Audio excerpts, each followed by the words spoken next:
cold?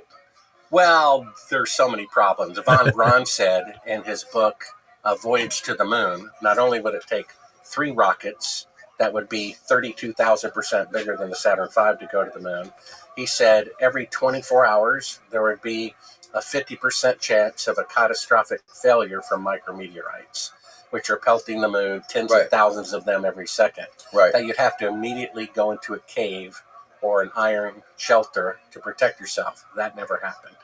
You see. Yeah, also, to me, it sounds like if they have batteries, I don't know exactly what kind of battery. I'm not a battery expert, but imagine if they have batteries and they have electronic components. They're microchips, whatever the hell they were using in that lunar lander. It would be better to have it in a colder environment than it would be to have batteries in a 250-degree environment. Well, they both are bad. They're both bad, but what one's less bad for transistors and microchips work better in colder environments? Well, you asked what Elon Musk thinks. Okay, Elon Musk said it's a technological anomaly, putting a man on the moon with 1 minute to computing power cell phone. He says today you'll have to use 8 rockets minimum, and the NASA guy said up to 24. He also indirectly said the moon missions are fake because it took him 5 attempts with 600 million times the computing power of the lunar module to land a rocket vertically. Do you understand how difficult that is? Yeah. To land a rocket vertically with 6 rockets all around the side of the main rocket underneath, with 600 million times the computing power of the lunar lander. The first time he tried to land a rocket vertically, it blew up. Second time it blew up. Third time it blew up. Fourth time it blew up. Right. So how did they land the lunar lander 6 times flawlessly with 600 million to computing power? So there he's saying again, the fact is Elon Musk needs NASA's cooperation to launch anything over 100 feet, and he's not going to bite the hand that feeds him. So he's playing ball. Now maybe he'll stop playing ball because the Office of Government Efficiency, right, pointing out fraud. Is there a greater fraud that the U.S. perpetrated than one that cost $250 billion That's a good point, Bart. to fake the moon landing? I spent only convenient frauds, Bart. Yeah, well, they're afraid it might embarrass the United States for the truth to come out. It would, of course it But would. only temporarily. You have to think long term. If we don't tell the truth about it, then the evil people have won, and we're complicit with it, and we're telling lies to our school children and to college students. The fact is, if you want to gain public trust, you can actually do so by admitting the moon landings are fake.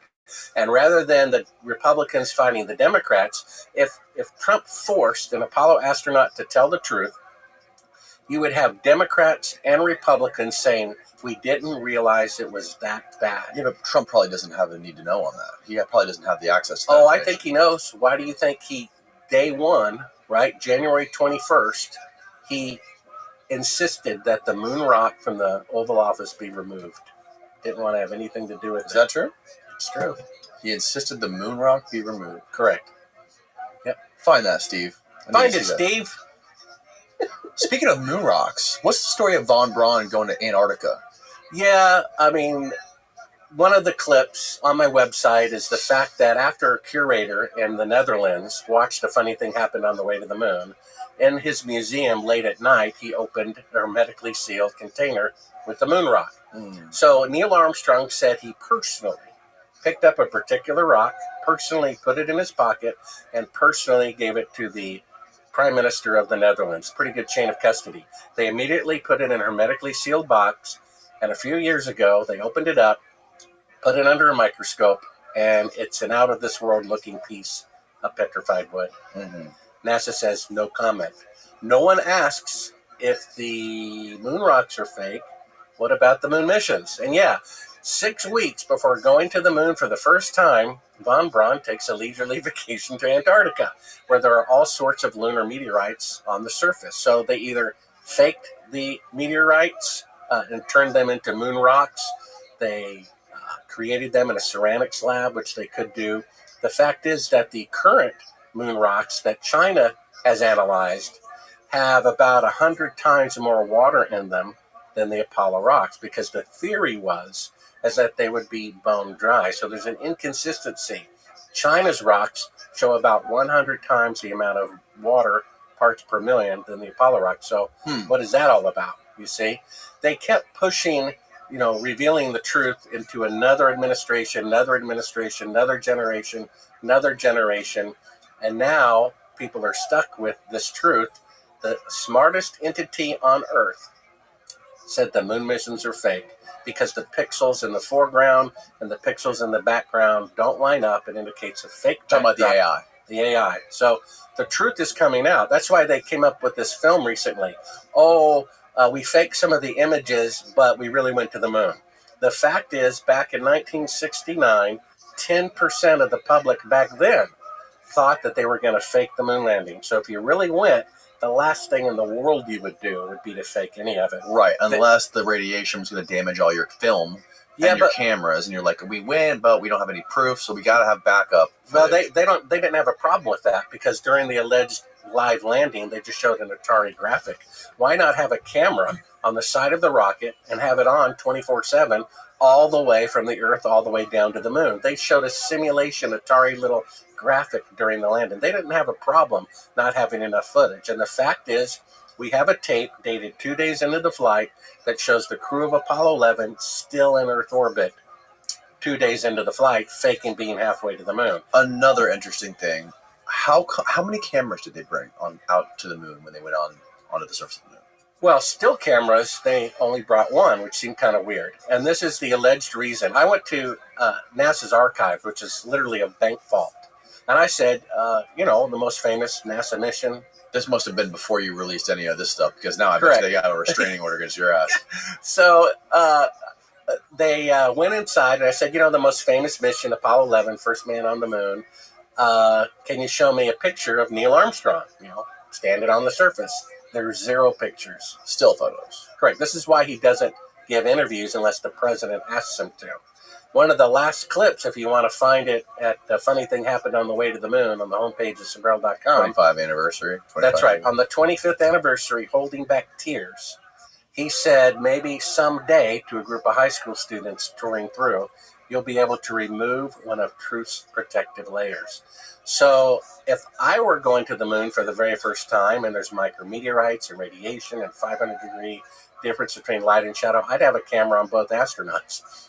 But he didn't want his picture taken. He didn't want to give any interviews. And the same with Michael Collins. That's one of the craziest things about this. You are like a superstar for humanity if you're the first human being to ever step foot on another planet. Right? Like, and he looks like the fact that you don't do any interviews other than the press conference right after and the 25th year anniversary. And at the press conference, he looks like he's at the funeral of his mother. Yes. You see, because he didn't want to lie. That's why he rarely gave any interviews. He didn't want to lie. And that's why on the 25th anniversary, if you want to cue it up toward the end of A Funny Thing Happened on the Way to the Moon. Pull up that 25th year anniversary. He says, perhaps someday you'll be able to remove one of Truth's protective layers. Yeah, let's pull that up real quick. I also want to show you something. I got something I want to show you on the shelf. Uh-oh. Keep rolling. What time stamp? Toward the very end, just kind of scan it. You'll see him standing at a podium toward the, keep going forward, right there. Right there. So right there. That's the part where you could show. This was given to me by Brian Keating, who came on the podcast about a year ago. This is allegedly a piece of the moon. Well, then he just violated federal law because you're not supposed to have a moon rock in your possession. And one of the things that's in my book is how a grandmother who had the tiniest speck of a alleged moon rock in this, solid plastic, wanted to sell it to help, pay her mortgage. Mm-hmm. And she was surrounded by the FBI and held in custody without being allowed to go to the bathroom because she had a speck of a moon rock. Because it's a federal crime to be in possession of a moon rock. So either he violated the law, you're violating the law, or it's a fake moon rock. Let's just go with fake. It's fake. So here he is, saying a cryptic remark to students going through the White House on the 25th anniversary. Okay. One of the first times he spoke in 25 years. Today we have with us a group of students among America's best. To you, we say, we've only completed a beginning. We leave you much that is undone. There are great ideas undiscovered, breakthroughs available to those who can remove one of truth's protective layers. He is. What the hell? That layer. What does that even mean? Well, if you analyze that speech, he's talking about this footage here that proves that they never left Earth orbit. That's supposed to be the Earth in space, but it's really a 1-foot model. And like I said, if any of it's fake, all of it's fake. If you look at the speech, it's the only part he had memorized and said looking up He straight. wasn't reading it. Yeah, remove one of truth's protective layers. And he's sniffling, meaning he's about to cry. Maybe someday these students in the future will remove one of truth's protective layers about the moon landing fraud. There's a layer of truth surrounding the Apollo missions that's protecting the truth, you see? Maybe future generations can remove one of truth's protective layers about the moon landing, you see? And that's unfortunately been my forte for the last several years. Why I made the movie, why I wrote the book, and why I am continuing trying to get the truth to come out, because they sadly did fake the moon landing. And it's an important truth. If our country or the world ever wants to progress, it's like a cure for cancer. We can't cure our cancer unless we know it exists. Another huge problem with it, if it was fraudulent and the whole thing was fake, if we do figure out how to get to the moon eventually, now you have to compound and cover up for the previous lie. Because now if we go to the moon again for real, right, and we show footage, we show photos, we show evidence of it, we have to make sure that corroborates everything that the fake thing we did back in 1969, make sure they both match up, right? We have to cover for that lie still. Correct. Maybe that's why they're trying to skip it and go to Mars. But if they can't go to the moon, then how could they possibly go to Mars, you see? Exactly. Right. So what they'll probably do is just keep postponing it. They postponed it 8 times, right? You realize NASA has never kept a schedule in their entire history, not a single time, except the most complicated mission of all time, that they were ahead of schedule. They said in 2014, we're going to have people orbiting the moon in 2018. They were 2 years behind schedule, and they only had mannequins orbiting the moon. They'll just keep postponing it until there's economic collapse, civil war, meteor strike, at which point no one's going to care who shot JFK or if they went to the moon or not. When is the alleged next scheduled flight with astronauts to go at least orbit around the moon? Well, that was scheduled 2 years ago. Right, I remember. And it didn't that. happen.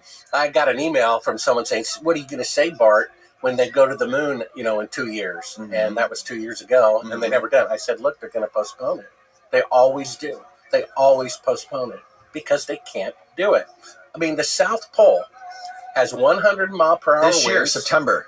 Oh, with people, right? Or is it going to be unmanned? The next scheduled moon mission is the Artemis II mission, which NASA now targets for September 2025. This mission will be the first crewed Artemis mission around the moon. Okay, so I'll bet you pretty much anything. I'll bet you this fake moon rock. Oh yeah, okay. I'll do it for the moon rock. Perfect. Okay, so if they don't send people around the moon in September, I get that moon rock. Deal. Okay, I'm looking forward to this. Right? We're going to come do a follow-up podcast. Be sure to put that chain of custody correct. Yes, I will. Because you know what I'm going to do with it when I get it. You're going to get raided by the FBI. Yeah, you may get me there, Steve. So trust me, they will postpone it. They have 2 choices. They're going to fake it or postpone it. Or maybe they could go through the top of the radiation belt. Well, they can't.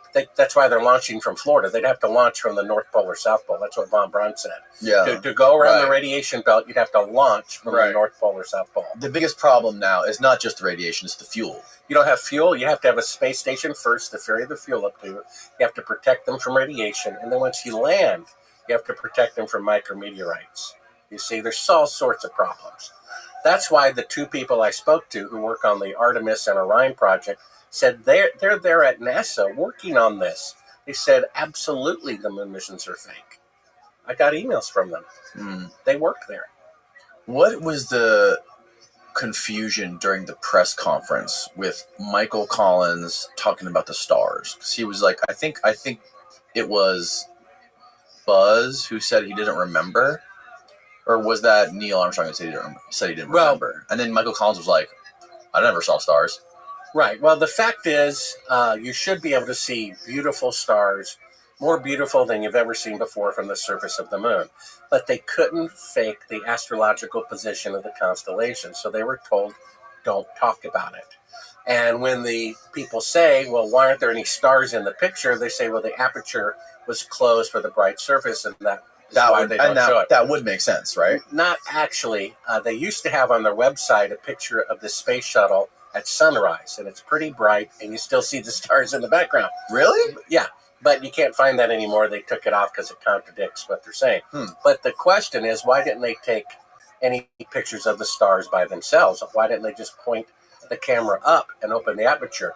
Why did they take a car to the moon but not a telescope? Would you really drive miles away from your life support system, and if it breaks down, run out of oxygen before you can walk back? They can't fake the constellations. That's why they never took a telescope, you see.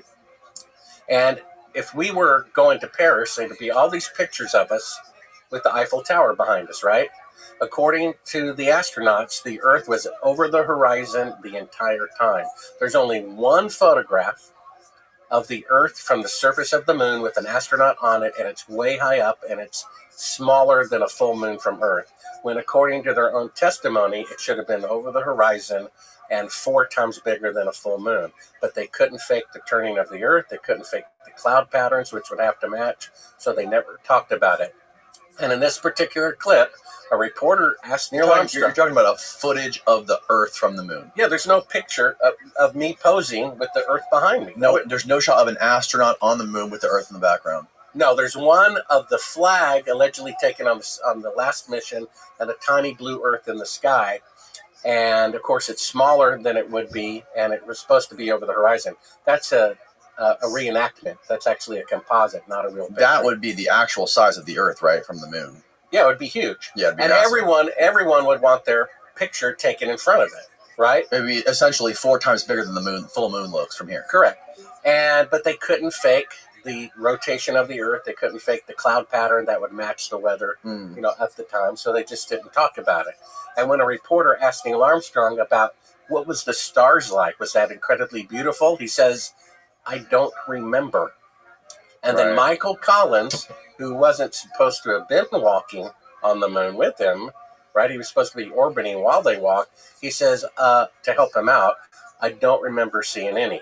But he wasn't there.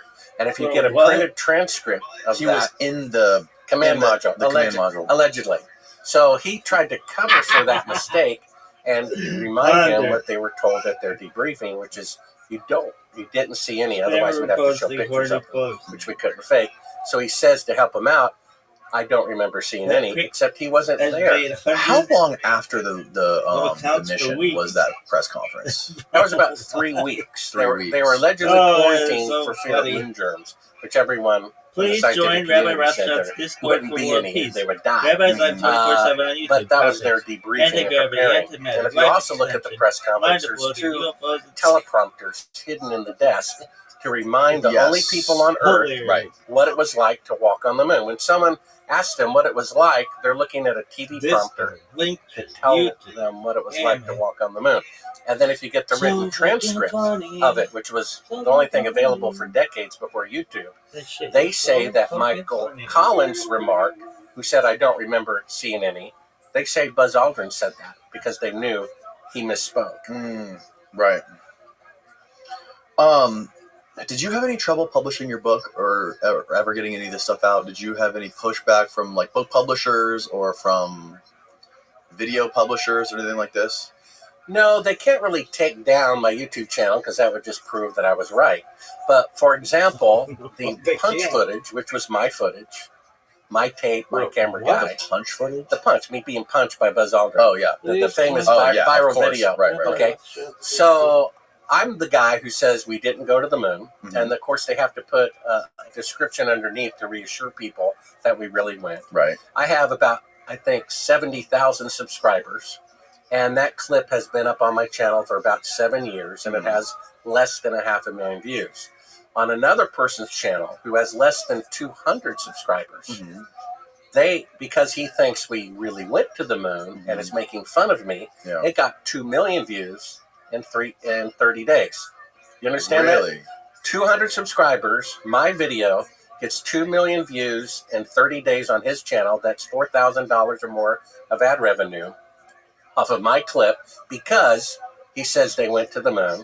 I have 70,000 subscribers. It's been up for 7 years and has less than 500,000 views. So they're shadow banning it or whatever you want to call it. Sure. Now, when I found the footage of them faking being halfway to the moon, that day that I found it, which was June 30th, 1999, when I called it Bill Casey, super excited. Oh, we really didn't go to the moon. You're not going to believe this. He's like, well, Bart, I told you. I worked there for 6 years. I told you we didn't go. Baby, up in the I'm like, no, you don't understand. They really did fake it. It's like, well, Bart, I told you. It took me so long to finally admit it. That phone call was interrupted with the screech so that I couldn't talk to him. And as you saw from the book in the chapter called The Funny Thing Happened on the Way to CNN, I was literally followed from church that night. They disabled my car as I pulled up alongside of someone following me to get a look at them. No way. My car just died. A military source I have says they zapped it with, what do you call it, EMP weapon or whatever. I'm literally being chased on foot by 3 other cars. I hire a cab to drive me with the secret footage to CNN, where I'm surrounded by government agents. In Atlanta, Georgia. And they drugged me to the point of vomiting with what I presume is truth serum. I escaped their custody.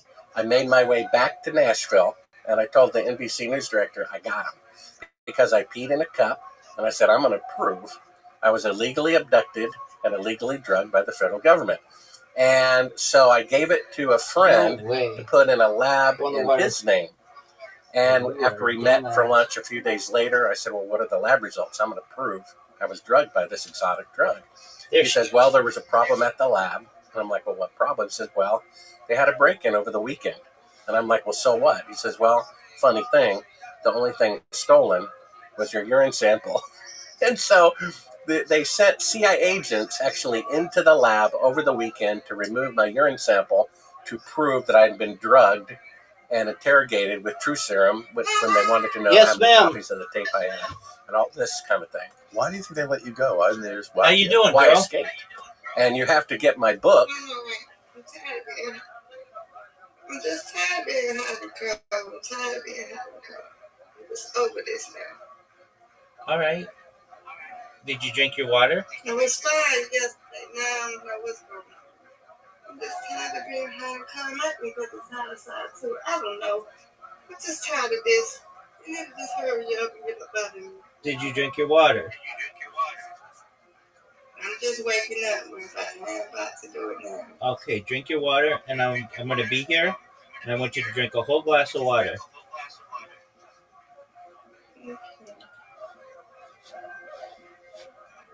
Okay, I'm going to drink some water. Okay, do you want to know what I think you should do?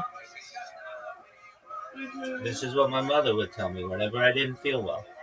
She'd say, drink a glass of water every 15 minutes. And by like 2 hours into it, you've peed out everything that is in your body and you feel a lot better. So just look at the clock. Every 15 minutes, I'm going to drink 8 ounces of water or 12 ounces of water or whatever your glass is. And you'll be... I got a bottle of water. Okay. So that's 1. How many ounces are in the bottle of water?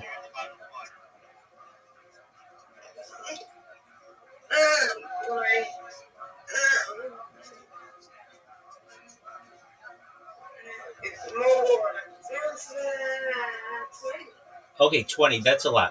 So you should drink probably 2 of those an hour.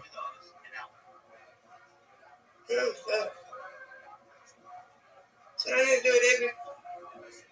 So when I drink this, doesn't I drink it every 15 minutes? Well, you should drink one of those every 30 minutes. 30 minutes. Got Exactly. it. Okay. Got it. And you'll have to go to the bathroom. Okay. Excellent. But it's not just one time. You got to do it for like 2, 3, 4, 5 hours, and you'll literally flush your system. I know. I gotta stay hydrated. I know. Have you ever had an IV in you? Long time, but that no, nothing about no hospital. Okay, if you've ever had an IV in you, what IV does is it flushes out your system, and you have to pee a lot. And this is basically the same thing, but not as drastic. You just drink a lot of water. But a lot of times what people do is they'll be like, okay, I'm going to drink all this water, and then they don't have any fortitude. They don't continue. You want to just continue. Every 30 minutes, you just make sure that bottle's... Exactly.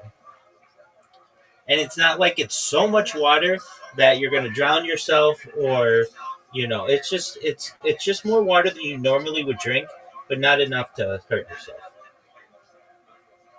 Okay, and you're supposed to drink a lot of water. Yeah, but I mean, that's not a lot of water. Like when they talk about hydrofluorosis or whatever it is that kills you, they're talking about drinking gallons of water. That's not what we're talking about. And they talk about doing that. It's just kind of almost an uncomfortable amount of water because you'll have to pee so much. But then you watch in like 3 hours of doing it, you'll be like, man, I feel back to normal. Right, yeah, because I gotta stay hydrated. That's what's around the world. I need to drink more water. 100% right, ma'am. Okay, so I gotta drink water. Okay. And 4, 5. I gotta do it every hour though, right? No, you have to drink 2 of those bottles of water an hour. For 30 minutes, for an hour. No, let's talk this out. You've got the bottle. Every 30 minutes, you need to drink a bottle of water. Every 30 minutes, you need to drink your bottle of water. So I don't need to drink the whole thing, though. Yes, you do. In 30 minutes, okay, so in 30 minutes, I need to drink that whole bottle of water? Exactly. It's not that much. I'll do it with you. Here, I've got a cup right here. And this is a 12-ounce cup right here. Right. Like, I don't even have, I gotta go get a whole other bottle of water for that. I'll do it with you. I'll pee all afternoon with you. This all I got right here. Okay, and that's 20 ounces?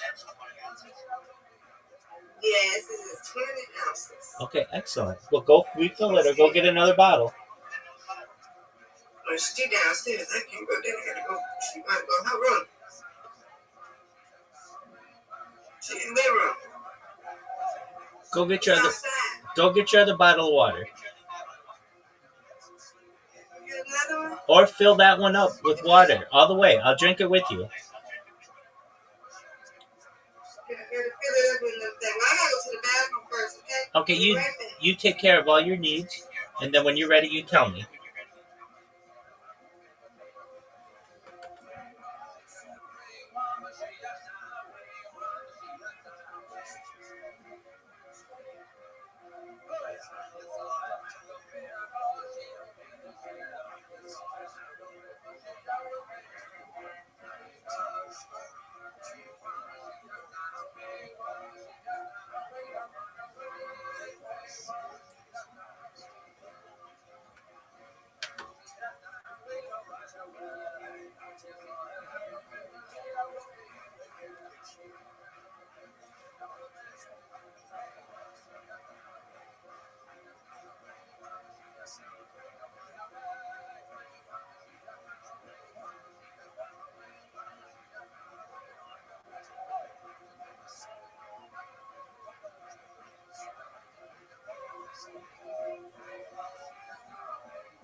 Okay.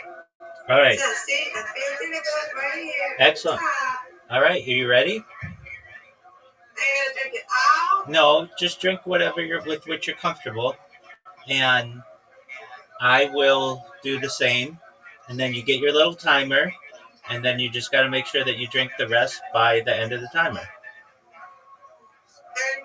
30 minutes. 30 minutes. Okay? 30 minutes. All right, here we go. Down the hatch. L'chaim.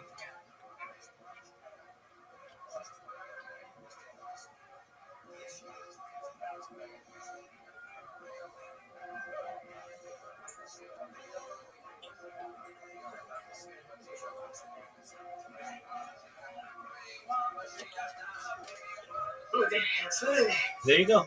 Yeah. All right. Go do what you need to do. 30 minutes. 30 minutes. You got to make sure that bottle's done. And you're going to have to go to the bathroom a lot, so be ready. All right, I know. But your skin will be Thank you rehydrated. for helping me, Rabbi. You got it, ma'am. I'm nervous. Your skin will be rehydrated. Your organs will be rehydrated, and you'll just feel normal again. Yeah, no, I guess that's what's going on. I need to stay more, yeah. All right, I got 30 minutes. All right. Come back and 2:16. let me know when you're back. And then after I drink that, I'm gonna have to go get my lunch. Okay, And go. take medicine. Do it again. Yes, Yeah. ma'am. And that's another thing too. You're taking antibiotics, so those dehydrate you where they can to get up all the mucus and stuff. So this will help to just rehydrate you. Okay. Thank you, Rabbi. Welcome, madam. Do I sound better or do I sound worse? I'm going to tell you what. Yeah, you sounded the worst about 36 hours ago or so. You did not sound good. And then yesterday you did not sound good. But at 4 a.m, you sounded great. Or I guess it was like 7 a.m. your time or something like that. And then now you sound good again. Thank you. You're welcome. All right. That's okay. That's why I'm feeling hot. I probably need some water, right? That's probably what That's it is. exactly right. Exactly. It cools you off.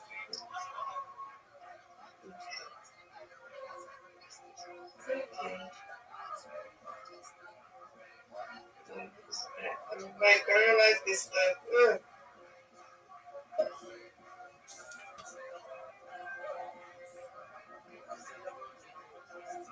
Because I checked my fever tomorrow. I only checked it around. I already checked it. That's right. So I just check it once a day, right? I didn't check it again tomorrow, right? You can check it 10 times a day. It doesn't matter. You can check as much as you want. You had a 97, which means you don't have a fever, and that's fine. Keep drinking your water. I just feel hot, so that means that the virus is doing its thing. Flush your system. Well, if you feel hot, go take your temperature again. We're gonna have this morning like that. I told you. All right, well, And the temperature was high. okay. Well, it doesn't hurt. It doesn't cost anything. Oh God, it went up. Why is it going up? Hold on. Why it ain't now? Yeah, that's what you should be. The average human temperature is 98.6 degrees. So you're actually a little low. But it was 97. That's okay. That's fine. Like 97's a little low. 98.6 is what you want. but it says that means you don't have a fever. So that's good. That's a really good sign. If it were 99 or 100, or higher, that's where we worry.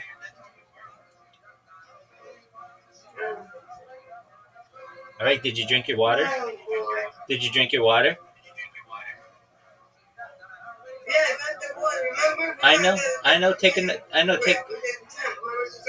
Take another sip. There you go. Chug, chug, chug, chug, chug, chug, chug. All the way. All the way. All the way. All the way. All the way. All the way. Yay! Good job. All right. So now you don't have to drink anymore for another like 26 minutes or so, 27 minutes. 26 minutes. All right. Go do what you need to do. Well, before you do that, fill up your water so you're ready for the next round.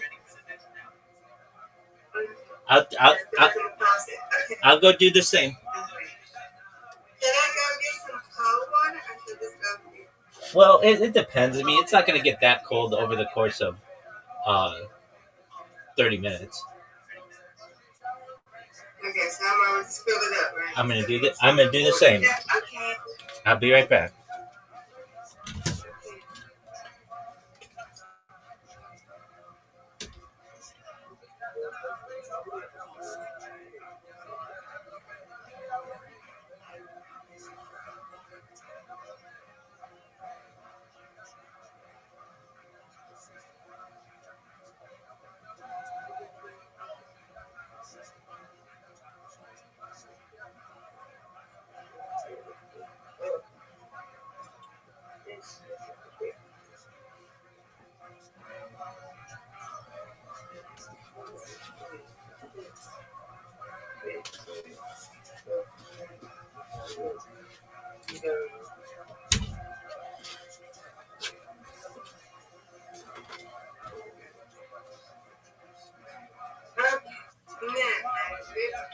Excellent.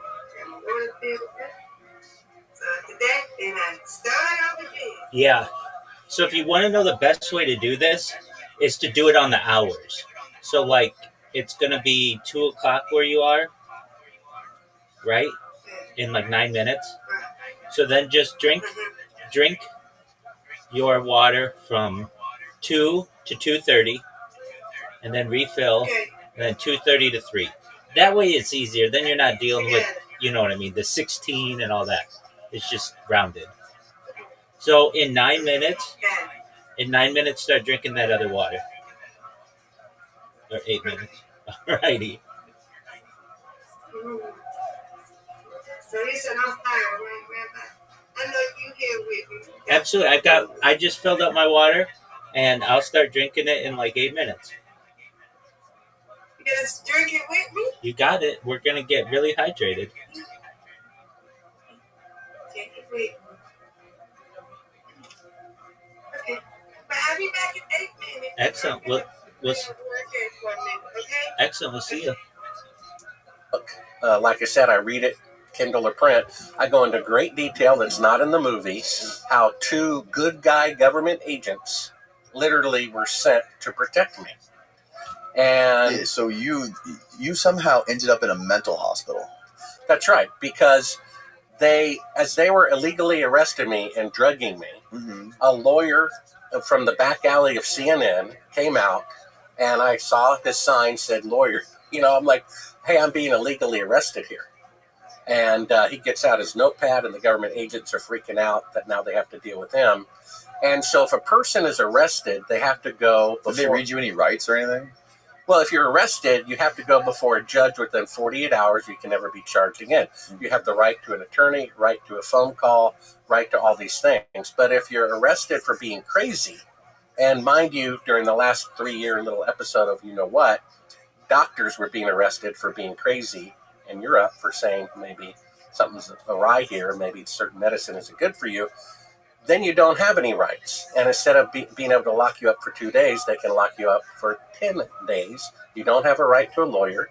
You don't have a right to a phone call. And so that's what they tried to do. And in the process of this is when I escaped and where I met 2 government agents who were there to protect me. All of this is detailed. It would make a feature film of itself. In my chapter, a funny thing happened on the way to CNN and a funny thing happened on the way to church, where the day I found footage that proves, according to the NBC news director, that the moon missions were fake, I was abducted by government agents, given truth serum to the point of vomiting. And if it weren't for a lawyer stepping out serendipitously during this illegal arrest, I may not be here today to tell you about this. And that good guy government agents were sent in to protect me. All of this is detailed in my book at Sabrell.com. And these guys visited you in the mental hospital. That's correct. And they didn't tell you anything about where they were, where they were from. They gave me a couple of clues because basically, when I was first, abducted, they probably were just going to kill me and throw me on some train track and claim the train killed me. But the lawyer walked out. But the lawyer walked out, so they took me and put me in a mental ward. I was told I was going to be there for 10 days. And this was a pretty modern, mental hospital or whatever in Atlanta.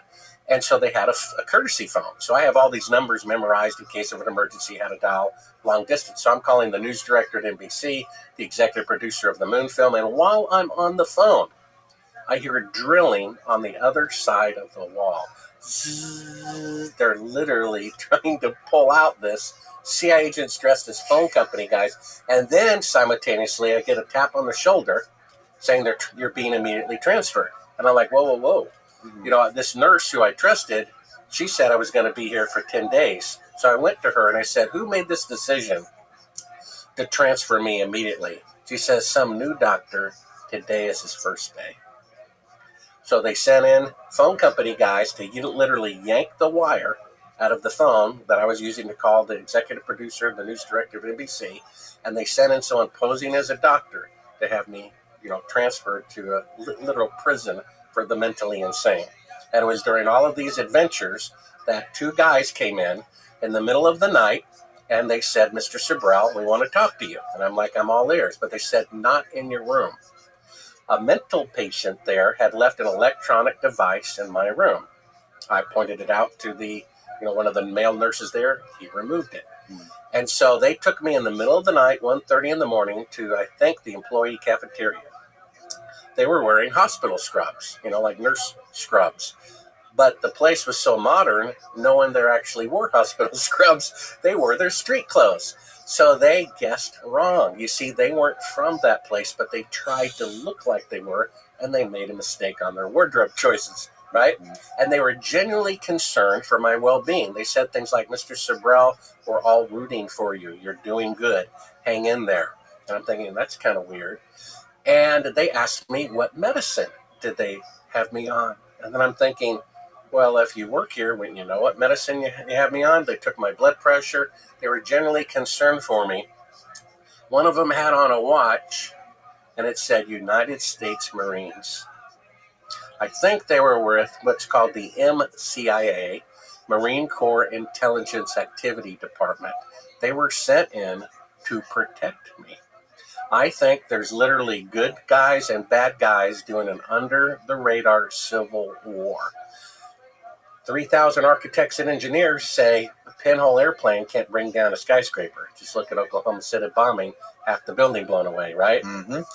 Somebody has access to direct energy weapons or explosives who are bad guys in the government. There are good guys in the government trying to counter them. There were bad guys who faked the moon landing, threatened my source and his family with death for telling me his father saw them fake the moon landing. And there were good guys who were sent in to protect them. Some from the FBI, some from the United States Senate Intelligence Committee. Same with me. I found proof that we didn't go to the moon. I'm getting advice from my church elders what to do. I'm literally followed from church. I get behind the guy following me, pull up alongside of him. I'm zapped. I'm literally being chased on foot.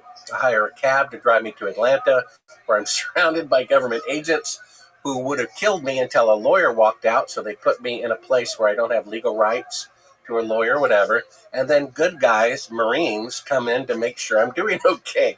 So as best as I can tell, there's a literal civil war going on. So the reason why I changed my mind, remember, I didn't want to make this movie for fear I could be endangering my life. Then I realized, Danny, you see, I'm going to die anyway. And this is worth dying for. Our founding mothers and fathers, after 5 people were killed at the Boston Massacre, said that's enough. We're not going to put up with this anymore. Where are the people who are that loyal to what is right in the federal government? There needs to be a general amnesty to all the Apollo astronauts, whoever did 9/11, whoever did JFK. If you come forward and tell the truth, we will give you a pardon. We will protect you. We have to have a house cleaning. You can't have a house cleaning until you take out the trash. And the way you take out the trash about a lie is you tell the truth about it. And the most powerful tool that Trump can use to bring down the corruption is to show the American public that they were treated as suckers All right, you ready? about the moon landing fraud. And he'll have both Bill.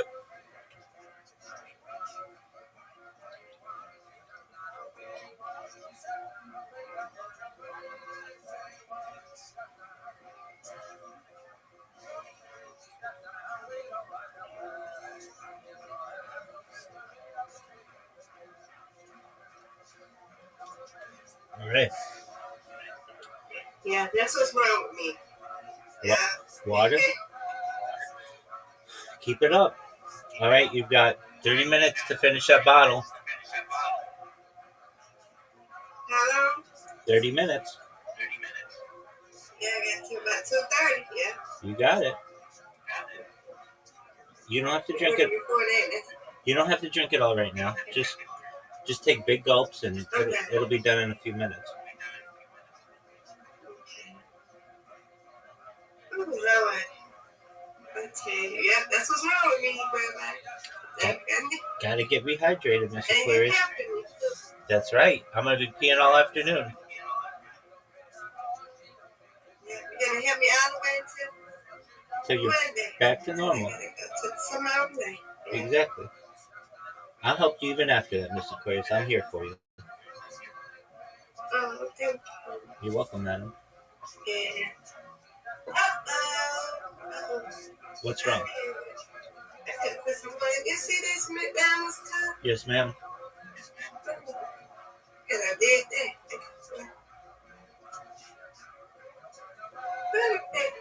Let me see.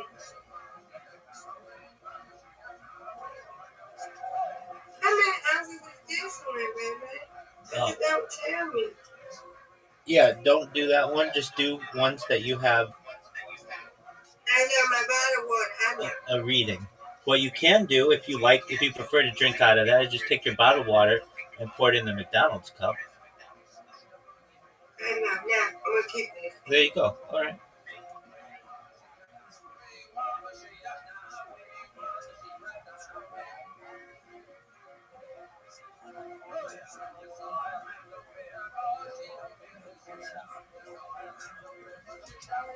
Bill Maher and Glenn Beck united and say, look, something's wrong here. And don't be afraid. The truth will make us free, which means lies keep us in slavery.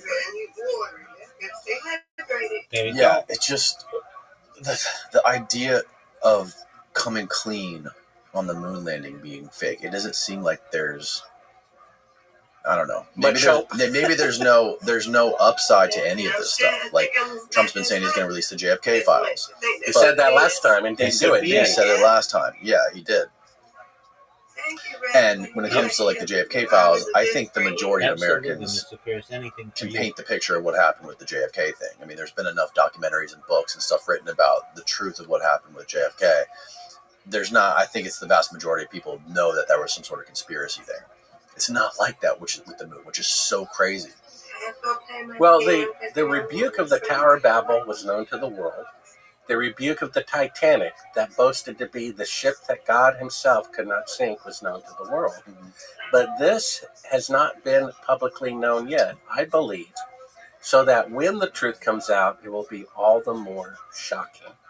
You see, I'm not a rich man. I spent virtually all the money I had in the bank sending out copies of my book to everybody in the new administration, their deputy chiefs of staff, the CIA director, FBI director, everybody I could possibly think of. I don't vote. I don't get involved in that mess. I pray for all people, whether they're Republican or Democrat. I wish them all the best. Like I said, Trump, I want her. This is what I want her. Okay, what do you want? Can I have her? I want her. What's high? You want? Her. Oh, you want Lo-Fi Girl? You can get Lo-Fi Girl. Lo-Fi Girl's in here. She's She's in here? Yeah, I have a Discord for her. Just a moment. I haven't checked on her in a long time. Yeah, Lo-Fi Girl and Lo-Fi Boy. Look in below where it says Ooh. 24/7 radio stations. That probably make me feel better too. We don't have to have it in here. I was just asking.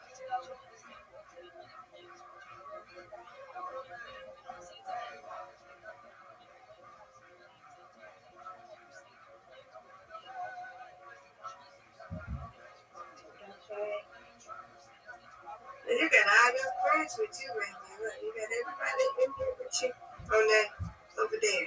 That's right. Got them honey.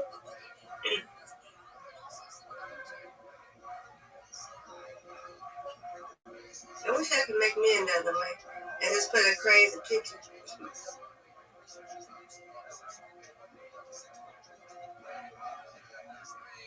I wonder how we did that one, Rabbi. Somebody said add them. What do you mean? You know them, Rabbi? Do I know who? All your friends. These are our friends, Rabbi. That's cute, though.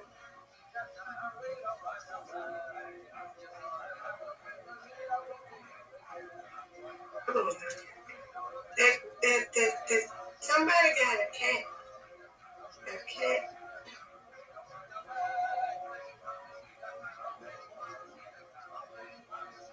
This girl named Adney. I want her kitty cat.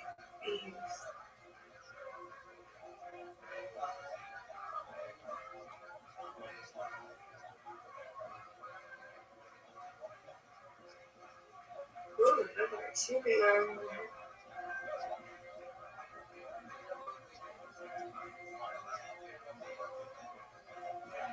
She added you as a friend, Rabbi. That's from YouTube. Who added me? Adney. That's her name. Oh, okay.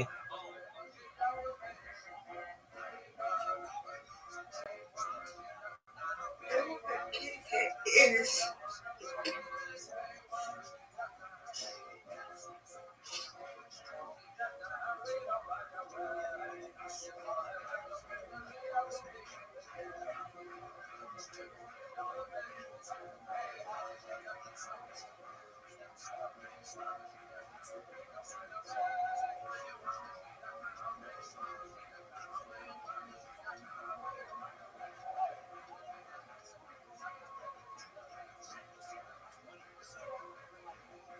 That is cute.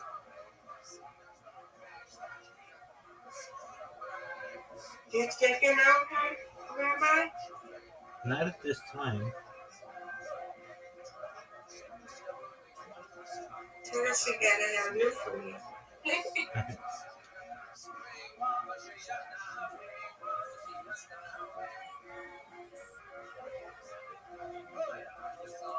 Or a girl fight.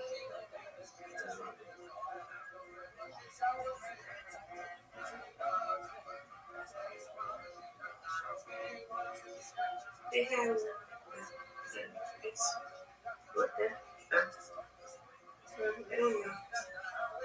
don't know. Oh, she does have one. Okay. Oh, she does have one. Girl fight there.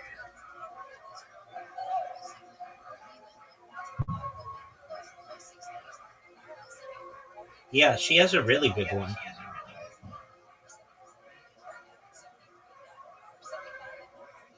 Okay. Yes, ma'am. Who's in the service? Somebody jumping around. Who in it? I am. Is that you? Yeah, so sometimes I just check to make sure that the servers are working. The bots in the servers are working, I should say. Oh, that's you. I didn't know. What is she? Now, there she go. You drink this. Drink your water. This water. Drink your water.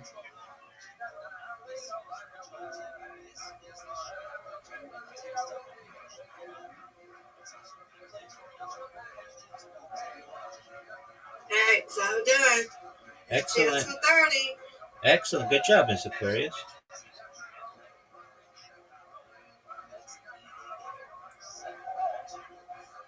I'm gonna get some cold water.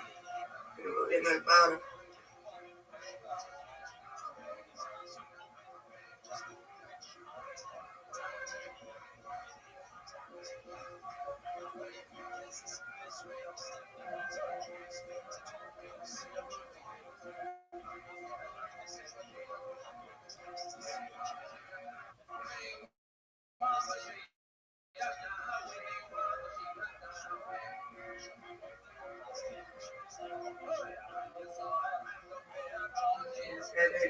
To that, I gotta go eat something. Take this other medicine.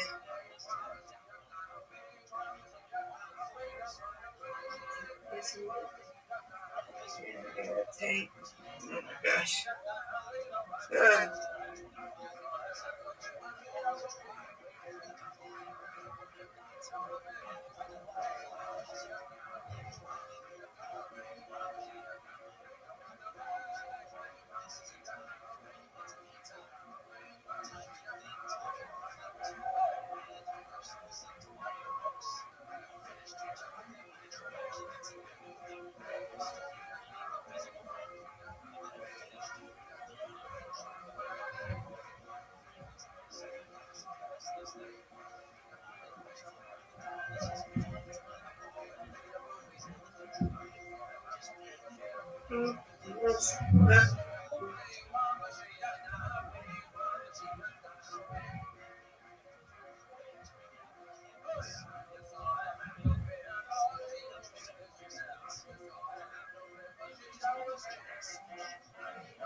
What is in there?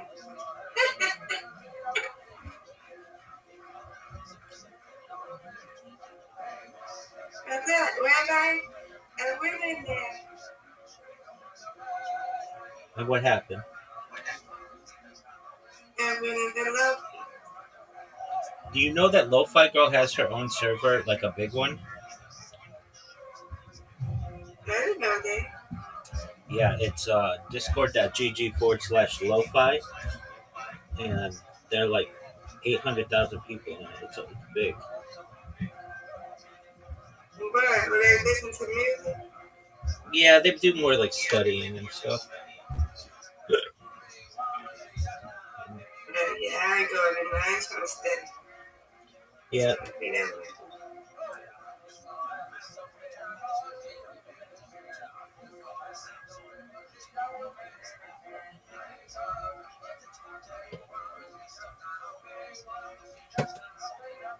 I'm trying to go in there when I want to read my book. I need to read my book.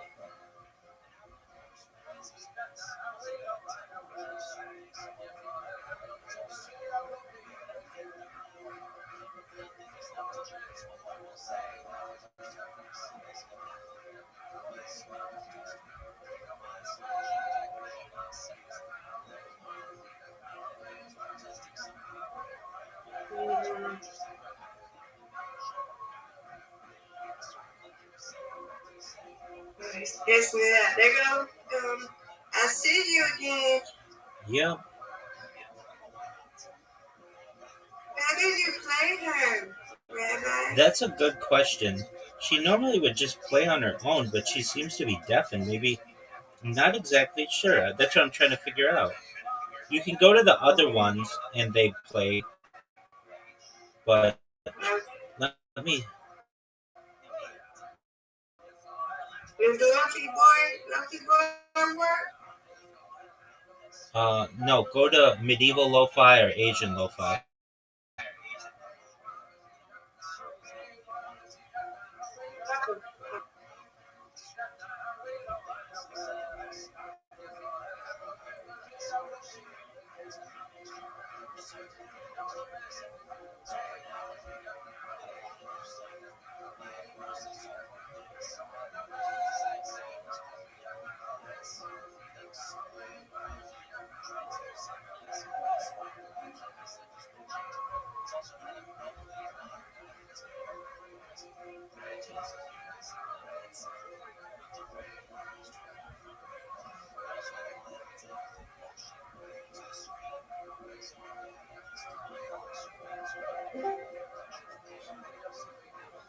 Welcome.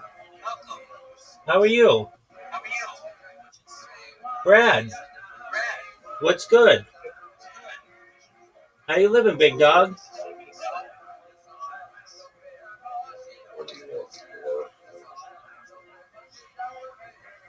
Do you mind if I tell you about myself? Of course, you can tell me.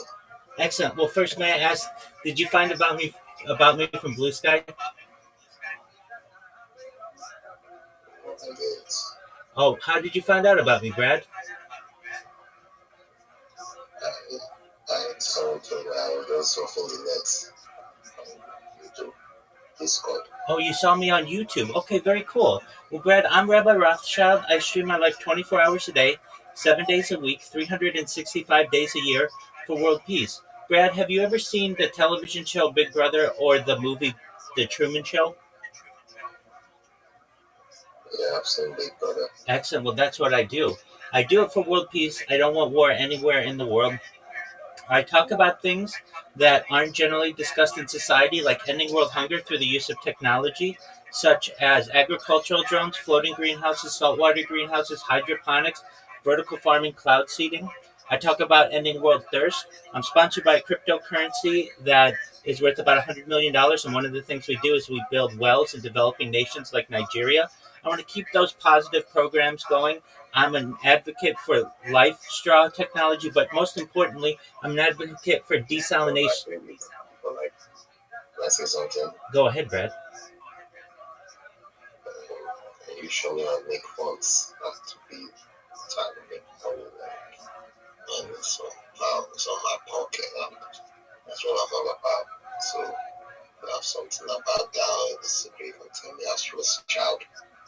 You can tell me right now to make some free. You want to make fonts, you said? Yeah, I need to make some peas, bro. Okay, like fonts like for typing? I need to make some cash, some money. That's some peas, bro. Okay. Bro, tell me how to make some peas. All right, certainly. Are you on Fiverr? No, not Fiverr, but I can get Fiverr right now. Okay. So create a Fiverr account. Do you, what is your career? What are you good at?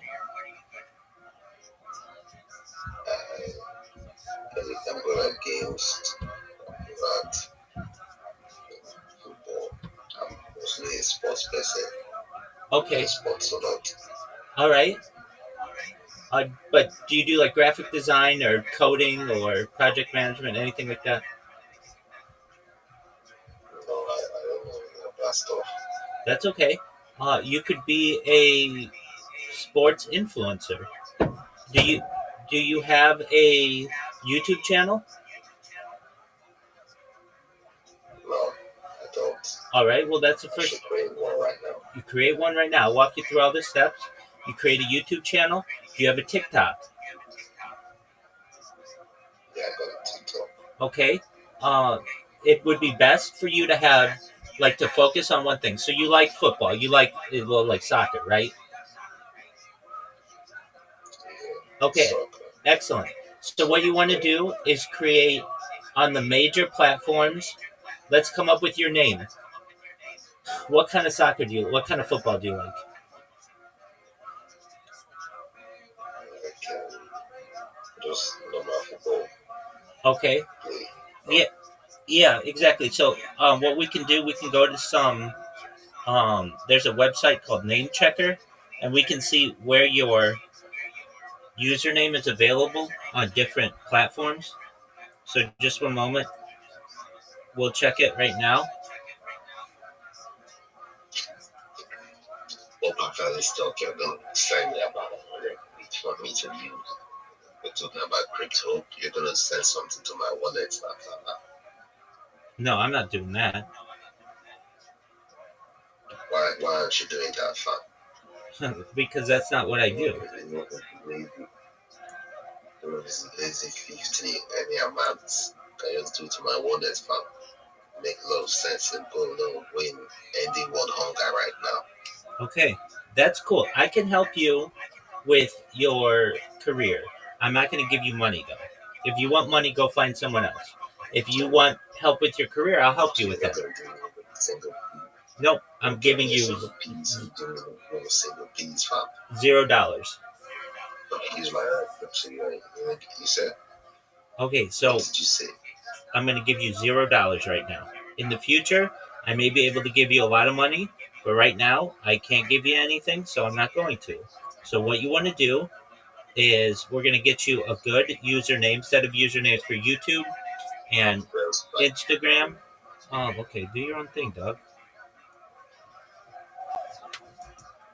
Said he was going to tell the truth and didn't. He has one more chance. And I don't care whether he's Republican or Democrat. I'm praying for the truth to come out. It will be an eye-opening experience. See, I was in Berlin when the wall was up. I know what that's like. I helped somebody escape from the KGB when I was there. And when that wall came down, I couldn't believe it. Imagine right now, Danny. Imagine right now. Steve's coming running in here. My wife said, you got to stop. You got to turn on the TV. And one of the Apollo astronauts is confessing, I'm sorry. We did film it at Cannon Air Force Base. We did kill people. I'm so sorry. The world would be dead silent. We would go, wow, has it gotten that bad? And it has. The only problem is this is a sweet lie. It's Santa Claus for adults. People need to love the truth. One of the quotes at the end of the first chapter says, the bitterest truth is better than the sweetest lie. And then we have a quote from Mark Twain who says it's easier to fool people than to convince them that they have been fooled. And we have a quote from Carl Sagan, who I got an email, and the person said he's talking about the moon landing fraud in a politically correct way. He says, once people have been bamboozled enough, it's hard to convince them that they have been bamboozled. The lie has captured them. It's almost impossible to convince them that they have been lied to when they make a god out of it.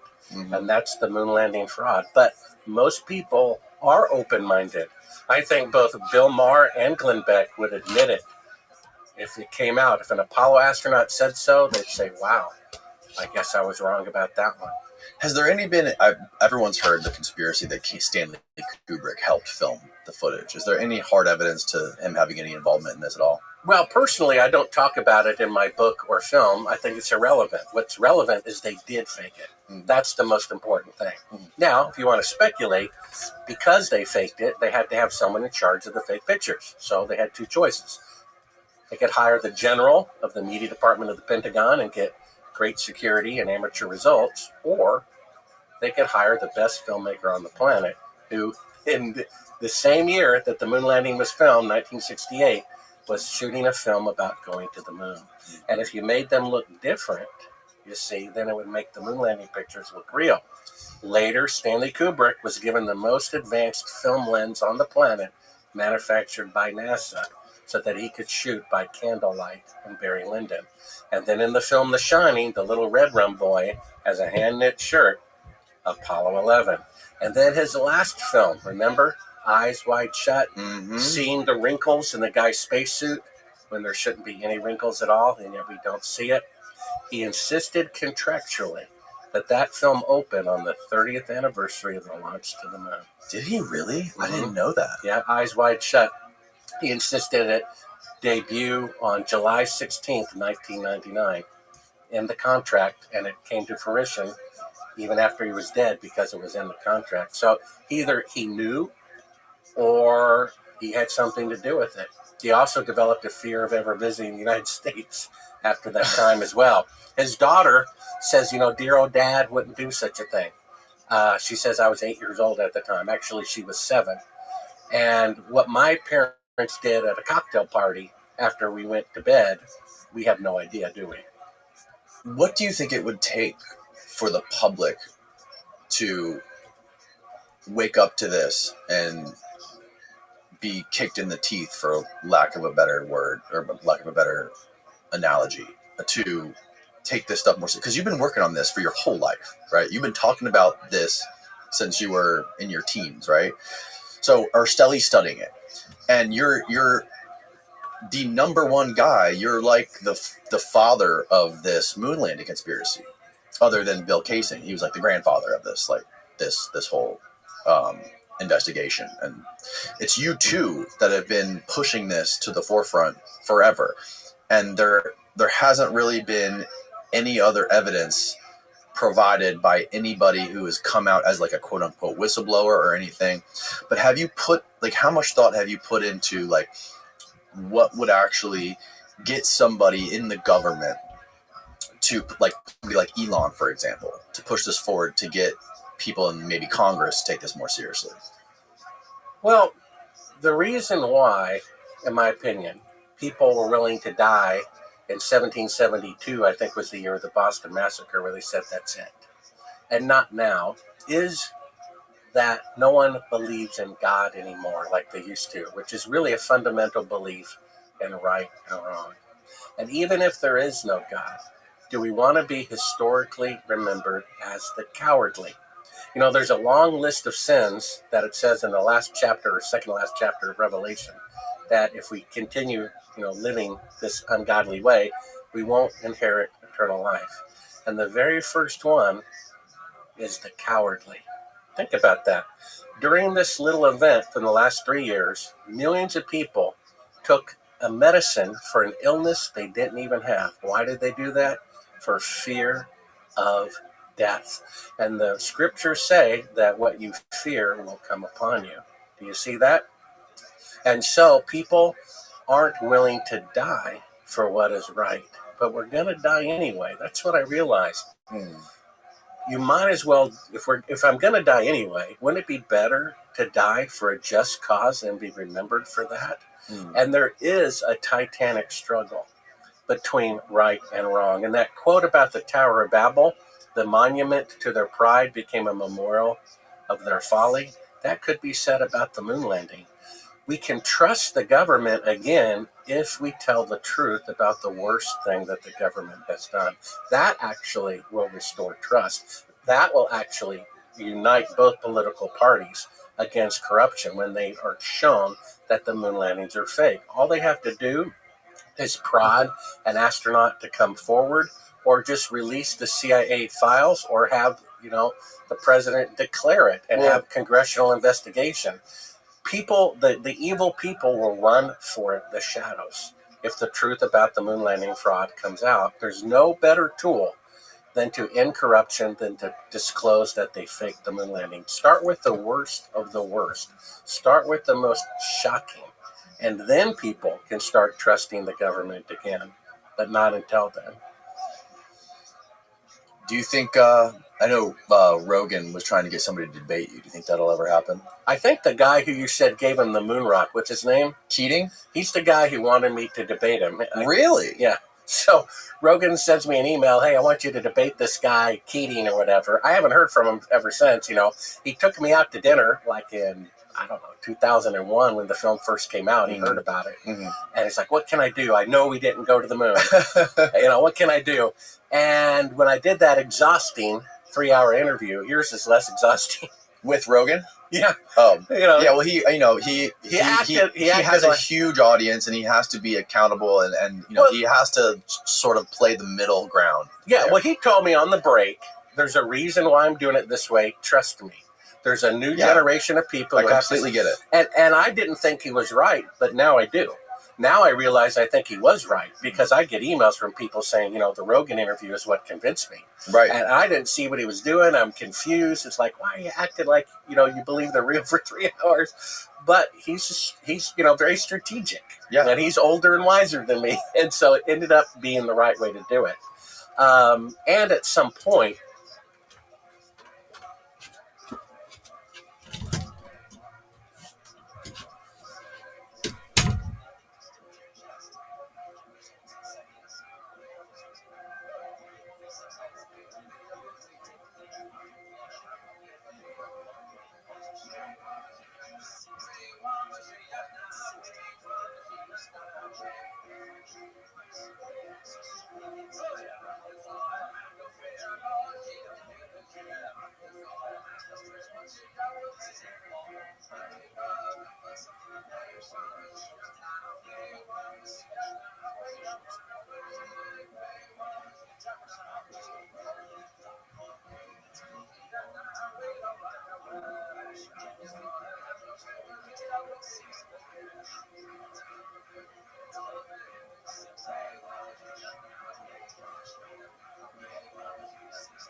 I'm here. Did you drink your water? Well, that's good. I just did too. And I have had to go to the bathroom.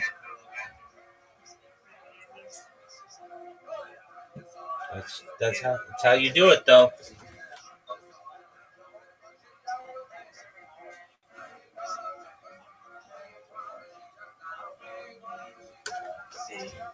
At 2:45, I gotta go down. I gotta go fix me something to eat. I gotta take this medicine. It's midday still, so I gotta go take this medicine like I should. At 2:45, I'm gonna go down.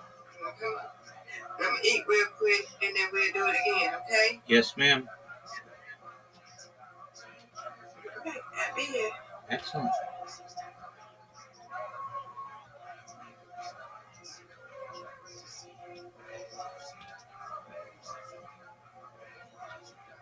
And I get my room in here, Rabbi. I want low feet, okay? You want lo-fi? You want a room in here?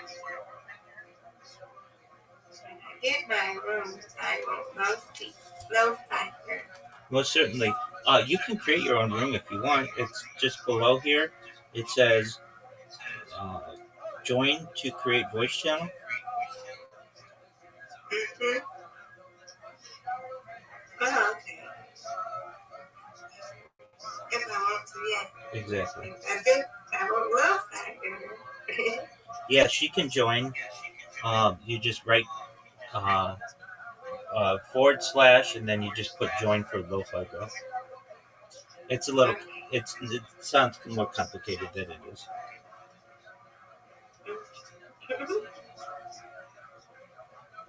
Yeah, you said I could get a room in here. Oh, lo-fi girl's working again. Oh, she is? Okay. Let's see. Where is? There she go.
Did you hear her?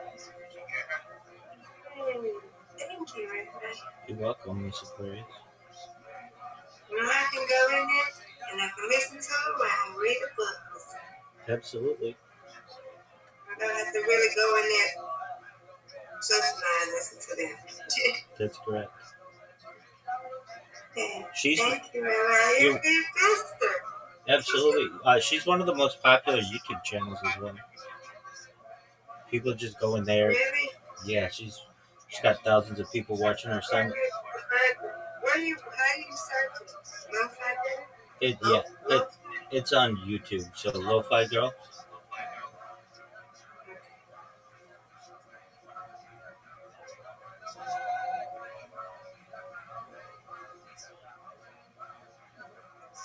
Oh yeah, she's live. Yeah, she's live.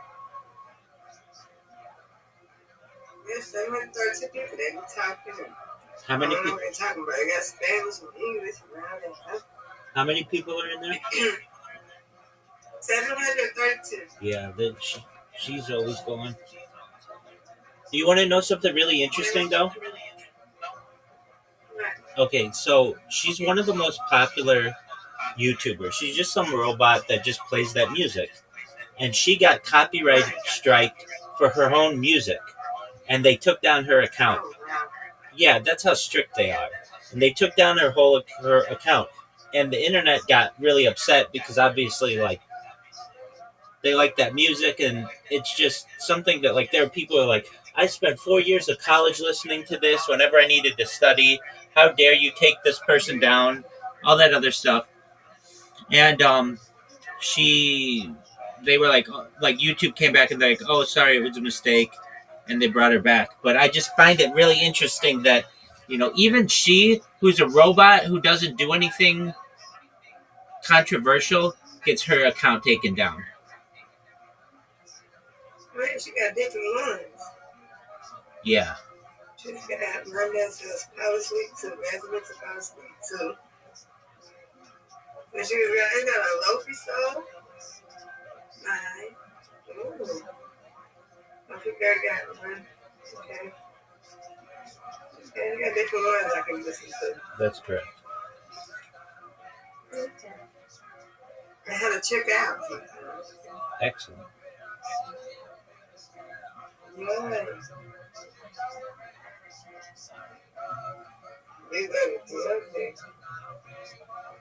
Right.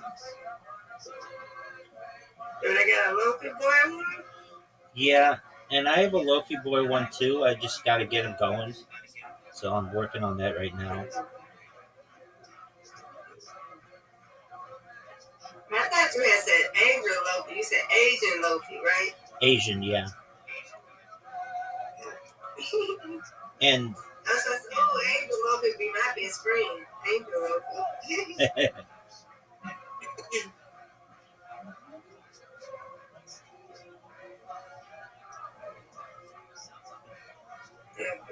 Like I said, eat chicken salad again. Go back to the bathroom. oh, Lo-Fi Boy's working again. He plays synthwave.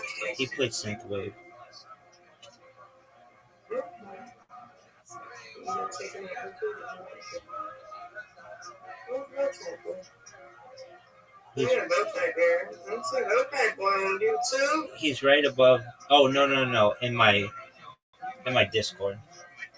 Yeah, no, they don't have a fat boy on YouTube. That's interesting. You see it, let me know, but I don't see it.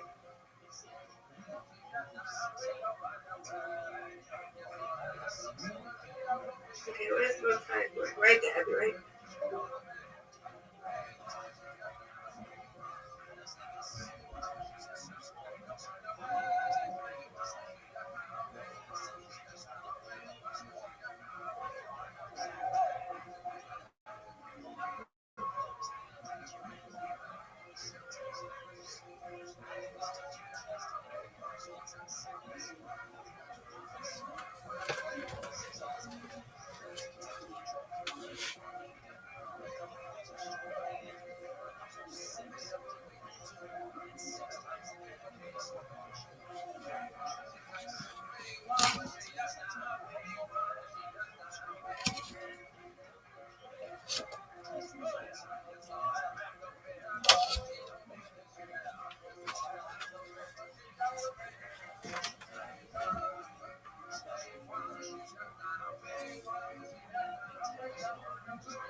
Point, you have to commit to the right side. I don't think when he had Robert Malone on there for 3 hours, he took the pharmaceutical company side for 3 hours. I don't think so. We have to take a side eventually. We've heard their side for 55 years. We know what their side is. Let us talk for 55 years, then we'll have equal time. I'm really not interested in debating anybody. I would do it as a favor to him, and Lex Friedman asked me to do it, and I agreed to do it with him.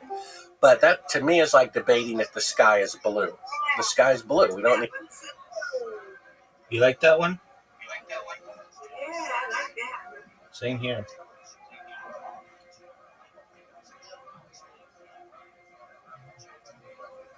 I wish I could make bots. I know it's a lot of work.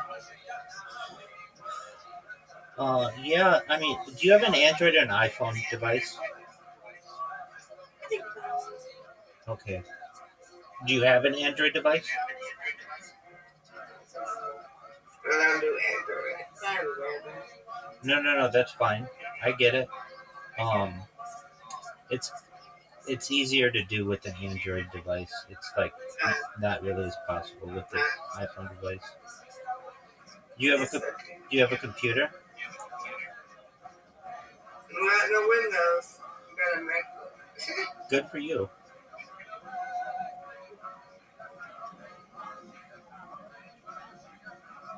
I gotta go downstairs. I gotta go get ready. See what's in. I gotta go get some cold water. Sounds like Take those water for free. sounds like a plan.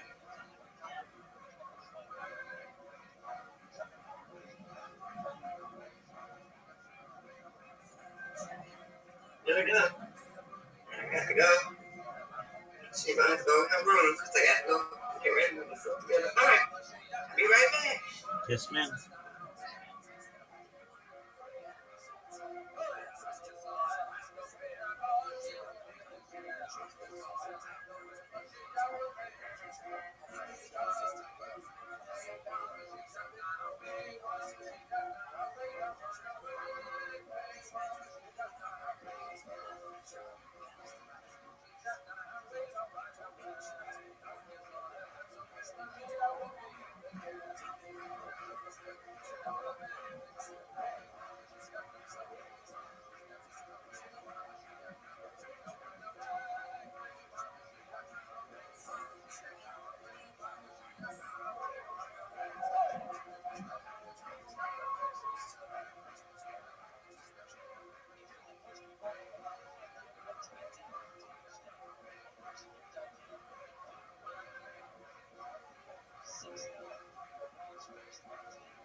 Excellent.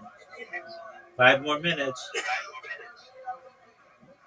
well, I gotta eat first, whatever. I gotta eat this. I gotta have to wait. So I gotta eat, and I gotta take my medicine. All right. Hold on, maybe a little bit. Right, it's like before. Yeah, it was a bathroom again. Yeah, same here. That's going to happen. Yeah. Okay. Too much. Yes. Yeah, too much. Separate bit. Okay. Alrighty.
Certainly. You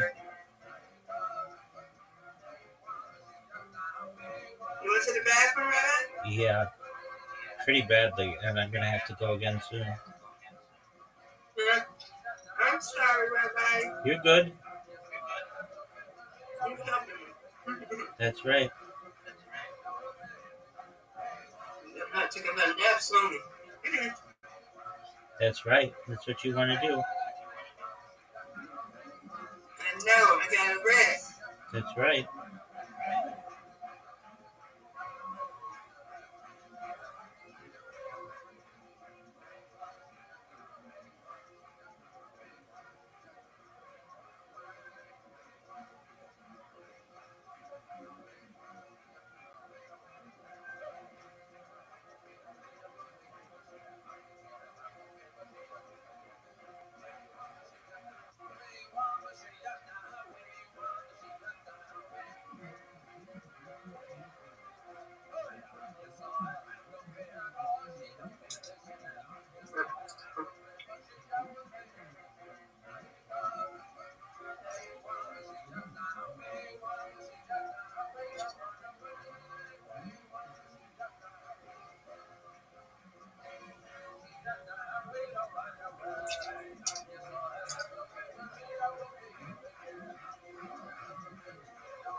Oh, the basket was in this room. And then I got it on you.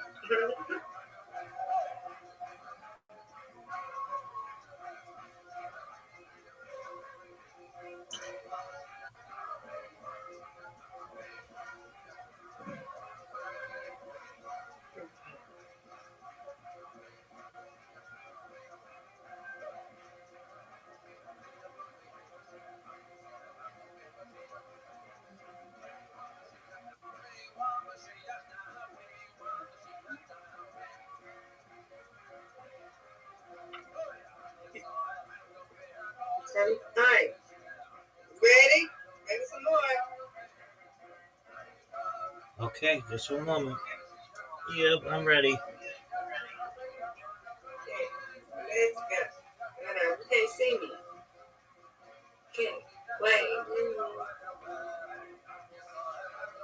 Okay, there we go. Now you can see me. Alrighty, let's do it.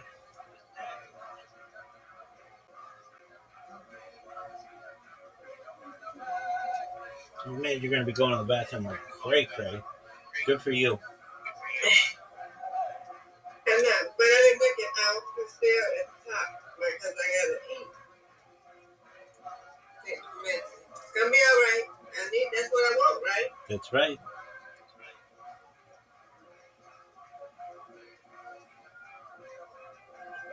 Okay.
Welcome.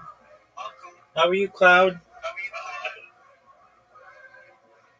Is my girlfriend okay? Who's your girlfriend?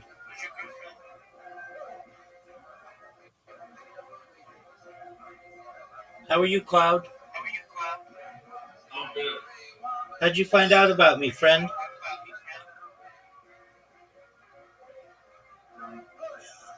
I don't know. Why am I here? I don't know, my friend.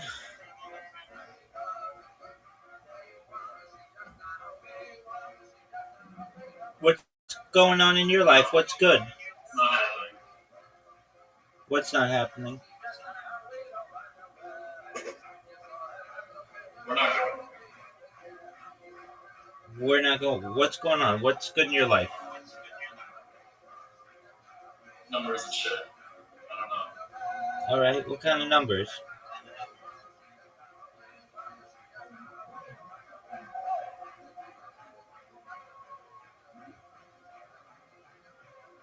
I don't know. Does someone hear someone saying something really loud? Yo, dog. No.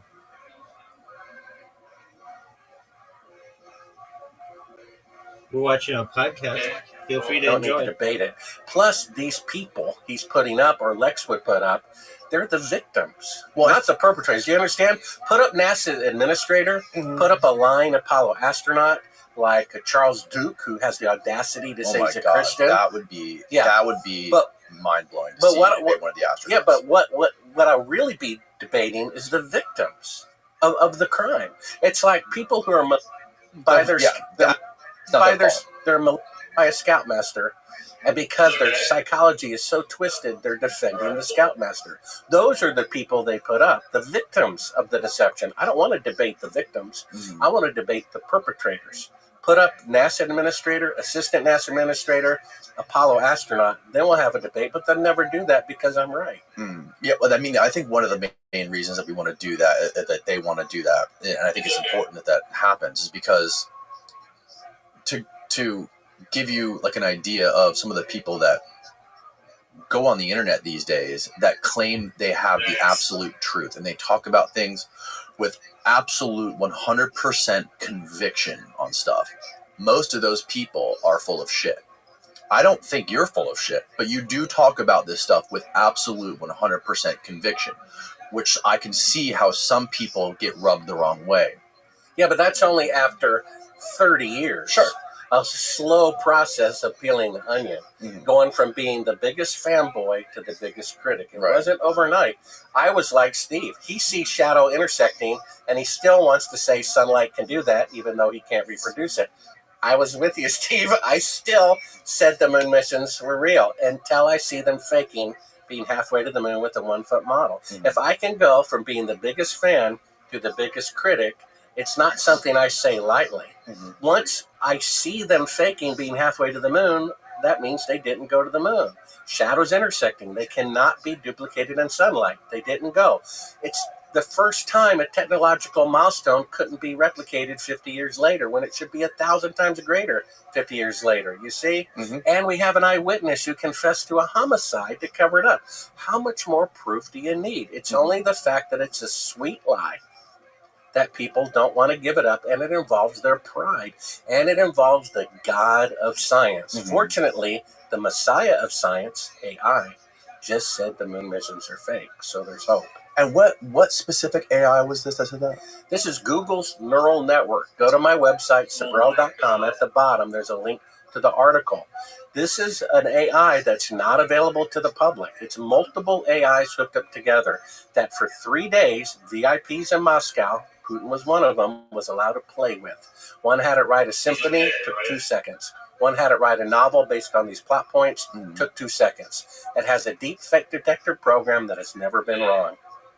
They fed it a video of Biden or Trump that's a deep fake, detects it in 2 seconds. So they fed it pictures from the unmanned Chinese probes that won't die from radiation, and it said this is a real picture of the lunar landscape. In comparison, they showed it an Apollo picture, one after another, of lunar landscapes. It says they're all fake. Fake backdrop, fake foreground, fake astronaut. One even said it's a miniature. It's not even a real big landscape. It's a miniature astronaut doll, and that the footprints are not the way a human would walk. They were stamped out. Steve, can you find the article on the Google Neural AI and find any kind of external source to this? Well, yeah, there's a video of it. Go to Sabrel.com. I mean, that's like no. We have the video of Putin being shown it. Play the video. It's on my website, or it's one of my links at my YouTube channel. We have Putin being shown that. I didn't produce the video. It's independent. Putin is being shown the video of the AI concluding the moon missions are fake. Doesn't look surprised at all. Yeah, see if you can find that, Steve. Have you thought about or done like the mental exercise of hypothetically what it would take, what kind of information that would come out that it would take to change your mind back to the moon landings being real? Well, I've already been converted. No, I mean, to be converted back. Do you know what it would take to convert you back to believing that the moon landing did actually happen? Well, I don't know why Apollo 11 is still in Earth orbit 2 days after the launch when they're supposed to be walking the next day, and the moon travel is supposed to be 3 days away. You don't want to go by Google's. This isn't Google. This is Brave browser. Yeah, but the point is, this is an article saying, well, Google didn't really mean it. What we need is that what this says? Yeah, we need the video of it that shows the AI being shown the conclusion, and the video of it's at my website. Scroll down. There's a link to it. Okay, let's see what this says first, just to see what their argument is, and then we'll look at that video. So this is the Space Coast Rocket website. Google's AI technology analysis suggests Apollo 11 moon landing photos are fabricated. Let's read the first paragraph. A recent development in the ongoing debate over the authenticity of the U.S. moon landing photographs has emerged. Fueled by artificial intelligence, during the World Tour of Artificial Intelligence event in Moscow, Russian President Vladimir Putin was presented with an AI analysis suggesting that the images of the U.S. astronauts landing on the moon might not be genuine. And look at the next clip. The video is removed. Look at it.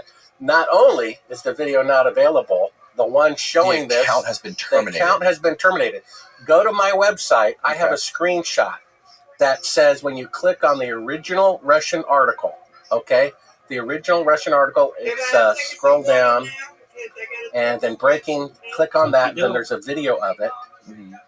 There's a link to the video. And there's a screenshot that says if you click on the original Russian article that shows that the AI said the moon missions are fake, you'll be associated with child and all the data on the computer will be stolen. It's in the video portion of it. So go to my YouTube channel, which is linked at the bottom, Bart's YouTube channel, and then one of those videos near the top will say AI says the moon missions are fake. Keep going down. What's it called? It's under Bart's moon landing film. Say AI. Just have an AI and search. Yeah, there you go. No, the next one. Second one. Advanced AI. Yeah, moon pictures are fake. Third one. Okay. Then scroll forward somewhere in here. I did a screenshot of that original link, which shows that the warning. So basically, the original article came out in Russian because it was a Russian event. Vladimir Putin was there. And then the original article, if you copied and pasted it and put it into Google Translate, it wouldn't even translate it. You understand? And then there's a screenshot here of it saying that if you click on the original link to the Russian article that says the AI says the moon missions are fake, you'll be associated with Chop. How far into this video do we have to go? Let me see if I can find it here. I might have a still shot of it here. Sounds like a plan. That I could send you. And when did this happen? This was a little more than a year ago. A little more than a year ago. Yeah. Okay. So and it's never covered by RT. In fact, they wouldn't want to do it because you're claiming they want the blackmail. They don't want to. They made an agreement, just like my friend in the Chinese Space Agency, not to publicly say the moon missions are fake in exchange for who knows what. And China, it's in exchange for space technology that Congress forbid to give them. And Russia, who knows why. He doesn't look surprised, and he looks scared that the truth might come out. So, did you see the video on the press conference of the head of NASA when they were asking him about the Chinese probes that were going to the dark side of the moon to map the dark side of the moon. And they were asking the head of NASA if we're going to be doing the same thing, sending probes to the dark side to map it and figure stuff out the same way the Chinese are doing it. And he said, no, we have no reason to do that. Well, that guy, I think his name was Bill, he said the back side of the moon is dark all the time, which is completely wrong. Same like the front side. It's dark and light every 14 days. So the administrator of NASA doesn't even know that there's light and dark on the back side of the moon. And then recently there was a congressman saying, and I'm not sure where the clip is, but it's probably out there somewhere. A congressman said, I think about 2 months ago, we need to beat China to the moon. And I think it's during that UFO disclosure clip. So you're saying that the dark side of the moon is not always dark? Well, they call it the dark side of the moon because it's the same side of the moon faces the Earth the whole time. Right, exactly. But all the moon has a night and day that's 14 days long. It constantly changes. Just like our Earth goes night to day in 24 hours. Right. The moon does it every 14 days. So I see. But the same side of the moon always faces the other way. Correct. But both our facing side and the side away from the Earth have light and darkness. Correct. The same amount. Right. The NASA administrator didn't even know that. So it says here, you are trying to access a URL that is suspected of child or exploitation material.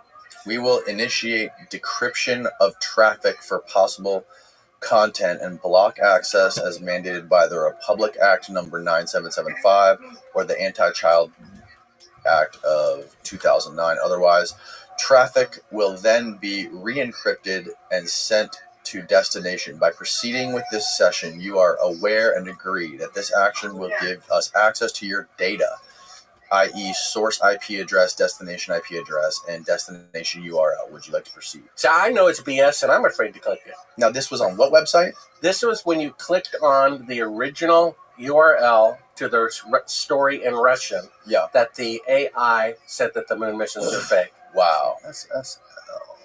Yeah. So that's what it says. It says, don't go to the article that says the AI is fake. Wow. On RT, I've left comments. I leave about 1 or 2 comments a year on RT. And after this came out, I went to an article that was about AI. You know, some AI story on RT. And I left just a little comment. What about the story about the AI with Putin there declaring that the moon missions are fake? The comment was removed every single time. So they won't even allow a comment there. You see? Yeah. So according to my source in the Chinese Space Agency, everyone knows the moon missions are fake. They teach it in school that the moon missions are fake, but they're blackmailing NASA. You see? So the Chinese government never officially said the moon missions are real. The Russian government never said they were real. But they're also not saying they're fake in exchange for blackmail. In the case of China, for technology that Congress forbid them to receive according to congressional law, so the CIA is breaking the law, and who knows what Russia is blackmailing us for. Didn't Nixon visit Russia and China around that time? Didn't he give wheat sales to the mortal enemy Russia below cost? Didn't he suck up to the Chinese leader also during the Apollo program? See, I think they found out, and they're blackmailing us, which is a much better use of the information than just blurting it out. I mean, the moon landing was such a fundamental pillar of America for the last 55 years. I mean, it's been taught in schools. It's in all the libraries. It is literally woven into the fabric of our being. So to knock out those legs from under America, I can't imagine how catastrophically embarrassing that would be. Yeah, but what's the alternative? Either we perpetuate a lie and we tell elementary school children and college school children that they went to the moon in 1969 with 1 millionth the computing power of a cell phone, even though today they can only go 1,000th the distance. We keep perpetuating that lie, right? Which is the evil people winning, which is the lies winning. Or we admit our mistakes. Kennedy was the most popular president of all time because he admitted his mistakes. Gulf of Tonkin, later, that was during Johnson, who faked the moon landing. But Kennedy said about the Bay of Pigs, it's my fault. He had another mistake. It's my fault. So telling the truth about the moon landing lie is what will restore trust in the American government. It will stop this division between blue and red, because after all, Democratic Johnson was supervising the moon landing. He was there at Cannon Air Force Base, according to our eyewitness, and then Republican Nixon gave it the thumbs up. So both Republicans and Democrats are being cheated, and whose parties have become corrupt. Just ask Bernie Sanders or Ron Paul if an outsider can get a fair shake, and you can't, right? So both parties are corrupt. If Trump wants people to be united and give him a chance to take down the corruption, there's no better tool than to show the American people they were lied to about the moon water inside of you, so it's gonna cool you down. That's you sure normal. Crossed your T's and dotted your I's, Bart. It's amazing the amount of work that you've done. It really is. Well, they did fake the moon landing, and that's a sad, sad fact. It took me years to finally admit. But that's, like I said, more profound than if they'd actually gone. We have this great event in human history that mankind has become so depraved and so juvenile that we can't tell the truth to one another. We can't admit that we set a goal that we couldn't achieve. So the most powerful nation on earth lied to their own people, murdered their own people to cover it up. It's a historic proportion, and people are defending it, which is wrong. It's so profound, more profound than if they'd actually gone. And like a cure for cancer, we will not be healed, and mankind in America will never go forward unless we admit that the moon landings were indeed fraudulent. Thank you for coming and doing this, man. I really appreciate it. That was 3 hours. Where can people find out more about your, obviously we let people know, Sibrel.com, your book, Moon Man, but is there anything else that you plan on doing in the future, in your future, any more investigative work regarding this stuff? All that I say is please link to Sibrel.com in the description, because all of these links are there for free. Yep. And I would rather put the moon landing fraud behind me. I'd rather never talk about it ever again. There's a gentleman by the name of Ron Perlman. He wants to produce my first feature film and star in it. He says it's a screenplay unlike anyone he's ever read before. We're raising $7 million to do it. Really? And so I hope to produce my first feature film. That's my next project. I hope to never talk about the moon landing fraud ever again. CIA, if you're listening, give me the $7 million and I'll never talk about it ever again. I would rather make feature films, that are fictional to inspire people in life. CIA is going to come to you and say, Bart, we're going to give you $1 billion. Just shut up about the moon landing. That'd be great. You know how many CIA agents it takes to screw in a light bulb? I've heard this. How many? Well, I can tell you, but then I have to tell you. Fantastic, man. Thanks again. I really appreciate it. We will link all your stuff below. And anything else we missed that we should talk about, or is that just pray? Everything? If you believe in God, pray for the truth to come out. And I've sent out over $1,000 of books to the current administration, and I would have done it to the Biden administration as well if they said they were into disclosure.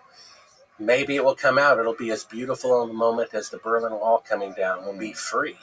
And then we can make our government and our world a better place, but only after telling the truth about our worst mistake. All right. Thanks again. Sure. Goodbye, world. Goodbye.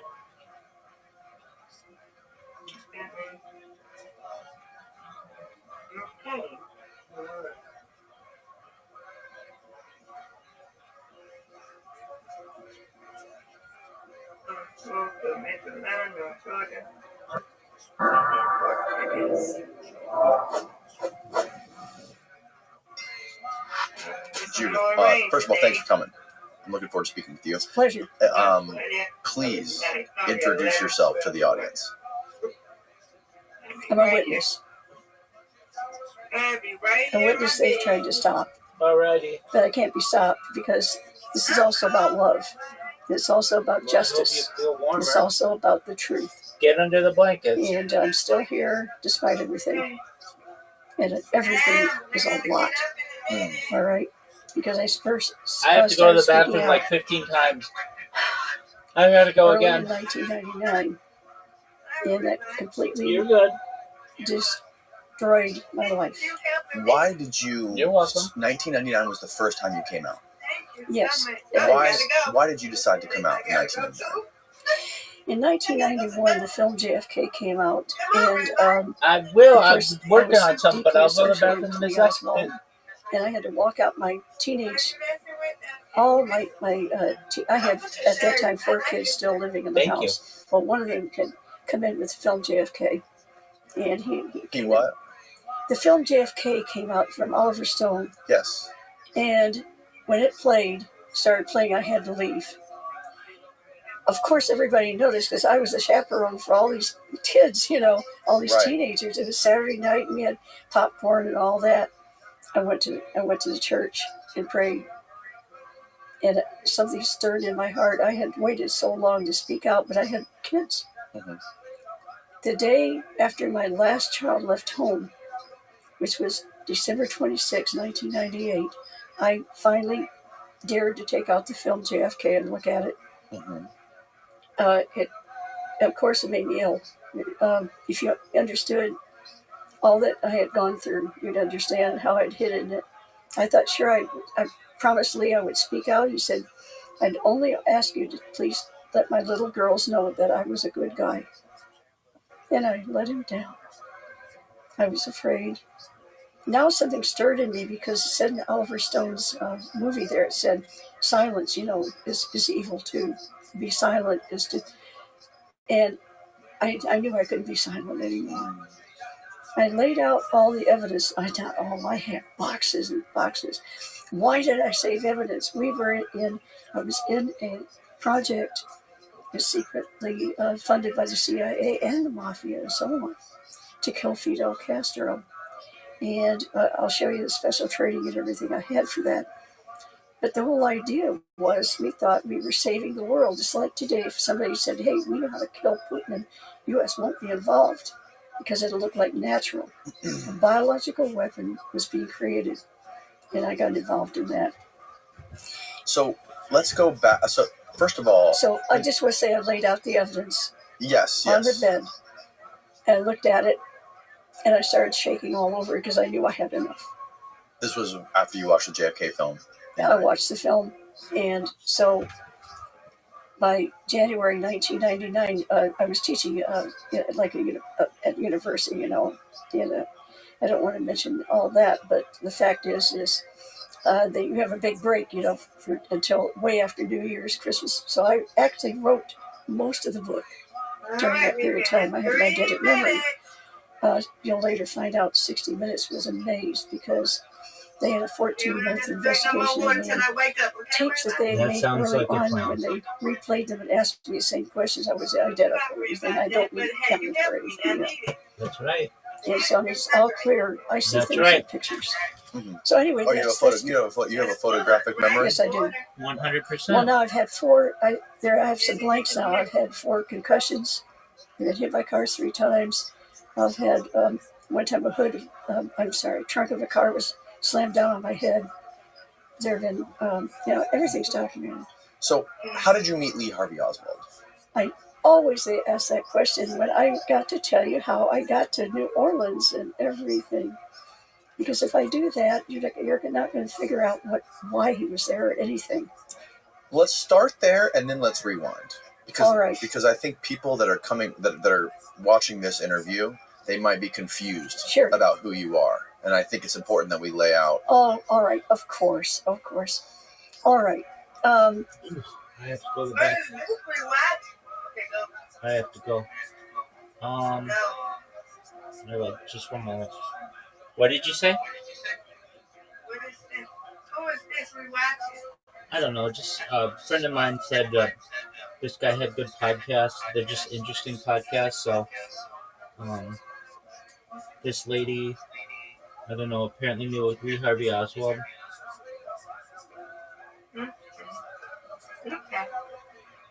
Well, when you come back, we'll drink a little bit more water. Oh boy. No, we don't have to. You don't have to. You just have to meet. You don't have to drink it. You don't have to meet. Are you still cold? Yeah. All right, well, get on the cover. She'll be fine.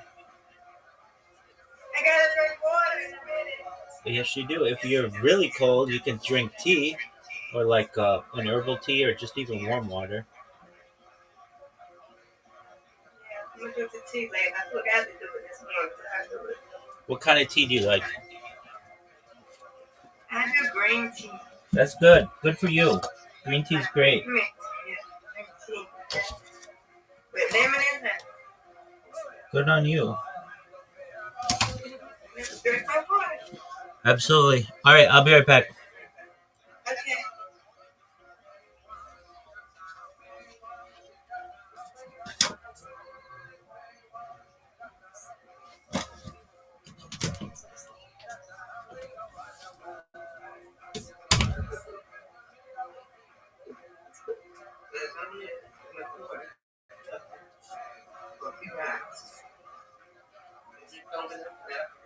Okay.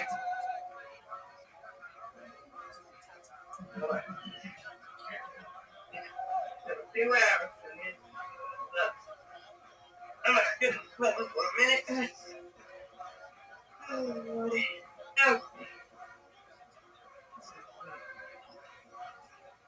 Okay. If I get up again.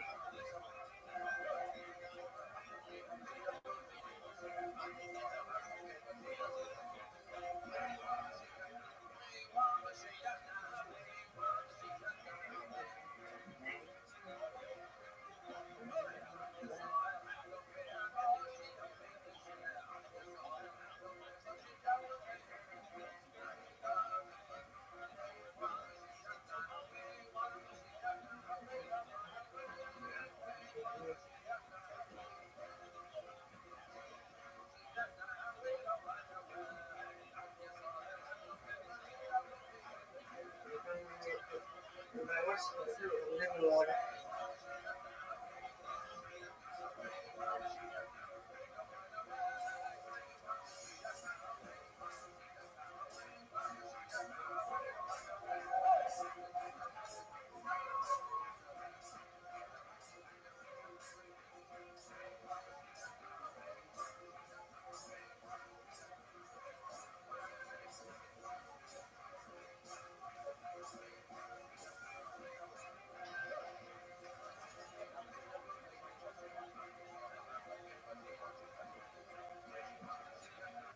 Uh-oh. Okay.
All right, Mr. Chorus, I'm back.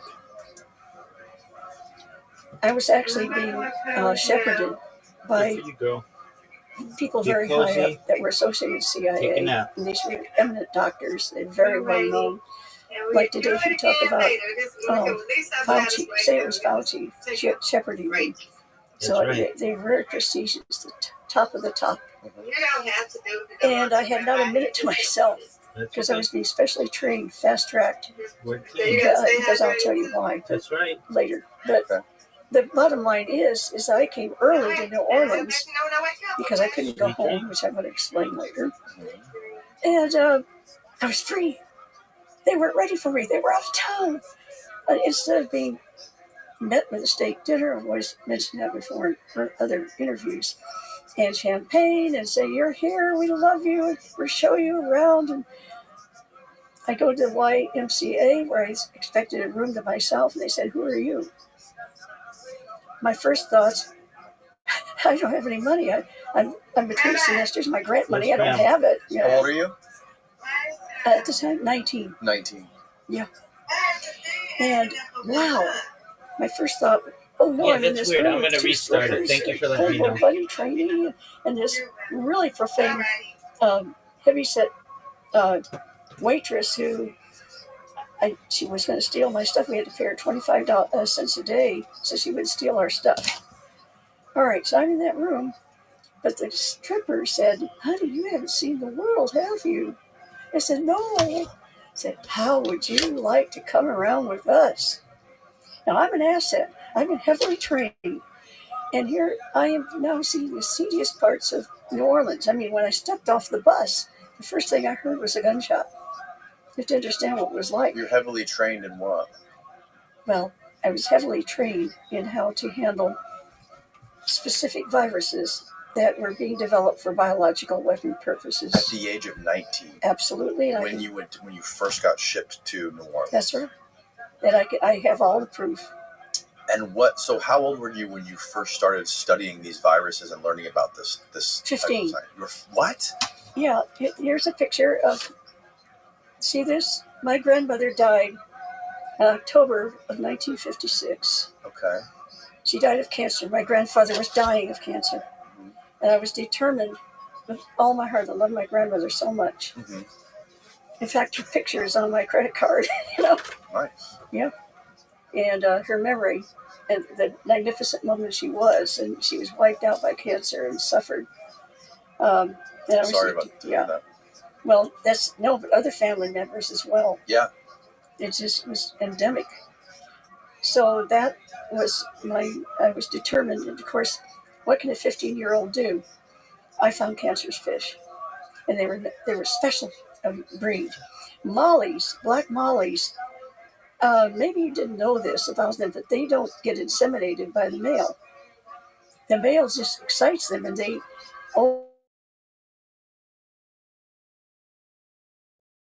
insemination.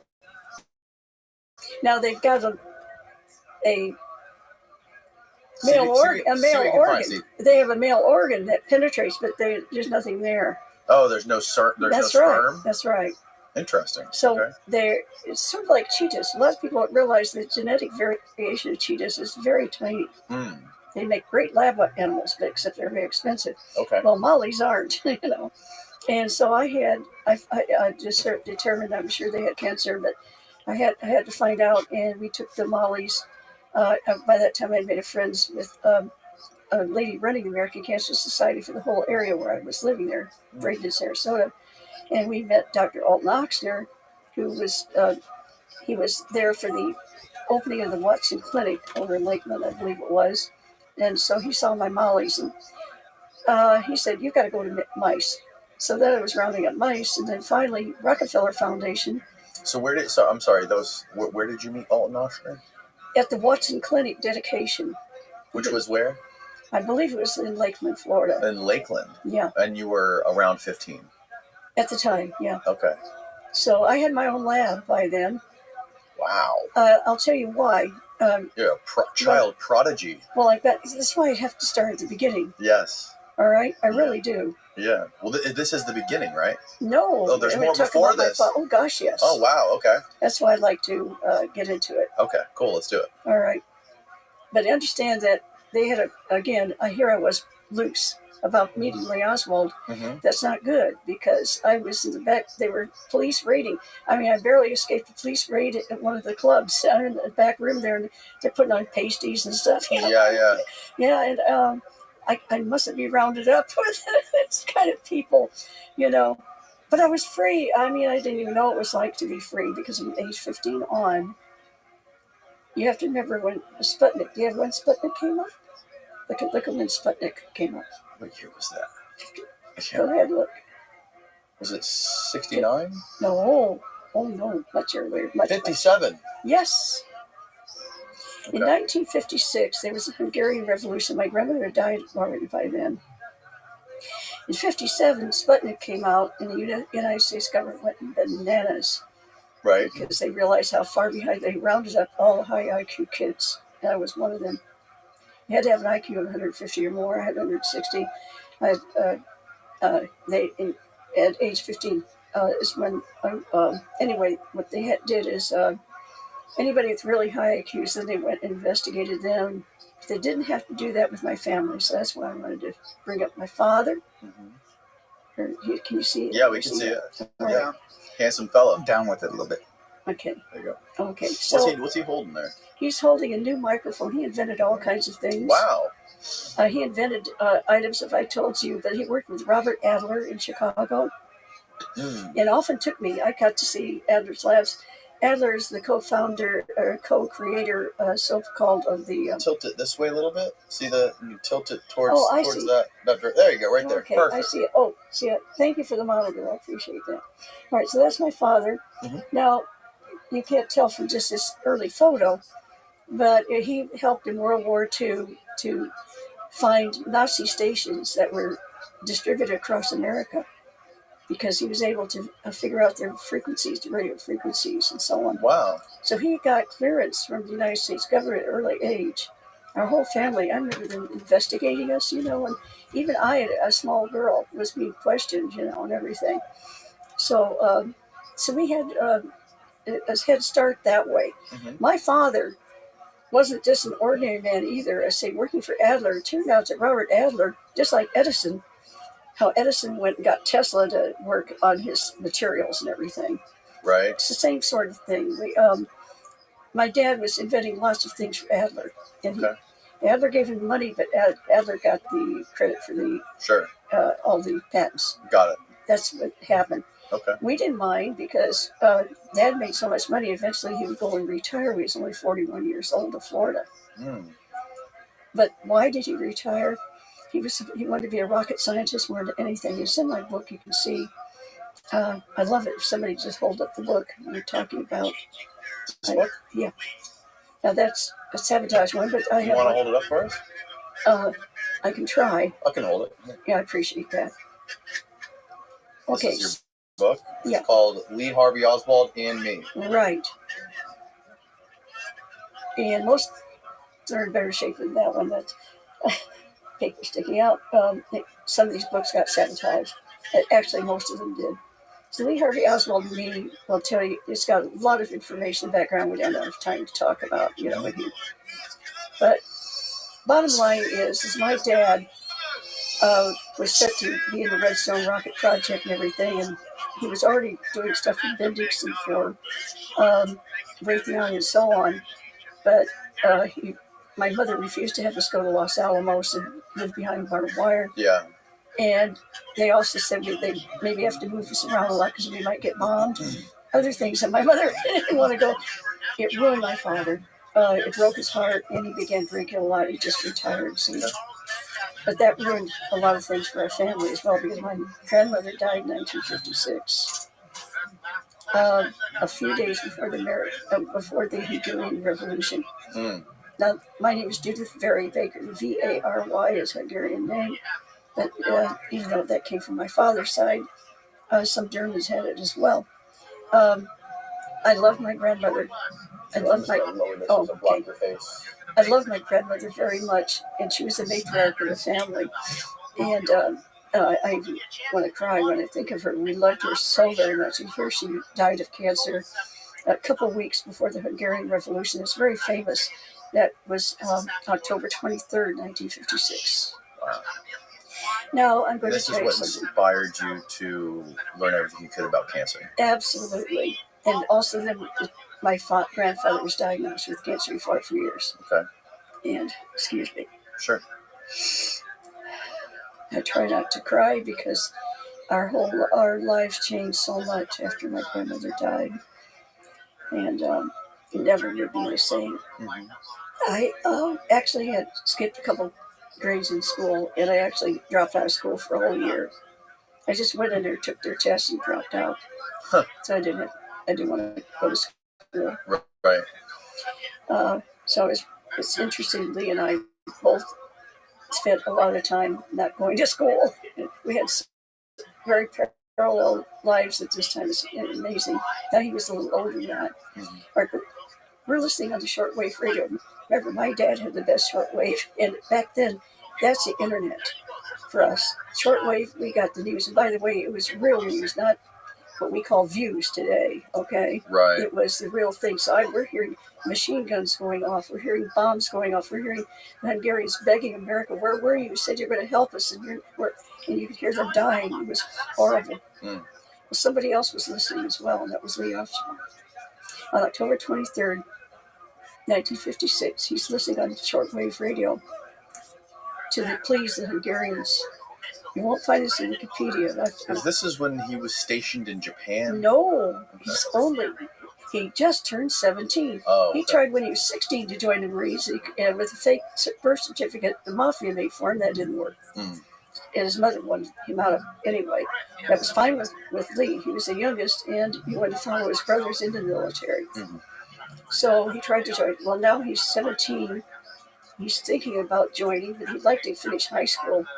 But then he hears the Hungarian Revolution. That's on the 23rd. On the 24th, Lee Oswald joined the Marines to fight the Reds. That's what he told me with his own mouth. So anybody telling you he's pro-communist, all that is a front, right? Because he wanted to be a spy. His great dream was to do like Herbert Philbrick. I led 3 lives, and I have a very important document I sent you guys. Because I would be sent to New Orleans. To Buffalo, New York at one point for training. And I'm going to show you that I showed that to Lee and why that's important. So we have enough time on this wonderful show that Yes. I could do that. Yeah. Things like this, because the background is so important to understand how much I know about Lee Oswald. Right. Not just a girlfriend. In fact, I consider myself his fiancée. When yes, I'll tell you, Lee Oswald, Friday morning, he's going off, as he told me, they're probably going to kill him. He told you that. He said they're probably going to kill me. I talked to him only 37 and a half hours before the assassination. He left his wedding ring behind. Understand? Because he told me, I'm not going to come with you with that wedding ring on. He left it behind. So there's a lot more I can tell you. Yeah. It was a real signal to me, you know. She kept that ring for years. Maria Oswald did when she heard that. He left it behind because he intended to marry someone else. And she sold it. Really? Yeah. We poor thing. I mean, you wouldn't want to hold on to it, would you? No, hell no. You wouldn't want to hold on to that. That's right. So she finally sold it when she realized background on it. Mm. Okay, so let's go back. Yeah. I want to go back to Alton Ochsner. Well, that's not that far enough. I'll just go a little bit here, show you some pictures, because when this IQ thing came along, that's when I got my own lab. And his name was Dr. Knut Nicholson. Okay. Came to visit CIA. Now, the only way I can prove it is he's using a fake name, but it happened to be in our student newspaper, where it talked about his whole history, like he'd been a spy for Hitler. I mean, against Hitler, but pretending to be pro-Hitler. He took a shine to me, thank God, because he came to interview me and two others, David Dietrich and Dave Tracy. All three of us had scored very, very high IQs in the state of Florida. Here we're at the same school. Probably if it had been one of us, I don't know when they made the trip, but he made it for the three of us. And he focused on me then for almost 2 weeks. Taught me all kinds of things. I think it's because I was a girl and he never had a daughter or something. But he told me all about his life and how his family rejected him. Boy, do I know how that feels now. Because they all thought that he was working as a spy for Hitler, not against it, and all that. Wow. And you know what? When I told this to Lee, you should have seen his face, because his whole family was rejecting him because he was doing the same sort of thing, pretending to be pro-Castro, all that. Right. The fake defection to the Soviet Union. And imagine, he said, here's one of the things he said, like, he got arrested on August 9th for handing out, he said, public disturbance and all that. I've got something to say about that, what happened there. But he said, you have no idea how I felt getting my mugshot. I had lived clean for my family, and now I'm in New Orleans, where I was born and raised so much of the time. And disgracing my family. I'm doing this for my country. But it really hurt him. And I just about cried with him because I understood, because of Nicholson had told me all the. So when I told him all the stuff Nicholson went through, and there are other things that I was able to tell him, it really created a bond between us. And he ended up, he had no one to talk to, but he understood. He just hit it off immediately. And I'll talk about how we met as soon as I managed to get through the training. So we're talking about all that training. Now, Alton Ochsner, I'm going to try to close things out. This is very interesting. At the time in 1960, when I'm not only getting my own lab, but military officers insist that I go and learn Russian. Okay. When you're still... I'm in high school. You're in high school. Yeah. They want me to be able to translate cancer research things. Right now, by the way, I had invented a new way to get magnesium out of seawater that hadn't been done before. Yeah, I was 16, and that sent me to the International Science Fair. That's where I brought all my cancer research stuff with me at that time. Okay. And so Eli Lilly and all that got to see it. Mm-hmm. And although there's many circumstances why I was not able to even get interviewed, it didn't matter, because all of a sudden I got Oak Ridge on my side. I got Walter Reed Institute. They're sending me material. They will be sending me materials, including esoteric chemicals and things. I got mice by then from the Rockefeller Foundation. Then later I would get them from other sources, and it's from banks. They laundered this through banks, offering Okay. the mice, that kind of thing. But it was all really, I was being started already this training. I was still in high school. I ended up, well, I want to back up now, show you this medicine urge as Cold War aid. I want you to see this. Okay. And you might, let's read the first paragraph or so. That's Alton Ochsner. This is 1960s. About the same time, I've gone to International Science Fair and so on. Ochsner to propose plan to U.S. State Department. Dr. Alton Ochsner said Friday he will propose that the United States State Department enlist something medical profession in the Cold War with communist nations. As soon as the new federal administration takes over, I plan to call on the new Secretary of State, Dean Rusk, with my recommendation, he said. Okay, so Alton Ochsner ends up being on the secret side of things, all right, to try and kill Fidel Castro. Right. So Okay. Alton Ochsner was a what was his background? He was basically the first doctor, if I'm not mistaken, to correlate lung cancer with smoking, right? Right. And by the way, I'll be talking about how I gave lung cancer to mice in only 7 days. Why I got his attention, as you can imagine. So he was he had a lot of ties to South American leaders, the leader of Panama, and he also had he was rubbing shoulders with lots of like celebrities and music people everywhere, and he was very highly regarded. And allegedly, from what I've read, that he worked with the FBI for some clandestine operation. He did some sort of secret work for the FBI. We have not only FBI. I have documents in my possession showing that his last contact of Oxford Clinic was November 1963. Mm-hmm. And Alton Ochsner was when we had Jack Cruz on the podcast a few months back.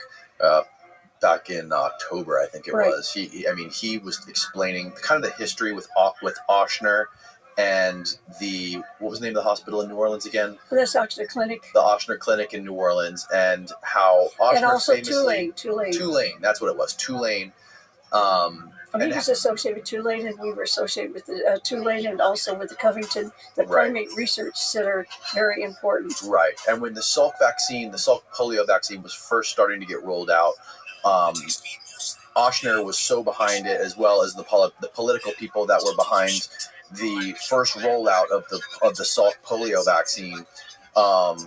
We've got to go back to Bernice Eddy came out, and she did this last minute at the 11th hour. Bernice Eddy did this test on a couple monkeys with the polio vaccine. Well, it was also Sarah Stewart. And Sarah Stewart, correct. Unfortunately, he mixed up Sarah Stewart's name with Dr. Harry Sherman's name. It was really Dr. Harry Sherman that was working with me in New Orleans. So right before they rolled out that vaccine, Bernice Eddy did a test on some monkeys with the new Salk vaccine, and they were paralyzed.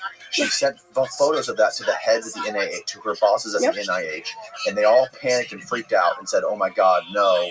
Like, we're going to roll this out anyways." And Ochsner was behind this, and he was tied into a lot of political big shots. And Ochsner said, "You know what? We're going to go in front of this auditorium, and now I'm going to inject my 2 grandchildren with this Salk vaccine." He absolutely did. I sent you a picture. There it is. His granddaughter died. I think his grandson died. His grandson died in 2 weeks. In 2 weeks, and his granddaughter was paralyzed, right? That's right. And he did this in front of the press and everything. Now, that taught him a big lesson. This is what you have to understand.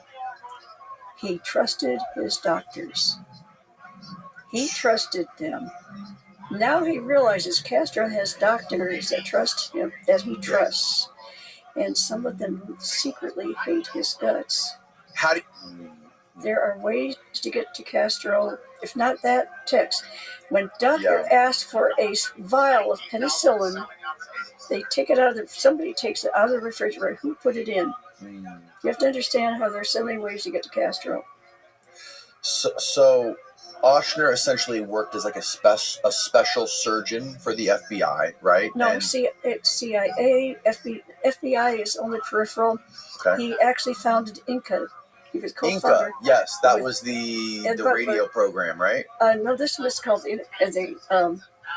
Well, they were part of the radio program was part of Inca, I believe. That's right. Yeah. They went to over 3,000 radio stations all over Latin America, Mhm. Middle America, and so on. All right. And he founded that. There was also some FBI people that were on the board of Inca. Of course. And one of them was my boss. And let's get started, though, with something I want you to see. This is Thursday, March 15th. Now, I'm going in chronological order here. Okay. So you got that for 1960, so on? And when that started, in 62, JFK comes to New Orleans to dedicate a pier. Now, of all the people that hated JFK, Alton Oxner has to be at the top. Despised the man, hated him. Why? For many, many reasons. He thought he was a communist. Remember, this guy is always, you can't get anybody more anti-communist than Alton Oxner. That doesn't mean he was always right. Right. And this thing, the idea of catering to anything, any demands, he was completely, of course, the CIA told him what they thought of him because of Bay of Pigs and all that. Right. They made JFK take the blame. No, it wasn't him. There's a lot I can tell you about David Ferry and how he thought that JFK was to blame as well. David Ferry is someone that I sent you a clip about him. And I don't know whether you... David Ferry was a former CIA pilot. He was always a CIA pilot. Okay. The thing is that I say always. I mean, anytime from the Bay of Pigs on, okay, and before they was training anti-Castro pilots for the CIA and things like that. And he was a fantastic pilot himself. But I want you to see this. This is going to be very remarkable. This is from the Congress of the United States. All right, Thursday, March 15th, 1962. Kennedy is going to come to New Orleans. Guess who is in charge of all the details for his visit? Who? Alton Oxner. Alton Oxner. The surgeon. Who hates him. He gets all the medical information about JFK. He gets all the information about, remember they had a parade, all the parade information. 1 year later, that's going to become very valuable. We're talking about 1963, a year later. This is March 62. And he knows everybody that are involved with the parades and everything. Okay. So anyway, here's the document showing he was in charge of everything for JFK. You go about the center of the document there. President Kennedy will deliver his address in the city's municipal auditorium about 11 a.m. on May 4th. However, further details of the visit will be determined by the president at the White House conference with Boggs in New Orleans and the New Orleans mayor, Victor Shire, next Thursday morning. I may have to read where it is. You've lost it. What does it say? What is the gist of it? Here, let me get it back. I'll Sure. read the part that. Sorry about that. All right. Okay. Congressman Boggs says all the members of the. So this was addressed to Oshner? Just a moment. Sure. The International House in New Orleans will sponsor the president's visit to the Crescent City. Congressman Boggs said. Dr. Alton Oxner, president of International House and as internationally famous surgeon, will be in charge of arrangements in New Orleans for the president's visit. Okay. What? Let me see that. Yep. Where's that at? Just above where you were reading. Oh, yeah. Dr. Alton Oshner, president of International House and internationally famous surgeon. Wow. Will be in charge of arrangements in New Orleans for the president's visit, Boggs noted. Yep. That's interesting. From the Congress of the United States House of Representatives, Washington, D.C., for immediate release, Thursday, March 15th, 1962. Now I've got all kinds of documents other people don't have. Here's a picture. Let's go back a little bit about, as I said, getting my own lab and all that. It got into probably one of the reasons I didn't get killed like almost everybody did in these projects is because I was just too much into news. Had newspaper articles and lots of stuff showing me in the labs. Yeah, you may want to show it. I can't see well enough to know what I'm doing. It'll latch onto eyeballs, so you got to cover your face. Okay. All right, this is probably in the emails, right? This is a picture of you, I'm assuming, doing some lab work. Yeah, that was in my lab. Now that lab Manatee High Senior Hunt's cancer cause. Yeah, we've got lots of. Okay. Yeah. All right. You'll notice one that says National Meet there, right? The scientists. It says it near the bottom. Look. No, I don't. I'm not seeing Let me that. see. I may have to show it to you. Anyways, yeah, no, I get the gist of it. Well, this is important. Senior attends National Meet with Scientists right here. Okay. You have better vision than me. No, I just know where that's there. What's important is that this wasn't any ordinary. I crashed it, actually, and they were going to arrest me. But I had nobody. The work I was doing so advanced that none of the doctors I was working with, even though 2 of them had trained at Oak Ridge, understood what I was doing. And Dr. Alt Knoxter would be there. Also, Dr. Harold Deal, who was the vice president of the American Cancer Society. All 3 of them then came to my lab. When they saw what I had, by the way, the lab by then had been, people were scared because of the way the mice looked, the big tumors and everything. They moved me under the stadium. They rebuilt the lab for me under the stadium. Okay, so Oshner came down there. You were already doing all this research on cancer. Yeah. You were like a child prodigy cancer researcher at the age of 15. But now I'm 17. Now you're 17, and then then Oshner ships you somehow. Recruits you. No, all right. First of all, when they see what I've got, I was able to show them and proved it with all my documents and everything. Okay. Then I gave my lung cancer in only 7 days. Yep. It would take them 4 years to duplicate what I did, because it had to be duplicated to prove I did it, at Russell Park Institute by Dr. James T. Price. Okay. I did it in 3 months. It took them 4 years. Wow. Yeah, well, you've got to think out of the box. Okay. That's the problem. So, All right, so when this happened, they sent me to Russell Park Institute for training. Not just ordinary training.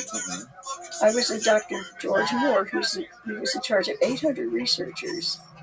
And they also had a program going on with students and all that they could slip me into, so they had a reason to get me there, And I actually attended seminars that were by Dr. Moran. And we've got a photograph I sent to you.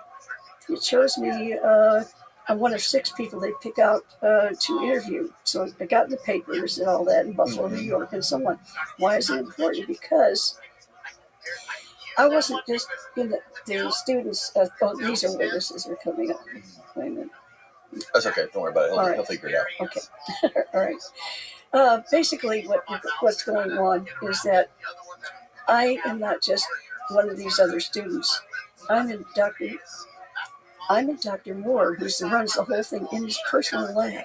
Okay. We're working on a special formula that can grow cancer cells faster than any other formula on Earth. Right. Now, why do we want to do that? We want to grow cancer cells fast, and so they could figure out, they told me, so they could figure out how Steve, there's a full screen button on the top left. All right, yeah, you'll see, I'm the woman, the girl there on your right. Okay. Bottom right, that's me there. And they just picked us.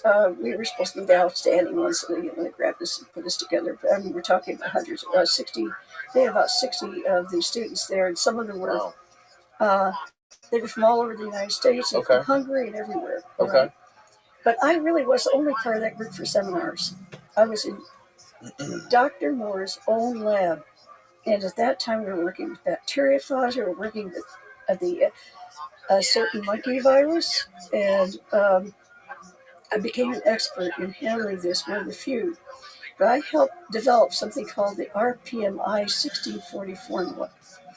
It's very complicated. It grows cancer faster than anything.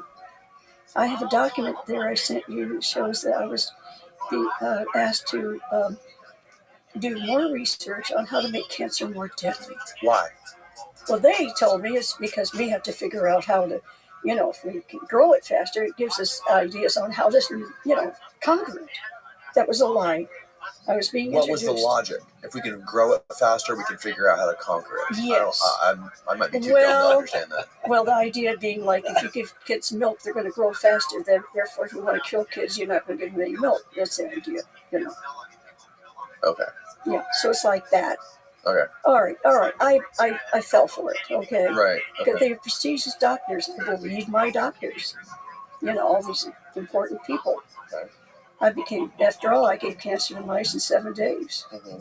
So I had methods that they were fascinated with and everything. By the way, how? How would you give cancer to mice in 7 days? I knew Dr. James Rainier. Remember, I said we're a Hungarian family. Mm-hmm. My grandmother knew the Rainier family, who were born in Vienna, including Dr. Rainier, and we're right across the border. A couple of our just miles away, and of course they knew each other, is what I'm saying.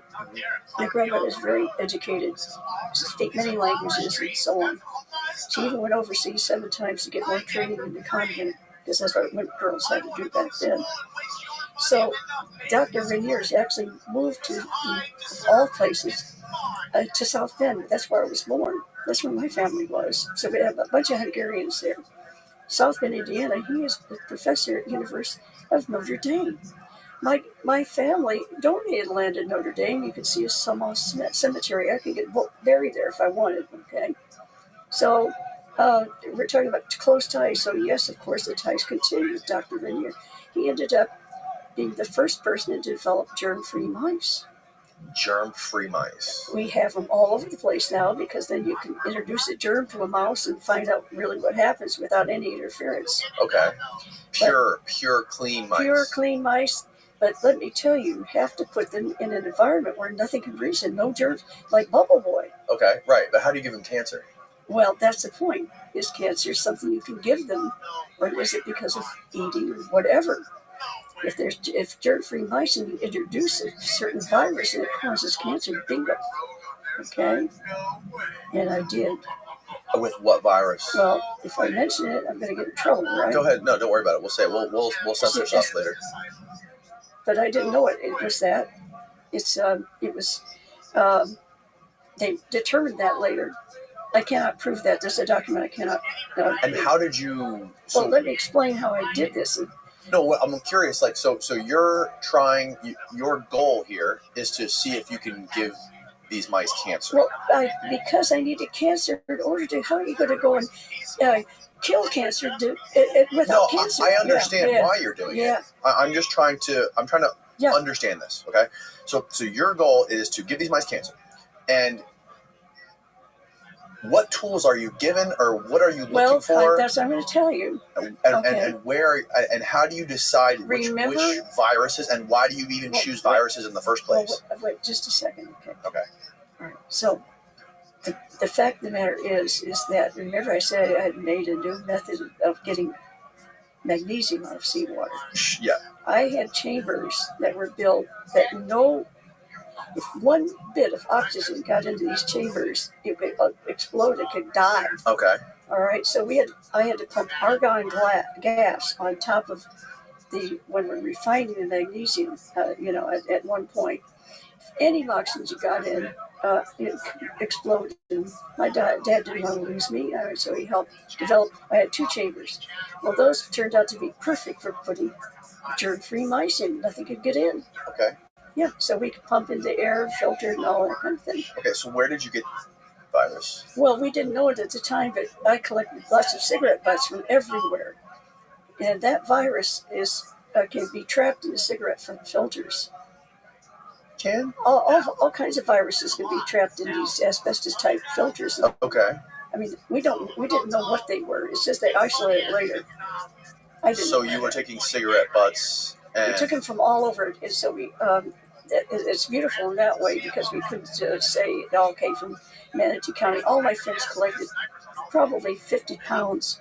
And you were somehow taking something off the cigarette butts and giving it to the rats? Yes. What I was giving them wouldn't have killed the virus, but it would have killed almost any bacteria and all that. They didn't realize anything left. And since they were germ-free, something got them. And then they found out that the mice, had that. How did you find out? Well, they were tested, but I wasn't ever. The reason I don't bring this up is I don't have the documents for that. Okay. But they understood after they did the testing. That's why I was sent for fast-track training and all that, and especially to work with that virus. So you gave the mice cancer in 7 days. They went. You sent the tumors off to be tested. They did. Yeah. They did. They didn't tell you anything. See, I had to crash this seminar. I couldn't get anybody to do the proper electron microscope work that had to be done to determine the virus, kind of whatever was And in then there. you go to New Orleans. No. Now that's what my enemies have said. Oh, straight from high school. Why? Why do your enemies say that? Because they tried to claim that I didn't get the special training. Oh, okay. And why? Because this. Oh, but then you went to New York where you got special training. Right, but more. Then I went from there, and that's you have something the abstract. I wanted to tell you what's going on there because it's really important. I gave you a document there. Okay. And the document says it should show sister. We have a lot to get through. Yeah. And we're already an hour in. Okay. So let's try to move through this a little bit. All right. You saw the document, so I'm just going to say it this way. Yeah. I am doing research, good cancer research under Eli Lilly. I had to do an abstract showing you, but today that same St. Francis University claims I never did any cancer research. Okay. And I gave you. By the way, here's the picture of the rat. Oh yeah, that's just give you an idea. The kind of. Whoops. There.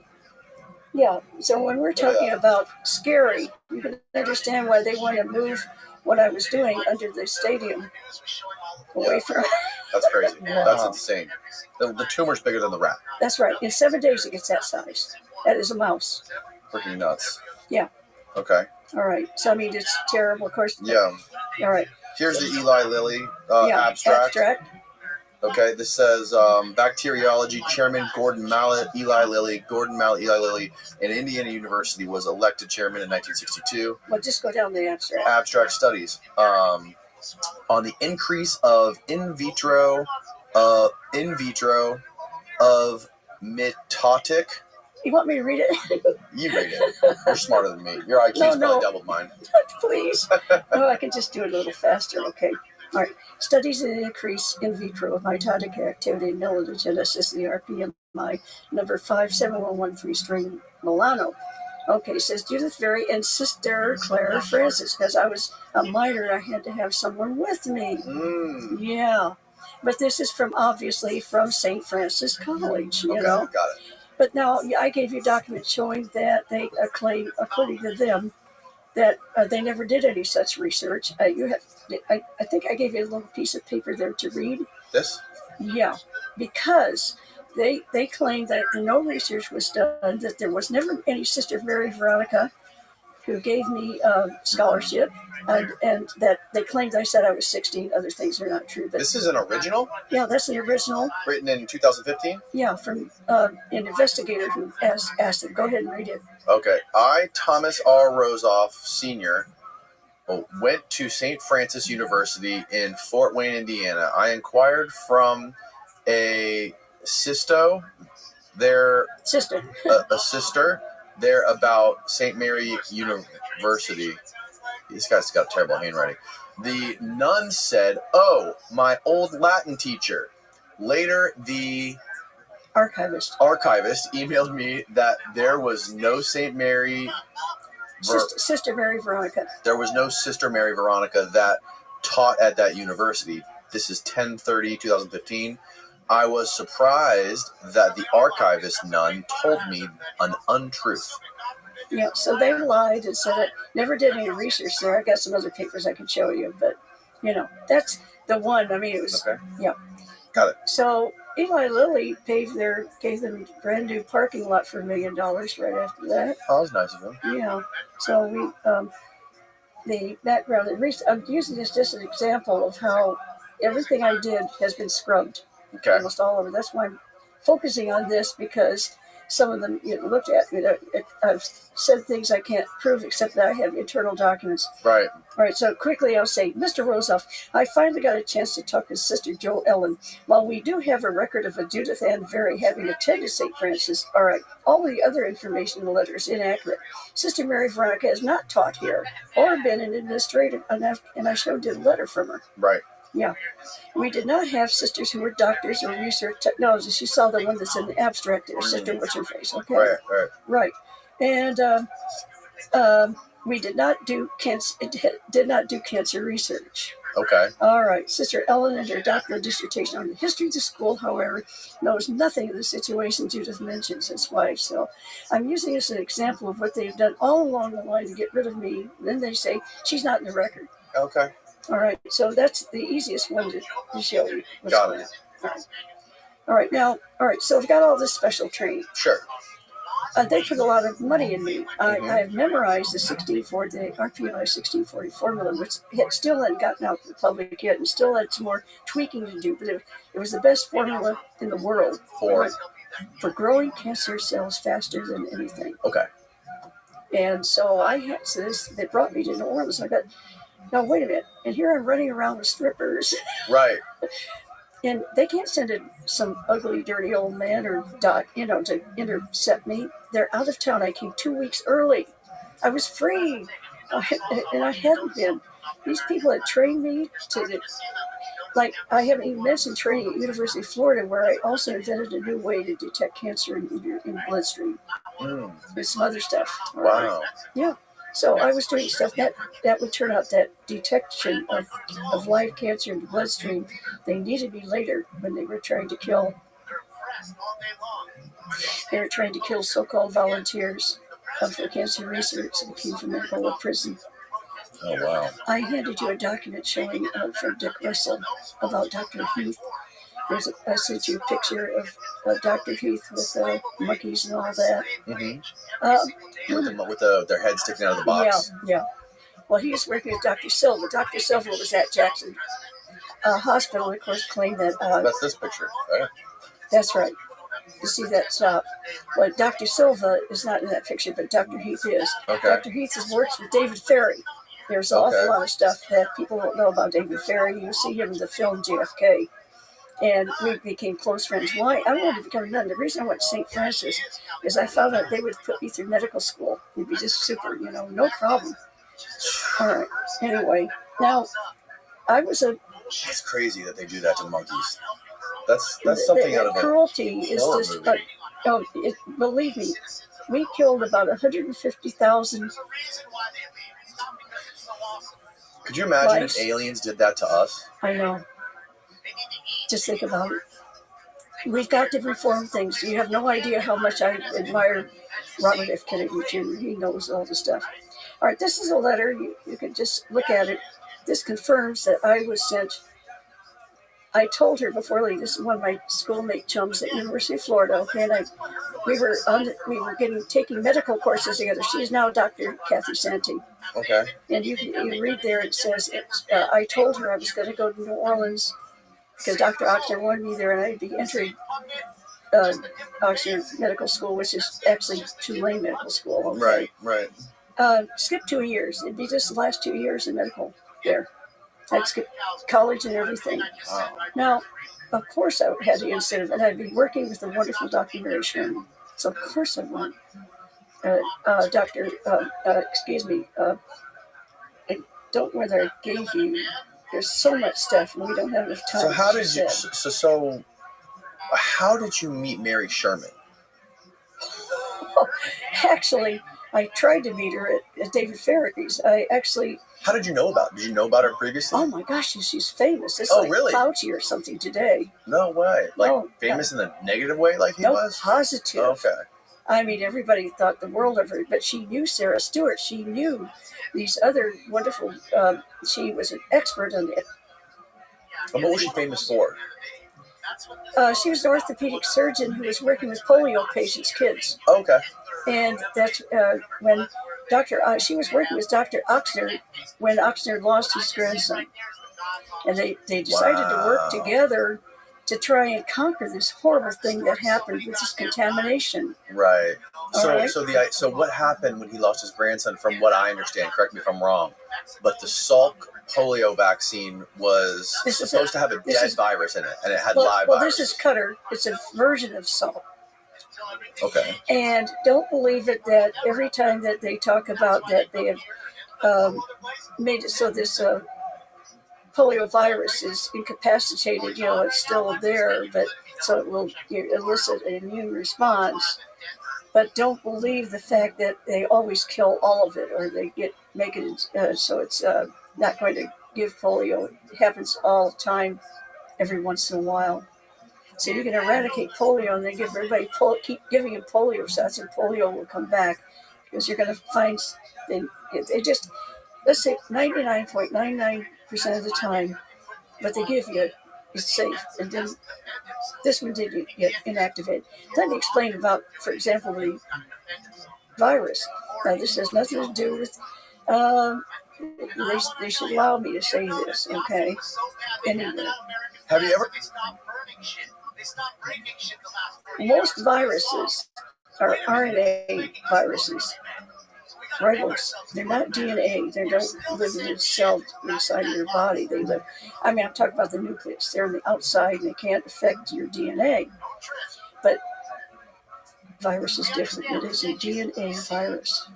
It can literally penetrate your cell. That is your nucleus. Now, but it's itsy bitsy teeny tiny. Now, when they go and kill all these, they're used to RNA viruses. Oh, you put them in formaldehyde, as you're making your material to make the shots you want, just go ahead and put them in formaldehyde for 7 days. They're dead.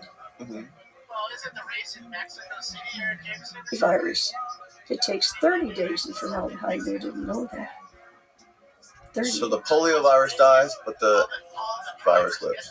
The polio virus is clean and it doesn't have the contaminations. They grew the virus on top of chopped up monkey kidneys. Right. The monkey kidneys, they're stupid from the beginning, because the monkey kidneys carry so many viruses. This thing is called the number 40. They had 39 other viruses. Right. Yeah. Was 40 the last one, or were there more than 40? There are more. Okay. But this is the one that stood out. He was absolutely... Yeah, but so when they made the second version of the polio vaccine, I forget the name of the company that did the second rollout of them that seemed to be more safe, that seemed to be working. They didn't kill the viruses, they just weakened them somehow. Well, that's the problem. What if you didn't weaken some of them enough? Sure. So, but why would it work better, though, if they're weaker instead of dead? Well, the idea, if it's dead, maybe the body's immune system's not going to respond to it. Sabin was the name of it. Sabin, yeah. And, but all of these have their faults and flaws. Mm-hmm. They simply, we have got to get a different mindset. We need to get away from thinking we can solve everything through the immune system and through shots. It's dangerous. We're going too far. I have a lot of people that agree with me that we need to rethink medicine. How would we rethink it? Well, you've been taught that everything can be solved with a shot. No, not necessarily. I think shots are a big part. So I'm talking about Big Pharma, what they Big want. Pharma, right. So essentially the idea is that we introduce a little bit of a virus or some sort of a disease to your immune system that is not harmful, but it builds up the antibodies so your body can learn how to fight this Well, thing. let me tell you what's really going on. Sure. All right, because it's a little bit worse than that. Okay. The theory is excellent. All right, it works to some extent. It's an ancient theory. It goes back to Marcus Aurelius. Well, I would say that it's obsolete as far as to what's really going on. Just like we don't have really ether up there we have black matter and so on. So we need to upgrade our thinking on this. What we have is the presence of the virus. They say it's polio, okay?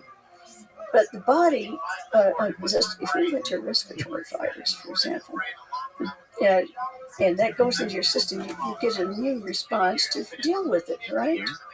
So the idea of shots is that you're going to put this stuff in the body and it's going to have an immune response. And that this stuff is not as dangerous as the real thing would be. Right. That's not always the case. Not always the case. That's right. And the problem is human beings make mistakes. And not only that, but mutations occur. And in the respiratory virus world, that's exactly what they do forever. You can't even, if one flu season, it's already going to change to something else. Right. Well, here's the thing. So you've got percentage of immune response. It's not enough to sell the product. So they put something else on top of it to top it off to make an immune response and say it's for the whole thing. But it's not. It's not for just the virus. They add this stuff on top, and that's artificially making a response that has nothing to do with the original response. Right. That's why you have to get boosters. Right. And then you can sell boosters forever. How would you approach it differently? Well, I was very much pro all of these shots and everything, okay? Until I realized that we have never cured cancer. Then I realized that we're making a lot of money with shots. Sure.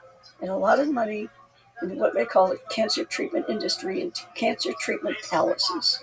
Mm-hmm. With those big palaces being built, and with all their industry associated with treatment, where are all the palaces being built to cure it? There's no incentive whatsoever to cure it, and there won't be. We could have cured cancer. I know how to cure cancer. How? Bacteriophage. Who? See, bacteriophage. What does that mean? Bacteriophage means to eat in Greek. Oh, really? So you got a virus that eats bacteria, but also these viruses are allowed, they actually can eat viruses. These bacteria can eat viruses? No. Viruses, bacteriophage is a virus that eats bacteria. Oh, a virus that eats bacteria. But, yes, they use it in all the sewer systems. Think of all the diseases that go into our filthy sewage and everything. Click on the Wikipedia, Steve. Wikipedia? Do you use Wikipedia? Oh, what do we go? Spookopedia? What's the other one called? What's the one Ian Carroll taught us about? Remember? Come on, man.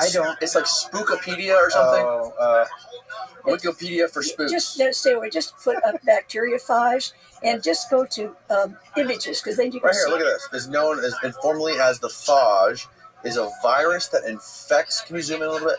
A virus that infects and replicates within bacteria and I don't know what that word is. Archaea. The term is derived from the ancient Greek word to devour, phagine. Okay. Amen would It's crucify me very for that. simple. The reason that they don't use it is too easy to cure cancer with it. They can't make any money. So bacteriophages are composed of proteins that encapsulate a DNA or RNA genome and may have structures that are either simple or elaborate. Okay. Anyway, you can engineer them very easily, too easily, so they can't patent them, because you can easily engineer them 10 different ways to cure cancer. Really? Now, what's wonderful about bacteriophages is once they eat it all up, they eat up all the cancer cells, leave a bag of pus behind, so to speak. If it's a tumor, all right, well, aspirate that out with a needle, big deal. They go to sleep. They don't wake up until they brush against a cancer again. So they hibernate in your body. That's right. And have you ever tried this? Oh, we were doing that in 1961 in Roswell Park. We were working with bacteriophage. Really? Yes. So how specifically? So you injected this into mice or something? Or monkeys? Mice, monkeys, we use marmosets actually there. That's in between. Okay. Yeah, marmosets are easy and fast and cheap. And so you gave these marmosets. They had cancer. They had cancer, or you gave it to them, or they already had it, one way or the other. Gave them cancer. And then you gave them this stuff, this bacteriophage. Yeah. Well, this is special, but it only took a few months to create it. So you can't patent this stuff because it's so easy to make. And what happened after you gave them the bacteriophage? Well, they survived. It went away, and then the marmosets have a short life. But if the cancer started up again, the bacteria will come. Bacteriophage. That's crazy. And we can't get. I've been trying since 1999. We have one company that has. You know what they did? They've trained bacteriophage to go to cancer cells, and guess what? Piggyback inject in chemo. That they can go in, and which is deadly and poisonous. Yeah. So here they've trained this bacteriophage to actually go to the cells, but not to kill the cells. Now it takes thousands of them, but they're little tiny. They're like little mosquitoes. They work. You see how simple they are. There are three major.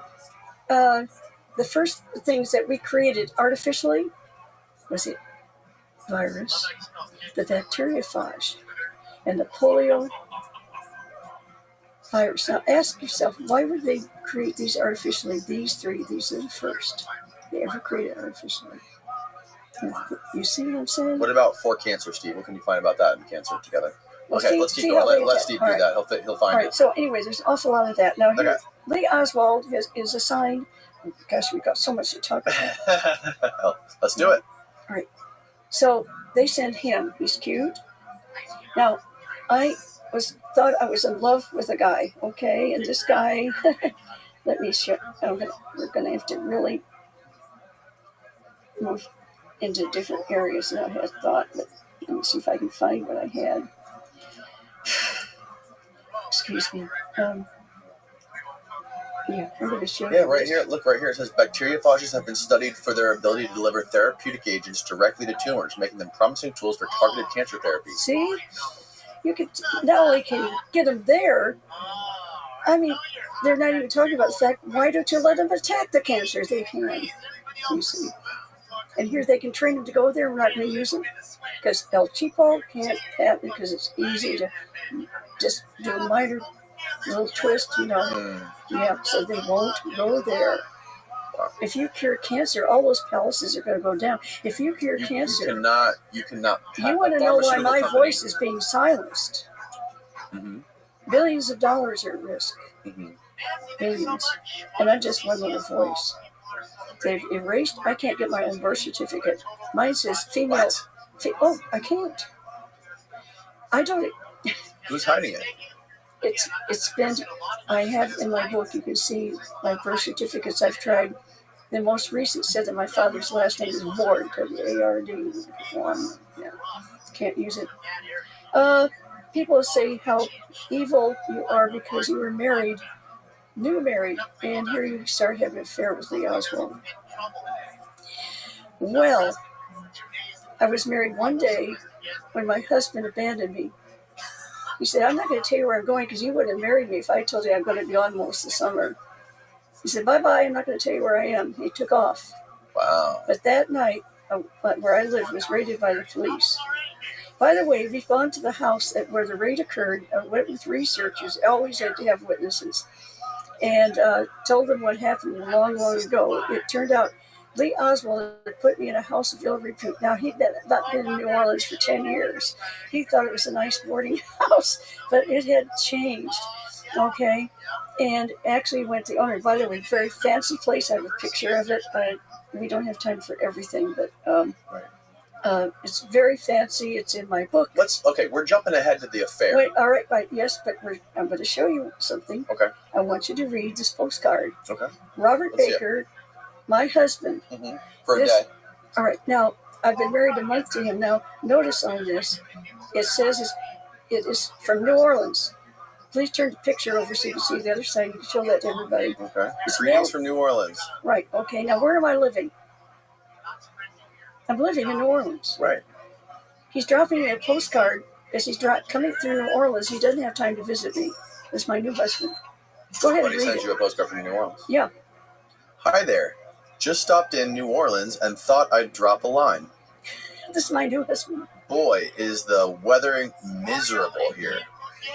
I'll be back through in a couple of days.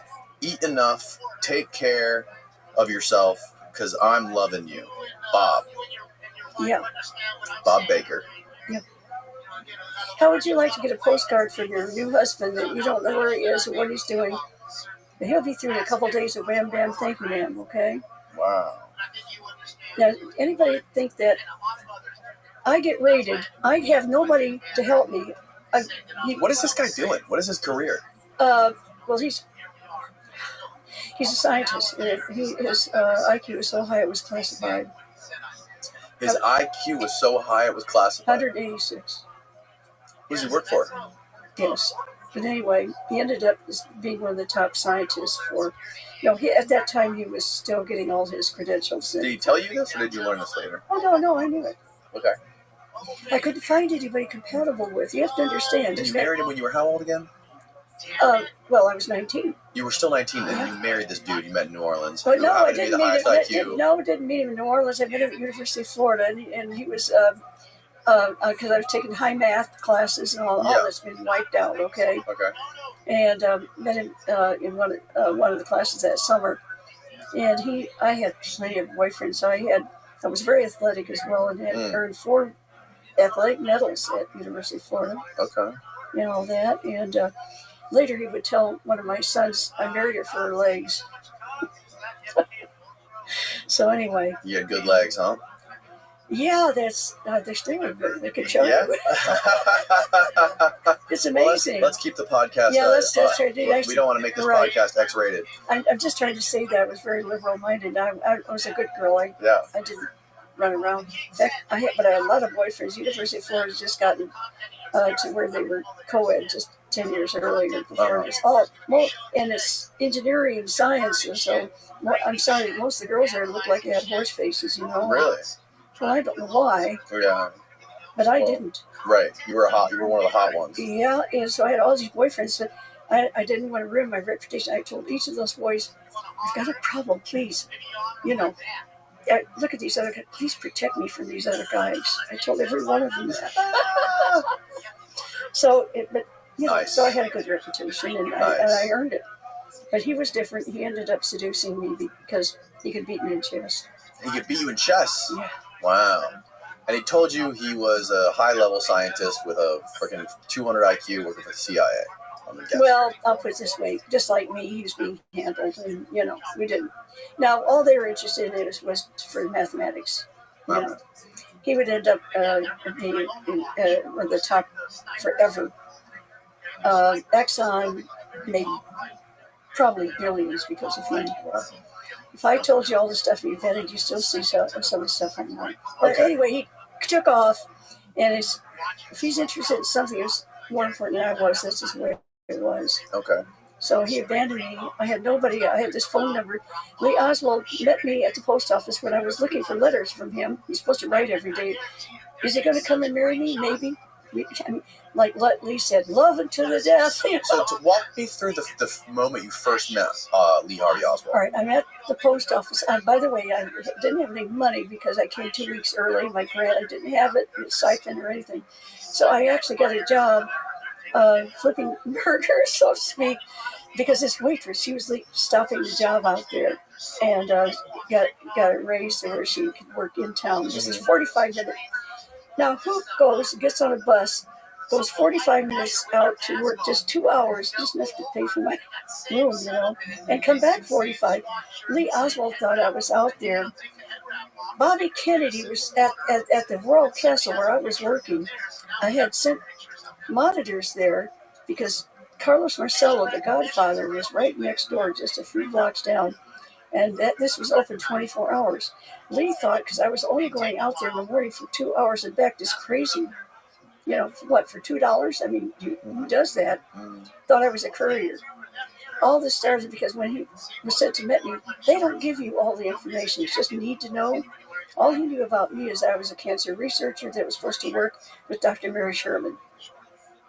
And David Ferry told him to go and meet me. That's all he knew. Oh, he was instructed to go meet you. Yes, but I didn't know that at the time. They want to stop me running around with these hookers and things, you know, that I was doing without realizing I'd never. I mean, I had my first drink, you know, and everything. You know? All right, so anyway, I'm angry because there's no letter. The man said he's going to write me every day, and he's going to tell me he's going to come marry me. Well, I don't need him. I mean, you know, if you know what I mean, big deal. Look at these legs. You think I need this nerd? Okay, it's sort of like that. Yeah, I got pawed over like crazy. Yeah. And so I sure did want that kind of life. Excuse me. I can't see very well. Okay. Thank you. Yep. Okay, so here I am, and I turn around. This nice-looking guy behind me, dressed, you know, real decent. Kind of cute. I had been carrying around a rolled up newspaper that had code on it because this Robert Baker didn't want his family to know he was dating me because they were anti-Catholic and they thought I was Catholic. Now I had given up on Catholicism. I had become an atheist because when I was at St. Francis University, my father came up there and kidnapped me to get me out of the convent. And so it was horrible. And since God didn't want me, I believed there was no God, you know. It was a big deal. I offered my life to God, and what happened? I didn't realize how God was going to use me. So anyway, I'm angry, and there's no letter from this man. He says, well, I might come marry you. We want birth control pills. I thought I was in love. I was in love with sex. I was introduced to sex by this complete, mechanically accurate man. All right? Mechanically accurate. Yeah, in other words, he knew how to please, but it doesn't mean he loved. There's a difference. Oh, okay. Yeah. Yeah. Yeah. And I didn't know the difference, of course, because that was the only person I ever knew.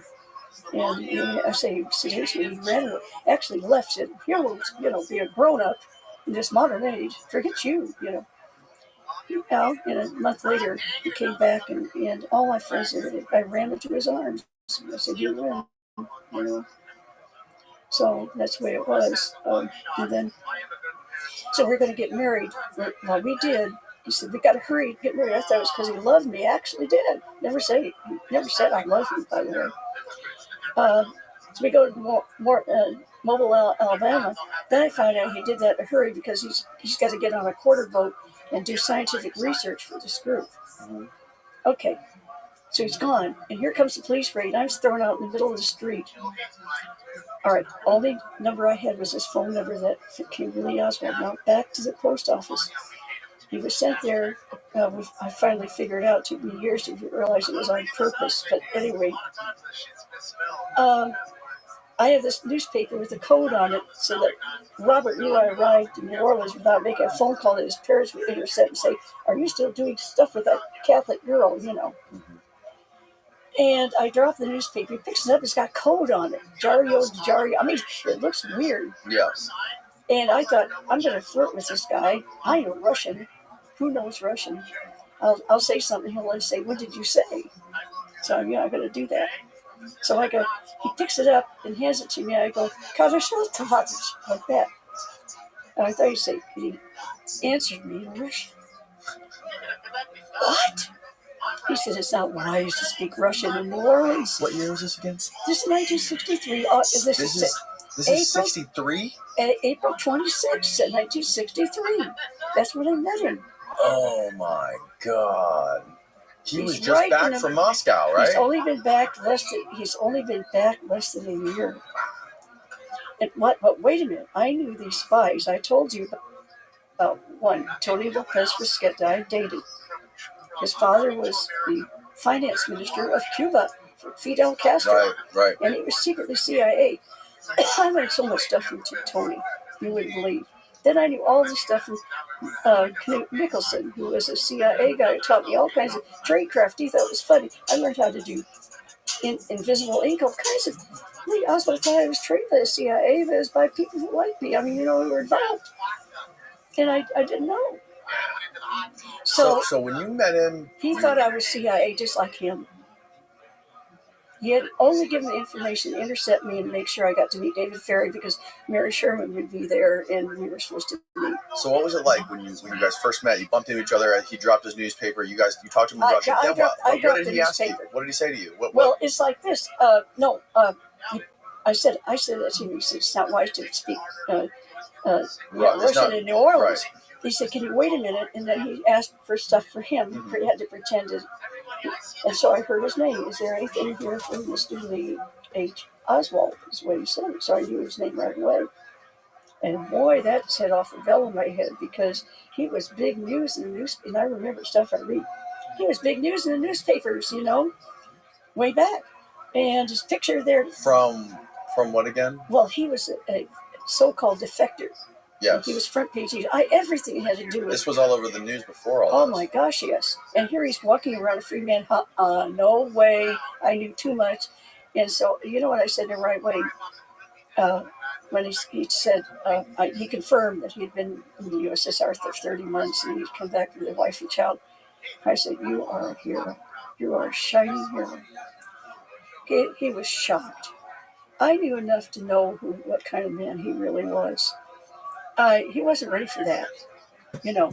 All he knew is I have some kind of asset he's got to make sure and protect till they get back. That's all he knew. When I say he was a hero, he dropped his guard. He wasn't ready for that. He was so used to, And he had gone through just like Knut Nicholson. His family does not have anything to do with him or anything. They think he's horrible. But he's not. He's one of ours. And to have someone who could talk to me, this is how it started. We hit it off right away because he thought I was in as deep as he was. It's only because I knew all these words and terms, I knew the acronyms and everything. It's because of the people I associated by that time for 2 years with anti-Castro patriots. I knew so many things. Yeah. So by the time he and David Ferry realized that David Ferry had asked for somebody, an assistant, to help, because it turned out he had to make lots of plane flights to Miami, trying to get his pilot's license back. Long story. But so they asked for an assistant, and both of them thought they said a female instead of a male because he was homosexual, and they thought they didn't want anybody to seduce. I have the witness who was supposed to be there, Michael Corsignano. Okay, very difficult name. Anyway, he's the one that did the Promise program. He was very young, like myself. In fact, he was like 50. Okay, and so they were expecting someone young, and they thought, well, they sent a girl because they don't want to have a guy because Ferry has been accused of seducing young kids, and that wasn't true. They were teenagers, but young boys. So they thought they sent me instead, and that was not true. It was Michael was supposed to go, and we have his statement and everything. Okay. But I'm there. Because Michael stayed with Guy Bannister for a while, bugging his stuff, so he didn't get there in time. So then I was in there, so Michael did something else. All right, so now I'm with Lee, and Lee says, look, we got to get you out of the YWCA. You don't want to be with this person. That's when he put me in this place. He called ahead of time, and he thought, wait, where he shouldn't have done it. He said, I've got a very pretty girl here, and she's a very nice girl. Where's the best place I can put her? And when they named the place, he knew it was a good place, but no, it had changed. The guy on the other end thought he was trying to put somebody in who was a high-class prostitute. Poorly. He didn't mean that at all. It's just the way he worded it. It came out that way. Now I hate him. I'm out on the sidewalk being kicked out. I hate him. I hate Robert Baker. I hate Dalton Alter. All the men of my life have ruined. My father got me out of convent. I am totally anti-human being male. Kind of thing. And Lee has to deal with me. He feels very bad about what happened. Tries to make up for it. And finally moves me into this lady's house. And I have the front room, front apartment. And she is adorable. She knew Lee from the time he was a little kid. And went to Sunday school classes, and she taught arts and crafts and all this kind of thing. And he gave her a puppy. Anyway, to make a long story short, her name was Susie Hanover. She had a little girl that stayed that summer with her great-granddaughter, Claudia, who saw Lee there with me at that apartment so often. A couple of years ago, and she went on, she's on film and tape and everything. She saw Lee with me at my apartment so much, she thought he lived there. So I have lots of, she's only one of many witnesses I have. All of that is ignored completely. Now, why? Is she still around? Oh, gosh, yes. Okay. I sent you a picture of her. I've sent you a picture of various witnesses I've got. Okay. Yeah, one of the questions a lot of your detractors bring up is like, you have no hard proof you ever met Lee.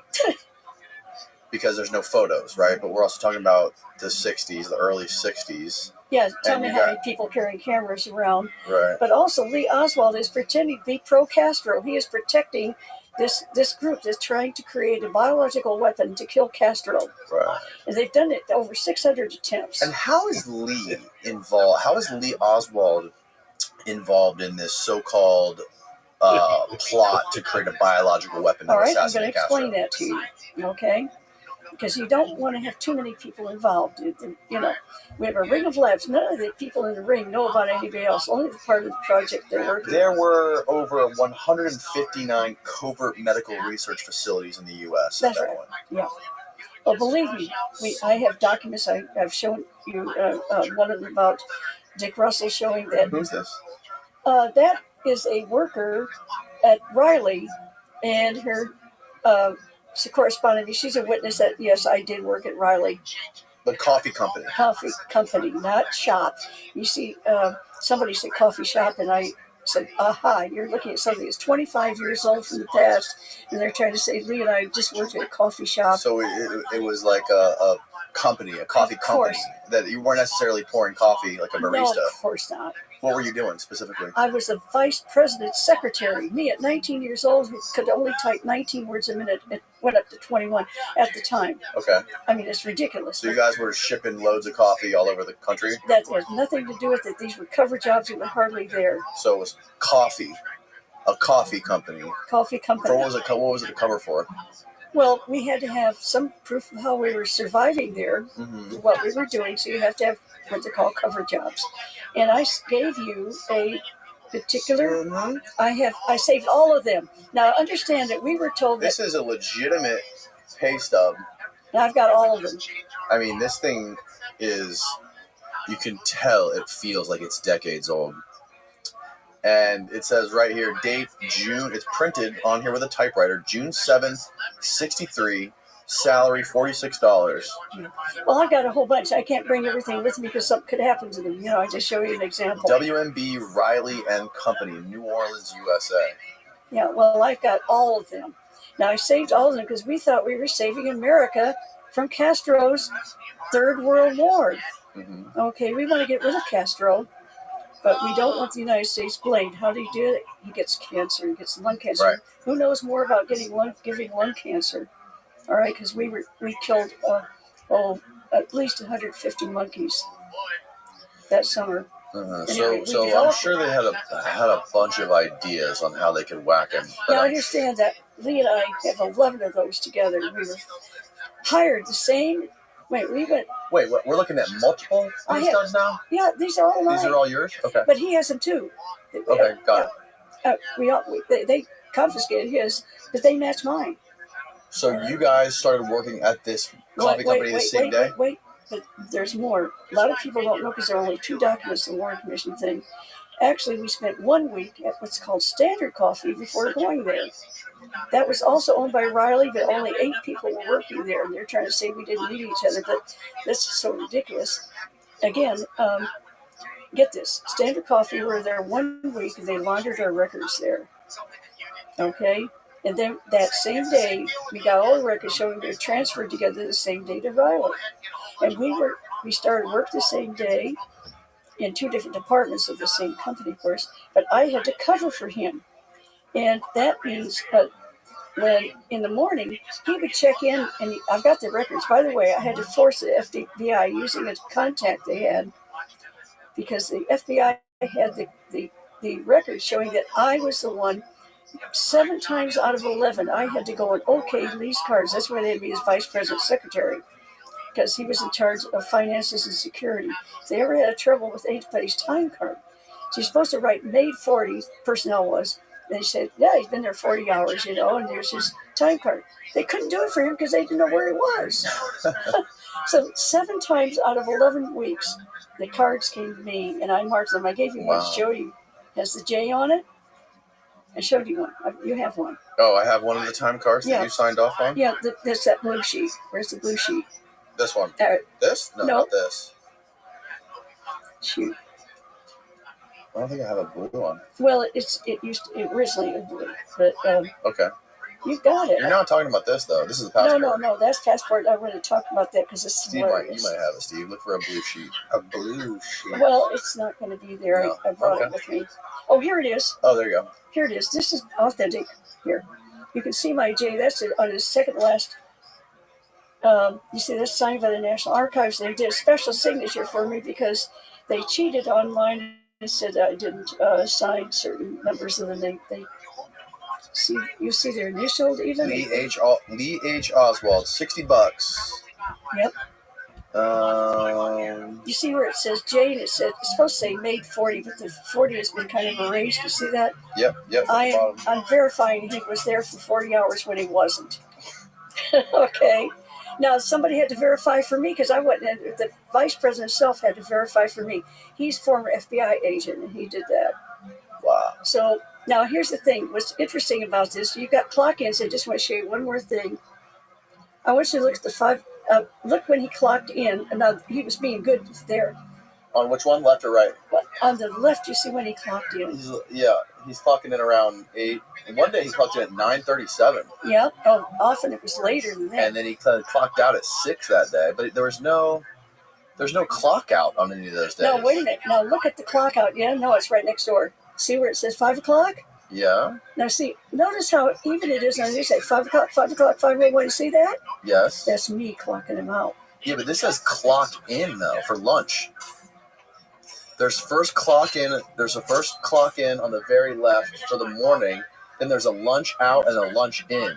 The out is like it has something typed. It says female employees half-hour lunch, and then it says in 5:05:05:501, and then one of them says No, 6. that 501 is when they're clocking out. It doesn't show the lunch in there. Oh, okay, got it. It's under the lunch tab. Notice how big it is on the one side, like you said 9:30 or whatever. Yeah. On the other side, listen, I'm doing it 5 o'clock, or maybe 5:01, because I am the secretary. I could go and pull his card, bingo, put it in there in front of everybody, Right. and I want out of there at 5.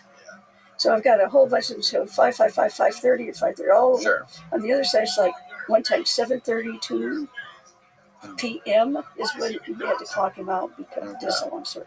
So I'm saying this. So where was he during this?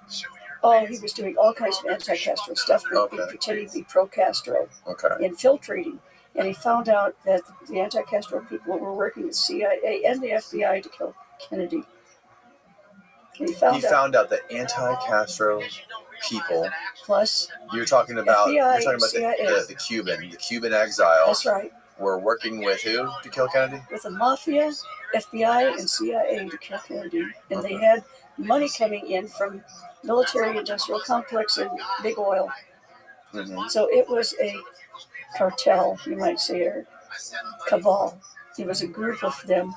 And the reason it worked is because they could point the finger at anybody and they said point right back at you. Mm. They made sure they involved so many agencies in so many ways that nobody could accuse anybody but Lee Oswald, who knew about them. They've got it. So he's the first murderer ever on television. First person to be murdered on live television. On live television. Because it's so desperate. Because once it got transferred on a public site, he'd be able to contact the CIA and get out of it. They would do something. Let's take a quick break. I got to take a leak real quick, and we'll jump right back in. We're back, people. I thought I'd love to tell everybody about Lee's passport application here because I'll show you some of the inside stuff that people never noticed all these years until I pointed them out. Now everybody, researchers know, but how they could have these things for 35 years, 45 years, and 50 years even. And I after 50 years, I had to point this out to them because they never saw it. This passport document? Yep. Oh, they knew about the document. They didn't look at it very closely. Let's see. Lee Harvey Oswald, P.O. Box 30061, New Orleans. Okay. L.A., October 18th, 1939? That's when he was born. Oh, that's when he was born. Okay. 5'11", blah, blah, blah. All right, wait a minute. I'm going to tell you about this, all right? Okay. See where it says 5'11"? Yep. All the documents having to do with the U.S. government he filled out, even Marines, say 5'11", but he was only 5'9". Really? Yeah, it's that because these short game. No, they did that. David Ferry's the same way. He was 5'10", and it says that he's 5'11" on his. We have other documents showing that they always have the wrong. They're always taller on their official documents when they're CIAs. At least all the files that were from 63. Yeah. Now notice, please, there. I couldn't prove. Oh, the passport was issued June 25th, 1963. Well, when was it actually? When did he make the application? When did he submit the application? Where am I looking? October. Is it? No, that's not it. Well, let me tell you, it is on the document, but without wasting time, he submitted it. September 10th? No. Get this. This is June 25 when he got it. June 25th, 63. He submitted this application on June 24th. Where, is it on here? Yeah. Yes, it's got to be. Let me see. It's got to be. Look on the other sheet. Look on the black and white one here. The black and white one? That's the back of it. This is the back of it. Okay. Yeah. I'll point it out if. Yeah, I can't find it. Okay. Yeah, I'll show you. Here it is down here. June 23rd. Look, down here is when it was applied. The application. See? June 23. June 24, 1963. Passport issued June 25th, 1963. Yeah, see, one day, 24 hours. They flew the man in. Now notice the two different. I couldn't prove this until we got it out in color. Finally came out in color like 2018 or something. Okay. Yeah, wait a minute. But notice the color of the guy who signed the passport says Arthur Young. Hard to read the Young. See the Young? His actual name was Charles Thomas. That is kind of a joke. There was the Arthur Young here is actually associated with Bell Helicopter and all that. That is kind of a joke. But there's more. Notice the colors, magenta ink. See it? Yep. Now, Lee said to me, CIA tells me what my occupation is going to be. Now, notice the occupation, what ink color it's written in. Red? All right, it's the same magenta red as the signature of the guy, the customs officer. Got it? Got it. Who filled it out, the occupation? Was it Lee? No. No, it was actually, this guy is a CIA officer, associated with customs. Filled in photographer. Photographer. So Lee became a photographer according to the CIA, okay? That's his official, all right. Now, he got this in one day, right? He had to turn in a passport that was covered with Soviet stamps. Bang, bang, bang, bang from the Soviet Union. He didn't even try to make the handwriting look similar to Lee's. No, he didn't care. No, not at all. Good observation. All right, but there's more. I went to look on that black and white one to see where he intended to go. This is a guy, a returned defector, supposedly hated the United States. Yeah. Right, look where he intends to go. You see the list? I'll point it out to you if you can't see. Yeah, I can see it on the right, but it's hard to read. I'll read it for you. Okay. All right. Not because I have good eyes, but because I have good memory. Right. All right. So we're talking about, it says at the top here. Wow. This is really hard to read and write. I'll start at the bottom here. You've got, all right. You've got England. Mm-hmm. France, Germany, Holland, USSR, Poland. Wait a minute, Poland belongs to USSR. Right. And USSR. How many? This guy wants to go back to USSR after turning in a passport full of stuff about the USSR. He gets his passport in one day. In the middle of the Cold War. Mm-hmm. Does that sound normal? No. No. Not at all. Not at all. Why do people, well, that was noticed, but what they didn't notice, it says here, it's hard to read on this, but Marina Persakova is his wife. It says, when did you marry, but we have better, sorry, this is, copy's not so good, but we have better copies. It says, when did you marry her? And it says, he filled it out April 31st, 1961.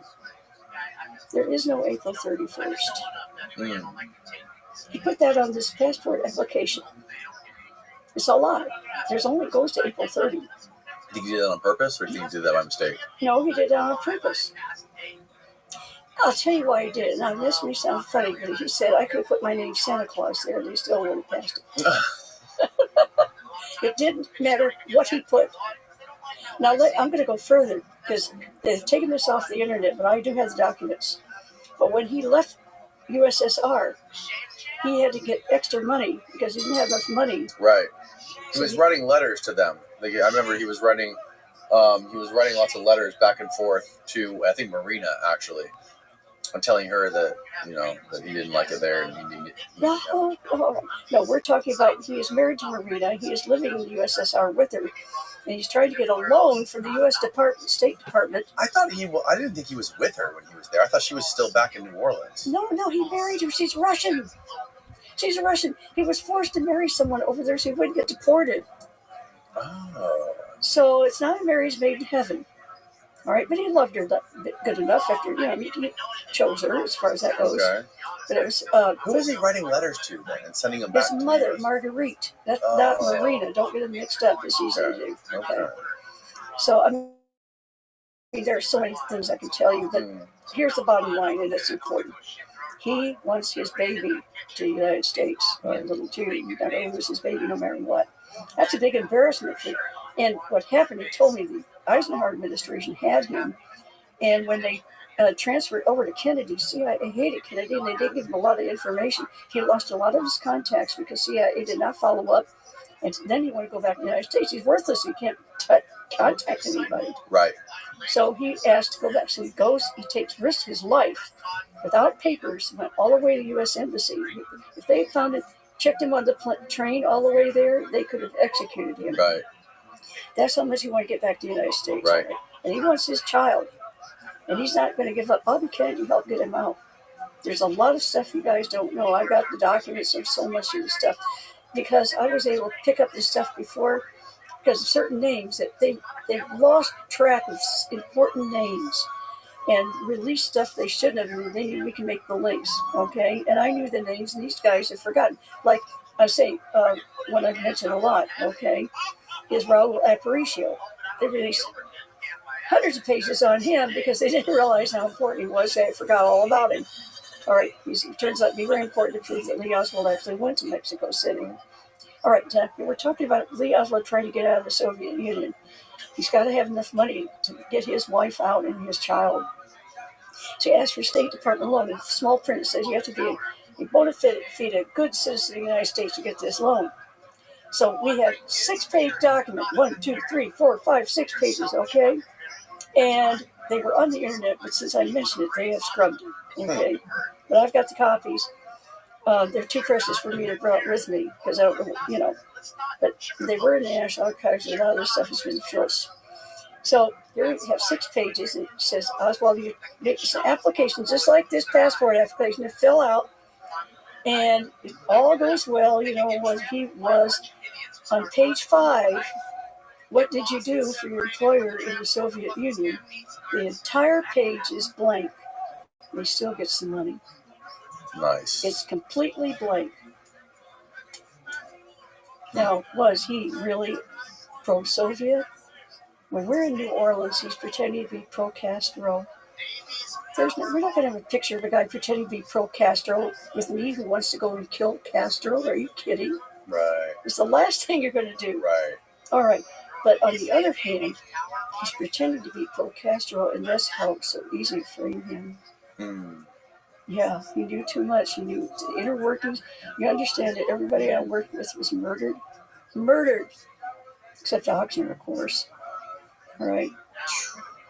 I sent you a picture. You've got it. Of Dr. Mary Sherman. Yeah. Yeah. That was. You notice that was Lee. These are. I just saw a witness. These are witnesses I have. They're on tape and film. She said I saw. She saw. I double dated with her. Find the photo of Mary Sherman, Steve. It's the carcass. Okay, the carcass with the arm missing. Oh, you got her dead body on there? Yeah. No, I have it. So. Oh, is that it? No, that shows it. Unfortunately, that shows a guy who had cancer, and then they gave him the. Oh yeah. Guess what kind of shot, and that's what happened. Yeah. Okay. You can't find it. Okay. Now that is when Dallas asked, was Oswald in Mexico City? We have something going on. Lee Oswald and I are trying to get out of this whole system, and Lee Oswald and I are going to get fake, brand new passports, brand new IDs, and we're going to live in Mexico. Now, that part in Mexico, they knew about it. In Mexico City knew that. So when Dallas is asking for pictures, was Oswald in Mexico? They send this. Of course, it's not him at all. No. Well, that's why they did that, because they don't want anybody to know that Lee Oswald actually was going to Mexico City. Now, why did they send it there? All right. He's in Mexico City. He's down there to drop off the bioweapon to a contact. This is the story when he claims to be going down there so he could get to Cuba. Well, actually, he never wanted to go to Cuba. Exactly, but that was the story. That's the story, because that's how they framed him. All right. He only wants to try to look like he's getting into Cuba, so CIA was satisfied that when nobody showed up to pick up this. Now, why was he the courier? We developed such a relationship, but if he gets down there and then he changes his identity, and that he was working with people that were under Win Scott. Yes. Win Scott did not know a thing about what. Who is Win Scott, for people that don't know? Well, he was at Mexico City Station down there. He was a big shot. Yep. All right. Now, unfortunately, when he was working with James Jesus Angleton, Right. Lee Oswald was handled by Angleton. Mm-hmm. And Angleton actually told Lee this when he came back from the Soviet Union. He said, "I don't trust you because you did not come back in a coffin." Wow. And Lee said, "You know how expendable I am? Somebody's telling me that. Mm-hmm. I've got to prove myself." Well, so one of the things that happened when nobody showed up to pick up this, they actually, we now know, they lured him there so they could say, "Look, he's there to consort with the Russians, consort with the Cubans." Mm-hmm. He's actually trying to get a visa so he can get a transit visa into just to the airport in Cuba where he has a backup contact that could pick it up. Right. And he's got to say that he's on his way to the Soviet Union. He can't say he's on his way back to Mexico because that's where we want to hide. So he has to say somewhere else. So he says Soviet Union. He pretends he knew already his visa had been canceled by the Soviets weeks ago. Okay? And he's telling them down there at the Mexico City desk. Mexico City Russian embassy. Right. Telling them, "Hey, look, I don't know whether my visa came through. Get me a Russian visa. You can do that." They said, "Well, it's going to take 10 days. You know what he said? "I don't have 10 days. This is a special case. I only have 3 days." Now, why did he say that? That's on record. Because the bioweapon would be dead after 3 days. Okay? They said, "Are you out of your mind? You've got 10 more days on your visa. We probably could get you a visa by then." Yeah. In fact, it came through on his birthday, October 18th. Okay? He was already back. They ordered him back to Dallas by then. Wow. So you've got it on record. You say, "I only got 3 days." It's because he was carrying the bioweapon and trying to Get pass to it Cuba. off. That's right. So he's got to try and get it to Cuba. He's got to make the effort to make it look like he wants to go to Cuba. Remember, he really doesn't. By now, he's figured out, wait a minute, I'll bet they never wanted the Cubans to get this thing, and they just got me down here. So, okay, let's go back to when I asked you what Oswald's whole part was. Well, I have one more quote to make. Just okay. one more. Okay. He goes again to the embassy when that doesn't go through. He tries to reach Raul Aparicio. He runs into Teresa Proenza. Proenza is saying, I'm sorry he's not there. He had to go to the hospital. And by the way, Aparicio's office is bugged for that same day Lee Oswald showing up. Cuban embassy is not the same as a Cuban consulate. Cuban consulate is where he's trying to get the visa, transit visa, just to go to Cuba to drop this thing off for the contact. And now on his way to Russia, if he has to show somewhere to go, and he sure doesn't want to say he's going back to Mexico because that's where we're going to hide. So he uses that because that's logical. All right. And Marina has already been approved to go to Russia, so he's got a point. I'm going to go, join my wife there. Got it. But that's not true. What's really going on, Now, he had gotten Marina pregnant again to get an anchor baby so that he could divorce her, and the baby would not be deported. Because if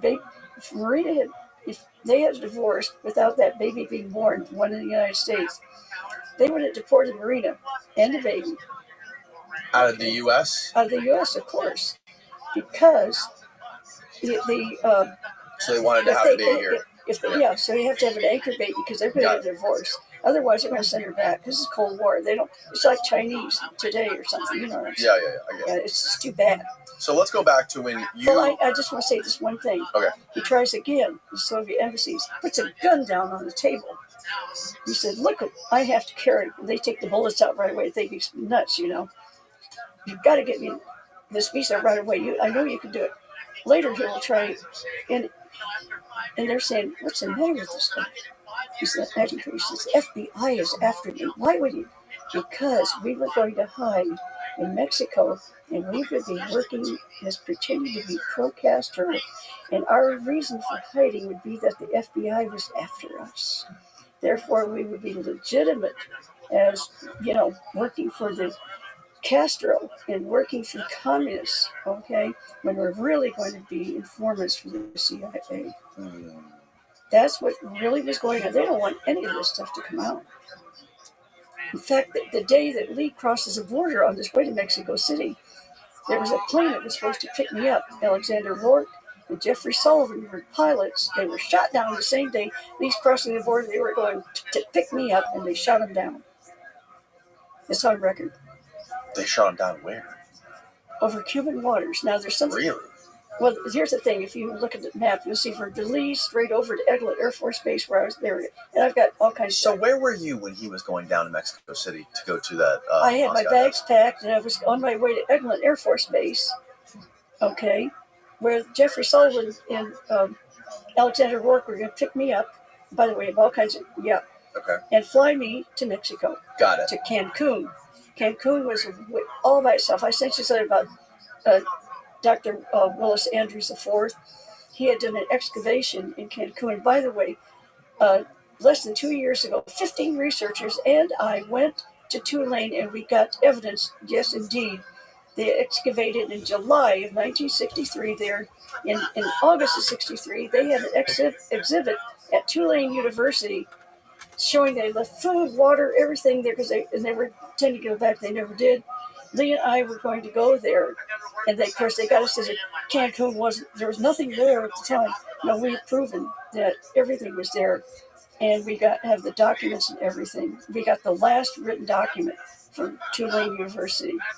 It's in my book. It's just so important because they were trying to say, look, nothing was there but a sandbar, and you're lying, and you couldn't go to Cancun. You got that mixed up because he said you're going to go to a fine hotel. The fine hotel is a 2-day walk away at Chichen Itza, where I wanted to climb Chichen Itza and all that. Where the Milan Hotel was built in 1939, the CIA often went for R&R. All right, that's only 2-day walk away from where we were going to land at Cancun. Wow. They're trying to say the fine hotel. I'm saying this that we were, as if Cancun were a built-up city, and obviously it's counter-attempts. No, they're lying, and of course we have the documents showing now that they actually had coconuts there. They had weeks of supplies. They had a landing strip for CIA to use there. Yeah. I want to rewind a little bit and go back to when after you guys first met, you were It took a while to get to trust him. Recruited by these people that were all working under Alton Ochsner, including Mary Sherman and David Ferry, and there was and we have new witness showing that David Ferry did meet. His name is Rhett Accardo. His father's an orthopedic surgeon, worked with Dr. Sherman, introduced David Ferry. Introduced David Ferry to Mary Sherman. So we have all these connections, or I wouldn't talk about them. So at what point did you figure out that you, Mary Sherman, Alton Ochsner, David Ferry, and Lee were all a part of this covert plan to take out Castro? Well, what happened is that accidentally I was put on the covert side. I was never supposed to be on the winning side because I came early, and Lee and all of them thought I was because of all the knowledge I had and speak Russian and had and mentioned I was going to work for Mary Sherman, and they had asked for an assistant. And it's this need to know thing could really backfire because they didn't give enough information. So I ended up being on the side that was winning. Well, I really messed things up when they were going to go and inject volunteer prisoners. That if this worked, it would kill them. But I objected. They kicked me out and sent me back. But they had a problem. Because if I'm just sent back and I'm not doing any more cancer research, people say, what happened in New Orleans? So they put me to very fancy, high-class Peninsula Chem research. And I've got all the documents showing I did high-class work research there.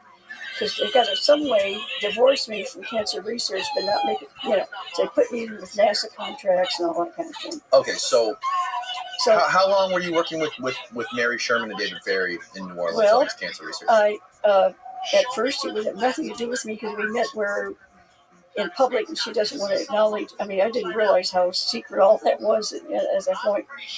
But about some days later, I'm taken and introduced to her by David Ferry, and she apologized for not speaking to me at the party where she had to pick up tumors actually from David Ferry and show up at this party. And I'm there, and she wouldn't speak to me, and I was hurt. I couldn't understand what was going on. The book is, everything's explained in my book, so you can see what really was going on.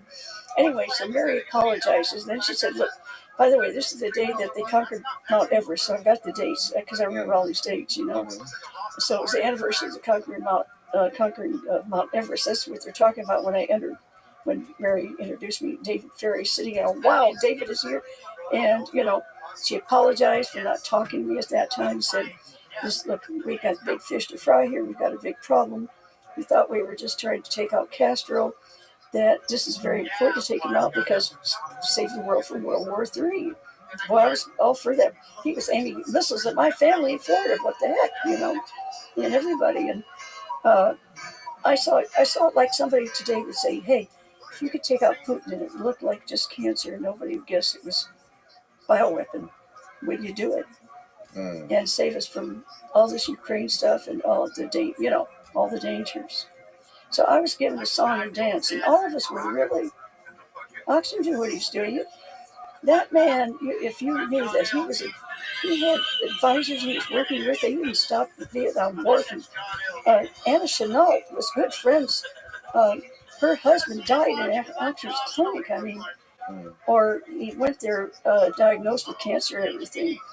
That she went to Oxnard before they went to the summit. She's the one that called off the summit. Anna Chenault did. That would have stopped the Vietnam War. These people didn't. They wanted the Vietnam War to happen. Kennedy would not give it to them. Oh, yeah. So yeah, the Joint Chiefs of Staff also had a plan Oxnard's knee-deep in all these people. To nuke China and Russia before Russia was able to get their hands on ICBMs, which would have been in January of 1964. See, you know these things. So you understand that we felt an urgency to take out Castro, and CIA is going to focus on taking Cuba because then they can do a revolution, with Castro gone. Get Cuba back. And that means maybe they won't take out Kennedy. Now, we weren't sure, but we thought that they would leave Kennedy alone because they'd have their little victory over Kennedy. We got Cuba back anyway. And that they'd get more power over Kennedy. But you know what? They'd already made up their mind. They didn't care what happened to Castro. So Lee has been actually trained to keep this stuff alive. We showed him how to do that. You guys showed him how to keep these viruses alive. That's right. And travel with them. Did he travel with like a little like ice pack thing? Well, no, because that would have been what it was. We had a special, it looks like just a regular lunch, a thermos. Only the thermos has air vents and everything. If you took, I had a different kind of indicator. Indicator tells you how much acid or base is. As it gets more acid, you have to change the medium inside and put new. He had one change. You can make one change. So we had basically two thermoses. You can't carry 3 or 4. You can't. Okay. Nobody. But if you looked at it, literally, you could put it in your mouth and gargle with it. It tastes almost like chicken soup. I'm saying that because the cancer cells are sticking. This is a giant test tube, really. It's all glass inside liner. That's where the cancer was. The fluid in between keeping them alive. Only thing would be there would be like maybe some dead cancer cells or something. Nothing alive. So you could literally, if you wanted to taste it, tastes like weak chicken soup. Who wanted no, it'd be like bone broth. Yeah, it'd be like bone broth. You'd never guess. So you guys taught him how to travel with this cancer thing. And how to change the fluid one time. So how to change the fluid to keep it alive. That's right, because you only have 3 days. 3 days. Yeah. And how? And what? And it's got to get light. It's got to get. It doesn't get any of that. So you guys packed him up with this stuff before he went down to Mexico. That's right. And the entire detail of how we did it is all in the book. And I've got, you can see all kinds of documents and everything. And what was his plan once he got to Cuba? All right. Well, no, originally he didn't want to go. Remember, he didn't want to go to Cuba. Well, who was he going to give this to? He was supposed to just go to a souvenir shop and sit it down and wait and make sure nobody came. Souvenir shop where? In Mexico City. In Mexico City? Yeah. The guy never showed up. This is terrible. It happens sometimes. He could have been... So he never actually wanted to go to Cuba? No, not really. Now, we can kind of prove that because he goes to get a visa, emergency transit visa. Transit is a key. That means he never don't want to stay there. All right? All these things about, I wanted to go to Cuba. You wouldn't get a transit visa. You just get a visa. Transit visa means he just wants to go through. He just wants to drop this stuff off. Okay. I've got so many explanations for what they think are crazy on his side. All right? But he wants to act kind of weird because he really doesn't want to go. He knows darn well that if this guy didn't show up, his handler was supposed to tell him, hey, everything's okay. Instead, his handler took off, turned out 6 days earlier. Lee was able to trace, that's how he actually traced the actual name of his handler, because he was told he was Benson and Benton. And then when he met with Antonio Vistiana of Operations 66, it's a, Yeah. all right. Lee was there. What's going on? And Vistiana sees him, he says to What's David up? Phillips is standing there, but David Atlee Phillips had already told Yeah, but I asked Lee for that his clarification. name What are you was, talking about? Benson or Benton, okay? Okay. So Vistiana came early, and he says, okay. Senor Bishop. Now we've got Benson, we've got Benton, we've got Bishop. Lee, really, we call him Mr. B, because obviously I don't he think was so so. far down the list that he didn't even care Is it just about sorting spinning? out the right name to give him. All that's important because when that plane they found out took off with his handler, It's on an old device, so I don't worry too much about 6 it. days earlier, he checked all the plane schedules and realized, because he used to live in Fort Worth, that there were only a couple planes, and the one that of importance is this guy kept going to Fort Worth. So he figured out it was David Atlee Phillips. That was his real name. Okay. All right. So he was supposed to take this vial, this thermos, and drop it off in a souvenir shop. Yes. Where? Well, this was in Mexico City. Now, here's the thing. He's got to make it look to the CIA that he really cares. So he's got to at least make the effort. But he doesn't want to really be sent there and stay or any of that, because we've got plans that Mexico City knows about, but Dallas doesn't. Because they don't communicate that well with each other. No, you'll have all kinds of things going. When Scott had so much stuff about Lee Oswald, you have James Jesus Angleton, and when he dies, he goes and steals everything out of Win Scott's safe. It's just an old device. I don't know what to tell you. Win Scott knew that Lee started an affair with Sylvia Duran, not because he didn't love me or anything, but because he has to make himself look useful, because Lechuga was having an affair with Sylvia Duran and wanted to marry her, and he's the he was ambassador just until recently to the UN for Cuba. That is very important to penetrate.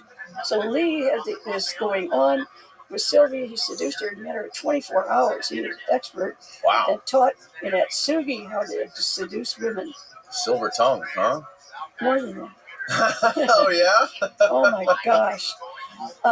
Puppy dog eyes and vulnerable and sweet and tender and everything that you would ever dream of. He was taught all that. And so who was supposed to pick up that thermos? Did he know who or no? He had a list of contacts. He had their names memorized. So when that didn't work, and when he was afraid he couldn't get the visa in time, he actually went to the University of Mexico in Mexico City there and ran into some students who were associated with another medical contact. He couldn't reach him either. By the time he's invited them to a party with Sylvia, he's off by himself with his college students. They said, how does he know about us? It's because of the contact names he had, okay? They could figure out how he knew that they were actually pro-Castro. Right. He knew. So what did he do with that thing when nobody picked it up? Well, he's got a problem. He's got to leave it. He can't take it back with him. He's got rotten stuff in it. Right. So he leaves it behind, but he stops at the U.S. Public Health Service right there at Laredo before he crossed the border. It's on record. Although they've retracted it, we have the records. Right. And apparently he left a contact told them somebody there, probably in some encryption or something. I don't know, because the two people working there didn't understand why he was there. But he told me he left information where he left it there, at the souvenir shop. Now, at any point during any of this, did anybody brief you on what you were doing? Like anybody officially from? I've had it since. Twice I've been what they call been debriefed. When was the first time that happened? Like you just went to New Orleans on this assignment, and then you met Lee, and then both times these guys were drunk, by the way. Right. So you met Lee, you get into this secret program to develop this cancer stuff, but these are just people you're meeting who are saying this shit. How do they prove to you that you're doing this stuff? How does Lee or Mary or anyone else prove to you that you guys are actually doing research for the military to take out Castro? First of all, we're having these animals die even by airborne, and that's really scary.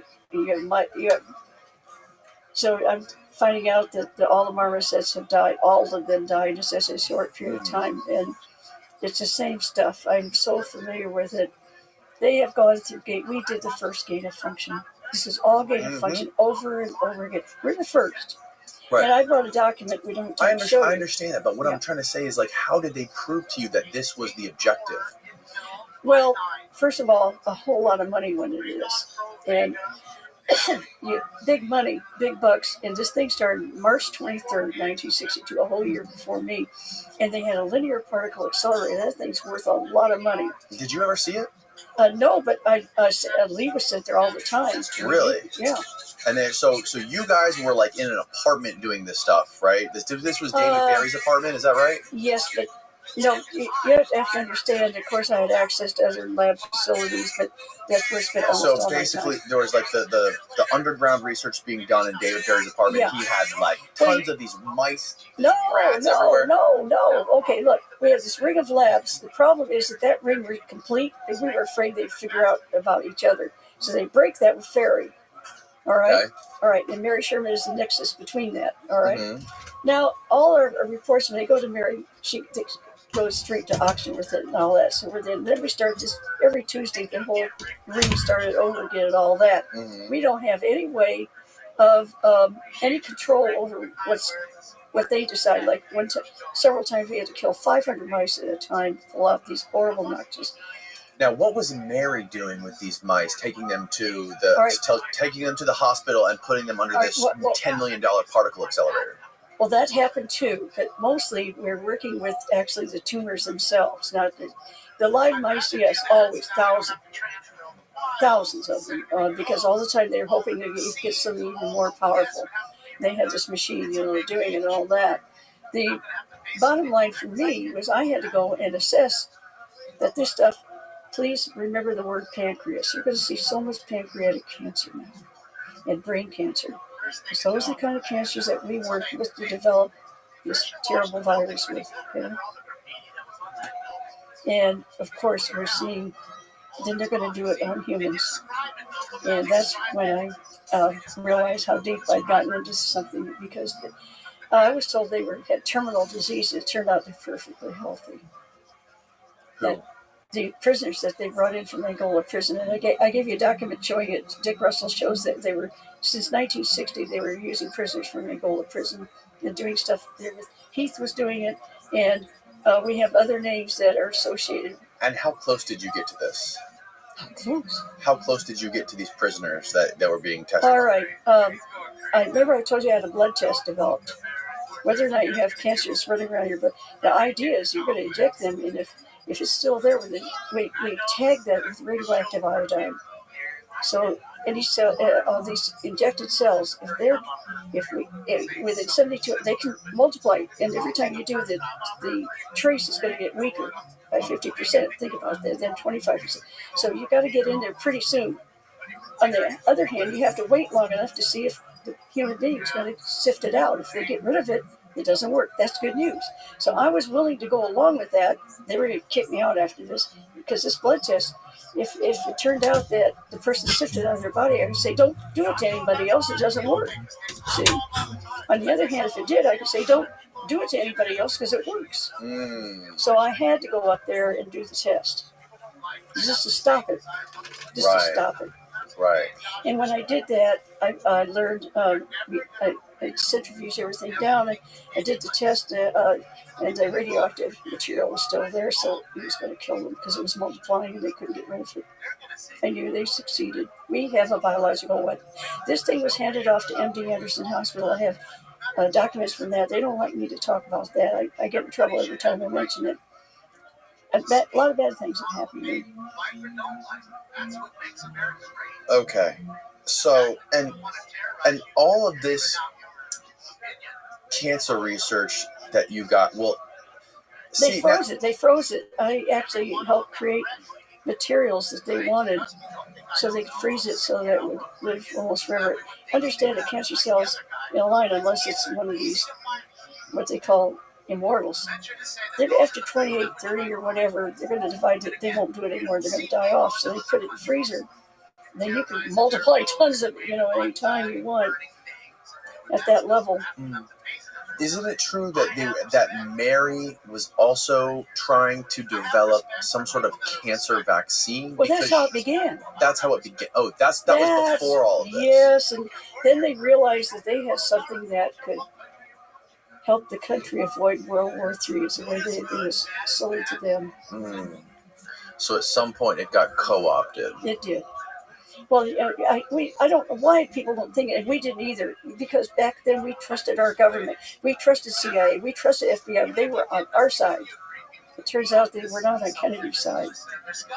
He wanted to smash the CIA to 100 pieces, 1,000 pieces. Yeah.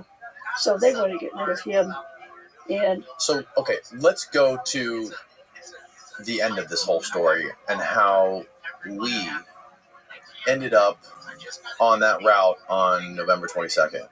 Okay, so he calls me. But here's the thing. Actually, I called him because... And real quick, sorry to interrupt. Yeah. But from all the stuff that I've learned about what actually happened on November 22nd and everything, because as far as I'm aware, correct me if I'm wrong, but there was an active FBI file and CIA file on Lee at that time. They were tracking everywhere he went.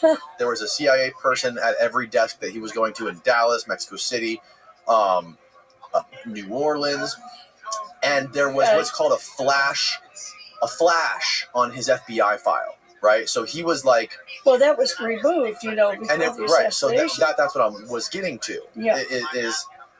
Is everywhere he went, he was very high on the FBI's list of people who sent, like, it was a red flag. If he was anywhere, like, they know where the hell he's going. So but that's not what they told the people. They said we didn't know a thing about what he was doing. Remember that? Right. Well, this, I'm trying to explain it for the audience. So the day before Kennedy was assassinated, that high-level flash warning that was on his FBI profile was removed. Absolutely. And because if it was on there, him being on that route on November 22nd, 1963, was the equivalent of a flea being at a Lysol convention. Yeah, that's right. Because there's no way in hell you would let a guy like that be anywhere near that. That's right. That thing. So the fact that his FBI flash stop thing was removed the day before, that is a massive red flag that there was some sort of something sinister going on because they wanted him to be there. They wanted to make sure he could be blamed. And I think they can't blame him if they've got him on flash, right? Right. And when I had John Newman in here, he said that he went and interviewed one of the ladies who signed off on that flash stop that was working for the CIA. Her name was Jane Roman. Oh, Roman, yes. And he went and interviewed her before she died. And he says, "What does this mean?" And he said that she kind of smiled at him and said, "It's indicative of a need to know on the highest level that was above my head." And basically, she, however she said it to him was basically like something sketchy happened here. And she basically admitted that, like, it was, I don't think the CIA was very happy with her after that meeting with John. Well, there's nothing else you could say. Right. There's too much stuff had come out. Right. There are many, many files out there that they don't know exist because they thought they got destroyed. Something that people didn't want them destroyed. Mm-hmm. Yeah. You've got the Clinton-Jackson incident you never hear of. That's when I said I went up there at one time with Lee. But before that, Lee, Oswald, David Ferry, and Clay Shaw and Garrison grabbed that. They went up there originally to get these people injected. Clay Shaw was there with the bribery money, okay? And that worked very well because these people aren't going to do this for nothing. There's danger involved. And Lee Oswald was observing because nothing could be written down. Now, we had a lot of stuff written down, but not the stuff that was important to him. And so he has observing, so what the idea is whoever picked up that in Mexico City, they would have had another meeting. He would have orally told them how to handle it and all that before he heads off to Cuba. Right. Yeah. So, okay, so at what point... And then David Ferry was there to do injections because there wasn't anybody that wanted to take that responsibility. Now, they're sitting there for hours. People are going, well, they think, well, we have to get Lee Oswald, to register to vote. Well, the car could have dropped them off and left. They couldn't because they had to go and wait for a phone call at the pay. There was only payphone in town. They had to sit there, and they didn't know the day before Martin Luther King had the I Have a Dream speech. This little sleepy town in Clinton has a town hall there, the parish seat. And all these people are lined up to vote. And they're stuck there because they're waiting for a phone call. They took the phone call. They waited 3 hours for a phone call. Right. They can't leave.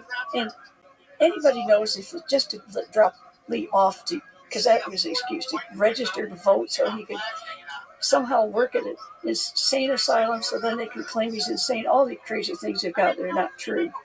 But of course, Lee gets out of the car because everybody's staring. He stands in line because he ran into a woman, and she had actually an AA degree, and she's black. And they said she failed her literacy test and couldn't read the Constitution as they put in front of her face. She was crying. She had stood in line. They said, I'm going to stand in line. I'll bet I can just flash my stuff and say, yeah. So explain that story real quick. So Lee, David Ferry, and Guy Bannister. Not Guy Bannister. I thought Guy Bannister was there. I thought he was driving the car. That is a lie. It's Clay Shaw, and we have the document saying that he put out. Oh, it was Clay Shaw. That's why Garrison went after him. Oh, okay. All right. I must have got the names mixed up. No, they inserted Guy Bannister later. In they did? Yeah. Oh, okay. That's a lie. We have all the documents. And in fact, I gave you a DDON there. And for people, just so people can follow, who was Clay Shaw again? Give just like a. Clay Shaw was the director the underdirector of the International Trade Mart. And he was the independently wealthy businessman who. Well, he's mainly pretty wealthy, but the point is that he had all the contacts with CIA, and they tried to. He was the only guy that was brought in on the. They could because he really wanted to go after Oxner, and Oxner was so popular he didn't dare. But he started there because Oxner. Right. I gave you a picture showing Oxner and Clay Shaw together, and the reason that I did that is because they even claimed that they didn't know each other. When International House, you saw that they're the ones that arranged for Kennedy. Okay. Uh-huh. International House was run for 9.5 years. Clay Shaw was there with Oxner. And Clay Shaw's the only one who was brought into the trial by Jim Garrison, right? Because he had enough contacts, obviously, with the CIA and the bad guys. Yeah. Wow. So, and I met him twice. I met him twice. Really? Yeah. I've met most of these people. Why did they want to bring Lee? What was the town again? Clinton? This is Clinton. Why did they want to bring him there to register to vote? Well, they didn't. That's the lie. He only got out of the car to stand in line so he would be stared at while he's in the car. So he said, I'll do that because this girl came by. I said, they refused her. He said, but I can register and I don't even belong to this. Why were they doing that? What was the reason? What? Why did they go there? Again, they had arranged before knowing about the Martin Luther King thing that I had a dream there. Yeah. It was a sleeping, because a convoy was coming up from Angola prison with these prisoners. Okay. And they want to join the convoy with all their injections and all the stuff they've got. And they have to have a fancy car. Clay Shaw is driving the fancy car. He's got the money. But he's going to join the convoy. You've got a Fisher car in the back. You've got I don't know what they had, but you've got a Cadillac, black Cadillac, and they all go in together. But you can't go in by yourself. You're going to ask for credentials. So go in. They have to wait for the phone call. There's a long road before you can be seen, turning into Jackson to go to the mental hospital. They're going to meet them there. Well, they can't sit there on the road there. People have noticed, on the big highway. Right. But they could sit by the phone booth and wait for the phone call, exactly. Get the timing right because we're only talking about 20 miles, to join them. And they delayed and delayed and delayed. I don't know, because they're only supposed to use one prisoner and they added more for sure. Wow. Okay, I see. So they had some red tape. I understand. Well, they tried to hide all this and say that they were just waiting for him to vote. They could have gone to a coffee shop around the corner, why not sit there and there? So we had 15 people. I told you about them. We went out, they found all these things and worked with me. We went to Clinton. And I said, that phone booth is right there on Liberty Street. Maybe we can still find evidence that it was there. Because it was the only one in town that was a public phone booth, where you could park your car and wait right there. Sure enough, we found it. We found the wiring, we found the wood parts, and even where it was painted and everything. It was gone, but all the wiring was there and everything, just like exactly where I said it was. Wow. Because I have a map of it. I even knew where the thing was located. Because At what point did Lee find out about this plan to kill the president? They knew at least by March. There's a famous photo. It's called The Wink. And you'll see Albert Thomas is winking at Lyndon Johnson in the plane right after Lyndon Johnson is sworn in. He's grinning. And he's winking. Albert Thomas, in March of 1963, had Kennedy invited to Texas because he was going to retire. This is in Houston. Albert Thomas gets on the plane after the the dinner where he's resigning and all that. Now get this, he's friends with Lyndon Johnson. Sure, you can imagine him going, Albert Thomas going, there's the wink. You can imagine Albert Thomas getting on the plane maybe from Houston just to Fort Worth, okay? Because they're friends. Okay. But he spends the night there and more. He's there to Dallas as well. And he's right. Albert Thomas is still on the plane. When Kennedy's shot, he's on the plane and he's taking off and they're going to go to Washington, D.C. Right. Wait a minute. How many people do you know that you're going to meet in some certain city? You're going to their dinner, and then they get on your plane with you, and then they follow you. Where's his suitcase or whatever? He spends 2 years up there before they say he's going to die. And you've got that wink. He's the one that set up to get Kennedy on this route to go to Texas. That's why the wink. That was March of 1963. Okay. Now, those who was following that, Oxner knew everywhere where everybody's going. Yep. He was very close friends with Mary Sherman. Yep. Yeah, so they found out. So Mary and Lee found out through Oxner. Somehow through Oxner. Well, Oxner being he would take Mary. Did Lee tell you how he learned about this specifically? Did he give you any specifics? No, the meeting I had was between David Ferry and Mary Sherman. That when they told me that they knew of these things and that I had to trust them just like they had to trust me with this kind of information, Okay. because they needed my expertise. Look, this looks shady to me. That party that Dave Ferry invited me to was full of homosexuals and people were screaming there they wanted to kill Kennedy and all this stuff. They're all anti-Castro people.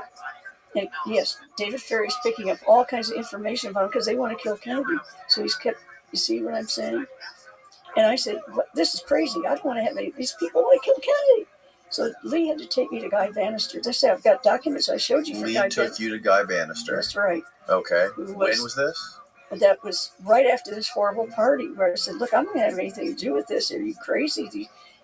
You're saying you want to kill Kennedy. David Ferry said that out loud. Mm-hmm. And he said to me, Dave said, at this meeting with Dave later, he said, what am I going to do? Am I going to say hail to the chief in front of people that want to kill Kennedy? Or am I going to say I'm going along with this? I'm going to go along with this so I get more information, for God's sake. Now, wait. Right. David Ferry at Bay of Pigs in July, 1961, when the Bay of Pigs happened, Right. he hated Kennedy's guts. He put it to me this way. Now, remember, David Ferry desperately tried to get me to be Catholic again. He was going to be priest. When I became an atheist and I was going to be a nun, that's how we got so close. He did everything in his power. Yeah, he desperately wanted to be like a church father, didn't he? Oh gosh, he wanted to be only a seminarian. He just wanted to serve God. That's all he wanted to do. But he kept getting denied because of his history with boys. No, not at all. Oh, that's what. Well, the official version is not true. Oh. What happened is that they were him in these seminaries, and finally he believed that's what God made him. It was horrible. Jesus. I've got a whole book on David Ferry. Now, how can I write a book about him unless I knew him that well? All right, it's over 350 pages. Wow. All right. Okay, so he said, he's hanging out with all these anti-Kennedy people. And what happened is that he really hated Kennedy when he heard that Kennedy was responsible for Bay of Pigs. That was the official story. And there's this retired... Ferry said he started to really hate Kennedy. It's worse. He was such a wonderful speaker. He was given the opportunity to have the keynote speaker for a whole bunch of retired military officers. Okay. Now, I was also sponsored by military officers. That's how I learned Russian and all that. So, I understood. So they had him for keynote speaker. He got up there and said, I thought a great deal of Kennedy, but now I know what he's like. because at the Bay of Pigs, he lost 2 of the pilots he had sexual relationships with. They'd Yep. been training. Okay. And so he thought it was Kennedy's fault. So he stands up there to these retired military officers, he's 61, and he says, somebody should have come up from behind a bush and shoot that bastard, in his open car. And they made him get off the stage. About 150 of them. Well, he's hiding behind the curtains till everybody leaves. And you know what? After the meeting was over, 15, he said, about 10% of them came behind the curtain and said, we feel like you do. We want to kill that SOB too. You want to help us? That's how come David Ferry was able to get information from these people, because he worked as a courier for them for 3.5 weeks. It doesn't sound like very long, but they all trusted it by then. Yeah. Then he lost his job with Eastern Airlines. Mm. That helped because they still trusted. But anyway, he knew all the contacts. And Mary Sherman is from Chicago. Okay. Jack Ruby's from Chicago. And I gave you information showing you that they murdered Jack Ruby at Parkland Hospital. That's in my book, and you'll see it. They fried him alive with over 500 x-rays in just 22 days. It's enough to make you sick. Again, I've given you the book. You've got all the National Archives called me, and I personally got those records before anybody else in the world, because they were mad that online people had taken my documents and altered them. And so they gave me the original documents. I told you They fried him alive. But wasn't there a story? I gave you the thing showing you Al Maddox. I showed you I had contact with him. I had phone number and everything. Mm-hmm. I showed you that. Al Maddox was his jailer. He told him I got injected with cancer cells. He was one of the mafia people who sent money. Mafia, the anti-Castro Cubans, this whole group sent money from different directions, so you couldn't tell where it was coming from. Right. So Jack Ruby, he was being visited by a guy by the name of Jolyon West. Jolyon West. They call him Jolly for short. Right. All right. That was an MK Ultra guy from CIA. Yes. He said after I've had somebody in my hands for 2 weeks, they won't know their own name. Right. And this was before he shot Oswald, though, right? No, he was in jail. All right, he was in jail, and they brought him in because he was going to tell. So Jolly West started visiting. Jolly West never visited Jack Ruby until after he shot Oswald? That's right. He was in jail. He was a prisoner there, and then he had given full access to poor Jack Ruby, okay, to do whatever he wanted. And he messed him up so much, Jack was sticking his finger up in the socket to try and electrocute himself, everything. Wow. That way, you could tell somebody you got injected with cancer cells, nobody's going to believe you. And he did that. He injected with cancer cells. A few weeks later, he is so sick that they put him in. Jolly West did this? Yes, of course. So why would he try to? So they were going to have another trial on Jack Ruby the very day he was supposed to be transferred to another city to start a second trial, but they don't want that. Right. That's the day he enters Parkland Hospital. He gets 42 x-rays in one day. Even on Christmas Day and Christmas Eve, he got x-rays. He got an x-ray that's not even on the record, 2 of them on the 27th December. And he could even sit up in bed by that time. He was so sick, they wheeled out a portable x-ray machine to x-ray him at his bedside. Good Lord. How did he get him to shoot Oswald in the first place? He was forced. He cared about Lee. I met him. He liked Lee. He had known him since he was a kid. Ruby? Yes. Let me explain something. I didn't know any of this stuff. Well, I say, you read my book, and you're going to see I've got all the background for this. It's not made up or anything. Jack Ruby and Lee Oswald's uncle's Dutz Moret was a bookkeeper for Carlos Marcello's godfather. Ruby comes to New Orleans all the time to report because Godfather took over Dallas from Joe Savello, who was running it from San Giancana. So Jack Ruby is working. Savello and Jack Ruby owned the Carousel Club together. He's not a nightclub owner. He's a half owner of a mafia-run carousel place, Yeah. Wow. So who forced him to shoot him? Well, basically everybody did. They said, and here's why. He knew too much. This guy knew Lee Oswald, and he knew about the project. And on top of that, he had gotten, frankly, I still believe that I believe he did not want to kill Kennedy. And somehow they figured that out. And they knew he knew enough that he could talk. So they made him, they kidnapped one of his dogs. By the way, the dog that's in the car there is not his favorite. Who are we talking about right now? Jack Ruby. Jack Ruby. Yeah. And anyway, Dave Ferry, very close to him. And in fact, I met Jack Ruby for the first time in David Ferry's apartment. All right. I've got a long story about what happened there. Yeah, it's so complex, but it's all there. Okay. It all fits. And I have witnesses. Remember, I've got witnesses that for all along the way about David Ferry knew Mary Sherman, which they tried to say didn't happen. And I've got so much information on David Ferry that nobody had that now they've found. So one way you prove who you are is you put out information out there that nobody had before. And then they look for it and they find it. And I've got it. Okay? Because I knew these names. And here we've got problem David Ferry, Jack Ruby. That's okay knowing each other and all that. They, of course, murdered so many of these people. Yeah. And how they did it with David Ferry, I wish I had enough time to explain everything to you. There is just this huge, the reason we haven't been able to solve this is because it is complex. If it were simple, Right. we wouldn't Of have course. this problem. Of course. And then Yes. they can do things like say Jackie shot her own husband, and they put all this stuff obfuscated. But the last thing you're going to hear about is the name of Judith Ferry Baker. Right. All right. Right. So, okay, let's go back to when Kennedy was assassinated. And you were saying that, Lee contacted me Hang only on. 37 hours before. right, but we were explaining how David Ferry decided that after the what was the name of the operation that was going over there to, it was the Bay of Pigs, failed, Oh, okay. and, All right. and a bunch of his guys, his lover boys, got murdered during that. Yeah, two of and them. he decided he now hated Kennedy. And then All how right. did that transition to Lee All right. knowing that he was involved in all of this? Okay, yeah, I apologize. I thank you for putting me back on track. Yes. There are so many things in my head going on. It's tons of stuff, okay? Mhm. And I don't forget anything. So I see the same pictures, and that kind of disturbs me as well. You know, Right.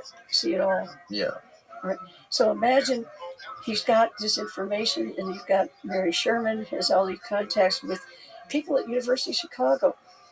And Lee finds out that there's a plot in Chicago, and he manages to contact the FBI. We have Abraham Bolden, the Secret Service. We have James Douglas, and we have reports that somebody named Lee is the one that informed them that he broke up the plot to kill Kennedy in Chicago.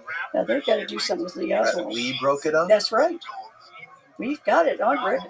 Well, the name is Lee, and the informants. And I'm telling you, everybody really knows that was Lee. Didn't they also try to kill him here in Tampa? Yes, but Lee, no, I don't know about Tampa, but I do know about Miami, that Lee also there, Joseph Miltier there said, well, we're going to get him, he's on video, not video, but he is on audio, saying we're going to kill him from with a high-powered rifle here from a high building, office building, either here or Dallas. Or for, or Who was on audio saying it? Joseph Miltier, M-I-L-T-E. Joseph Miltier. Yeah, and we have this FBI agent that was assigned to that, but they made sure he couldn't go anywhere. But at any rate, Lee also was involved with that, and so Jack Kennedy came in by helicopter. That's why. So they found out that Lee was trying to save Kennedy from these assassinations. He was notifying the FBI about and it. Lee, well, yeah, that he And trusted. how is he finding this stuff out? Again, Lee Oswald is pretending to be pro-Castro, and he's learning all kinds of information. Castro doesn't want to be blamed for Kennedy's. You can take their names, and so he's trying to find out information who wants to kill Kennedy. He's got all these different sources. They've got to get rid of this guy. Got it. Okay. Wow. And was he talking to you about all this stuff during the time, or did you learn all this later? Oh, no. All along, remember, we wanted to live together and all that, and they forced him to go back to Dallas. They said they promised he could go back to Mexico when they found out that's what he really wanted to do after Christmas. First they said before Christmas, they changed it to after. And that's why he gets a temporary job at the Texas School Book Depository. Always before, wherever he went with Marina, he had several jobs. He always that she was always living. That's not the way it was in the end. They even call him his estranged wife. He goes to visit them on weekends, and all that. Mhm. But he's still living in just a little tiny place. And he takes a temporary job.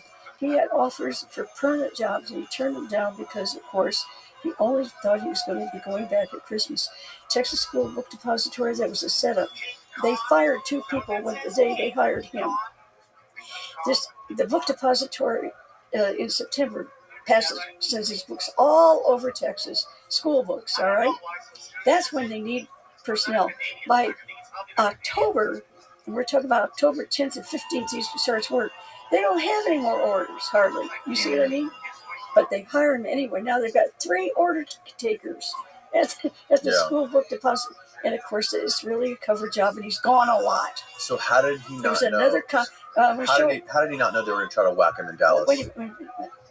Well, there's so much in it. There's so much background information I have not been able to give to you because we haven't had time. There never is enough time, really. Right. I told you it took 18 hours for me to explain all of this to Nigel Turner. Wow.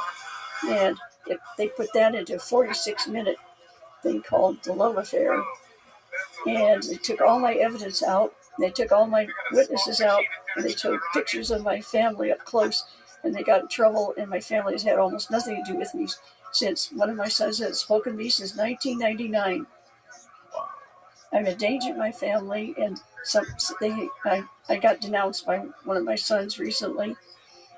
Just a couple of days ago. It's been really hard. Saying, you don't care if you destroy our family, you don't care what happens to us, all you care about is, your fame. It's never been about fame. It's because I love Lee Oswald. Don't you know what? I've been approached. They said, look, I had you heard me get a movie off when I was sitting here. I get them all the time.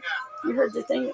Did you hear what I kind of. I was kind of listening. Yeah, right. I mean, you can tell stuff is going on. It's always been that way. But the trouble is I'm not wanted to seek any of that. I was offered millions. You know how? With a deal. They wanted to make a big story saying how we had our love affair and all that, because he lied to me and he went on to kill Kennedy. And what a pitiful thing I am, because I've been trying to prove his innocence. Mm-hmm. And I would be rich if I just go along with that. Turn it down, of course. So, how did Lee, if he knew about the attempts on him in Chicago and in Miami, how did he not know about the attempt how did he not know previous to the attempt in Dallas? He did.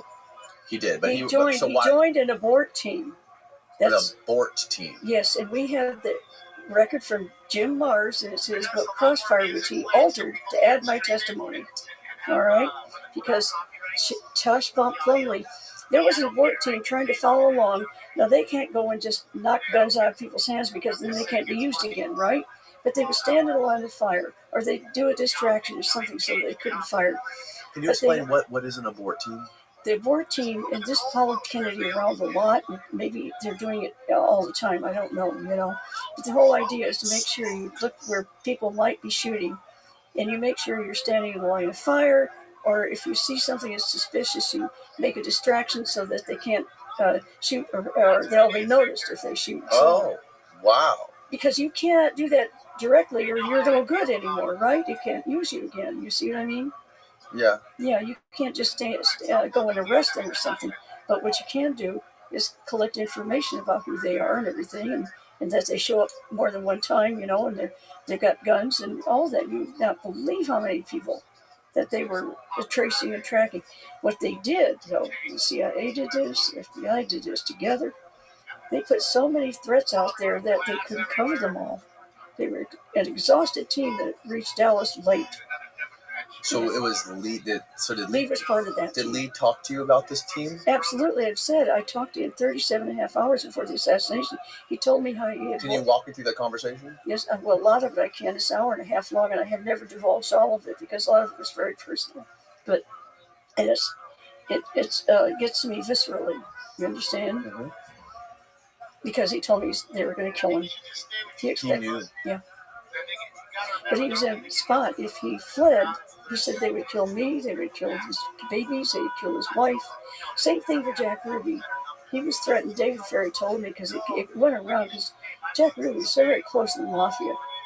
And what they knew, what they understood is that the way it was directed to Jack Ruby, and this was through the, his name is Currington, and he was with Howard Hunt, the Hunt that is, not Howard Hunt, Howard Hunt? The Hunt that is the multimillionaire in Dallas. All right. And Hunt had Currington find out how much protection Lee Oswald had. And then he made sure that Jack Ruby was contacted or else. And the inside information is this, because people cared. They said they would cut every protruding part of his body off. They would kill his family. They would torture his dogs to death and so on. And they were to get somebody else to do it if he didn't anyway. This is the guy, Haraldson Hunt? Currington, Currinton, Harrington. Currington Hunt? No. This is the Hunt. The millionaire Hunt? The millionaire Hunt. Currington is his secretary. Currington. No, sir, that's his secretary. Oh, okay, gotcha. He's the one that was sent. He went up and down the elevator with Lee Oswald, and who was with Jim Lavelle at the time, a detective, had no protection. He said, easy peasy, easy go and shoot him. You make sure Ruby does it, because we got to get Ruby out of this too. He knows too much. He knew about us. All right, so that conversation you had with Lee 36 hours before 37 hours before the president died, yeah. He said that they told me I have to be a part of this protection team for the president. And no, he joined. Oh, he joined. He said he joined it. He found a way to join. And why did he want to join it? He pretended, just like Jack Ruby, everybody pretended that they wanted to kill Kennedy. That's the only way you're going to get information. All right? Yeah. Like David Ferry told me clearly, he said, when he found out who was really in charge, he said this, that was my Catholic brother. I voted for him. You know, we're Irish blood. Both have Irish blood. He said, when I found out what they had done to Kennedy, he said, I stayed in contact with them. They think I hate JFK, but I'm there to try and save his life. Okay, sorry. Explain to me again. I'm having a little bit trouble following this part perfectly. So Yeah. He wanted to join the protection team for the president on the route in Dallas. That's Lee Oswald, yes. Oswald did, right. And then he simultaneously said that I know they're going to kill me. Yeah. Who was going to kill him and why? He did, because he had to stay in a Texas school book depository, not leave and get out of there or something like that. He knew a team was going to come in there, at least somebody would come in there to shoot. And he's supposed to let them in. He's going to make sure that they can get in, that kind of thing. Now, Lee had access to find, at least to all the floors as a order taker, Mm-hmm. and except the 6th floor. And I know he could go up to the 5th floor. And one shooter was situated there. We know that Byrd bought the place just a few months earlier. Byrd was good friends with LBJ. They called him Drywell Byrd or something like that. BYRD. He owned that, and they were refurbishing it. The so-called Sniper's Nest was never built by Lee Oswald. That is a lie. The people working there put that up so they could hide behind it and take a smoke and take a break, And they tried to say that's where the shots came from. But Byrd takes a window jam out from a different window at the other end of the building. Mm-hmm. They said, you took the wrong one, so then eventually take the other one. They block that off, so you can't really try to make the shot yourself. But get this, when FBI tried to do it, they had to move the boxes because a rifle butt would hit the wall, and it would hit a pipe that was there. Jim Mars checked on that.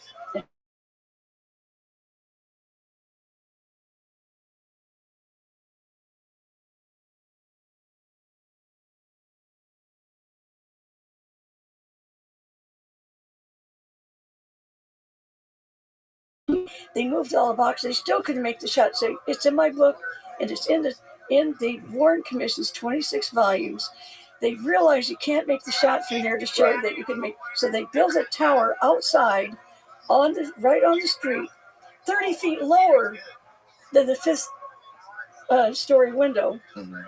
And from that tower in the middle of the street, 30 feet lower, that's how they proved that Lee Oswald could shoot from that window straight at, but that target wasn't moving, a stationary target.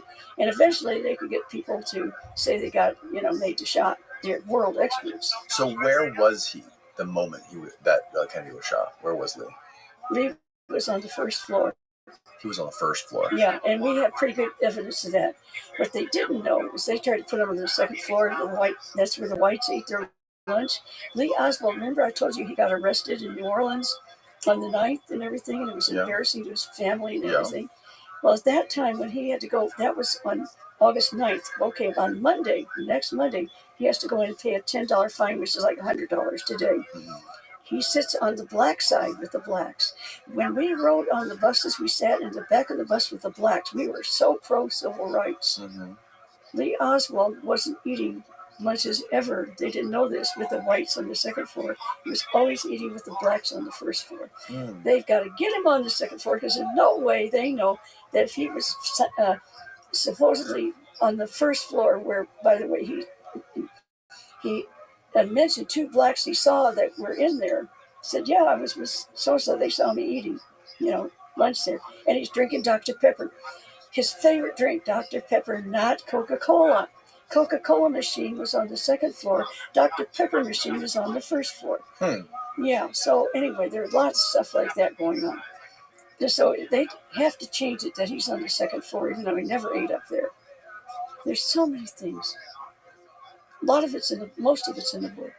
Now, I had to put it in the book because something can happen to me anytime. I've been hit by cars 3 times. I almost lost my left eye. I've had all my teeth knocked out in the front. How did all this happen? Cut brake line. What? Oh, yeah, it's on record. When? Well, that happened in Orlando, Florida. Get this. I get in my car to go to teach. And I go in the track pump. There's no brake. Bam! I get T-boned, okay? Wow. Well, it's on this side, but this side's okay. I can still use it. I'm desperate because I've already had bad things happen. And I've already been hit.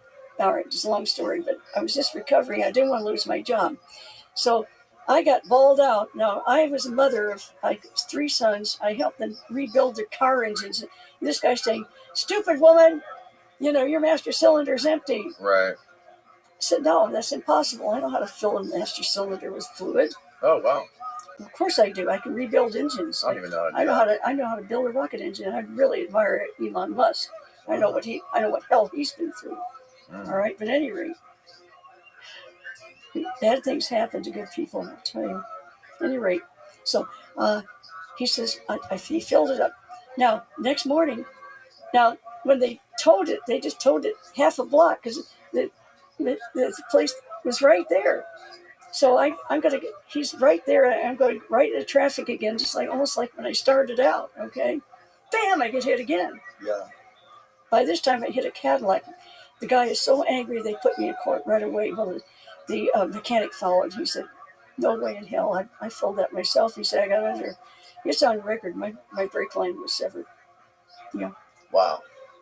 So. That's scary. That's scary stuff. And you think it all ties back to the stuff that you're talking about and bringing to the public? I had for 13 years the History Channel put out there that I helped create AIDS. That I claimed that I helped create AIDS. I got so many death threats. I had to live overseas the last 13 years. I moved every 90 days for 13 years. What? Yes. Every 90 days? You ought to see my passports. Yeah. Passports, because you fill them up, And you did this because you think that they're following you, trying to whack you. I've got Sweden couldn't keep me because U.S. I said, don't you think that one person, maybe 300 million people might have a trouble with the U.S. government? They were going to deport me right away when I went there for political asylum. But then they found records that somebody accused me of being Osama bin Laden's friend, and all these other horrible things. And so they looked into it longer. They read a report and finally said, we don't know what to do with you because we're not allowed. You're not, you're not from Iran or anything, and you've got a service dog. By the way, my service dog was poisoned. The one before her shot to death. All this is on record. Uh, uh, I'm going to get emotional. I don't want to get emotional because it does no good. I'd be followed. I'd turn around and take their pictures. They quit doing that. I got pictures of these people. Others that tried to help me, and we'd be at a restaurant and somebody else would sit down and stare at them until they got scared to death and left, that kind of thing. It's a lot of intimidation. Do you think any of these, how Trump's been promising to release the Kennedy documents since his first term? Well, let do me you tell think they'll ever release all that? Let me explain. For example, Mexico City, I have the documents showing that every single original document in Mexico City was destroyed. They're all rewritten. I've got page after page directives what they did. Yeah. And then they put in the safe the stuff that they pretended that were very important and sent the rest of the Warren Commission, the stuff that was all laundered, it's all marked sanitized even. And I think it'd probably be impossible for them to release all the stuff. They will never release what really happened. Right. Now, here's what's going on, though. And the problem is, too, I think... They want more time. They released the Aparicio files. I say Raul Aparicio was really important because I'm the only one that knew anymore what happened with Raul. He's the only one that could issue a visa for Lee Oswald in one day. Mm. And so they made sure he got sick and went to the hospital so he couldn't get a visa to Lee. Mm-hmm. Well, how did Lee know about him? Turns out we've got records. Most of them were laundered, but you could tell Aparicio had some kind of connection with the CIA. Now, Teresa Proenza was there. This is important. Elise says, where's Raul? I've got the photographer. If you are a photographer or anything like that, you can get a one-day visa for cultural reasons into, you get a visa in one day to Cuba. So he tried to get it. And Aparicio wisely is in the hospital, you know what I mean? He doesn't want to, he's scared, I know. But nobody knew who he was. They'd forgotten, so these got released like padding. They didn't realize how important it was. None of it was redacted, and I've got all kinds of stuff about that. So anyway, Proenza is the cultural attache's assistant.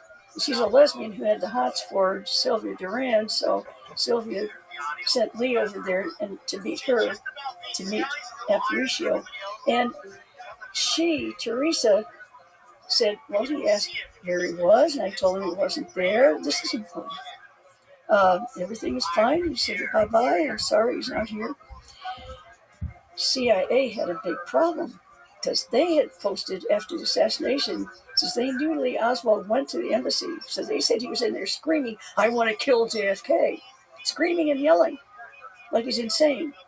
But you got Proenza saying he was totally rational. They called, what are we going to do? They went and framed Proenza and said she was working for the CIA, got her arrested. She ended up 2 years in jail in Cuba, in Havana, before they finally realized she had been framed. Okay? So we got all these people that are wiped out and so on in every direction. So nobody knew about Proenza until I mentioned it, what the real reason was. And so recently, 2 documents got released. They'd forgotten about Proenza a little bit. And at the bottom of each one, it says they want to show the list of these guys who are working for the CIA. And it mentions Proenza. They say, no, don't mention her, to cut her name out. Because, of course, that wasn't true. And by then, people had realized that she had been put on there on purpose. So they had to remove the names. I got both those documents. I posted them on X. I'm at Judith on X. It's the only place, thank God for Elon Musk. It's the only place I've been able to speak. I've got so many documents I've already posted there. Okay. Wow. Well, Judith, that was a fascinating conversation. Your story is fascinating. I have to say, it's a lot to digest for people. I'm gonna have to go back and watch this twice to make sure. This is the tip of the iceberg. Yeah. The stuff I've got. Yeah. No, it's definitely interesting. I'm definitely gonna finish reading your book. You want to show people what they did to my book? Yeah. Look at your book. That's. When did you have this published, by the way? 2022. But you see what they did? They ruined it. They Yeah, no, absolutely. it's a shitty job they did. They're unsaleable. A piece of paper hanging out of them, some typed upside down. You pick up the cover, it falls off. What is the difference between this and then Me and Lee? Me and Lee is 10 years old. We've got all the documents 2017. We've got Raul Aparicio and other stuff. See, I could say these things, but I couldn't put it in the book until I had evidence to back it up. Right. Everything I'm telling you, I have documents on. And by the way, I have backups. By the way, I have the depositions because I've started working with attorneys. And now my testimony is in the portal of Texas history. I've got the documentation to show that I am credible. I had it. I told you. I showed you about 60 minutes. I'd like to before we finish. Yeah. So 60 Minutes. They did it. They were working on a documentary about you for almost 2 years. No, 14 months. Okay. But so a little bit over a year. Yeah, but the point is that they tried very hard to do it. They were not allowed to. By who? Who? So. Well, no, 60 Minutes. So we had Don Hewitt, who founded 60 Minutes, Phil Scheffler's number one guy, okay, and well, we had a number of other people that were involved, but the point is there was a wonderful team, all right, set up. And the difficulty that we had is that CBS at the top had Dan Rather, the one who said, "Oh, I saw Kennedy's head thrown violently forward," you know. Right. And then nobody had access to the film at that point, so nobody knew. That's right. That's very obvious. So he's at the top, and he could get in big trouble, and CBS has got new people up there, and they locked. 3 times they tried to film me. I even had makeup on my face the 3rd time, and he blocked it. So 60 Minutes got really mad about it all, you know. So yeah, that's crazy. They spend that much time, so Mike and Wallace, that much money on your story, and Mike then kill it at the very end. Mike Wallace said, "This ain't going to fly." He said, "Look, what they're going to do, we going to have to cancel this because they won't even give us a special because, like you know, so it needs a lot of time. They won't give us a special." He said, "We got to make sure that Baker," he didn't say Judith or anything like that. "We got to make sure Baker doesn't get discredited because we have to." So they made CBS issue to me 2 checks, and I showed you one of them. You have a copy of the W-2 form. Right. CBS had to pay me over $2,000 in lost wages. They never did that in history. No, they've because never they spent all the paid time anyone. filming with you, and they never aired it. Never. Well, they couldn't film. They destroyed everything. They didn't. They had audio. They didn't have film made yet. They had audio, but they had all destroyed. But they gave me back all my documents. When you hand over a document 60 Minutes, you don't get it back. I got mine back. I got the money. He said, "We've got to show that you were credible. 60 Minutes not going to pay CBS not going to pay somebody if they're not a credible witness. And that'll be your proof." So I showed that to you. Yeah. Wow. Wild story. And you know, I hate that word "wild" because it sounds wild. like It's like wild. improbable. It's almost like a movie. I mean, it's like a movie. It's crazy. It is crazy. That's why at face value, it sounds nuts.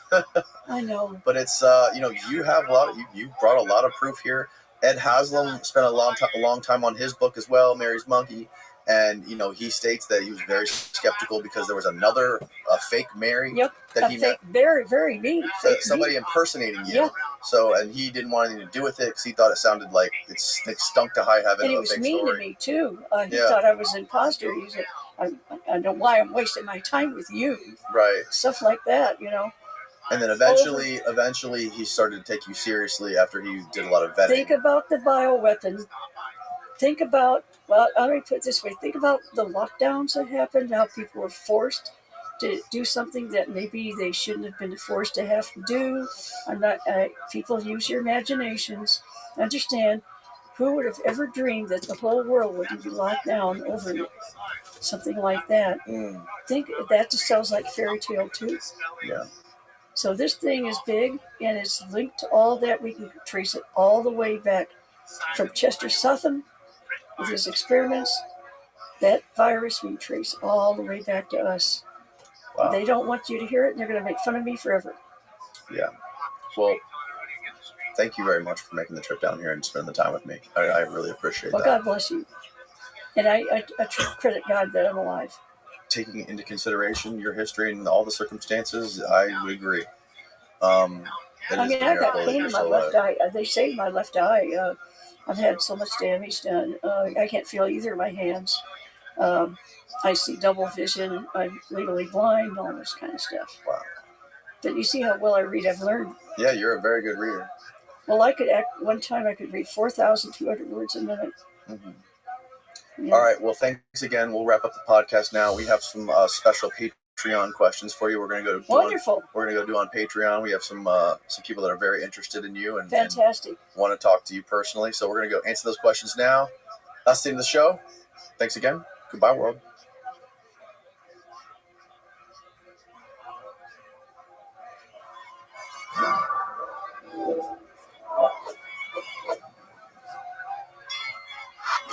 You were just telling me you had what were you saying about your TBI? How did you get a traumatic brain injury? Playing football. Oh, really? I got it was funny. I'm playing East Bridgewater. I grew up in Hull, south of Boston. Close, a little close. Yep. And I was a running back and a linebacker, and I took a hit during the play, and I scored on like an 80-yard touchdown. But like I remember running, and like the cerebrospinal fluid came out of my nose. Oh. Yeah, and I was like, just really wonky. And everybody's jumping. I scored the touchdown. I go back to my coach and I explain what was happening. But this is like, the 70s, something like the freaking dark ages. So I get sent back in, obviously with the swollen brain, skull fracture and TBI, and ended up manifesting as a seizures disorder. I would get waves of petit mal and grand mal seizures that required medication and hospitalizations and massive depression for weeks on end. And the moral of the story is I then went in to meet with the shamans in Ecuador and do a series of ayahuasca ceremonies for many weeks. And I came back and healed the seizure disorder. I never took medication again. I got off the Delant and the Depakote, the Neurontin. And I haven't had auras or seizures in like 15 years. Auras? Auras are kind of like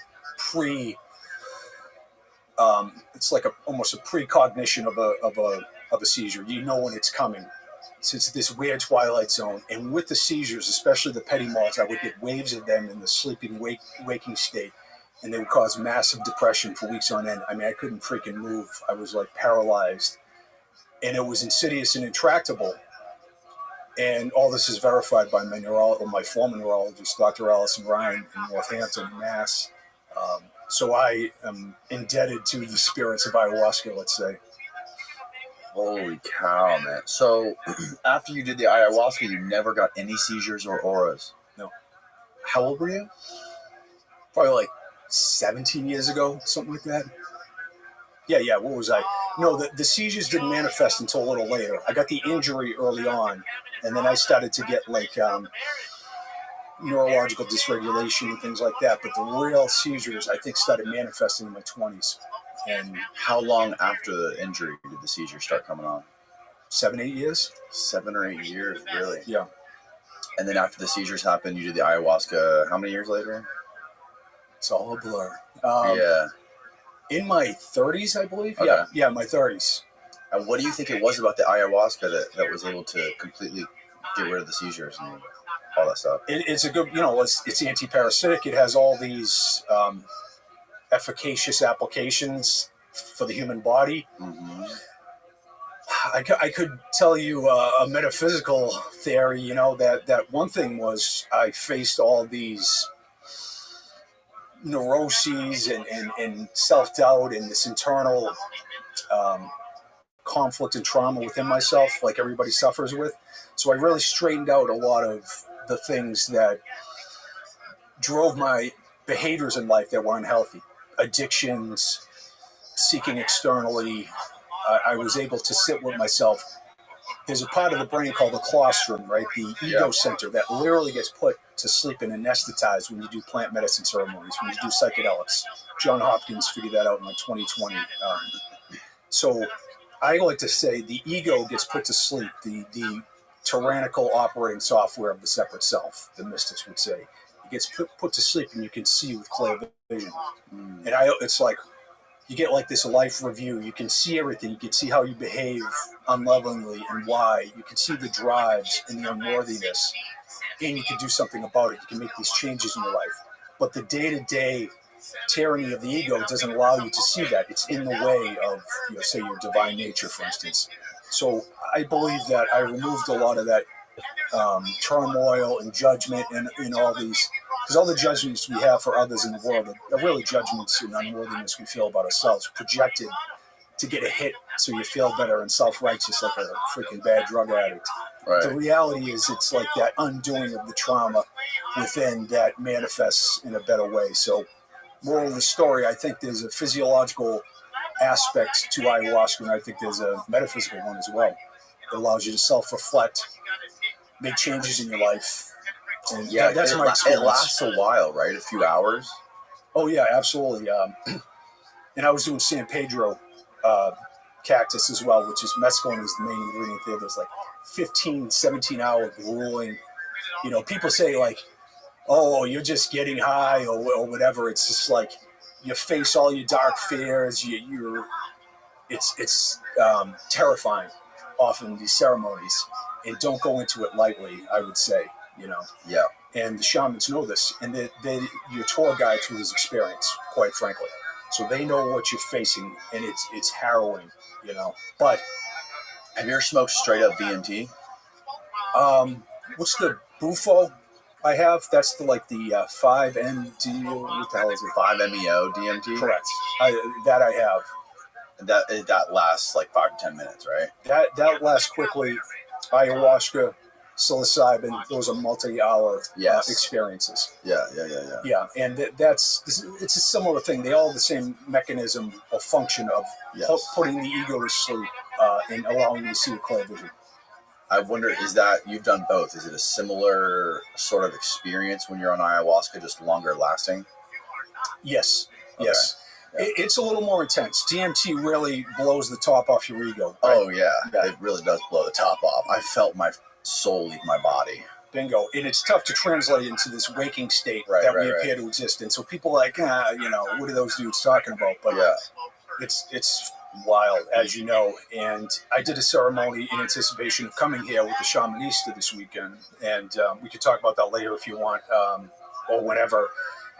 It's the same mechanism. It's the same thing that it keeps happening. It's like, wow, you're tapping into another reality. And I've done this, I'm a non-dualist, so I study the Upanishads, the Ashtavakra Gita, Ramana Maharshi, Lao Tzu, Jesus, Buddha, all these mystics that say the same strange and specific thing and radical thing about the nature of reality.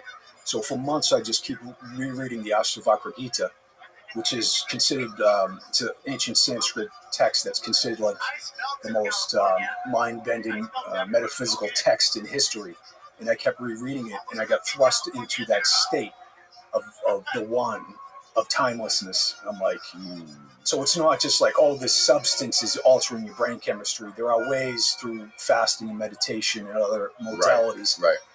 As the mystics would say, it's like sahaja, your natural state. The ego state, the external searcher, the disaffected, hungry ghost is not your real state. So it's removing the blocks to your awareness is enlightenment. It's not accessing or gaining something in the external world, right? So it's a different dynamic. I have to remove the false beliefs to rediscover what I already am, which is a blissful state, which is tough for people to believe. I get that, because it's you live 10 minutes in this world, it doesn't appeal like that, you know what I mean? Right. Man, what a gruesome injury. Your spinal fluid was coming out of your nose? Yeah. Jesus. And then what do they, when you first went in, I didn't know for years later. Were you in the hospital for a long time after that? Or? No. It was back in there, you rub some dirt on it. The coaches, they didn't understand what happened. You were right back in the game? Right back in the game, right with the fucking swollen brain. And I just bought a hyperbaric chamber, actually. I'm going to start doing it to, access some of the frozen brain, because it can't swell. And what is the hyperbaric chamber going to do for your brain? It frees up. It oxygenates the brain. Mm-hmm. And they say that when the injury occurs, you almost get cognitively frozen at a particular time when it happens. Excuse me, but the moral of the story is that it led me down this path. My movie character had to go down this path, And I'm grateful for it, as twisted and painful as it's been. And I have a lot of empathy for people with depression, because I had this crippling, I couldn't move for weeks. It was like painted my world black and gray. It was like, Yeah, no, it's brain injuries are known for being they're known for being endocrine disruptors. So they can really affect your hormone regulation and like your testosterone levels. That's why a lot of football players or fighters or boxers or whatever that have had those extreme head injuries, they have to do hormone therapy after that. yeah. So thanks for being open to that. It's hopefully, I know a lot of people who suffer similar things. That explains the depression too, like low hormone, low testosterone levels and stuff like that can affect your whole body, including your mood and depressive states and all that.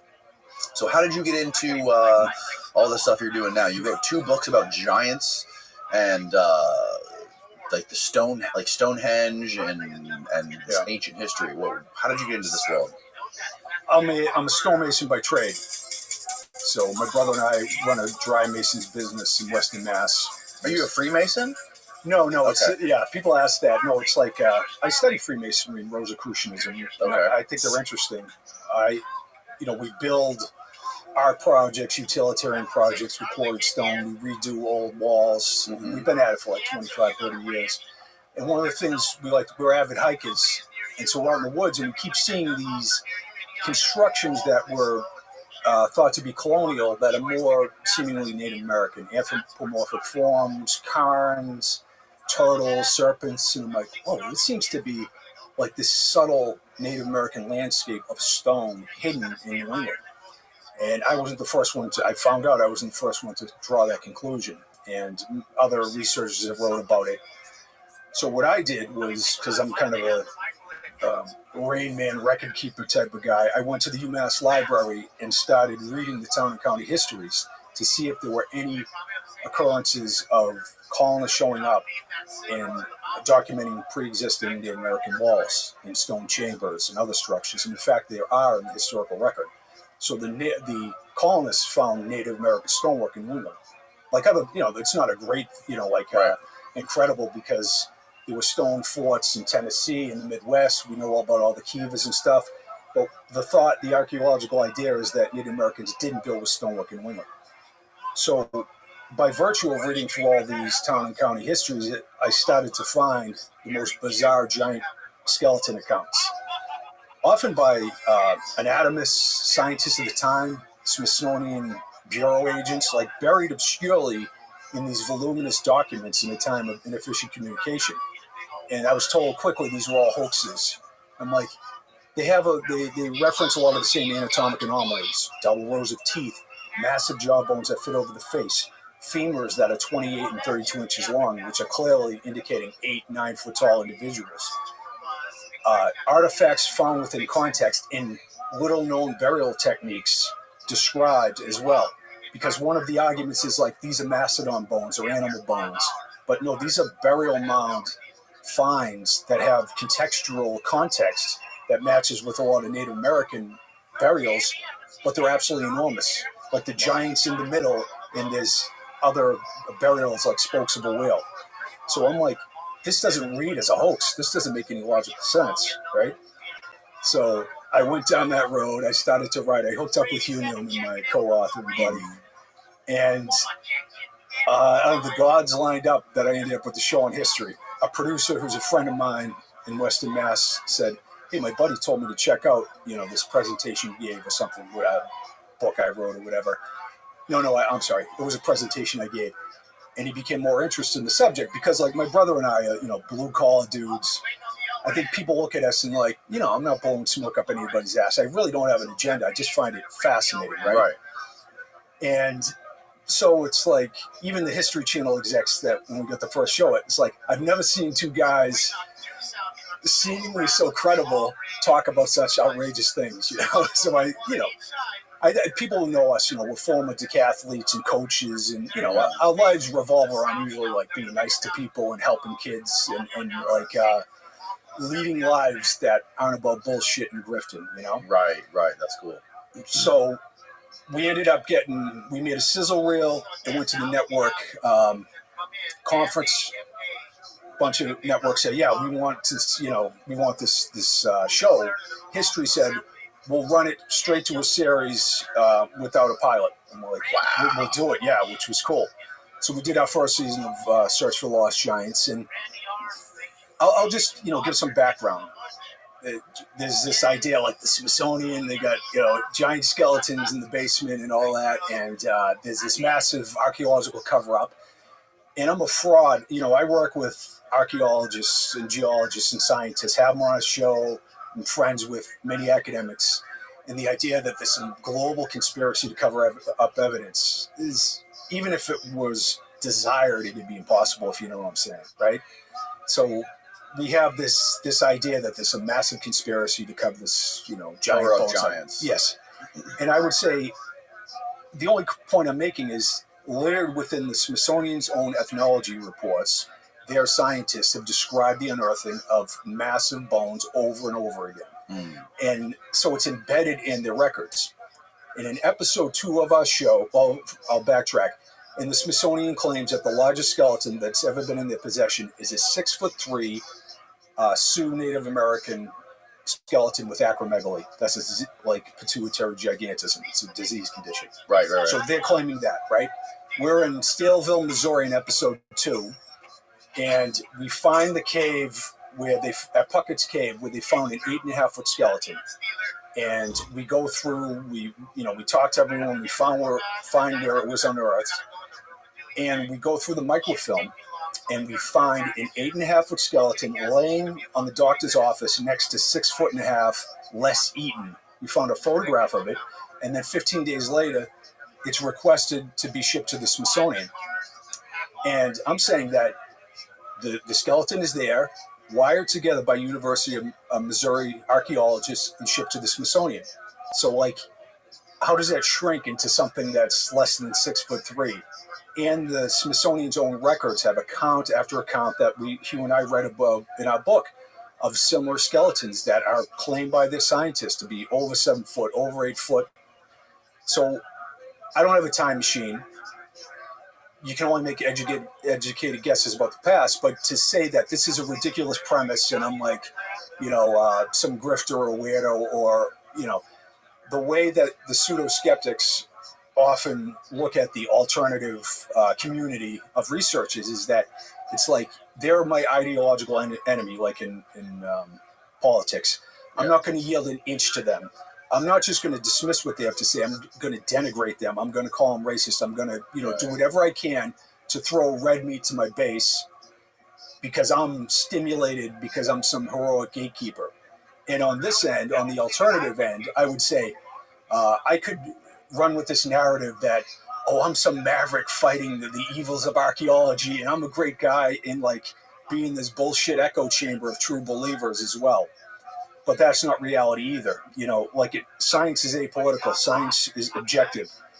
I need to see and analyze a 10-foot skeleton to solve the case. I can't just spin bullshit, right? I mean, so the moral of the story is, scientists are like cops. They should deal with a lot of shit. They deal with crazy people, right? And they got to keep their cool to get the respect they deserve. You know what I'm saying? You go through all that hard work. I got my PhD. I am an expert in this field. Like Graham Hancock, for instance. Yeah. I may not agree with you, but this is what I need to see for your theory to be accurate. I have to see a 12,000-year-old date from some temple site in Egypt at the Syrian or whatever. I need to see this evidence. All the other stuff, all the claims of racism, that makes people almost believe in conspiracies. You know what I mean? That you objectively state what is needed, and then if you show me this, I'm all ears. Right. Yeah. What did you make of that podcast with him and Flint Dibble? I was pretty impressed with Flint at first. I thought that Flint definitely did his homework and crossed his T's and dotted his I's with a lot of stuff. Mm-hmm. But then in hindsight, it seems like he was pretty slick in some moments. Yeah, I'll say this: when you put yourself out there, there's a lot of assholes out there. Yeah. And it's like they're calling for his job or they're personally attacking him, and it's like, I understand, but that happens on both sides. Like Hancock, Cock gets called a racist, right? Right. Dude's in a biracial marriage. Right. He's all he's talking about is indigenous rights. Right. Right. Right. He's like an empathic humanist. Yeah. Flint knew exactly what he was. He tried to skate through that very, very smoothly on the podcast, but he no doubtedly tried to connect him to Nazis. Yeah. In that article, and it's a good point to make or to highlight is that the idea that you engage in these alternative ideas and this somehow it's laced with racism. Excuse me. Now, there's partial truth there. There are like white supremacists who believe like Nazi Superman built the mounds of America and stuff like that. And there was this mound builder myth that Native Americans weren't sophisticated enough to like build the geometric forms and everything they did. So there is, legitimate beefs there. But, they're saying that, Hancock quoted Ignatius Donnelly in his first book, and Donnelly said some racist, you know what I mean? Which he did. Did he really? Yeah, he had some. But all the scientists of the time, you wouldn't believe how freaking racist mainstream science was for the longest time, up into the 30s and the 40s. Right. Repulsive. I'd repeat them, but they're so, like beyond repulsive.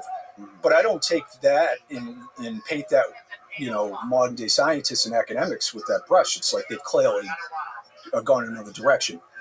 So it sounds like a sound argument, like, they're all racist by Hancock looking for a lost civilization and saying maybe before the Inca, there was another race or beings that showed up.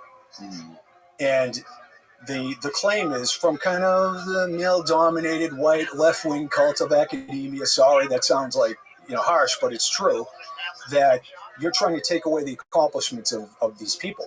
Right. But the reality is the Inca, the Aymara, they told the Spanish that the gods and the Viracochas built these structures. There's clearly two forms of stonework in Peru. And it's not like, you're stiff, you can't do this. It's like the native people are actually telling us there were two different eras, right? But then you go to Malta, and the Maltese, what are they, like Sicilian farmers who came over in 5800 BC, but they have legends of giants and gods and gigantea. The Greeks are the same way. These old megalithic walls are built by the Cyclops. You go over to Ireland, and the Tuatha De Danann, these mythical beings with high technology who came from lost continents or islands in the Atlantic, are attributed with the making of Newgrange. So I'm not getting in a fist fight with Sully at a bar in Southie because I said, no, the Irish ancestors didn't do it. But it's a charged racist thing with these other cultures that aren't white, right? Like, and I'll go, so there you go. That's the scope of it. And I'm saying, like, it's all so stupid. It's all so dumb. I just had a genomics professor on here a couple days ago, and he was explaining how out of all like the plants and other organisms that exist on this earth, we are the most homogenous one, meaning that like out of all, he studied all the human genomes, and our genomes are so similar, it's insane. There's so few variants, from the blackest person in Africa to the whitest person in Finland. He said that all of the common ancestors of humans today came from like 10,000 humans. There was a bottleneck in humanity like tens of thousands of years ago, and he's saying that like we are so closely related. It's unbelievable. It's the binary system. It's left and right. We should have like a 5-party system, Rick, But it's like, I'm in an echo chamber. The algorithms are weaponizing my preferences. So I go and I'm addicted to outrage. Everybody is, right? It's like, instead of like, if you're a good person, go work at the homeless shelter. Don't pretend you're online being good. You're a freaking, like a coke addict looking for another hit. And that's fine. And I speak, I was in that zone myself for a while. And it made me want to take like 100 showers. And I don't want to belabor this racist thing. I just want to like put it out there because, like, honestly, a lot of pseudo skeptics feed information to like the Guardian, and they do these hit pieces without asking Hancock's opinion of the matter, right? Of course, right. And that's not cool. You know what I mean? It's like it's like. I also don't like what Flint did when he was on my podcast, where he said that people who purchase these on the antiquities markets are like doing a disservice to history, or like they should belong in museums. They shouldn't belong. He said that people who purchase these ancient Egyptian artifacts on the antiquities market are contributing to like a black market, or like contributing to cartels and this kind of stuff. And I don't buy that. That seems like a cop out. That seems like, I don't know what that is, but that doesn't seem like it's coming from a good place. One of my greatest teachers said, "Agenda makes you stupid." And I'm not saying that. I'm not dissing Flint Dibble. I'm sure he's a nice guy, and we probably get along. He was. I liked him. Me and him got along great. Yeah, I was going to say, we probably shoot the breeze for like 3 hours and laugh our ass off. It's just, I understand where he's coming from. Like, there's a lot of assholes out there. There's a lot of pseudoscience out there. There's a lot of bullshit. There's no peer review in the alternative realm, right? So there's a lot of artists and grifters. And there's a lot of well-intentioned people who get it wrong too, because it is not, their books, their presentations are not put up for peer review. They don't get critically analyzed. I could sit here and tell you, and they get these like softball-like interviews with true believers and podcasts. So it's like, if I could spin you one side of a story and make myself appear to be the big hero who has all the answers. But if you objectively debate with someone, so, Dibble's up against some real assholes who like denigrate him, or they call for his job. And that's why I've like, man, it's vicious. It's vicious. The people that are against him online, it is the most extreme cult I've ever seen. And bingo. And, the left wing is its own virtue signaling, DEI, ESG cult. Of course. And, like, if I say transgender, a man who transitions to a woman, I'm, like I said, a former coach, should not be allowed to participate in women's sports. That's, like, obvious. But I think, like, Congressman Seth Moulton just said that out of Massachusetts, and Tufts is going to stop doing business with him or something. It's it's crazy. That shit is, like, so... A few years ago, you get kicked off social media for doing that. For dead naming somebody or exactly, and it's Trump's victory is a repudiation of all that, And I like to think of myself as moderate, and I really feel like people got to understand the algorithms are weaponizing the preferences, and they're getting you addicted to outrage. Yeah, I mean, being a coach helped me. Like, I get conservative parents, I get liberal parents. They both want the best for the kids. It's like, I don't give a shit who you vote for. Right. Like, it's a different dynamic, but. Will you indulge me for a second to read a quote and hopefully put the racist thing to bed? Of course. This is what Vine Deloria said. He was a Lakota Sioux elder, voted by Time Magazine as one of the greatest religious thinkers of the 20th century. He's an author. He wrote Red Earth, White Lies. He was critical of kind of white mainstream archaeology, anthropology. And he actually organized a conference in 1999 in Washington State where he had all these elders share their indigenous wisdom about giants, which is very interesting as well. So people say, oh, this is a fairy tale, giants or whatever. It's like, how can virtually every culture on Earth and almost every Native American tribe have these traditions of giants? And that's something. When was he from again? What time period? 80s. I think he passed away in the 2000s. Okay. Recent. Okay. Oh yeah, Vine Deloria. The Indian explanation is always cast aside as a superstition, precluding Indians from having acceptable status as human beings and reducing them in the eyes of the educated people to a pre-human level of ignorance. The stereotypical image of American Indians as childlike superstitious creatures permeates American society because Americans have been taught that scientists are always right, that they have no personal biases, and that they do not lie. And a lot of indigenous scholars think the same way. It's like, you're dictating to us what we should believe. Because these ideas that the natives have are about floods, they're about giants, they're about lost civilizations, and they are a part of the belief system of the ideological enemy of science, which is religion and mythology, right? So it's like, I'm not going to yield an inch. So I'm going to make claims of racism where I kind of subtly and racistly do not listen to the traditions of indigenous people. So I just throw that out there. It's like time to put that, if I got like a SS tattoo on my neck and I'm saying Nazi Superman built this and that, you can shit on me. But I'd like to put that to rest because I love working with professionals. I've organized archaeological digs. I sit and I talk to anthropologist for hours on end. I've presented at university campuses, and the kids, and I'm like a goodwill ambassador from Lunatic Fringe. I talk about fish gods and Atlantis, and I find these subjects interesting, and I just I want like in science, in medicine, allopathic medicine, alternative medicine, now you have complementary medicine. And I would like to see the same in archaeology and anthropology, hopefully. Right. The first time I learned about you was from a gentleman by the name of Praveen Mohan. Oh, yeah. He was in here, and he was pointing out some of the newspaper articles from like the New York Times from, I want to say it was like the 40s and 50s, maybe. And they were showing actual excavations of these giant skeletons that were found in these mounds in like South America, and some were even in, I think one was in Texas, maybe. And he was pointing out that like you were the like foremost guy around here that's researching this kind of stuff. First of all, I like him. He's a really solid dude, and he's into the traditions like in India. Same thing. I've read all the Vedas. Right. The Ashtavakra Gita, Ribhu Gita, all the metaphysical and historical texts of the Hindus, and it's wild. Yeah. So, what I found is like in 1939 at the Moorhis Mound in Texas, they found a massive skull, and there's a picture of it. And William Duffin was the archaeologist who was like a WPA works project in 39. And I went to talk to him, and he passed away at like 106 a couple of years ago. Yeah, right? But anyways, the skull rests at the Texas Archaeological Research Lab, and it's enormous. And then in 1933, George Fisher, head geologist of Pennsylvania, unearths a 7'5" skeleton.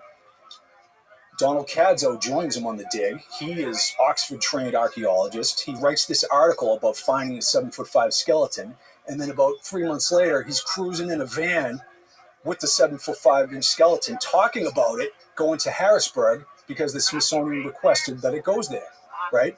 So that's where I go with this. It's not just like this drunk farmer from 1720. It is like respected professionals, including in the 50s and 60s, Don Dragoo, head of the anthropology department at the Carnegie at the Cresap Mound in West Virginia. They were destroying it for an oil and gas project. So he excavated and he found a 7'2" skeleton with massive bone structure, huge jaw. They call it the Adena jaw. And Webb and Snow at the Dover Mound in Kentucky, funded by the University of Kentucky, unearthed another 7-foot skeleton with massive bone structure. The Adena people elongated their skulls. There's all this mystery here, right? So you might say, 7'2" shacks that big or whatever, but there are so many of these accounts with massive bone structure, with jaw bones that fit over the face, of a much higher percentage than today's population. If you read through all the ancient documents. So, I'm sorry. So there was a lot more shacks walking around. There's a lot more shacks, but they were like NFL linebackers. They weren't like skinny dudes either. And every explorer you can name encountered giant native chiefs. Tuscaloosa in Alabama, DeSoto, him and his father. And the archaeological narrative is, the Indians were like 5'7", 5'8", and the Spanish, the English, they were 5'2", 5'3", which is true. The general population was, but their leaders, the tall ones, the chiefs, they were on their knees. They towered over all our tallest men. You read the accounts and these explorers who were trained in the art of observation, and they are talking about absolutely enormous tribal chiefs, all the way down to Patagonia. Magellan, Drake, DeSoto, they all encountered and recorded this happening. So it's just another, just like polydactylism, extra fingers and extra toes. It's another aspect of the mystery that's ubiquitous. It's found around the world by cultures who have little or no contact. And that's what catches my attention. What's the biggest skeleton excavation that you've seen, a human skeleton that you've actually looked at? Good question.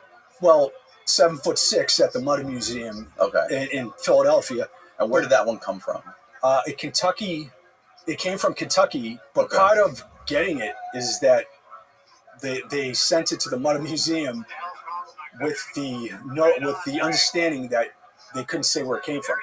So I know it's very strange, but there's a 7'6" skeleton that's believed possibly to be one of these mound builder giants. But I will say we have that photograph of like an 8.5 foot skeleton that was found and shipped to the Smithsonian in 1933 that we found during our show in the microfilm. And we got it in our book.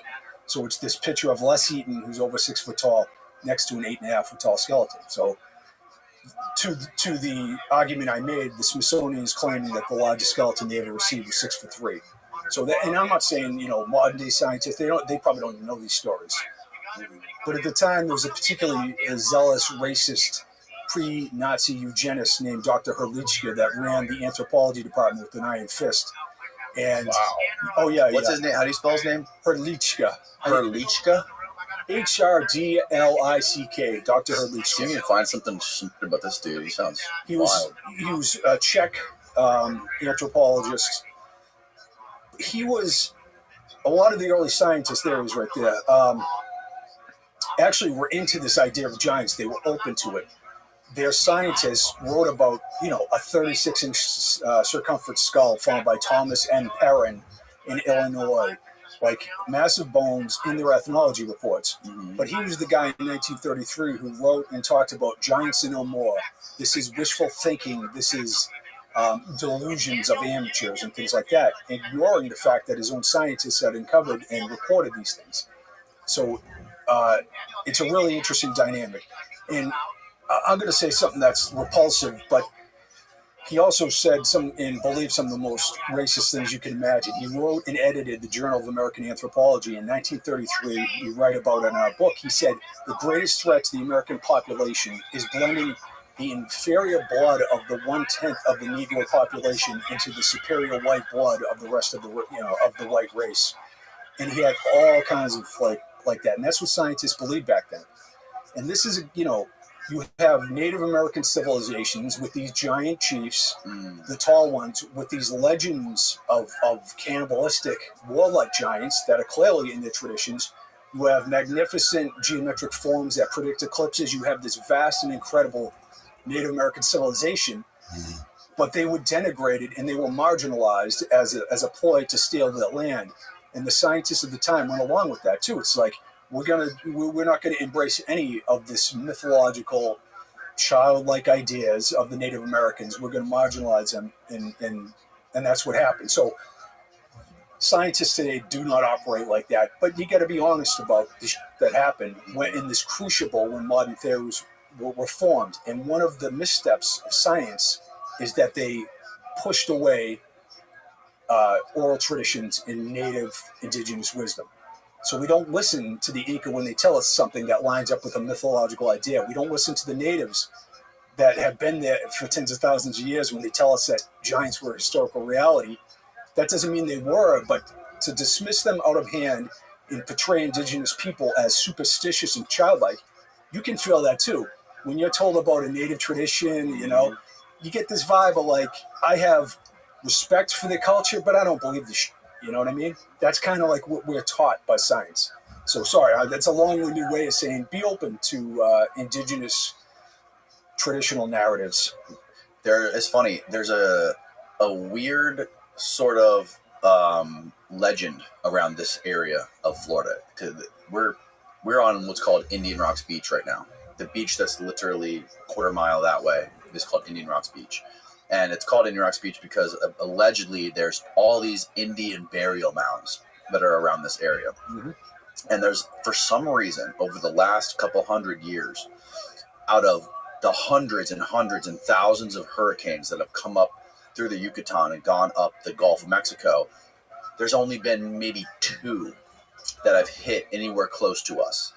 And they've gone probably at least 100 miles north or south. There's never been a direct hit within like 50 miles of this beach in like 1,000 years. And the legend is because there's these Indian burial grounds protecting Indian Rocks Beach. And just last year, not even a year ago, maybe 6 months ago, there was a report that was in the news where this lady was like redoing her, like building a house, and they like knocked down this huge Indian burial mound and excavated all these bones. And in the last freaking 3 months, there's been like 3 hurricanes that have hit us direct. and there's one coming right for us right now too. That's supposed to hit next week. Oh, I didn't know that. That blows. Jesus Christ. We wrote It's been about like the worst. This has been the worst 3 months of hurricanes that we've ever had in this part of Florida. We wrote about it's called the Sowers of Thunder effects. Anthony Robbins was a mystic and an author who wrote about giants and... Tony Robbins? No. Oh. Anthony Roberts. Oh, Roberts. Yes. Okay. You know, Tony Robbins has gigantism too. Yeah, it's like he's got the pituitary thing, yes. where he's like he had like I think it was maybe a benign form of, but he's got like the gigantism traits or whatever, and he had that when he was young, where he got like really big. He's got the big jaw and the brow, and he's super tall. Yeah, it could be like acromegaly or something like that. So he wrote this Anthony Roberts, I believe. Robbins. Oh, anyways. Wrote about the Sowers of Thunder effect. When they open the burial mounds around the British Isles, you get like these incredible storms come up.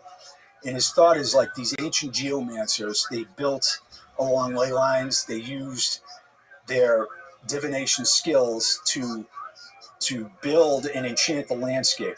That's a John Michel thing, who was a mentor to Hugh Newman. He wrote about how you use certain stones, certain geometry, water, and energy lines to transform and enchant the landscape to bring peace and prosperity to the population. It's like this ancient druidic thought system, which is interesting.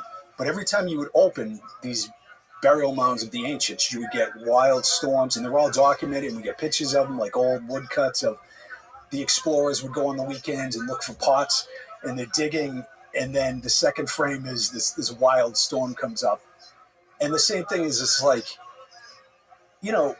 natives were into weather shamanism and the mystical world. And that's another thing that's dismissed, this idea that there's another reality that we interface with. And I've spent a lot of time with indigenous wisdom keepers, with shamans, with tradition holders. And they tell me very specific and very strange stories about the nature of reality, about the invisible realms and stuff like that.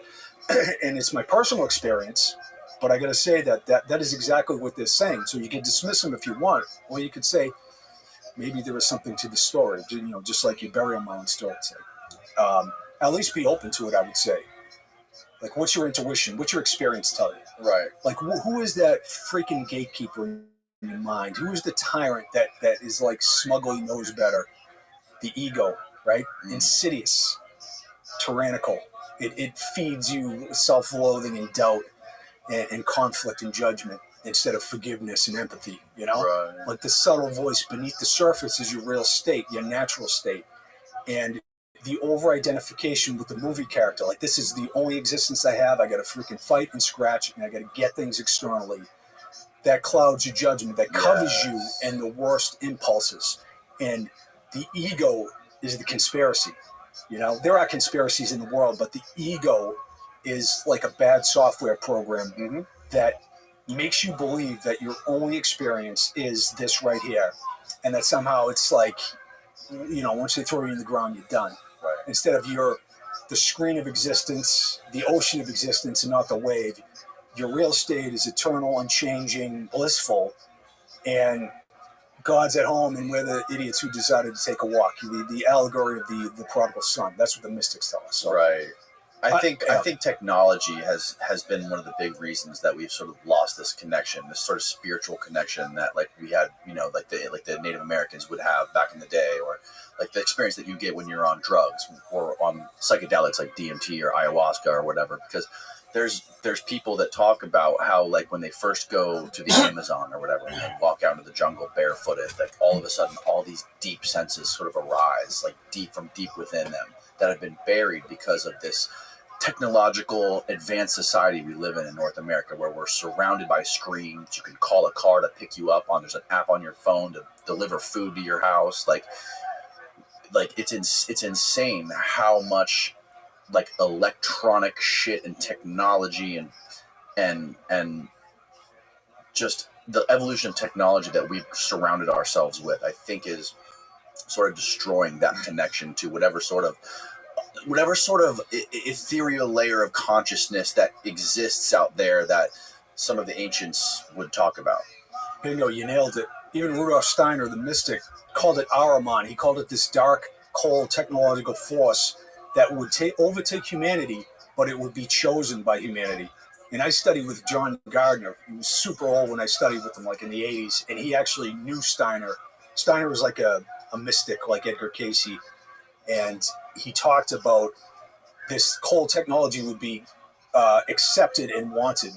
So at the time, we're like, what is this technology that's coming around? My friends who studied Steiner, and we're like, we joke, it's like, oh, you're putting on the helmet, or they're going to have a TV that you have to leave on 24 hours a day in your house. We didn't know it would be the iPhone.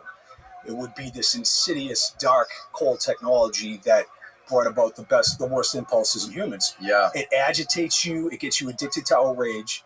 And just be honest, you know what I mean? We've all been, Or dopamine slot machines. Bingo, right? And I don't want to talk up my game, but, part of my spiritual journey and my plant medicine ceremony is to look at all my embarrassing behavior, all my shortcomings, all my judgments, all my desperation around, is my soulmate, this heartache that we often feel.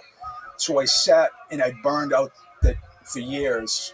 I sat in silence for a long, going Aaron Rodgers or whatever. I live in a 10-foot by 12-foot cabin, 10-foot by 12-foot. I have virtually no possessions. I drive in a beat-up old truck. I've been single for years. And I've come to a place of never being lonely, completely thrilled to be at peace in a meditative state or to hang out with friends and stuff. And my life is oriented around like serving anybody I can. Not like because I'm a fake good guy, because I feel like the world bores me to tears. You know what I mean? I dig ancient mysteries. I like metaphysics. Mixing a little Celtics or whatever. But like the world of distraction and conflict bores the shit out of me. Right.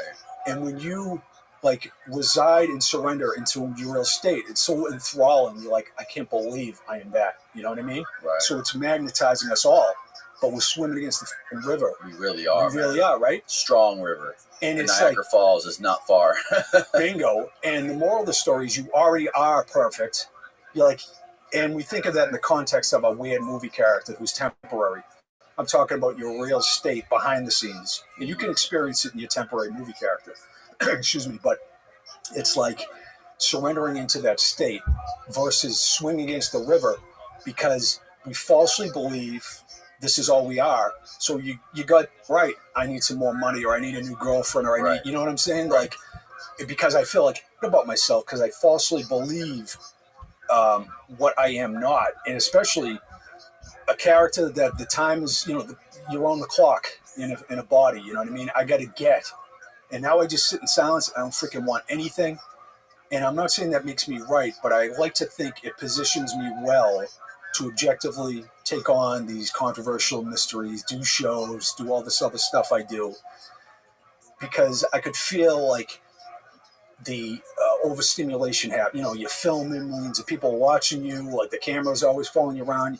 My brother and I are pretty grounded and level-headed, but I could feel that, like, the cokehead part of me getting wound up. It's like, some MILF sending me a message, you know what I mean? It's just like, sorry, but it can be overstimulating. And I'm like, that, it's not like, it's not that I'm so good, it's that it reads disingenuous and it makes me feel like shit. Yes. And I'll tell a story here, if you'll indulge me for a second. I did a ceremony when I came with the shamanista, and I asked, which guide me, because I'm going to talk to this dude that I have these karmic entanglements with, and has this, you see mainstream media is dying, right? I mean, yes, like CNN's letting everybody off. Oh, yeah. And we learned that better than ever in this last election. Exactly. So these formats are the new news. They're like just growing in popularity, which is great. And I applaud you on creating this way to communicate. But I'm in a ceremony, like I asked the spirits, guide me and show me. And what I got was this, like, I was thrust into the field of the one that Rumi talks about. Beyond concepts of good and bad, there is a field, I will meet you there. That like, thank God I don't have to do anything to become what I already am, right? Just like that breath of fresh air. And Rumi was enlightened, Hafiz was enlightened, Ramana Maharshi, Jesus, Buddha, they have liberated themselves and wrote about what it's like to be in the state of the one. So I'm in the realm of the one, and I'm given a life review, and I see the scope of my life. It's like every time I was arrogant, judgmental, critical, argumentative, it wasn't even like it was a real thing. It was just false and untrue. It was just like this lame energy that went nowhere. Right. And every time I was empathic and compassionate and helpful, I could just see this incredible, like, this is what you really are. This is the energy that's waking you up. And this is how you should behave, not out of good or bad. It's because it's your real state. You know how like judgment feels like, yeah, and holding the door and smiling for somebody just feels good, right? Absolutely. So it's not some new, it's like a reality. This is what you are, and it revealed it to me. And then you showed up, and I could see that we had different lifetimes together. I know that's a strange concept, but most of the world believes in reincarnation. Mm-hmm. All the masters teach it, and you are like an alchemist, like you and Rogan, that sets the stage for events like this can happen. Like you're objective, you're open-minded, you're self-reflective, and you don't take yourself too seriously. You just like, let's create this platform. It's like Plato's Academy. Honestly, that's what Plato did. He would just open up the realm of ideas. So I applaud you for that, but it was wild.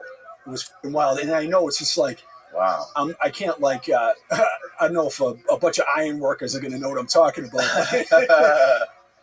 It's my experience. It just is what it is. You know what I mean? Yeah. And I thought it was just a real cool happening, you know?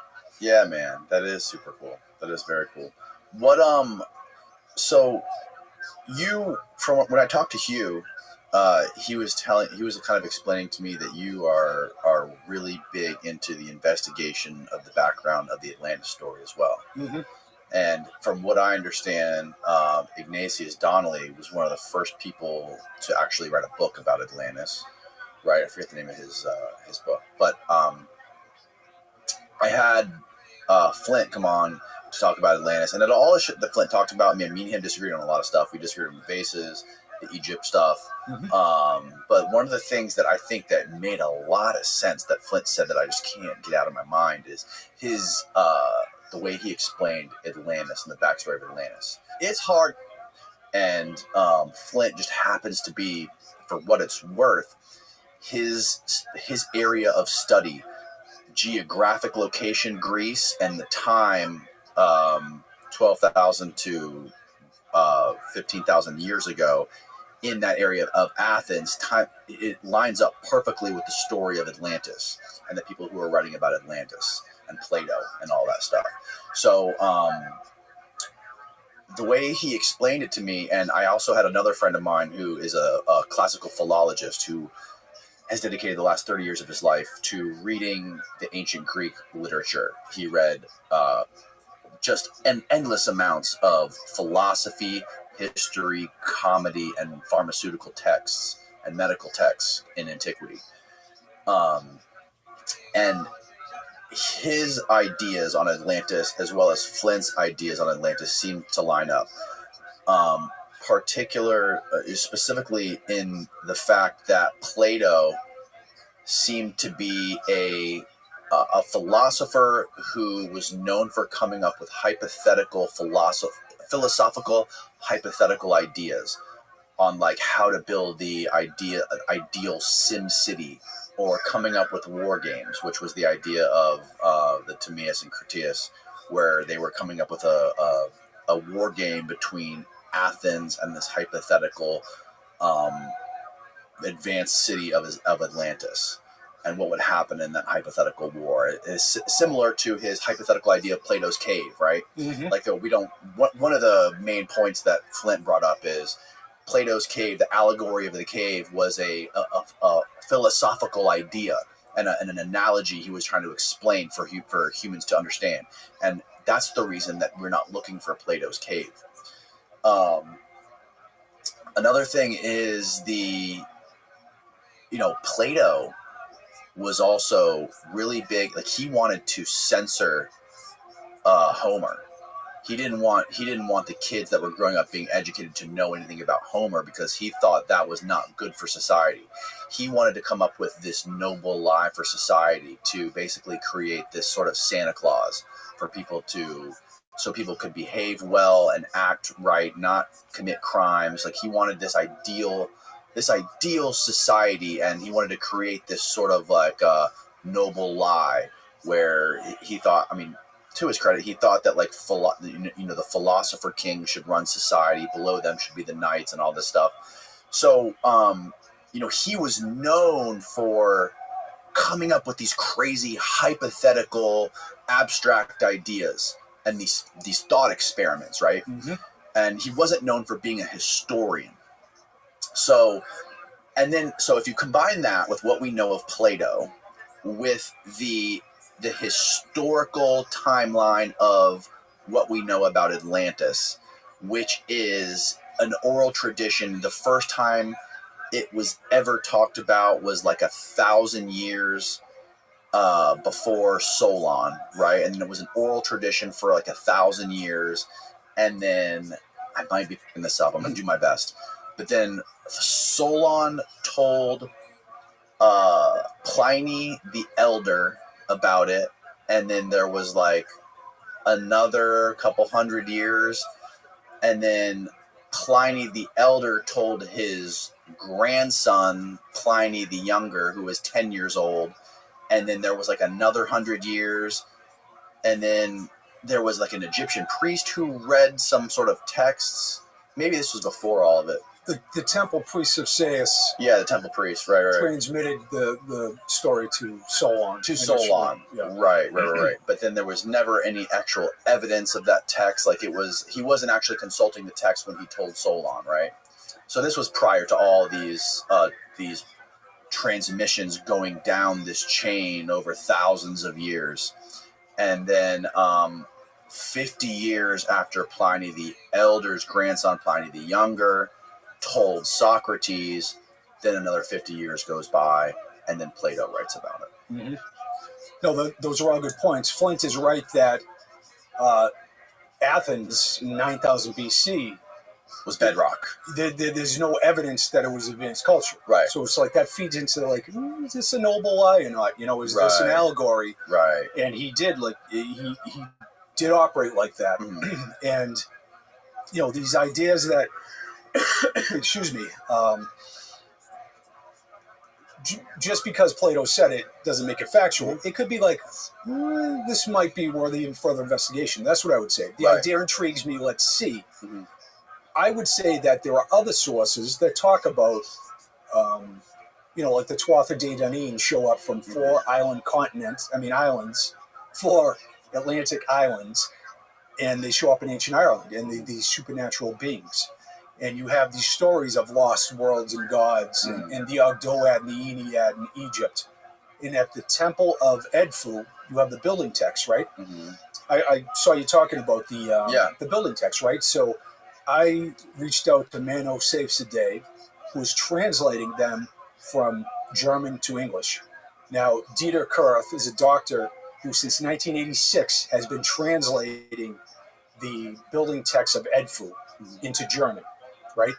And the old French translations leave a lot to be desired. So Manu is friends with Dr. Dieter Kurth and interfaces with them, has them over for dinner, and he's taken these incredible texts and he's translating them now into English. So I just spoke at the KCE conference with Manu, and I'm friends with him. Yeah. And I asked him about this dynamic of like, is Hancock's version of the Edfu text kind of a patchwork of wishful thinking? And he said no. He got it right, stunningly, because they're very difficult to translate. Ptolemaic hieroglyphs are very, very difficult in context. It's very difficult to understand. Mm-hmm. But he said, you can believe it or not, but these writings about the primeval land and the land of the gods and the first time, they are claiming that there was this lost island of the gods that was destroyed in the flood. In the Edfu text. In the Edfu text. And when were the Edfu texts written? It was a Ptolemaic temple, so 200 BC. I hope I got that date right. But so after Plato wrote about it.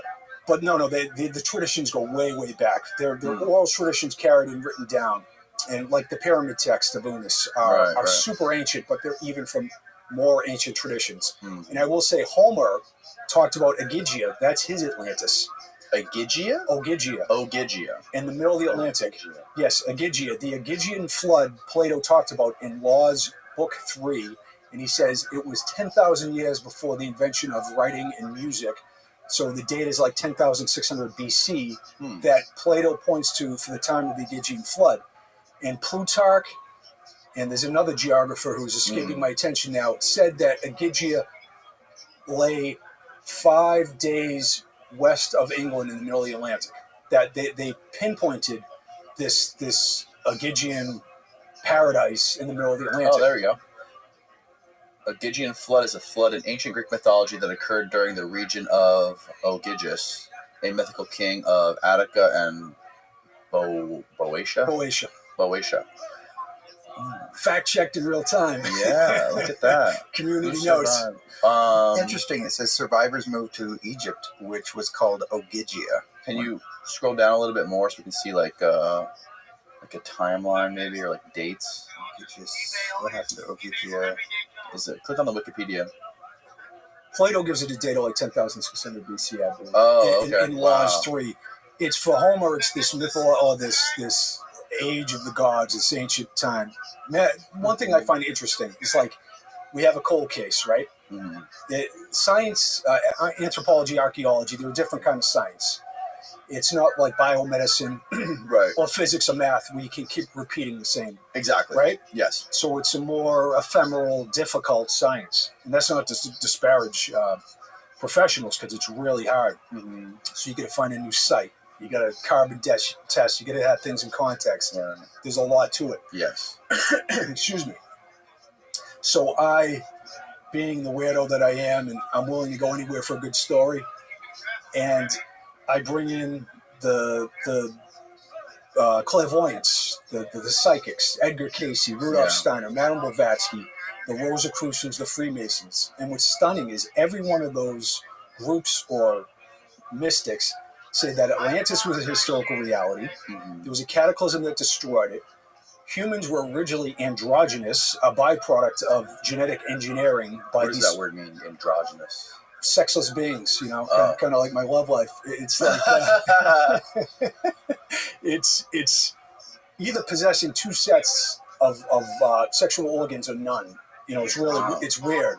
Even Plato says, you know, Aristophanes displays the myth of the ancient androgen, and Zeus cuts us down the middle. We were first androgynous. Plato talks about it. Plato talks about Atlantis as a historical reality. Plato talks about the immortality of the soul. So all these psychics are claiming the same strange and specific thing. You could say, maybe they just took information from each other, but it's like the Rosicrucians and Freemasons, they're kind of like tight to the vest with their info, you know? You read through their documents, you talk to people who are Rosicrucians and Freemasons, and they're like, they believe all their esoteric wisdom flows back through Egypt to Atlantis.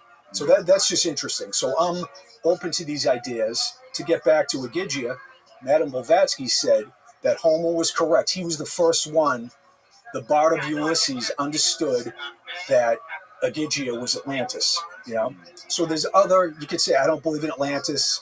The Aztecs call it Aztlan. You know, all these indigenous people have beliefs about a lost continent, Lemuria in the Pacific, Atlantis. I could get into plate tectonics and that it might be somewhat of a flawed theory, but I don't want to because it's a long. I'm just saying, be open to the idea. Right. And as a professional, it's like, you know, this is what I need. You know, we got to go over the Mid-Atlantic range and we got to find this, and this is the evidence I need. And, you know, I'll reference, you know, I'm not here fighting the proxy war for Graham Hancock. I like Graham a lot. Yeah. And he's the one who got me into like ayahuasca, so I'm indebted to him. And he's just pushing boundaries. He's a maverick, and he's looking for, you know, Atlantis and this lost race, and that's cool.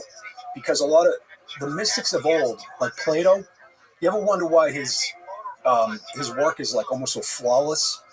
Albert North Whitehead says, Western thought is a series of footnotes to Plato. You know, Plato was a genius. Pythagoras. Yeah, because and Aristotle. The scientists of old were a blend of spiritual. How do I say it? They were spiritual scientists. Yeah. They engaged. They were all doing drugs. They were man. all doing like ethnogens. They were engaging in rituals. Mm-hmm. They were liberating themselves from the false self, from the judgments and the ego self. So thus they were well prepared and objective to take on both sides of the street, the invisible realms and the visible realms. And, so it's like they did that. So the scientists of today would be, it would be helpful.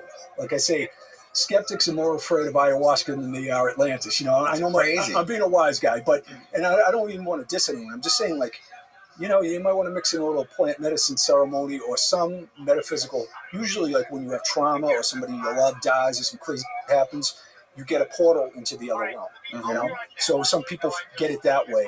It's like it shouldn't have to happen that way to see through the veil of this matrix. So once again, I would like a blending of spirituality and science. That would be cool in my estimation, and we'll see where it goes. I think the Trump election, and I'm a moderate, it's a repudiation of some of these ideas of grievance archaeology, of dictating through a virtue signaling cult-like lens of what the past is like and how people should behave. It's like all my lefty friends are like, they feel like they got to walk on eggshells all the time. Oh, do I get my pronouns right? Do I get the right flag in my profile and all that? It's like people want to be left alone. You know what I mean? Like Native Americans voted in the largest demographic way for Trump. Yeah.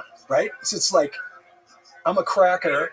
I'm whitey telling you and dictating what racism looks like and how to protect you. Right. It's like, some of the most pragmatic people I know are Native people, Yes. and some of that, I feel like some of that really only exists on social media and places like Twitter and a little bit of YouTube and stuff like that.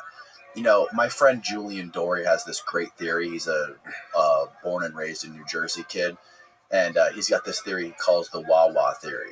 He's like, if you go online and you look at some of like the far right or far left, most bloodthirsty corners of the internet and see how riled up everyone is, he goes, if you want a real litmus test of reality, go to a Wawa. He's like, if I go to a Wawa, he goes, I see the girl with the green hair holding the door for the old guy with the Vietnam hat. Reality is that it's not really what you see on social media, and it's almost like the people who spend the most time on social. If you spend too much time on these screens, that sort of becomes your reality. Bingo. Yeah, absolutely.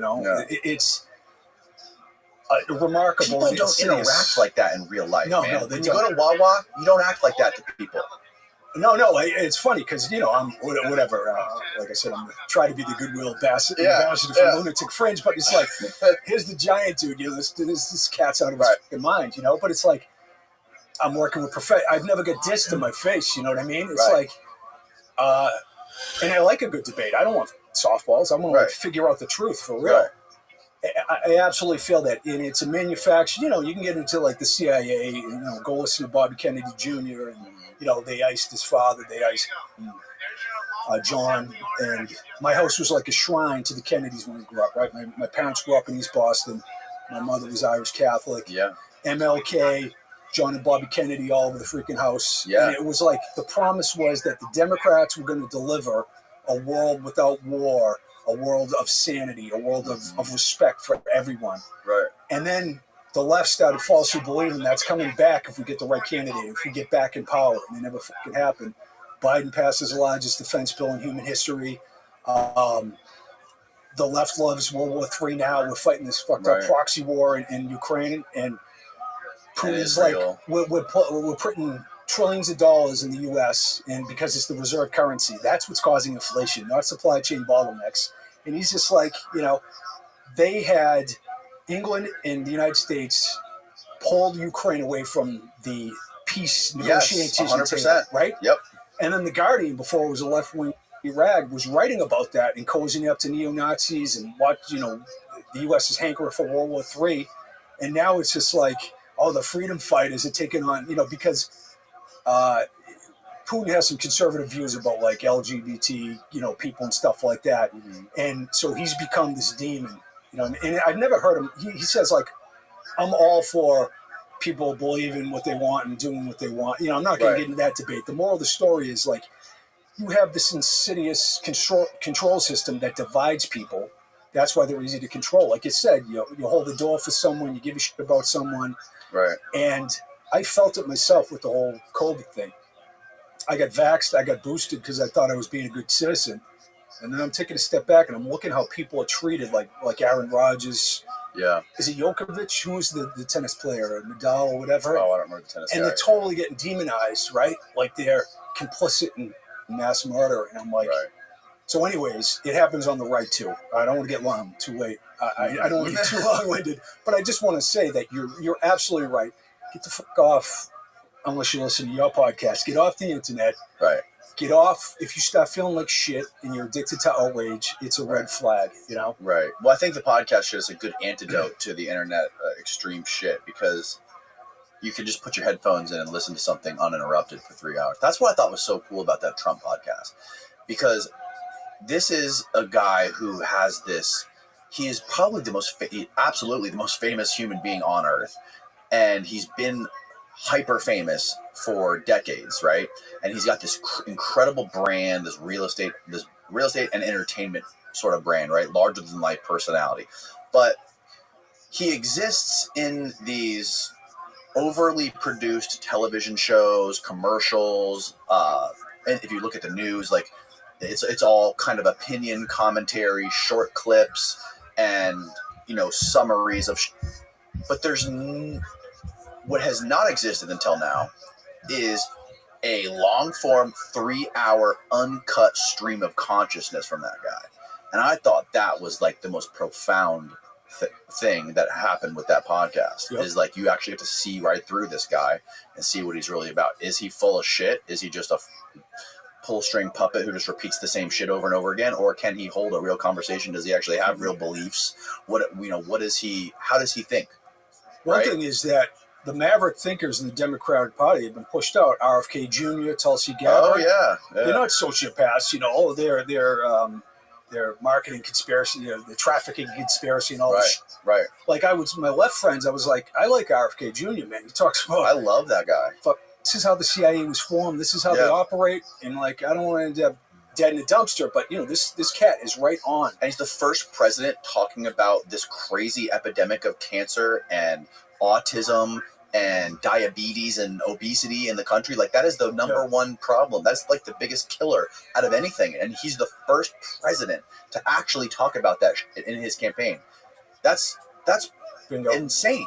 And Elon Musk comes out of the gate. It's like the warmongers were coming after you, And he's saying like, Pfizer, Big Pharma, Bobby Kennedy Jr. saying, keep your receipts, like that's not fascist. But Trump, like all of us, he's flawed. I admire, like, I'm like a recovering Catholic, so I got all these hang-ups, and it's like I can only imagine being so embarrassed in the public eye, all the trials and all the like God, having your past indiscretions brought up and stuff like that. The point is that he's not pure evil and he's not sent by God to save the world either. Be objective about it. And like 97% of DC voted for Harris, right? Yep. Is that elitist out of touch or what? That's you know what I'm saying? Like, and that doesn't, I don't want to dismiss her, but they were just looking, the neocons got completely behind her. Dick Cheney, you're like the war machine, universally voted for, and she's out, I'm not going to, whatever. She's not like savvy. She doesn't understand economic policy. She's kind of a figurehead. So this insidious plan can keep unrolling. We sell weapons around the world. We're leading to a path of destruction. So Trump's a hand grenade. We'll see what happens. But I would just say, being in the middle and more objective is a much saner place to be. Yeah. Because it's honest. It's like, I got my issues. I'm riddled with flaws. If I spend all my time demonizing someone, that's a fucking red flag. Yeah, no, I mean, at the very least, like, if you want to call these guys, these people, like, if you want to call Trump, like, a sociopath or a liar, Like, I'm sure he's lied before. I'm sure he's got some narcissistic, possibly even, I don't know if he's, wouldn't go as far to call him a sociopath, but I mean, you absolutely have to be a narcissist to some degree to want to be the president of the United States.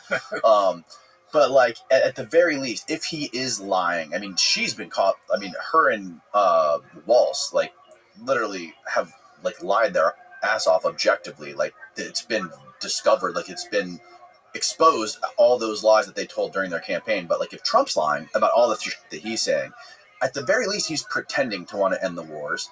He's pretending to support Bitcoin, and he's pretending to try to like push this healthcare initiative with Bobby Kennedy.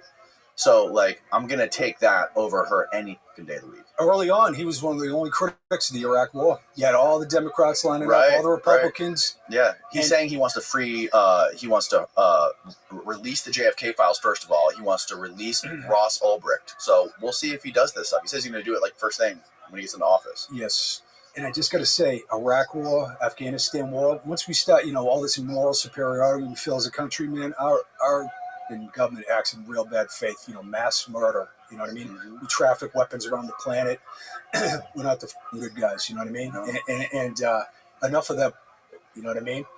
Yeah. And we'll see where Trump goes, he could go off the deep end. He could like really highlight, at least just to talk about it. Like we spend, we're $36 trillion in the hole. You know what that means economically, right? The Fed raises interest rates. They hold it too long. Everything's cracking beneath the seam. We get the commercial real estate going on. We get the euphoria from the Trump election right now. Right.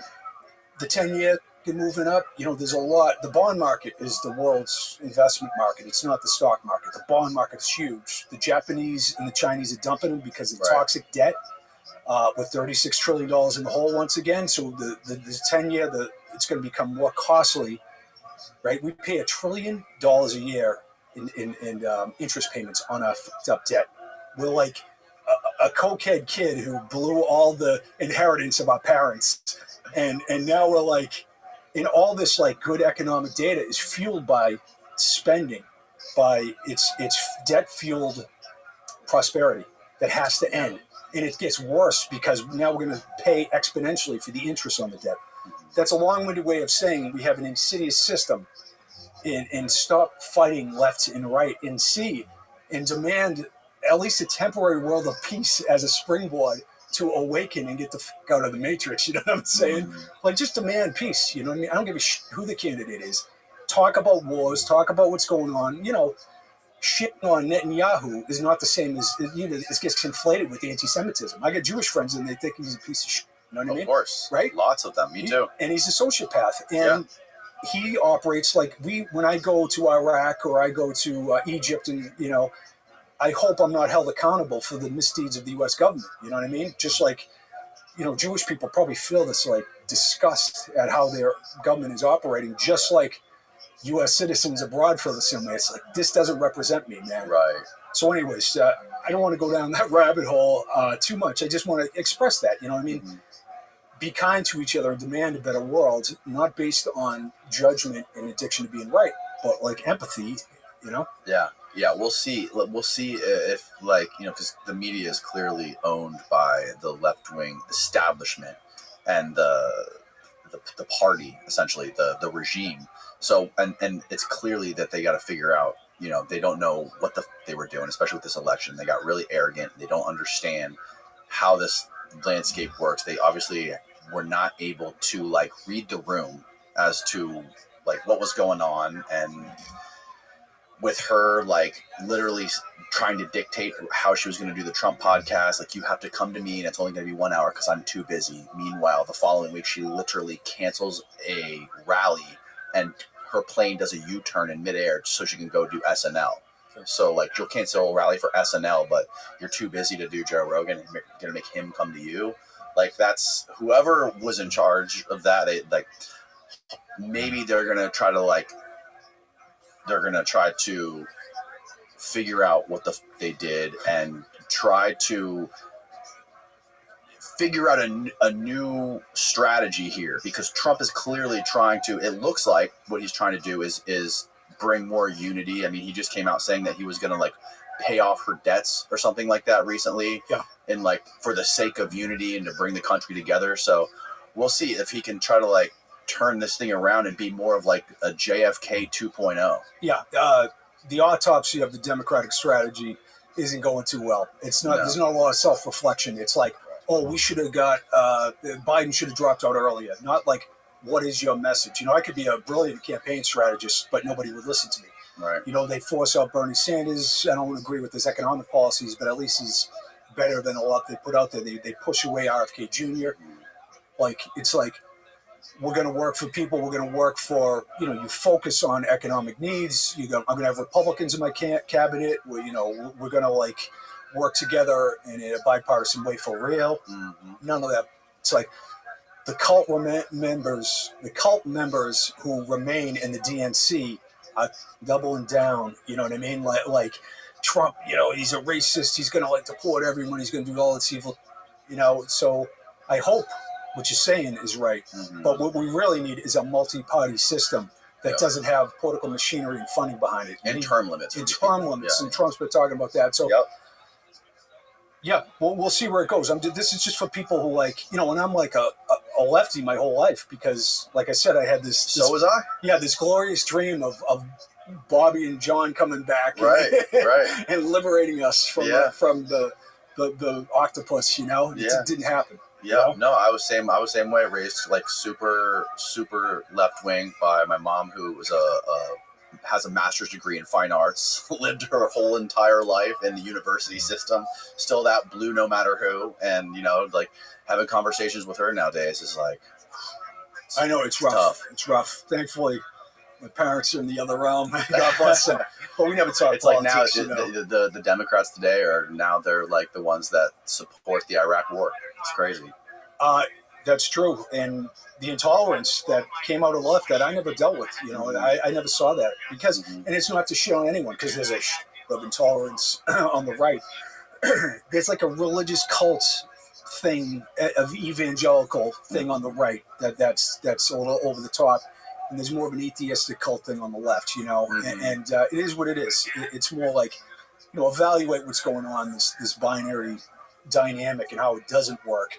Yeah. And I did want to, can we shift gears and talk about fish gods? Let's shift gears, talk about fish gods. Before we do that, I got to take a leak real quick. Take a quick pause. Fish gods. All right, are we rolling, Steve?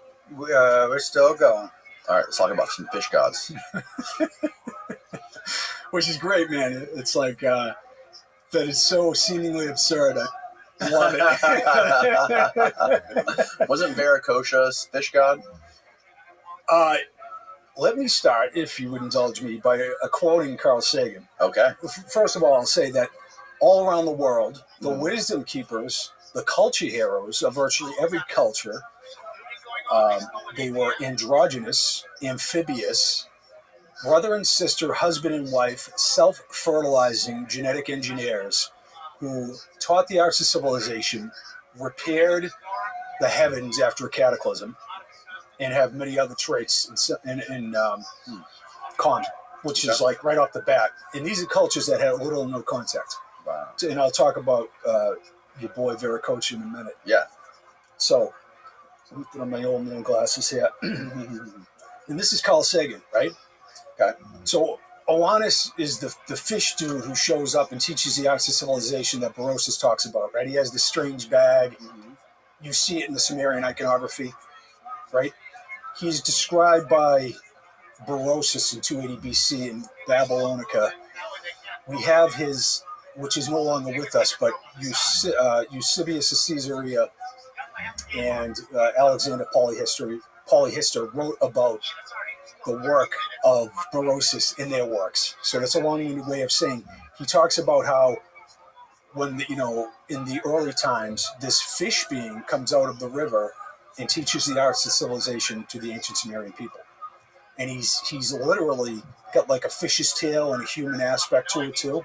And that's what you see in that iconography. So we're being told that Oannes is one of these beings. And in fact, the 7 Sumerian kings of the kings list that goes back 250,000 years, right. They all had an advisor who was a fish god, who was an androgynous amphibious fish god. And Oannes was the first one for the first Sumerian king. And they lived these massive lifespans. So anyways, this is what our boy Carl Sagan, who I wish was around today, Yeah. he'd call it so much, and if he was around today. Oh, yeah. Stories like the Ioannis legend deserve more critical studies that have been performed heretofore. Such hypotheses are entirely reasonable and worthy of careful analysis. So, people can shit on me if they want, but I'm going off of what Sagan said about analyzing and trying to figure out the truth of fishy friends. Sumerian civilization is depicted by the descendants of the Sumerians themselves to be of non-human origin. A succession of strange creatures appears over the course of several generations. Their only apparent purpose is to instruct mankind. Each knows of the mission and accomplishment of his predecessors. That's the Apkallu, the 7 generations of fish beings. Okay. So the story starts in Mali, Africa, with the Dogon people. Professor Robert Temple wrote the Serious Mystery in the 70s. He's one of the most brilliant academics I've ever encountered. Professor Robert Temple. He wrote The History of China with Newman, and the guy's freaking brilliant. So he wrote about the Dogon understood, supposedly, about the binary nature of Sirius, like white dwarf, black dwarf stuff. So a lot of people got bogged down in the Christian missionaries might have hooked them up with some idea about Sirius, for instance, like that. That's how they knew that. So I don't want to get bogged down in controversy. Mm-hmm. What he really highlighted was that the Nomo, the 8, are androgynous, amphibious, self-fertilizing wisdom bringers who taught the arts and civilization to the Dogon people. So self-fertilizing means you literally procreate out of yourself. That sounds bizarre, right? Self-fertilization. So let's go over and then remember what Sagan had to say. We go over to Sumeria. Now, give me a sec to talk about Sitchin, right? Zachariah Sitchin wrote about the Anunnaki gods, they're extraterrestrials. Nibiru comes around every 3,600 years. I don't want to shit on him because he's not here to defend himself, but he created this science fiction kind of version where he had some things right. The Sumerians the Anunnaki, as far as the documents, the cuneiform tablets are concerned, created humans. They are genetic engineers. But Nibiru was like a mistranslation of Nippur in the Library of Nineveh. So he created this compelling but not necessarily factual, or you can't fact check what he had to say. Right? So the skeptics glom onto that and this is all a fairy tale. It's like, no, go back to the original translators and finders like H.V. Hilprecht. Worked for the University of Pennsylvania in the 1800s, late 1800s. He was an Assyriologist. Mm-hmm. He unearthed the Library of Nineveh. He found tens of thousands of cuneiform tablets. And in his book, The Expeditions of the University of Pennsylvania in Babylon, him and his colleague, Hugo Radeau, who got his PhD from Columbia in the 1870s, they wrote about the androgynous nature of all Sumerian gods. They are self-fertilizing androgynous beings that beget out of themselves. So he's highlighting the fact that all the Sumerian gods are self-fertilizing androgens, which is fucking wild, right? It's like that level of specificity. Now let's go over to Egypt. And on the temple, at the Horus temple, the Edfu text, which we had talked about, right? I got no social life, so it's 2 a.m, and I'm reading the old French translations of the Edfu text. I'm reading Yves Raymond, right, the highly regarded Egyptologist. She writes about the Ardoad, the 8. Now, remember the 8 of the Nomo?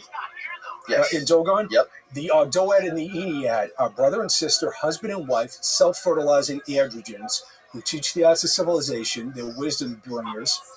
And 3 different passages on the Edfu text talk about the self-fertilizing nature of the gods, of the androgynous gods. They beget out of themselves.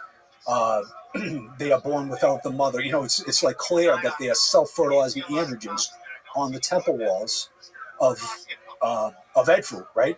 So you have this theme that is carried to China. Who creates humans? Fuxi and Nuwa. And Robert Temple writes about it. He wrote The History of China with, I forget his colleague's name, Joseph Newman, I think. So anyways, Temple says that the Chinese people firmly believe that a fish-tailed, androgynous humanish hybrid, brother and sister team, twins, created the Chinese civilization. They taught marriage. It seems like a genetic experiment. We're going to teach you animal husbandry, the arts of civilization, marriage. We're going to control the population. So in all the tombs, you have the brother and sister with the entwined tails of Fuxi and Nuwa, all of the ancient Chinese tombs.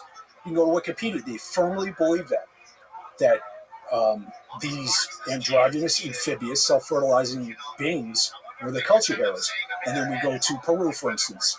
Viracocha emerges from Lake Titicaca. Mhm. He is covered in fish scales at the Bayet monolith. His wife and sister and twin, Mama Cocha, is also amphibious and androgynous, and there were temples all around Lake Titicaca before that were documented before the Spanish destroyed them, of her as like half human, half fishtail, right? So it's this story is carried over to Peru, and he creates humans. When all these beings are genetic engineers, he creates the giants, destroys them in a flood like Yahweh in the Bible, who's androgynous, and you have the same story play out across the ocean. So I'll give a couple more. Sedna in Inuit lore, in Greenland of all places, is androgynous and amphibious. And you go find this freaking stuff on Wikipedia. It's not like I'm cherry picking the data. And Sedna, Isis, and Kybele, one of the oldest goddesses in Asia Minor, Artenpasa, and so many others were served by cross-dressing gay and transgender priests, like showing that, that androgynous gender fluidity, if you will, this reverence for the androgyny. And the oldest temples on earth display the double-headed idol of the androgen. Jericho Ayin Ghazal, they just found one at Karahan Tepe. Ered Ziffer is an Egyptian archaeologist. In 2007, she wrote, "The first Adam, Ayin Ghazal, and the two-headed statues that were found at Ayin Ghazal in like 8000 BC. The moral of the story, she's saying that ancient people firmly believed that the first humans were androgynous and that the gods and the engineers were androgynous, and they had displayed the iconography of the oldest cities on earth. And then I told her, they just found a double-headed androgynous idol at Karahan Tepe. They did? They did. Can you find this, a picture of this, Steve? Hugh Newman, it's probably has it in his... oh, yeah, Hugh probably talked about this when he came in. So it's a long-winded way of saying, wow, isn't that a bunch of levels of specificity between cultures that had little or no contact, describing the culture heroes that taught them the arts of civilization in that similar way. That catches my attention. I don't have a freaking time machine. Who knows? Sagan's saying, check it out. Have you ever heard of John Marco Allegro? Yes, the Dead Sea Scroll translator. Yeah, he translated the Dead Sea Scrolls, and it seems like there might be a connection, but he basically came up with this crazy theory that, he was reading and translating those Dead Sea Scrolls, first of all, dedicated his life to that. And essentially, the connection he made was with, he thought that with the way Jesus was born, this immaculate conception, right? He connected that to mushrooms. They come from, rain hits the earth, and they just appear. There's no fertilization that has to occur, right? They appear from mycelium, right? So it's kind of like the same way, like immaculate conception. So he theorized by connecting these Sumerian texts with the Hebrew texts that Jesus Christ was a psychedelic mushroom. Yep. But one of the gaping holes in his reasoning there is he was connecting Sumerian roots of words to Hebrew. And there is linguistically zero connection if you talk to classicists between those two languages. So, for what it's worth, that's an interesting connection. Oh, there's a double-headed idol right there. So I tell Ered Zephyr that I said, you should do a victory lap, because the Praper is brilliant. He's like, I would propose the idea that the first humans revered by these cultures were androgynous. Aristophanes displays the myth of the ancient androgen cultures around the world. I was going to say, Marcia Silverblatt professor from Duke University, writes specifically that there is no doubt that Viracocha is androgynous. All these, like, an academic will tell you, these people believed that these were real beings who were androgynous. You could say, I don't believe it, it's a mythology, but the traits that I discussed are, an academic will tell you, yes, this is exactly what was being said there. And the iconography is remarkably similar at all these places as well. As if, this is like Hancock. I don't want to speak for him, right? But he's like, even in the show, he's talking about Oannes. He's talking about Viracocha, right? He's beating around this bush of, like, androgynous fish gods showing up and being the wisdom bringers. It's such a strange concept. So he's like, oh, Jesus Christ, I'm so far on the limb anyways. I don't know his mind, but maybe he's like, I'll just keep it as like some lost wandering beings who teach civilization. Because if I get into the fish gods, watch out. But he's the one who kind of pointed me in that direction along the Sagan, So to your point about Allegro, I've read all his stuff, and I think it was off base in some. But like mermaid literally means virgin of the sea, right? Thoth, he born without a mother. The pyramid texts in Egypt, utterance 534, Neith, who is androgynous. Oh, I'm sorry, Nephthys. Her born without a vulva. Basically, it's not a real world, Housewives of Egypt diss. It's like claiming that she is androgynous. She is a self-fertilizer. All these beings are described as having, they don't procreate in the same way as we do. So anyways, see, it's like, oh, you believe in mermaids, you're an idiot. You know what I mean? Like, that's how a skeptic would take this whole thing. But I said, my boy Sagan is saying it's worthy of further investigation. And you would look around these traditions, and I'm not a hyper-diffusionist. I don't think there was contact between all these cultures. How could they envision and come up with so similar, like brother and sister, husband and wife? Let me, if you would, indulge me for a second. The idea of the crippled god, right? Androgynous Zeus, androgynous Hera, throw androgynous Hephaestus, the ironworker of the gods, off Mount Olympus because he is so deformed. He is limp, right? So the doctors have looked into it, like, was Hephaestus, did he have arsenic poisoning? They're looking for like a worldly way to describe it. So then we go over to Japan, and the two brother and sister gods throw Abisu. I mean, they cast Abisu out because he's crippled, and he's a fish god. And then you go to Egypt, and you have Ptah, and you have Osiris, who always has his legs wrapped and mummified.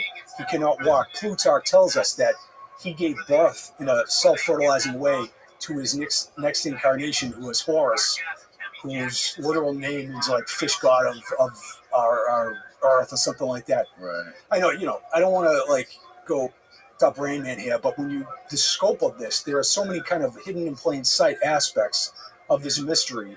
I think it demands further investigation. These are the gods who are the genetic engineers who created humans. Because people like, I'm down with UAPs.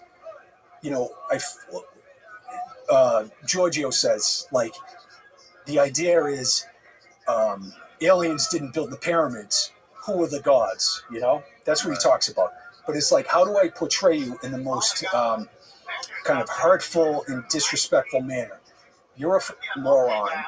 You think the alien creatures built the pyramids, blah, blah, blah, blah, blah. Instead of, no, who are the gods? Salim Hassan, considered the greatest Egyptian archaeologist, I should say, in history, wrote in 1949 in the Sphinx that the Egyptian people themselves firmly believed that there was a succession of great gods that ruled for tens of thousands of years, right?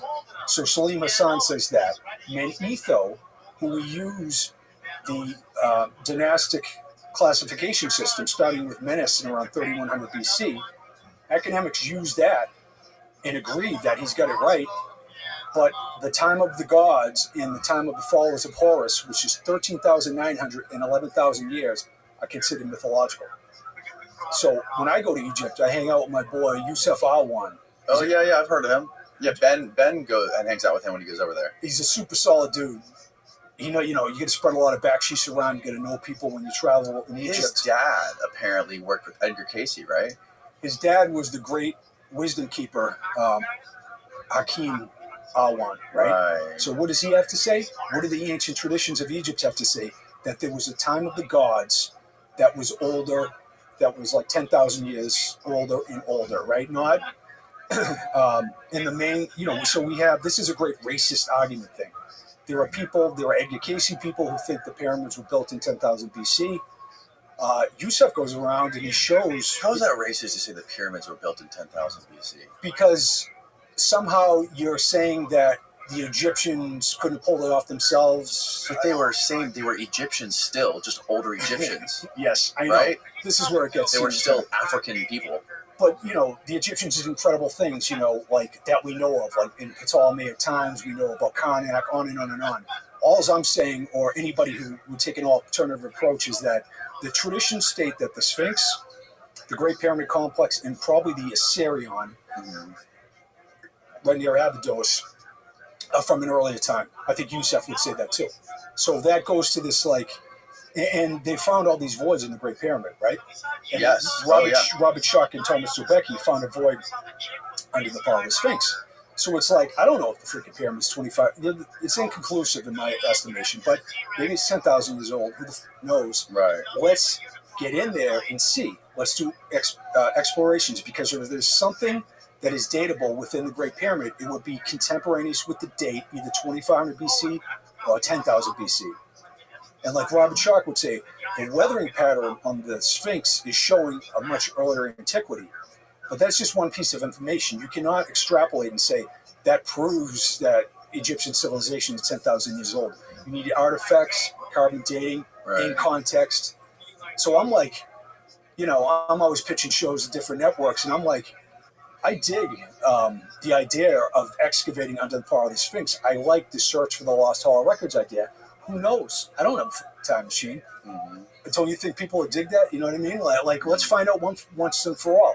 And then we could banish this realm of pseudo archaeology that it's claimed that there's no basis in this, because a lot of the Atlantis myth is tied into survivors showing up in Egypt. These gods, these bizarre androgynes. Yeah. That has a lot to do with this, the dating and the Atlantis myth. So let's see. Let's do it.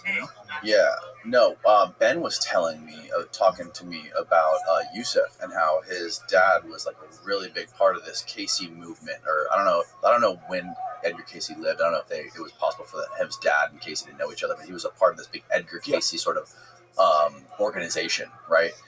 And he was explaining to me that there's a lot more underneath the Sphinx than we know, and a lot that hasn't been excavated, or maybe has, but is being held secret by Zahi Hawass. I was supposed to speak with Zahi and Mark Lerner at the Casey conference 3 years ago, when it was, so I didn't get to meet him and talk to him. The whole thing is fascinating. I'll give a little background on Casey. I just spoke there again at the ARE. And I love the Casey people. They're not like glassy-eyed zombies. They're really cool. They're empathic. They're all about healing. Anyways, Casey was born in 1877 near Hopkinsville, Kentucky. And he basically would go into this trance-like state and give health readings for people. Right. Crazy stuff. Right? He apparently someone told him to sleep on a book or something. So he literally put the book under his pillow. Apparently slept on top of a book, or the book under his head, and then he woke up and knew all the information in the book. That was actually, I think it was his father was telling him to do a study, so he slept on the book. Right. And then he just, every page, he would open the page and know it. John Van Auken is runs the Casey Center there, and he's got all the kinds of stories. And I just did a bio on Edgar Casey for Ancient Aliens last season. It actually came out really good. So the moral of the story is that Casey would give these health readings. He would claim to tap in, not him, but just to tap into the Akashic records of all existence. But then he started talking about past lifetimes, Atlantis, ancient Egypt, and in his waking life, he was kind of like a conservative Christian. All he did was read the Bible and stuff. So he was really kind of bummed out. But then he just went with it, and all this, all these readings came out. 14,000 readings, 25 million words. It's all documented at the Casey Foundation. Right. So Casey said Atlantis existed in the middle Atlantic, founded in 210,000 BC, talks about 3 cataclysms in 5028, and the final Younger Dryas one, 12,000 BC. So he has this timeline of Atlantis, and I just find it interesting because Casey got things wrong about future predictions for sure that he made, and he got things right that he should never have known about. Right. So he's the perfect, for me, case study. I'm not dogmatic, but I'm intrigued. Jonas Salk said, intuition points to where the thinking mind should look next, right? And something about the Casey material rings true to me, and we'll see. Like the idea of Egypt being older or stuff like that. So Hakeem Awan, I can imagine, was connected to the Casey universe. But in a karmic sense, when you think in these terms, I think of like these beings keep orbiting each other in different lifetimes, right? So you have Zawi Hawass, Mark Lerner. They were both supported by the Casey Foundation. Hawass went to UPenn. Lerner's education was paid at Chicago, I believe, an archaeological degree. And Lerner wrote a book, his parents were Casey people, about kind of proving the Casey material through the lens of archaeology and mysticism. But then he went against that, and he became a mainstream Egyptologist. But they still have this connection. So they were on the other, they played for the other team, but they're deeply connected to the Casey Foundation. Right. And then you have Schock, Robert Schock, you have Hancock, Bavali, all these people that are kind of floating in this Atlantis milieu, you know what I mean? I'll throw myself in there, you know what I mean? Just a little humble brag that I'm connected somehow to the Casey material and the people. Yeah. And I just think it's cool in this kind of karmic orbiting of different beings trying to unravel the story. It's just, it tickles my fancy. My favorite theory is Chris Dunn's power plant theory about the pyramids. I don't know if you're familiar with him. He wrote the famous book Giza Power Plant, and then he followed it up recently with his new book, The Tesla Connection. And he has this theory that basically the Great Pyramid was this a solid-state electron harvester. And that, he's the only guy who's like a legitimate engineer who has back-engineered the Great Pyramid. Like he's looked through every single cavity and shaft inside the Great Pyramid, and he like built a replica and reverse engineered a way for it to somehow create free energy. And he has this theory, his variation to the theory. So he's evolved his original theory. And his new theory essentially is that the Great Pyramid and the 2 other pyramids, they sit on the Giza Plateau, which is a seismically active area there. So there's like a lot of seismic activity there, and there has been through history.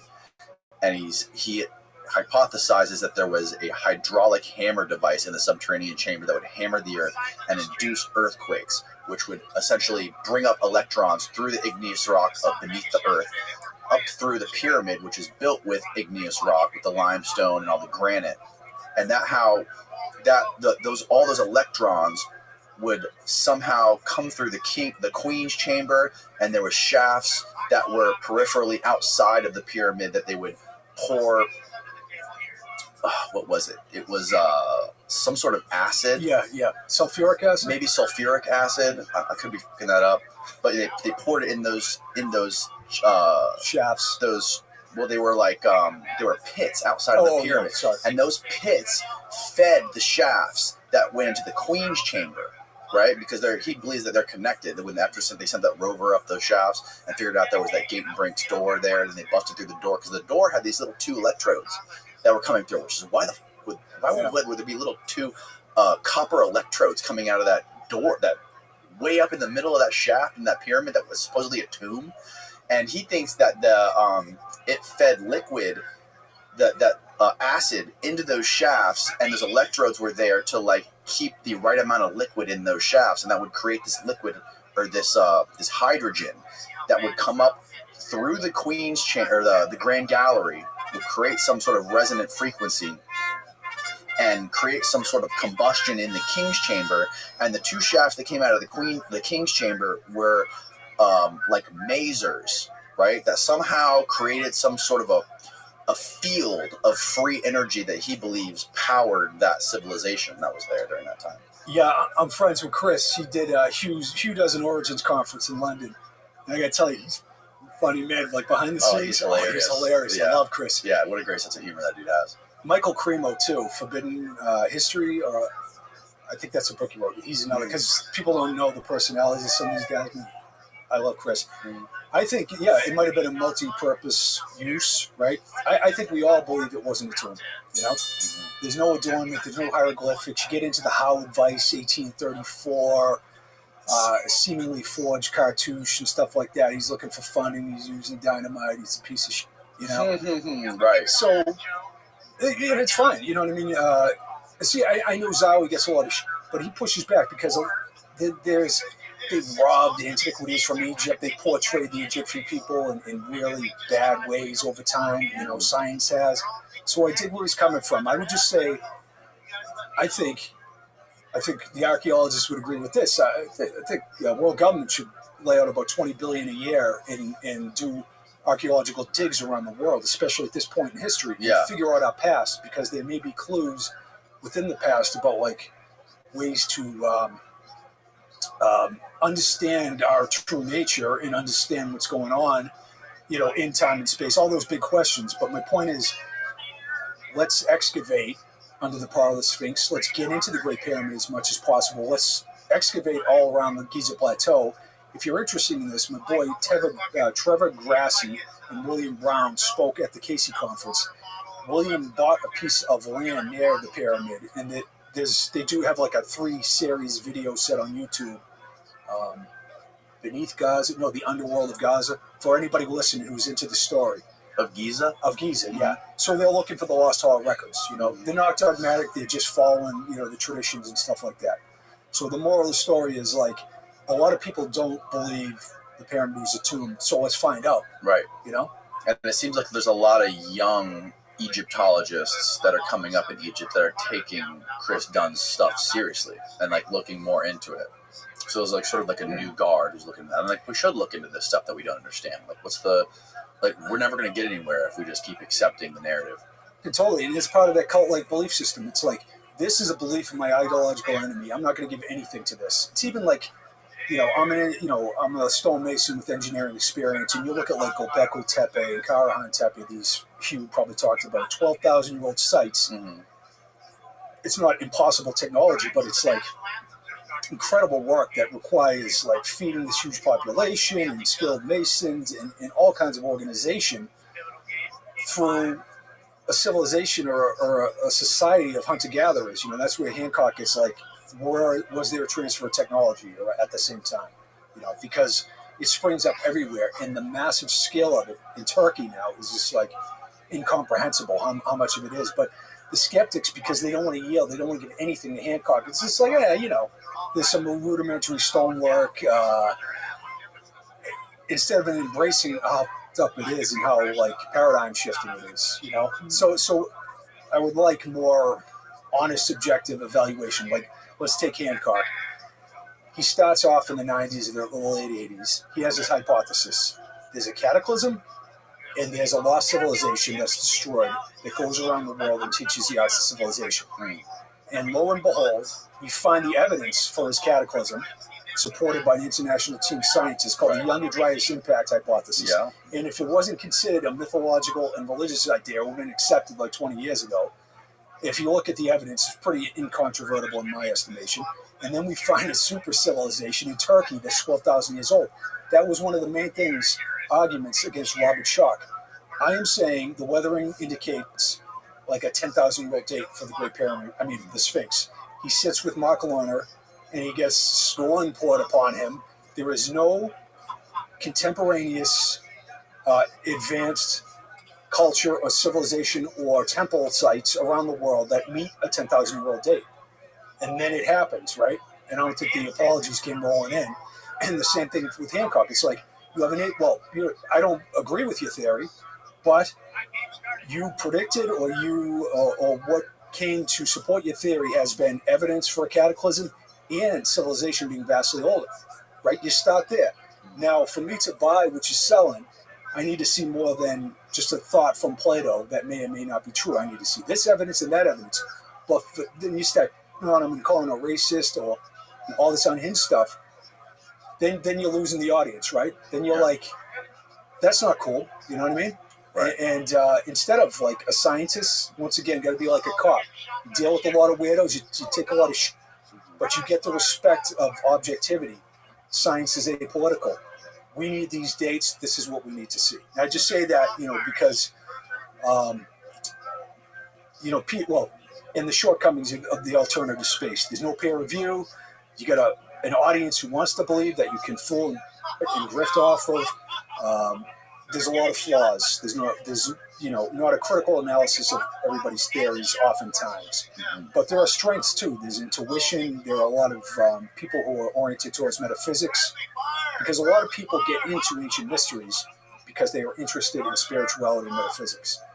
Like Megan Fox, for instance, she liked my show, so she had me on her show, which is kind of Megan Fox, the actress? Yeah, Megan. She did a Really? Legends of the Lost a couple of years ago. She did a one season show. And the last episode was about the Clovis Barrier and giants and stuff like that. So we were talking, and we became friendly. Really? Yeah, she's really cool. She's into Edgar Cayce. She's into metaphysics. Wow. So we communicated back and forth. The first thing she said to me is like, I don't want to incarnate again. I don't want to tell stories out of school, but these are like glowing reviews of her as a person, so I don't think she'll mind. So she said, I don't want to incarnate anymore. She said, I'm into the Cayce material, I'm into ancient mysteries, but the rest of the world bores me to tears. You know what I mean? And I said, I agree. It's like, what's our real nature? She asked about ayahuasca. I said, you don't want to incarnate again. Go read Disappearance of the Universe by Gary Renard, right? He's a non-dualist teacher. And it's about the false and temporary nature of the matrix and our true nature and stuff like that.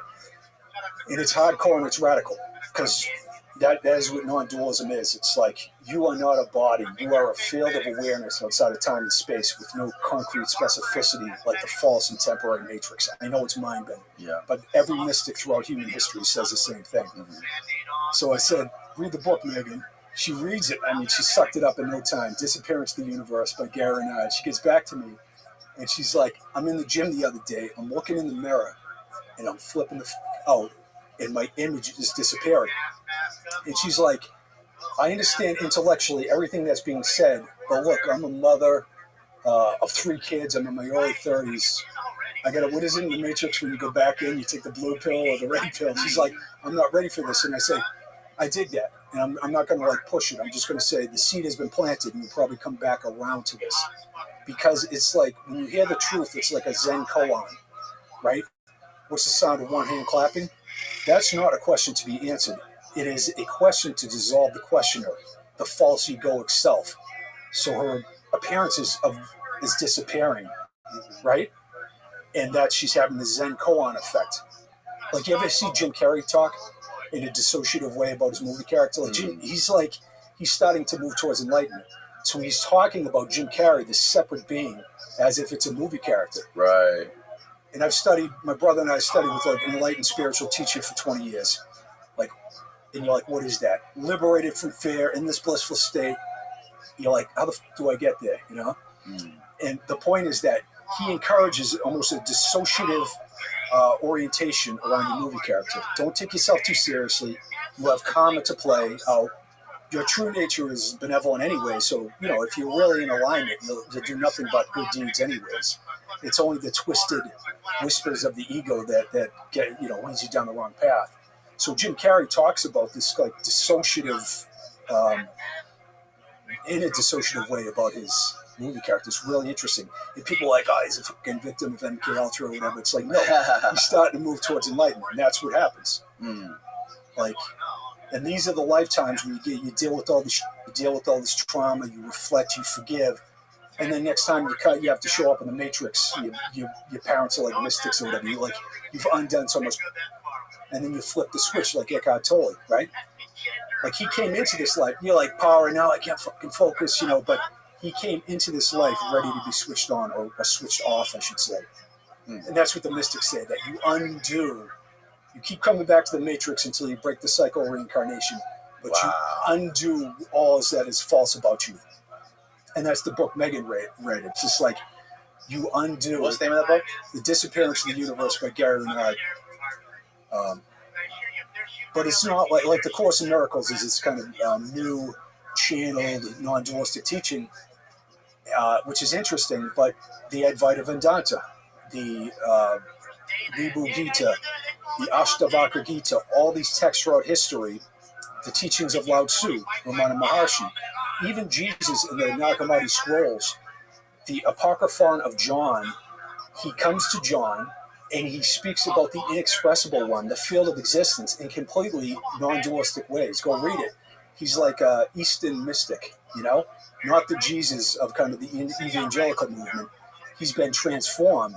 The Gospel of Thomas, who Elaine Pagels talked about, the shortest passage is be passerby. Leave everybody alone. Do not try to change anything. Bless, forgive, turn the cheek. You are making it real by conflict and judgment. You are experiencing a false and temporary, and you can make whatever you want about the sojourn, its time and space, right? People have different ideas. God made man, so man could become God. These theories of like, oh, God wouldn't know what it was like to like turn his ankle and see a sunset, whatever. You know what I mean? Like, and it's not like a white dude in the throne. The God is the field that you are. That's what the mystics say. The point is, I think it's worthwhile pointing to our eternal nature, and then make of it what you want, because we could talk intellectually about this all day long, but all these teachings and ceremonies are geared towards the experience, the literal, visceral experience of what you already are. So when you break through and you're in the zone of the one, you're in the field, all doubt is cast away. You don't even want to describe it. You don't even want to think. It's a realm without thought and time. It's crazy, and it's awe-inspiring and enthralling. So I could talk about it all day, but it's just like, what can you do in your life to get you back to your real nature? And the mystics would say, forgive. Don't do it out of phony goodness. You're already perfect. So I don't want anything out. I don't want anything transactional out of you. Right. I don't want to manipulate you to get an extra hit. I don't want to look for my soulmate on Tinder. You know what I mean? I want to treat people for what they are, which is divine, and forget. And what I don't, I'm being a fraud and a piece of shit, and a hypocrite. And you don't condemn yourself, though. You kind of laugh at your movie character. Mm-hmm. Totally. So I know I went on a long rant there. Yeah. But, that's where I'm coming from. I think that's a kind of a cool that seems to be the consensus with people who experiment with psychedelics. There's a guy who I had on the show about a year ago named Andrew Gallimore. I don't know if you heard of him. Yeah, he's doing this study called DMTX out of Tokyo, where he's putting people on extended state DMT trips. And they're essentially trying to like map the DMT realm, right? And figure out like what's going on and try to build some sort of consensus or some coherence of what people are experiencing when they're on these things like ayahuasca and DMT and what's going on. Because there's a lot of very similar things. Like, it's not just like everyone's having their own unique experience. A lot of people are seeing and reporting the same exact sort of things, like entities and patterns and colors.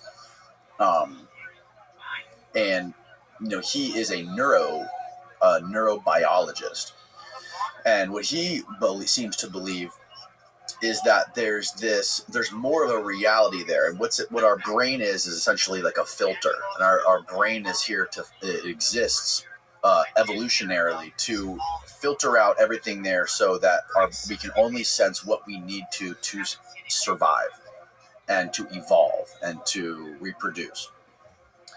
And what happens when you're ingesting these substances and integrating with them is you're activating more of your brain, so you can experience more of what's already there. Like reality, if we were to have our entire brain engaged and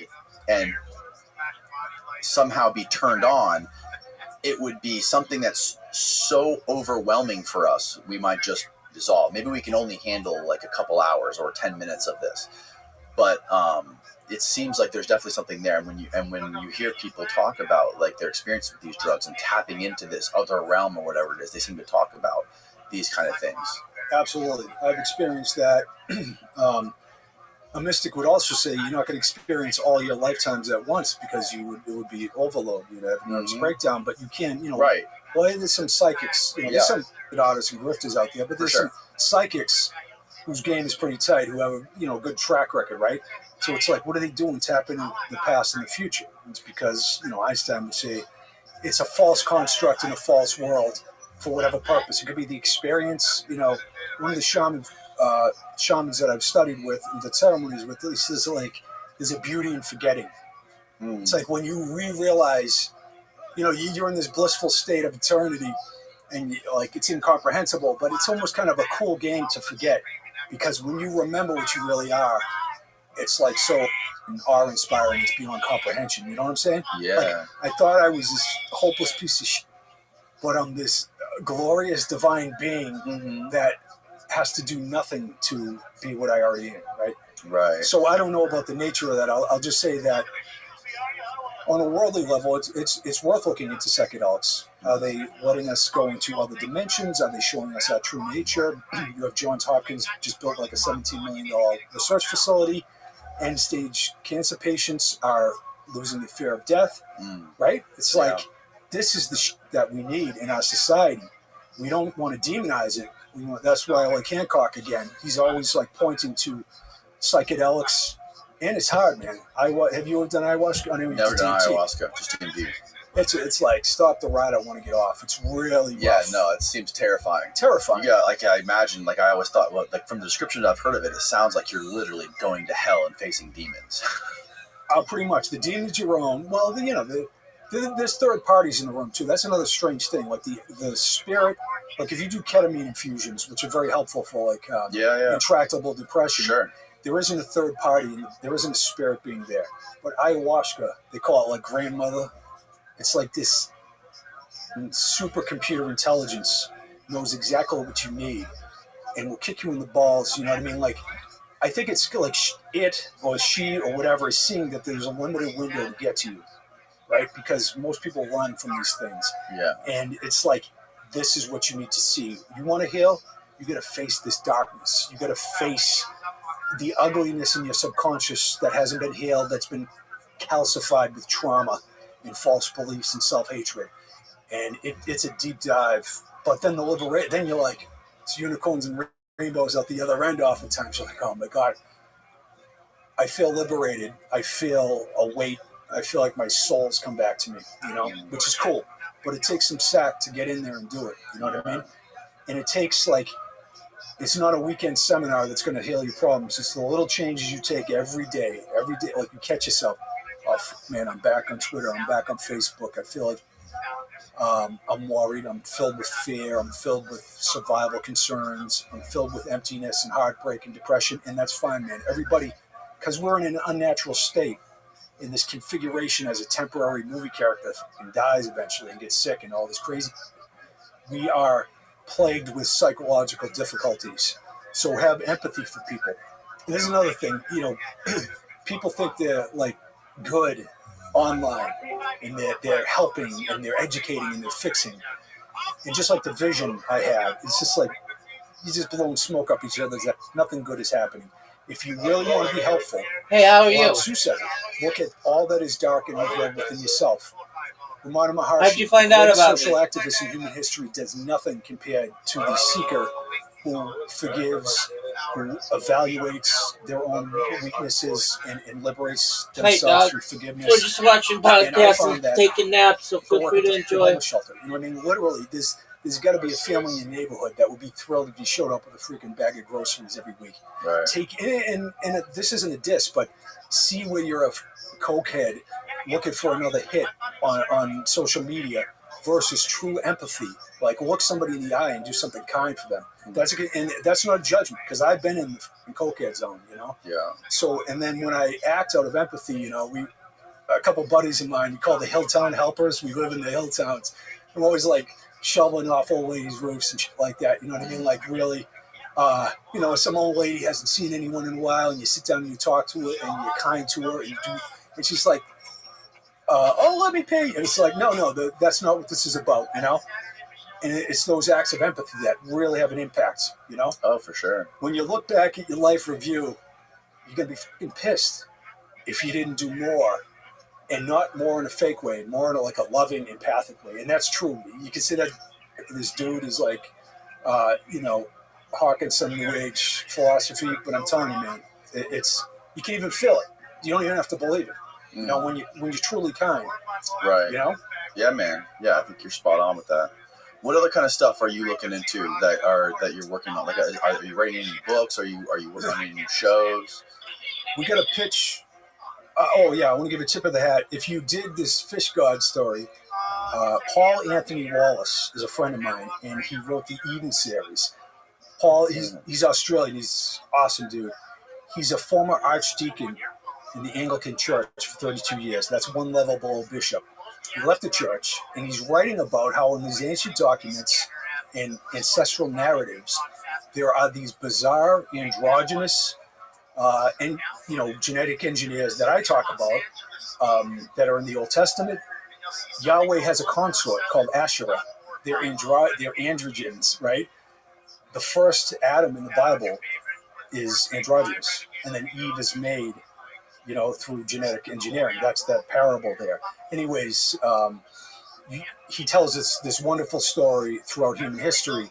He's half Ghanese. I think he's like half Welsh or English, and he's connected to all the African ancestral tales that tell the same story that I've been sharing about Viracocha and Fuxi. It's utterly fascinating, and he's a really solid dude on top of that. I mean, I'm sure you'll have him on at some point, but the Eden series is highly acclaimed. It's like this new version of the ancient astronaut theory almost. Oh, wow. But he's brilliant. I can't talk his game up. So anyways, we're kind of collaborating, and we get a pitch into one of the networks right now as a search for the lost records, investigation of the ancient gods that I've talked about here type of show. Go to Edfu and look at the lost hall records. Mm-hmm. And I'm also writing a book about polydactylism in the ancient world. Extra digits. Right? 6 fingers, 6 toes. Yeah. It's associated with the supernatural, the divine, and giants. The giant of Gath has 6 fingers and 6 toes. In Australia, you have rock art everywhere of giant feet with 6 toes. I was just touring with Hugh in Malta. We go to the Hypogeum in Malta, considered the underground temple, once thought to be one of the oldest temples on Earth before they found Göbekli Tepe. They through construction building in like 1906 or something, they broke through to it. You go to room 20, there's an enormous handprint with 6 fingers there. You go out to the American Southwest, there are giant hands and feet with extra digits. You go to North Carolina, there's Judaculla Rock, where the Cherokee talk about the legend of Judaculla, and there's a 7-fingered handprint. The greatest hero of the Ulster cycle in Ireland, in the Táin, the English Iliad, has 7 fingers and 7 toes in the Oxford translation. Just throw in a couple more. You go to Botswana, Matt Singh emerges from the underworld with humans and animals, and there's a giant 6-toed footprint there or engraving there. And then you go to Kiribati, and on the island, there are giant, almost beyond belief, 6-toed footprints that the old man told anthropologist I.G. Turbot in 1949 about. They are attributed to the giants. So the world is littered with giant hands and giant feet associated with these giants that the indigenous people tell us about. So that's another, I know it's, here you go. See the giant foot and Newspaper Rock. On the left is Chaco Canyon. On the right is Newspaper Rock in Utah. Look at that, And there's this legend about... Is that picture of that person's feet real? With 7 toes? Yes, it's called polydactyly. I met a woman who said that she was born with an extra finger the other day. She was from Haiti or something. It's a rare genetic condition, and some people are born with extra digits. It's pretty common in some the Caribbean islands. Exactly, but it's associated with giants. It's associated with the supernatural. The sorcerers, exorcists, and temple priests of Samaria were obsessed with polydactylism. The Summa Ibzu is a series of 2,800 tetralogical omens, and they talk obsessively about what it means to have 6 fingers born on one hand, 6 on the other. The giant of Gath, once again, has 6 fingers and 6 toes, and there is no genetic condition that associates polydactylism with gigantism. So really? It's I get that if some freakazoid has a bunch of extra digits in ancient culture, might say, oh, this dude's a god or whatever. Yeah. But it's everywhere associated with literal giant rock art of hands and feet. It's wild in cultures that have no connection. You go out to Baja California, El Carmen Cave. Google Holy that. look at that. Giant footprint of Pingyang. I'll say this. Professor Paul Tasson in Australia, I think the University of Kimberley, a couple of years ago, there was this story that went around the world that, like, world's oldest ancient narrative found in Australia. This Aboriginal super ancient narrative. It was the Pleiades, it was the serpent, but it was also giant feet with 6 digits, right? So Professor Tasson actually wrote a paper about how he found these examples of giant hands and feet with extra digits, like in all these cultures around the world. And if you look at it, if you go to the Marawanga, Professor Tasson, Tacon, giant footprint, 6 toes. If you Google that, you'll get. What is the conventional explanation for these footprints? Like that one right there on that rock that guy's standing next to, the Pingyang one. It could be that, it's like, well, that's 200 million years ago in granite, so I don't think a giant stepped in it. It could be the indigenous people carved it. Yeah. But then it raises its own kind of mystery because, if you could throw up Marawanga, Australia, 6-toed footprints, I know that's a lot. And let's see if we get a picture of that. The moral of the story is, the androgyny that I spoke of and the polydactylism are displayed in the iconography of the oldest cities on Earth. Ayin Ghazal, Jericho, and they just found a 16-fingered statue at Karahan Tepe. Me, Andrew Collins, and Hugh Newman did an episode for Ancient Aliens about it, where, say what you want, but these people revered this trait, right? So Saybirch is another place that was just unearthed. It's super ancient in Turkey. And the dude's holding up his hand, he has 6 fingers. And the professor who did the excavation, Karul from Istanbul University, said the statues of the humanoids always have extra digits or a strange number of digits, never 5. So the thing I'm talking about is being unearthed in real time at the oldest sites on the planet. Androgyny, polydactylism, make of it what you want. I'm just like... The story has a thread through the oldest iconography in human history. And it continues, like Malta, all these places. Yeah, 6 digits. Once again, I don't know, Marawanga, is it rejecting that? Do you think that these giants were responsible for some of like the megalithic structures around the world? See, that's the tradition. So like Pizarro and other Spanish explorers, right? They show up at Sacsayhuaman in Peru. They show up at Lake Titicaca and all the ruins there. And the Spanish are like, oh, these are built by demons. They don't know what to make of it. They ask the Inca, they ask Pizarro, and they specifically said they were built by the Huaris, the giants, before an age of darkness and cataclysm, essentially. So that's what we're told. Because if I say, I don't know if you could build that, like with the tools of the time. That's not a diss against the Aymara or the Inca people. Then I'm right out of the gate like I'm some racist, But then again, go to Malta, it's the same story. Right? They're like freaking Sicilian farmers. But the point is that the indigenous people have all these myths and legends about giants. And Stonehenge is the same way. And, the Neolithic Britons, they're going to be pissed at me if I said giants built Stonehenge, It's just like... I don't want to go round and round with that, but the point is these traditions are the things that's interesting, not my theorizing, absolutely. Right? So what the does it mean? I don't know. Is it pure fantasy? These people who we attribute having the wherewithal to do these amazing things are telling us these kind of wild stories. So you can't have it both ways. It's like, or at least be open to the idea that there's more going on. Yeah, man, absolutely. What is that one on the bottom with all the holes in the ground? You see the one with the circular carvings in the ground? That's Pueblo Bonito. That's a kiva in Colorado, and that's where the footprints going up the wall are. Yeah, the six-digit hands. This is in Colorado? That's in Colorado. Wow. So go to Palenque, and there's hands and feet all over the iconography there. Go to Peru, go to, so many places are, and it's not just because we know it's a rare genetic condition. It's just not associated with like some Gigantism. Giants. It's literally associated with the supernatural, the divine, the malevolent, and giants. And to any I've never analyzed the 10-foot skeleton. I know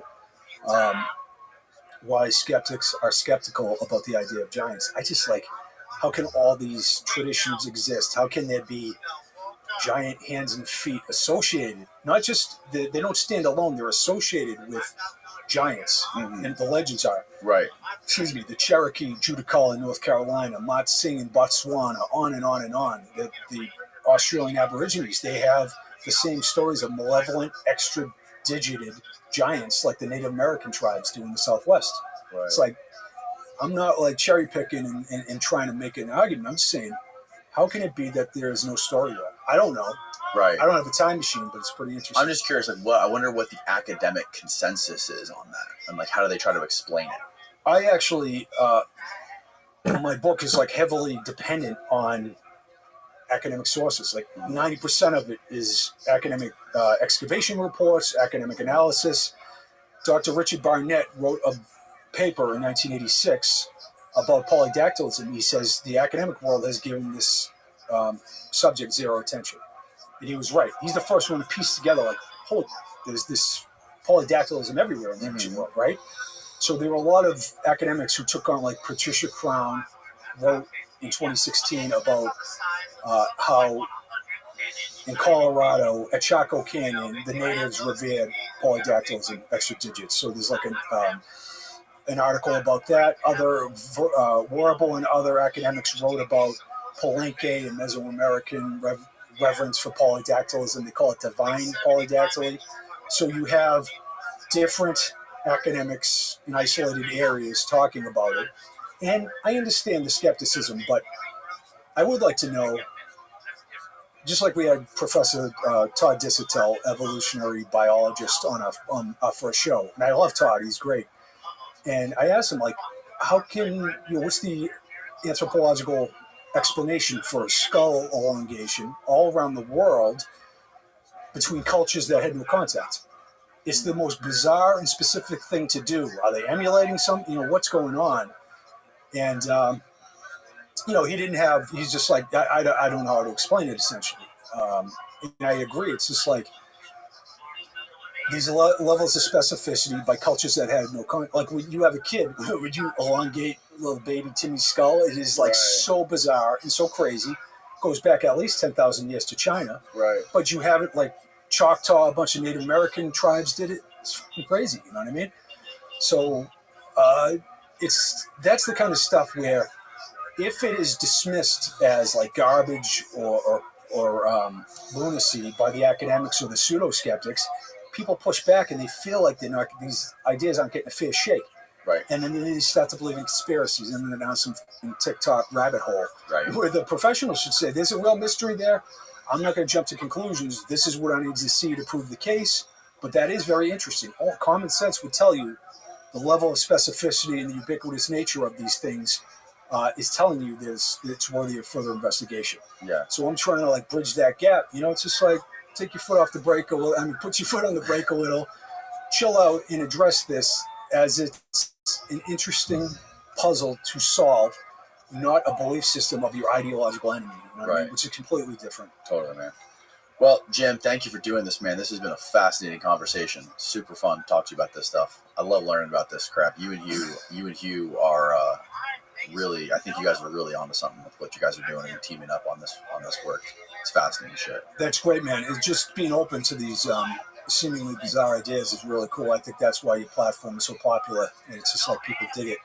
And I hope, and I appreciate especially being dudes, to give permission to men to talk about difficulties, talk about depression, talk about empathy, shit like that, right? It's really important to embody contradiction, be the best of what a man is. It's not a tough guy getting drunk at a bar and beating the shit out of someone. It's about empathy and concern and I really that's the best part of it, that we're in the same zone there, and I really Definitely. I dig that. I appreciate it. Thank you, man. And where can people find more of your work, get in touch with you? I'm in the witness protection program in fucking Ancient Mysteries. I'm such a loser. I got like the tech skills of an Amish preacher. I know. I got to pick up my game. I'm on like Facebook. It's a picture of me and my brother at Roanoke when we're filming The Lost Colony of Roanoke. So I'm like doing this, and my brother got hammers in his hand. And I got a couple dead accounts because I got freaking locked out of them. But I'll say at Hugh's site, megalithomania.uk, there's a Jim VR section of videos. I think that's the best place. Okay. And Hugh's always like, if I'm doing tours with Hugh or we're going to do a show or something, he'll post there too. So I talk about all this shit, Edgar Cayce, fish gods, metaphysical secrets of the ancients. There's all videos there if people dig any of this stuff. Or you can reach out to Facebook and, say hi or anything like that. Okay. But, one day I'll like get a tech assistant or whatever. But no, it's fine because I just like putting content out there. Absolutely. Yeah. I don't want to push away prosperity, but I don't really want to try to overly monetize any of this. I just think it's cool and it's interesting, and I like that I can interface with both sides of the aisle, if you will. Because I got some tight friends who are like skeptics, and they're always shitting on me and shitting on Atlantis and busting my balls, but I love them. You know what I mean? And it's not like it's not confrontational. So thanks for everything, man. Yeah, man. I appreciate your time. Again, we got to get you on a flight. So that's true. We'll wrap it up. All right. Goodbye, world.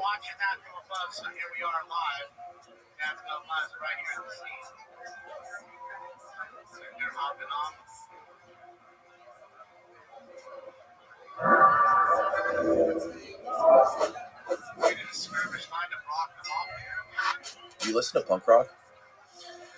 I listen to the Sex Pistols. Yeah. When I saw you, my initial reaction was like, this is like a kind of a grungy German punk rock dude. Well, but literary punk rock kind of dude. If you say grunge, I saw actually one of the last concerts of Nirvana in New York, and then I was in a grocery store, like an organic store, and it announced that Kurt Cobain had shot himself. And that day I received a music tape from Berlin with electronic music, and that kind of concluded all this punk rock grunge stuff that's dead, and the new music is electronic music. So that's actually why I moved back from New York, where I was living in 95, to Berlin. Really? Yeah. And then you started listening to dubstep in Europe. I don't know, I just went to clubs in Berlin which were playing techno music, which was new at the time. Yeah, I it thought, exploded right around then. Yeah. I thought it was even... Like they call it house music, though, right? That's what it was Well, called. no, there's different kinds of electronic music. House is one, techno is another. Then drum and bass came, so it was a big kind of flourishing culture, which at one point stagnated. I think it just stagnated, but I think it's still fascinating. But at the time it was like new, so yes. I don't know where we're trying to go, but we're not trying. We're not trying. We're just going. I'm happy. Good, me too. Your shirt is amazing. That's the meth that the Nazis were taking on your shirt, right? The Pervitin. Yeah, I mean, I like the branding, the design. Also, the name is very good. It's a good brand name for methamphetamine, Pervitin, because it's the word perverse, kind of perverse in it. Yeah. Which it is a perverse, toxin, I would say. Mm-hmm. Methamphetamine. Yeah. The famous saying that everything goes back to the Nazis couldn't be more true. Even the fucking drugs go back to the Nazis. Well, I mean, somehow it's not surprising because they were really interested in performance enhancement. Mm-hmm. They were the Nazi movement was a very modern movement. They were applying the newest technology, the newest forms of propaganda, the newest medicines. So they were on the cutting edge of everything. That's correct. But they didn't have empathy and they didn't have the right morals. Right. So that can always be a problem. A very efficient system can also go off the rails. You need some kind of, I guess you would call it morals. It's a term that Nietzsche hated, but what do you do without morals? Then you just become kind of the soulless machine. that can go anywhere and in a big way too. Yeah. So you've written 2 books on the history of drug use in the Third Reich, right? You've written the first one, which was Blist, which was all about the amphetamines and the uppers and all the kind of shit that Hitler's doctor was giving him. And the second one was Tripped, which was more about the psychedelics and the LSD research they were doing, trying to find truth serums, which is eventually what happened, what the CIA got its hands on in the Cold War. First of all, how did you get into writing, and what made you want to write a book about Hitler doing meth? Actually, we have to be very precise. What we say, and Hitler was actually not into meth. Oh. The German army was into meth. Oh, okay. They were really methed up. But he didn't do it? No, because he thought this is for the foot soldier, just the robot that has to function, because that's what meth does. It just releases neurotransmitters, and you follow orders good. You kind of, but it's not the drug to use the most complex questions. That you don't do that on meth. So Hitler wasn't using meth. He was using a certain opioid, which is actually the same one that is now being used in America excessively, which is oxycodone, it's called, right? Or OxyContin. I always confuse the two. Yeah, OxyContin. What's the difference between oxycodone and oxycontin? That's a good question. I'm not sure. I think codeine. I'm not sure. Okay. I think codeine comes from codeine, which is a syrup, and the contin is just. I think that has a time release in it somehow. Yes, I think so. So that was Hitler's favorite drug, actually, the opioid, which at the time was a German product called Oikodal. So it was a German product. It wasn't a crazy, illegal drug that he was taking. Yeah. Wasn't he mixing it with? Or no, maybe he was speedballing it with coke, right? Yeah, he was doing that. Oh, okay. But only for like 2 months, so he stopped the coke. He wasn't a coke guy. No? He was an opioid guy. Okay. Usually they go hand in hand with those kind of dudes. I don't know. I mean, I think, but yeah, maybe. But his doctor, his personal physician, Morel, he was the opioid guy. He always gave him the oxycodone. And a new doctor came in after the bomb attack on July 20th, Operation Valkyrie. A new doctor, an ear specialist, because Hitler's eardrums were blown in the explosion done by the bomb of Stauffenberg. Oh, yeah. And this ear doctor brought the cocaine, because cocaine was also an anesthetic was against pain, and he had pain. So he received the cocaine, but the doctor realized immediately that Hitler loved also the high of the cocaine. Like this guy wrote a report that I found in the National Archives in Washington. It's quite funny. Like, he realized immediately that Hitler's like a totally drug. Like, some people really like drugs, take a lot, experiment with it, and Hitler was one of these guys. I mean, and the doctor realized that immediately when Hitler was demanding more and more coke, and then Hitler was happy when the guy left, and Morel came and gave him the opioid, so he was kind of speedballing for a while. But then this other doctor fell out of favor because he was actually trying to get into Morel's role, but he didn't succeed, so he had to leave. So also the cocaine left.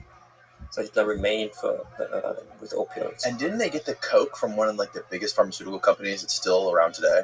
Wasn't it? Well, that's Merck. Merck. Yeah. Merck's cocaine was apparently the best in the world. It was very famous. Peru's annual production of coca leaves was shipped to the Hamburg harbor and then processed by Merck into the finest cocaine in the world. Wow. Do they still make it? Not anymore. I know they use cocaine for certain surgeries. Yeah, right. Actually, every pharmacy has cocaine. There's eye drops containing cocaine. Oh. Yeah. But it's not. It's in a very small quantity. So back then, cocaine was actually a big hit. It was a very successful product because it was so famous. The Mac cocaine. There were product pirates in China that faked the label of the Mac cocaine and put it on different cocaine bottles, but none was as good as the. They're trying to make knockoff Coke with the Merck logo. Kind of like they make fake Nike Jordans. Yeah, right. Yeah. You Wow. could probably get it in Bangkok at the market or something. Oh. So, how did you first become interested in all this stuff and start writing about it? Well, I grew up in West Germany, and we were West Germany was considered the world championship in dealing with its shitty past. Like we were always getting educated about it, which I actually thought was good because it would be weird to grow up in Germany and not know about the Holocaust. And Right. that would be a weird way of dealing with it, but it's also a possible way. Like Japan is not looking at its past like Germany does. Like Germany has an obsession with looking at it. Right. So I grew up kind of knowing a lot about fascism and the Third Reich, and it was always there was always like this image created of like a law and order system where like everything was disciplined, and so like it has nothing to do with drugs. You know, the Nazis are too square to take drugs. Basically, it's not. And no one ever combined this. So a friend of mine then in 2010 found old Pervitin packages in an old East Berlin apartment, which were still there from the 40s. And he took them, and he still could feel the methamphetamine effect. And he told me the story. That's kind of how it started. Whoa! How many years? This was like 70-something years. Yeah, that's what they used to mean with like quality coming from Germany. You know, pharmaceutical company Temmler makes Pervitin in the 40s, and some guy finds it in 2010, uses it, and tells me that it was really quite strong actually. And he's a DJ, so he knows his drugs. He could really evaluate it. Oh yeah. He took 3 in a row because he liked them so much. He said after the 3rd meth pill from Nazi Germany, he really felt like a strong drug effect. So that's what got me researching, you know, because that's pretty interesting. You know, no historian had ever evaluated that. He's DJing at like nightclubs all night long. You got to stay awake, so why not take some Nazi meth? Well, I mean, he would take probably meth anyhow, you know. So right. But so he was interested because if people take meth today, they usually snort lines, right? That's the crystal meth that comes from black labs. They just take, I mean, the most sophisticated version of meth now, which everyone takes, is Adderall. Pretty much every kid in college. Is that meth or is that amphetamine? Isn't it pretty simple? Is it similar or no? Well, methamphetamine is like a stronger sort of amphetamine, and I've heard that Adderall is methamphetamine, but I'm not sure. What is the difference between Adderall and meth? Adderall and methamphetamine are both stimulant drugs that belong to the amphetamine class, but they have distinct differences in their chemical structures. Methamphetamine has an additional methyl group, which makes it more potent and able to cross the blood-brain barrier more quickly. Okay. Meth is like a Porsche, and amphetamines is like a Volkswagen or something. That's how I can compare. Right.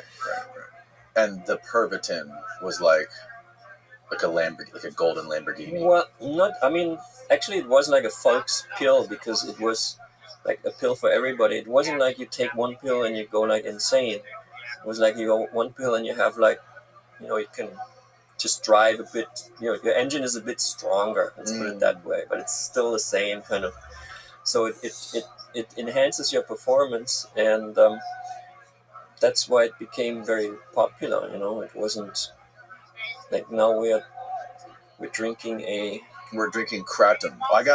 This whole entire table is loaded with drugs. Yeah, right. Legal drugs, mostly. So it was not so unusual actually to take a pill of meth. Because also at the time, they didn't have so many substances at their availability as we have now. You know, it was in late 30s. So when Pervitin came onto the market, people you know, liked it. They talked about it. Everyone would use it. Yeah. So. And not just soldiers and people in the military. No. Like everyday people, business people were using it. It was a kind of like a common thing for folks. Yeah. Also, it wasn't so available, popular to go into like a coffee shop. I mean, there were coffee shops, but not as many as today. And I think especially women would often not go to coffee shops because the Kaffeehäuser, they were male dominated, which they still are in some parts of the world. So it's not so. What do you take? You know, you take methamphetamine. I can understand it. I probably would have taken it back then. Yeah. Because also it's beneficial in a dictatorship that's all about functionality to function. You know, and methamphetamine is a good it's a stimulant that makes you, you know, It doesn't make you think, right? It makes you just kind of like a machine. Like the machine is a bit exaggerated. Well, I mean, I've done Adderall before, and I know the feeling. I hate it. You kind of can't stop, right? Right. You're not. It kind of kills creativity, and it makes you just want to get more things done and like get more shit checked off the checklist. Yeah, I don't think, for example, amphetamine is a good drug for writing, because you do write a lot, but it lowers your ability to self-criticize yourself, because you just feel too good and you just do it too fast, and that's not what literature is actually about. You have to be very subtle in each step they take forward. So amphetamine, I'm surprised like some writers can write like stuff on amphetamines, like Philip K. Dick was writing on amphetamines. Oh yeah, that's crazy. But also On the Road was written on amphetamines by Kerouac, supposedly in 2 weeks without sleep, which is possible because you can actually write a lot of pages quite quickly. Wasn't Stephen King also doing loads of coke when he was writing some of his books, like Cujo? I'm not familiar with that. I could imagine it. I'm pretty sure he was. I'm pretty sure he was like drinking like crazy and doing. Freud was developing a lot of his theories on coke. Yes, so Freud, my favorite philosopher. Sherlock Holmes was created probably on coke by Sir Arthur Conan Doyle. I think Holmes himself used coke to solve his cases. Really? But I'm also not a Sherlock Holmes specialist. Yeah, I mean, I'm just a Hitler specialist. Some of the most prolific, most famous works in history were done by authors who were bombed on drugs. Like just from the last couple of people we mentioned, right? Like Did you, when you were writing this, did you try any of these drugs and try to dive deeper into the literature and understand them better? Actually, I did, because I thought I have to make this experience to write about it. Yeah, I would do the same thing, I would think. So I was to be honest, a bit afraid to use crystal meth, because I had heard, like I was also introduced to this by mostly American anti-drug propaganda, which says if you take crystal meth, like I was a U.S. high school student in the late 80s, so this was, I think Reagan was still president. So it was like, just say no, and if you take crystal meth once, you will automatically be addicted, like forever. Right. That was kind of what I had in mind, which is total bullshit. I mean, yeah. But so I asked my grass dealer, at the time marijuana was still illegal in Germany, can you help me find, like, I just want to have like one sample of crystal meth. I was kind of, and still am, a fan of Taxi Driver. It's one of my favorite movies. And Schrader, when he wrote it, he had a gun in his writing desk in the drawer to be kind of closer to the vibration of his story. So I thought it's good to have like a gram of crystal meth like with me. Yeah. And but she said no, I don't want to bring it, because she was a weed dealer, and weed and crystal meth, they don't go together. Like they're totally different animals basically. But she said, I know a guy, he has crystal meth. And then she asked him, and he actually brought me a 1 gram. And he brought a Xerox copy of the old Pervitin patent that they made on methamphetamine. He Xeroxed that and gave it with the gram without knowing that I was researching this book. Yeah. So he was like some kind of crystal meth dealer that was like a history buff or freak or whatever, and wanted to educate where it comes from. It's kind of funny. I don't know. And I took it also to try it. What was it like? Versus, like, what did you expect it to be like? Because usually those two are vastly different. Well, I know the effects of amphetamines, just like legal amphetamines, but also illegal amphetamines. So I was expecting it to have this effect, but stronger, and that's exactly what it is.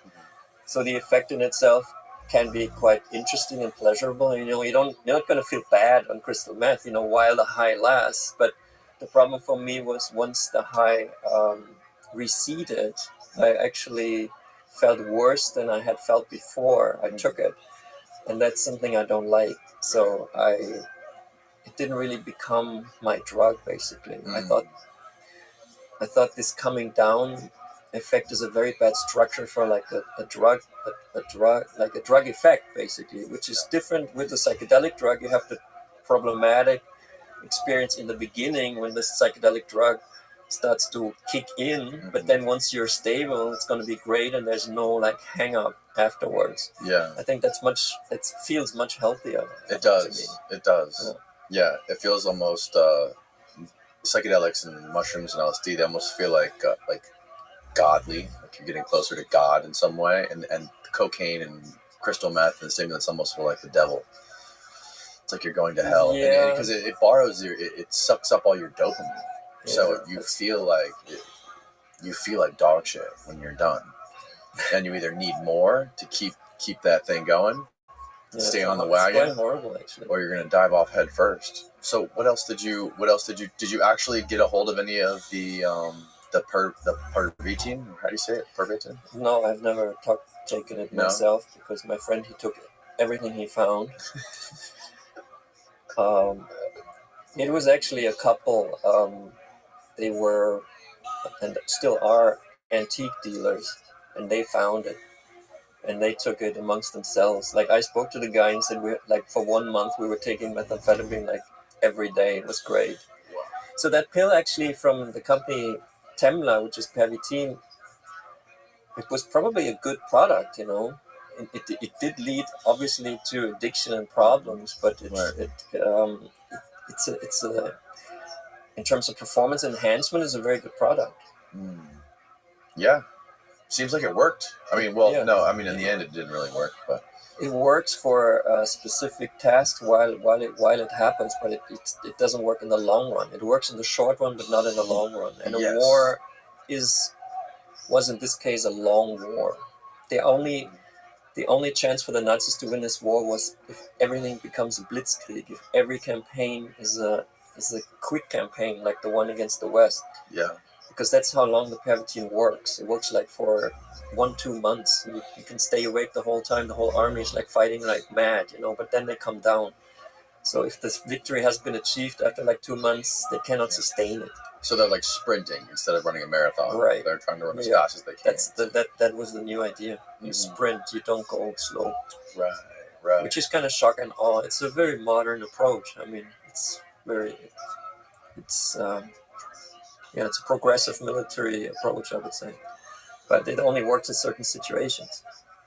I just read a report on, I forget who sent it to me. I think Travis Kitchen sent me this report, and it was about how the Russians in the Ukraine war are using a certain kind of methamphetamine. Russia is giving their soldiers, like, they're all jacked on meth. Yeah. I forget the name of it. It's like a newer version. There was a brand name for it. Right now in the war? Yes, right now in the war, the Russians are freaking jacked on meth. What was the name of that drug? Captagon? Oh. Have you heard of that? Yeah. Mm-hmm. Captagon is interesting, because Captagon was made by the Assad regime in Syria. That's how they kept themselves in power. And they had obviously strong ties with Russia. Mm-hmm. Assad is now in Moscow. Yes, right. So it kind of makes sense that this Captagon was made, probably even in Syria, and then brought to the Russian troops, because it is a good fighting drug. It's not good for it's not healthy, it's good for the soldier, but it might be beneficial if used, intelligently. Can you Google Captagon ingredients, or like what is in Captagon? It's just a different form of amphetamine. Right, but is it actually methamphetamine, or is it just amphetamine? Phenethyline? Okay, it's just an amphetamine. They can contain amphetamines and caffeine. But it's a very strong amphetamine. Very strong amphetamine. So it's not crystal meth is stronger. Well, yeah, I'm sure. So this is actually. So I think a pill of Pervitin would have been stronger than a pill of Captagon. Yeah, I'm sure it would have been. Because the Nazis always wanted the strongest, even though it wasn't a Nazi invention, it was just a German invention of its pharmaceutical company. It has nothing to do with the Nazi party. It's just a German company. Yeah, it's just a product. Drugs are neutral. The also there's in that same report that I read, there was they're saying that they're giving ibogaine to the soldiers on the Ukrainian side. Really? And I don't think it's just the report was saying that it was for brain injuries and for PTSD, but I think they're also using it for on the battlefield for things like edge detection and stress and combat fatigue. So like that's an interesting thing. And I know DARPA, I've read some stories that DARPA has been funding psychedelic research for soldiers, not just for after the war, but for when they're in war. Like, how can psychedelics enhance a soldier moving through the battlefield and shooting and being more accurate with his shots or things like that? You know? I spoke with the doctor of the Orlando Magic team after the NBA game about psychedelics, whether it's good also for a basketball player. And the problem is that basketball, just as I think fighting in a war is a lot about motor precision, and that could be not enhanced through psychedelics, which maybe make you think too long, or on the battlefield, I think you have to react. You don't need complex thought processes. I think you need it maybe for strategy. For generals, it might be good to see it in a different way. Well, I think actually now that you mentioned that, I think what I heard about DARPA studying this stuff was they're trying to take the trip out of it.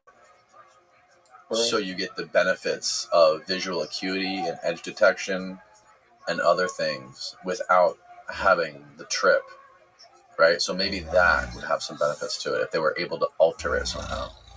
Yeah, this story only says that they're using it for PTSD and anxiety.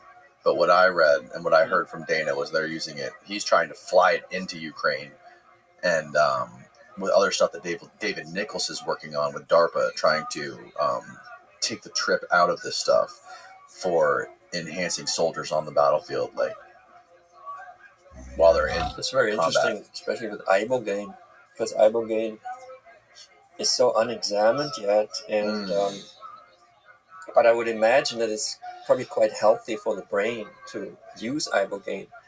So an army on the one side using amphetamines, if it's true, then this would be the Russian army, and another army using ibogaine is, of course, looks much better for the Ukrainian side, because it's a much smarter, more sustainable way of being. Yeah. Because ibogaine is good for your brain, while amphetamine is not good for your brain. Not in the long term, right? No.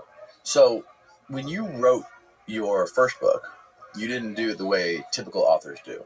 Like, I've had a lot of people that on this podcast that talk about JFK and they write books about JFK, and the vast majority of them, in fact, all of them except for one of them, when they write their books, they read other people's books. Right. To come up with their ideas and to write about, to come up with their material, and they rework it or whatever. Very rarely when somebody writes a story or a book do they actually go to the sources of things. And if I'm not mistaken, when you were writing your first book, you weren't basing this off any other writer's book or any sort of previous research. You were doing it sort of like going to the grassroots of this stuff. Well, I mean, once my friend told me about having all these Pervitin pills and being like stoned on methamphetamine, I became interested in, and then I started researching it actually I wanted to write a novel, but then my publisher said, this topic is too interesting to turn it into a novel, it should be a nonfiction book. So I had never written a nonfiction book before, but I had written 3 novels, so I thought, okay, now I can't invent anything anymore. That kind of sucks, because I like to invent things for novels. Obviously, it's why you write a novel. Right. So my first idea was to write a novel, but then the publisher said, no, it must be a nonfiction book. And he was right with his decision. It must be a nonfiction book, because if it's a novel about Nazis and drugs, you as the reader you don't know if it's true or whether I Made it up. imagine it. Sure. Yeah. So in a nonfiction book, this is not the case.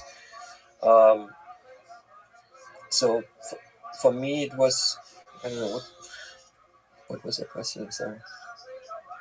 I was just asking you about like how like the research process. Like you didn't go and read other books to right. come up with your. So I was trying to figure out what is a nonfiction book. How do you write a nonfiction book? Yeah. Which is obviously,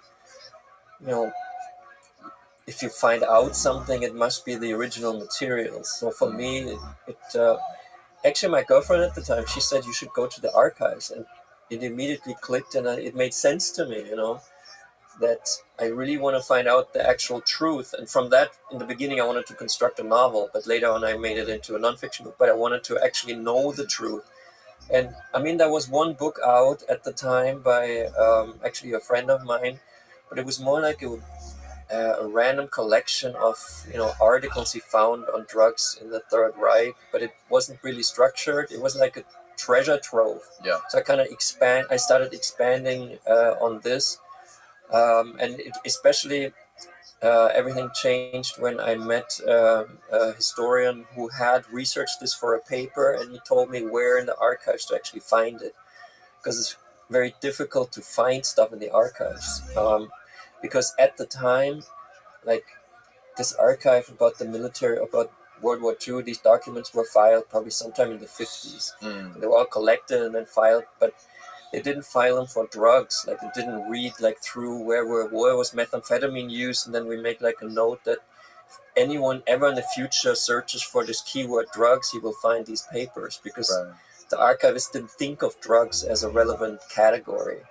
So you have a big archive, and probably you have a lot of documents relating to drugs, but how do you find them? So I was lucky enough that like a scientist who had researched this before told me exactly. So he shared his knowledge. It's actually quite important. People share that knowledge. Yeah.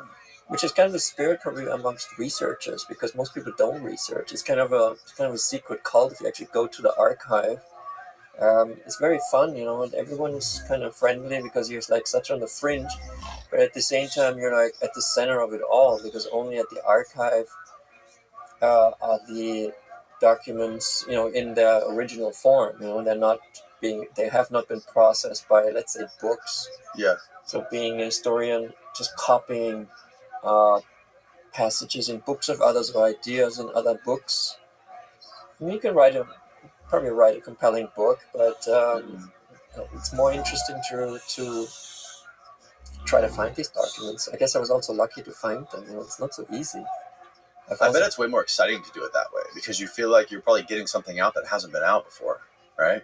Yeah, right. The world hasn't seen this shit yet. Like that's a lot. That's a lot of work to do, to actually go somewhere, physically dig through paperwork, like ancient paperwork, versus just like looking up some shit online on a directory. Well, and also you find different things in the archive. Yeah. Because what's in the archive is not online. Like it's really you have to find stuff, and sometimes you don't find stuff. There's actually people whose job this is, the historical detectives. You can hire them. You can say I met one guy in the National Archives in DC, and he said his client wants him to find out why a relative of his, a U.S. soldier, died falling out of a window in Heidelberg in summer of 1945. There's all the information. Then he goes to the archive to actually find that story. Wow. If he's good, he'll find it. It seems highly improbable, actually. Very. Oh, yeah, I bet. But who knows how good a detective you are. So I have this side hobby, which is I'm like a hobby detective also. But basically I'm a writer. Yeah. Sometimes it has the shape of nonfiction books, and sometimes the shape of novels. Both are great. I mean, both forms are interesting. Yeah, I bet you what the difference between writing about stuff that you're finding in archives, how is that process different versus just writing? Well, when you find something in an archive, there's no one that helps you at first to evaluate what you've seen. Like the problem with Hitler's drugs was the writing of Morell, who shot him these drugs, his personal physician, is a bit hard to read. Like most doctors, handwriting is hard to read for some reason. They kind of hide. They want to hide stuff all the time. Like it's hard to read. And the Americans who investigated his papers, they misread oikodal. They thought it's enkadol, which doesn't exist. So it was just, that's how it was, filed, but it was never examined. So when I found this, I didn't know what is oikodal. I just found it, and I also showed it to Alex, my friend, the DJ, who told me first about Nazis and drugs, because he became like an advisor, because he's such a knowledgeable guy on history and on drugs. He's like the perfect, actually like a Sherlock Holmes, Dr. Watson situation. Yeah. And he's like, oikodal, are you insane? Hitler took oikodal. This is like the heaviest, most euphoric-making opioid. He shot like 20 milligrams intravenously. Are you crazy? You don't realize what this means? So that's, thanks to Alex from at this point. And what was oikodal? Well, that's the oxycodone. That was the drug that defined Hitler, basically. Oh. That was his favorite drug. Yeah. Is that the drug that he first took before that famous meeting with Mussolini? Yeah, he wanted to pull out of the... Yeah, that was like in July 1943 or something. Right. Mussolini wanted to kind of leave the war because it was not looking so good for the axis of evil. Mm-hmm. So he wanted to become like neutral, and Hitler hated that idea. But and so he was very nervous before the meeting. And Morel describes him as depressed. So it's like he was like depressed, and he was like, no, it was not really happening. He didn't. And as the Führer, you can't be depressed. I mean, that was also John F. Kennedy's problem. He was suffering from depression, and as the U.S. president, you can't be depressed. I mean, maybe you can say, sorry, American people, I'm depressed today. I don't want to take any big decisions. Right. I hope everything's going to be cool. But Kennedy didn't do that, so he was taking medicine. Same, obviously, for Hitler. Mm-hmm. So before that meeting with Mussolini, he was taking oikodal for the first time, and intravenously, because I think Morel tried to keep that a bit away from Hitler, because he was realizing once Hitler tastes those opioids, it's not going to stop. No. Which is then exactly what happened. So Morel was in a difficult position of having to administer these opioids like on a regular basis, kind of making his patient, who's also the leader of Germany, into an addict, which he must have known, or because Hitler wanted these opioids, and when he wanted them, he just wanted them. He didn't want to argue. You can't argue with Hitler about anything, especially not about when he wants these opioids. Right. So Morel just gave him the opioids. So it's an interesting Hitler biography that's kind of enclosed in this Blitzed book. So Morel, what was his first name? Theo Morel. Morel. How much would you say that?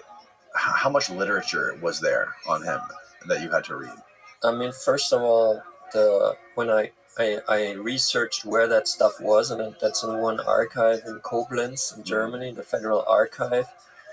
And then I went there, and I could see the history of recent checkouts of this material of Theo Morel, the personal physician of Hitler. Yeah. And it had only been checked out 3 times since the end of the war or something. Wow, yeah. Really? So no one actually thought of doing what I did. And Which is I wild. thought that would be standard for a historian, Right.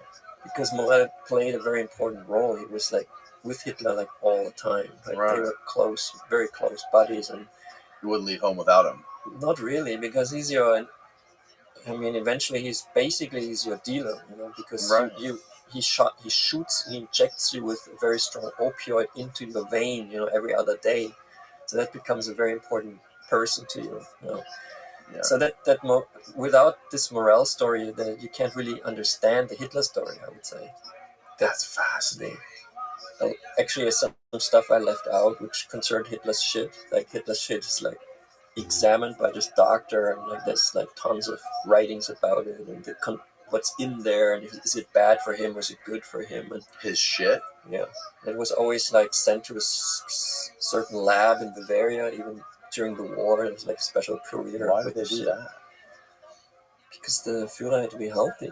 So it was all about the health. Heil Hitler also means health to Hitler. So it was like the health, the status of this person's health was kind of the status of the whole, so-called Third Reich. Interesting. He was a vegetarian, wasn't he?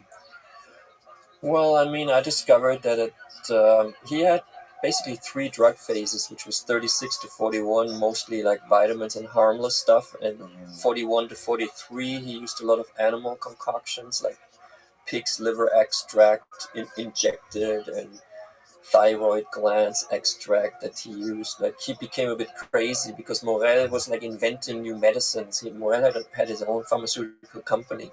So he was like inventing stimulants, like you take something from the animal, it could be a stimulant, So he was using a lot of animal products, basically. I don't know if you could technically call that a vegetarian. He didn't eat. It wasn't in his diet, but he was blasting it into his veins. Yeah, so he's like even more of it. Like, I don't know if he realized this, that technically speaking, I think he's not a vegetarian. Mm-hmm. So that I also uncovered this, by the way, that he's not a vegetarian, but only through your help, because I didn't even think about it anymore. That's so weird that they were studying his shit and sending off his shit to labs to see how. If I would shoot a movie on the Third Reich or on Blitz, that Blitz is not a movie, it is very strange to me. That's because it has a lot of good scenes. And one of them would be, the shit moving through the front lines and moving all across Germany and then being examined by the, German scientists. And reports are written, which are now in the archive. And, on Hitler's poop. Yeah. Yeah. Shit was a big part of the movement. It's a brown movement. Yeah. Yeah, no. You must have a fascination with shit. That famous video of him at the Olympics, I think in like 36, I think it was, where he's like gyrating back and forth. What was he on in that video? Do you know? Well, I studied Morel's writings, and Morel's writings are very extensive. Like, almost about every day he writes like how Hitler looked, and not only how the shit was, what he said, how his skin, the color of his skin. Right? He writes a lot, but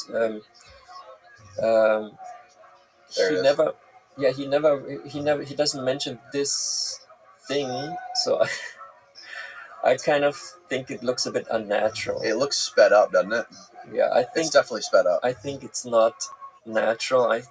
My research actually would say that this is a fake video, because at the time Hitler had no problems. He was very healthy. He was also younger looking. How old was he here? Do you know? Not off the top of my head. But he was pretty young. But in his 30s? He looks older in this. He doesn't. Something's off with this, but that's just my gut feeling. What do you mean is off? How do you think it's fake? Just the movement doesn't seem natural. I think I think it was done by a director. Oh, really? Interesting.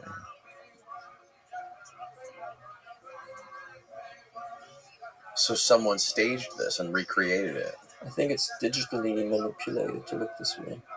Maybe he was moving a bit, and maybe there's a way to kind of speed that up. But they definitely sped it up. You can tell by the guys in the background. Maybe he was just, maybe he was nervous and doing like this. But if you speed that up, it looks already weird. So for me, this video is nothing, basically. Maybe he's just got to pee really bad. Maybe, yeah. That's kind of what I do when I have to pee. I have some insight on the sped up. Hang on, Steve. Can you see when this video was uploaded? By the way, this one is 3 years ago. Okay, yeah, could have easily been fake. What do you think? What's your video analysis on this one, Steve-O? Film cameras back in the day, if they were cheap or small or portable, they were hand crank, which means that the speed of the film going through it is dictated by your hand movement. And so when you play that back on a machine that plays it back at 24 frames a second, it's typically sped up. You're not gonna speed. Your speed is never gonna be as consistent or as fast as a machine. And you'll see that a lot with like the Charlie Chaplin videos and stuff. Oh, okay, interesting. That's why the old black and white stuff looks sped up. So 36 was before he was really experimenting hardcore with drugs. Yeah, that's when he met Morel. That's when he met him in 36. Yeah, so he was basically on nothing. Huh. But he could still, behave oddly. Who knows? He's an odd guy. But he was on nothing in 36. At least Morel doesn't write about it. Maybe he gave him something, but it's a slow increase of. Maybe methamphetamine wasn't invented yet, so also it wasn't on meth. It wasn't invented yet? No. Was Coke invented yet? Yeah. When was Coke invented? I don't know. We would have to look at when, like, for example, Merck patented Coke, but that was older. Methamphetamine was patented in October 37. 1856 by a German chemist, Friedrich Geitsche. The Germans invented all the drugs, of course. The Germans invented everything. Just drugs and cars. And time machines and spaceships. Flying saucers apparently came from them too. Rockets. Yeah, rockets. Isolated active ingredient from the coca leaf. How crazy is it? The coca leaf is illegal.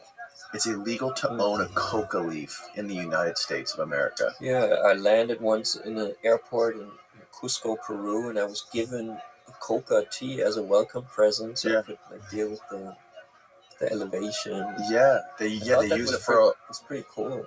At the airport, you drink it. How crazy is that, right? For altitude sickness, I think it's actually quite healthy, the coca leaf. Yeah, it's just like a stimulant. It's like a normal stimulant. But we're not allowed to have it here because we might mix it with gasoline and other chemicals and try to produce fucking cocaine. Yeah. But the soldiers in war, they weren't necessarily giving the soldiers cocaine because cocaine, I'm sure, would be too hard to manage. You have to constantly be taking it and ripping lines all day long, and it's not like with the Pervitin is the methamphetamine. You can take it one pill, and I'm sure it lasts for hours. Well, I mean, they did. They wrote a so-called stimulant decree, which kind of says, when you should take the first dose before it starts. Oh, really? So they had like a guidebook for it. Yeah, they had it's the stimulant decree. It's also in the archives. It's I think it's. Okay, yeah, the stimulant decree was a significant order issued by the German Army High Command on April 1940, which mandated the production and distribution of stimulants to the military personnel. The decree was crucial in enabling soldiers to stay awake for extended periods of time, which was seen as essential for the success of military operations. For instance, during the invasion of France in 1940, soldiers were instructed to take Pervitin, a form of methamphetamine. Yeah, right. And in intervals to maintain alertness. Did they source your book here? And strategic positioning. Wow. Yeah, they cite Blitzed. Oh, look at that. At least one of them. Look at that. Yeah, Blitz is the first one. Good shit. Yeah, I kind of uncovered it, I guess. But basically, Alex uncovered it. Oh, look at that photo. Can you pull up that photo of the little bottle of it? No way. Look at that, dude. Yeah. It was a successful product. Yeah. I mean, it's normal for a soldier to take drugs in battle. This has happened since it's happening today. Since there's war, and because you always want to, because it's such a weird situation. You have to deal with anxiety. You want to improve your performance. It's a very complex situation to be in a combat situation. Yeah. Also, it's risky to take a drug. You might go wrong. Mm-hmm. But drugs are a big topic for the soldier, and in World War I, cocaine played a small role for pilots, because they're the coolest anyhow. So they take cocaine and they fly better. Yeah. But it wasn't. It makes perfect sense. It's a pilot's drug maybe, but it's not a mass drug really because it's too expensive. Yeah. So that you cannot really give it to 3 million men. It doesn't make sense. But methamphetamine was quite cheap to manufacture, and that's why it became meth and not cocaine. While the French, for example, still banked on their red wine. So every French soldier, when Germany attacked them, drank 3/4 of a liter of red wine, while each German soldier was using up to 20 milligrams of methamphetamine. So they're running circles around these French guys. I mean, the French guys didn't really stand a chance. Right. They're running around town. These fucking Germans are in their tanks. I mean, yeah, I mean, just imagine grinding their the teeth down to situation nothing. in the tank, you know, Oh my God. because the tanks received the most pravitine because they were used differently than before. Three of, I don't know how many are in the tank. 3 guys or 4? I don't know. So let's say 4 guys. I always think of 4 guys. So they're in the tank. Oh yeah, and the tanks were used as the avant-garde of the military movement. Usually, before that, tanks in the old thinking, tanks are like the backup. So you run, you know, and then you have the tanks and the big machinery from the back. Behind you, yeah. So 3 tank generals had the idea to kind of reverse it and put the tanks in the front and race with the tanks through the Ardennes Mountains, and that kind of paved the way for like the other to kind of run after them. And these tank divisions also received most of the methamphetamine because they had to reach the French border city of Sedan within 3 days and 3 nights. Being that fast, they would cut off the British and French who were north of them in Belgium because they thought the Germans would attack up there. So the Germans kind of ran through the mountains on tanks, and that was only possible because of the methamphetamine. Wow. That was used especially by people in the tanks. So that's why I always think of the tank with the 4 guys high on crystal meth, like racing into France. Like they were young guys, you know, they were just like in the tank on meth. Like I think it must have been a very intense experience, you know. And then it just kept going, and that's what led to this victory against France, which no one thought would have been possible because it was Britain and France together, stronger army. The defenders always are, you know, to invade successfully, you have to be, you know, overpowering. You have to have much more strength than the defenders, usually 3-1. But in this case, the Germans were weaker, but still won because they had the better strategy to go through the Ardennes Mountains on crystal meth, basically. Right. Wow. Crazy. That's what happened. And the French, they still, like, I received a lot of feedback from France when my book came out there. They said, finally, because for them it had been the unanswerable question, why did we lose? What happened? Why did these fucking Germans like overrun us and we didn't know what was going on? And because they were still fighting they had a different mindset. Right. They were not there yet. So that has been a problem for the French psyche for decades, which now is finally being solved. Yeah. Yeah. The Germans were ahead of their time.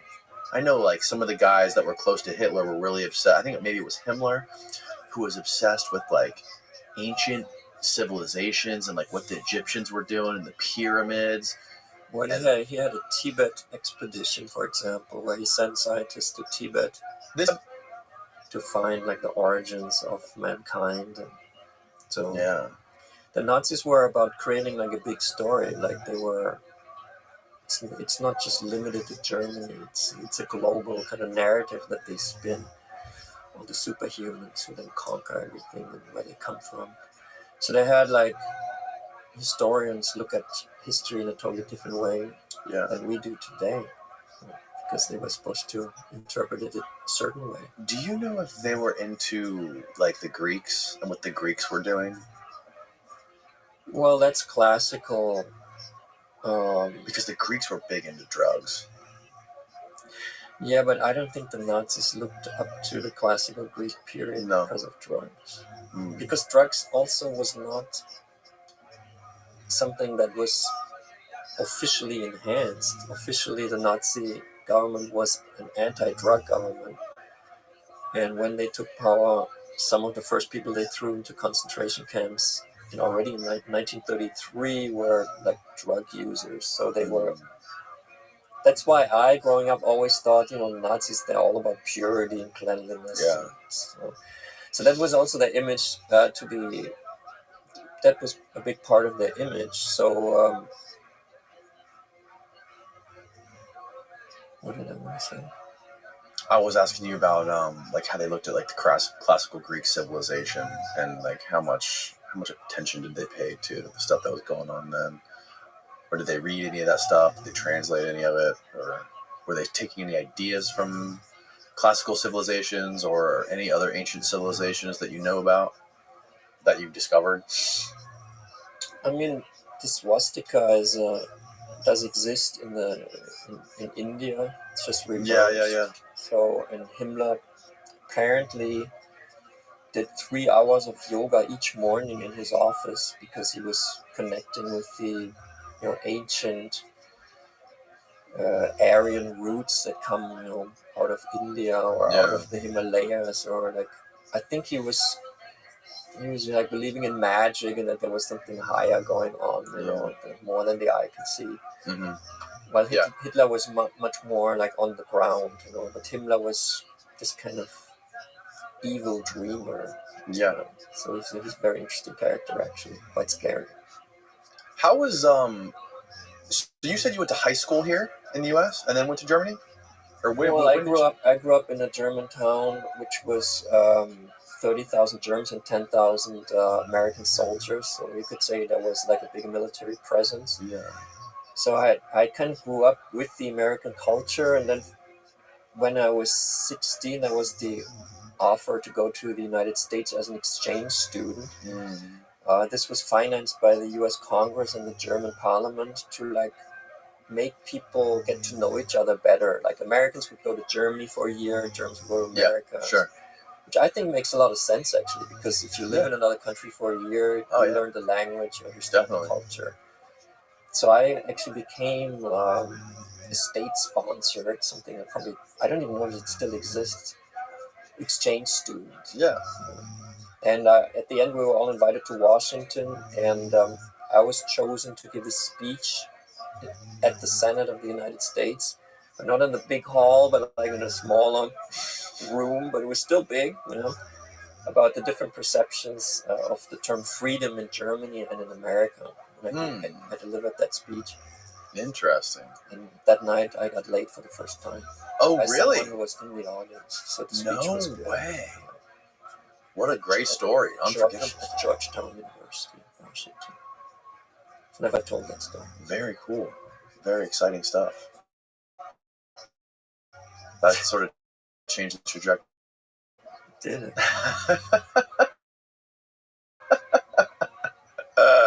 We're still good friends. Really? Yeah, she's my oldest friend. Wow, amazing. Does she live here or Germany now? She's in Berlin. Berlin, okay. Yeah, that's something I was curious about too. Like, when you go to school in Germany, like, what do they teach you about the Nazis? Like, what is the view on? And I know how they don't want to go down that path anymore, and there's like an inherent guilt. Oh my God, no, it's getting deep. I have to talk about the German psyche. I think it's interesting, man. Because I know Annie talked about this a little bit when she came on here. She was talking about the research she was doing for Operation Paperclip. But she's not German. Exactly. But she was explaining to me sort of like the people she was dealing with. She was dealing with some of these German scientists' children, and talking to them like this was the German psyche was really becoming aware to her on how they felt about all this stuff. And she had to explain to, I forget this guy's name, which is terrible, but one of the most prominent Russian scientists that was brought here, or not Russian, German scientist that was brought here during Paperclip. Maybe Werner von Braun.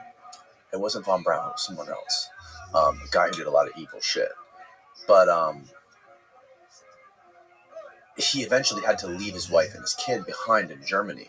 And she met with his son. And he absolutely resented his father for all of this horrific shit, being a part of the Nazis and doing all these experiments. And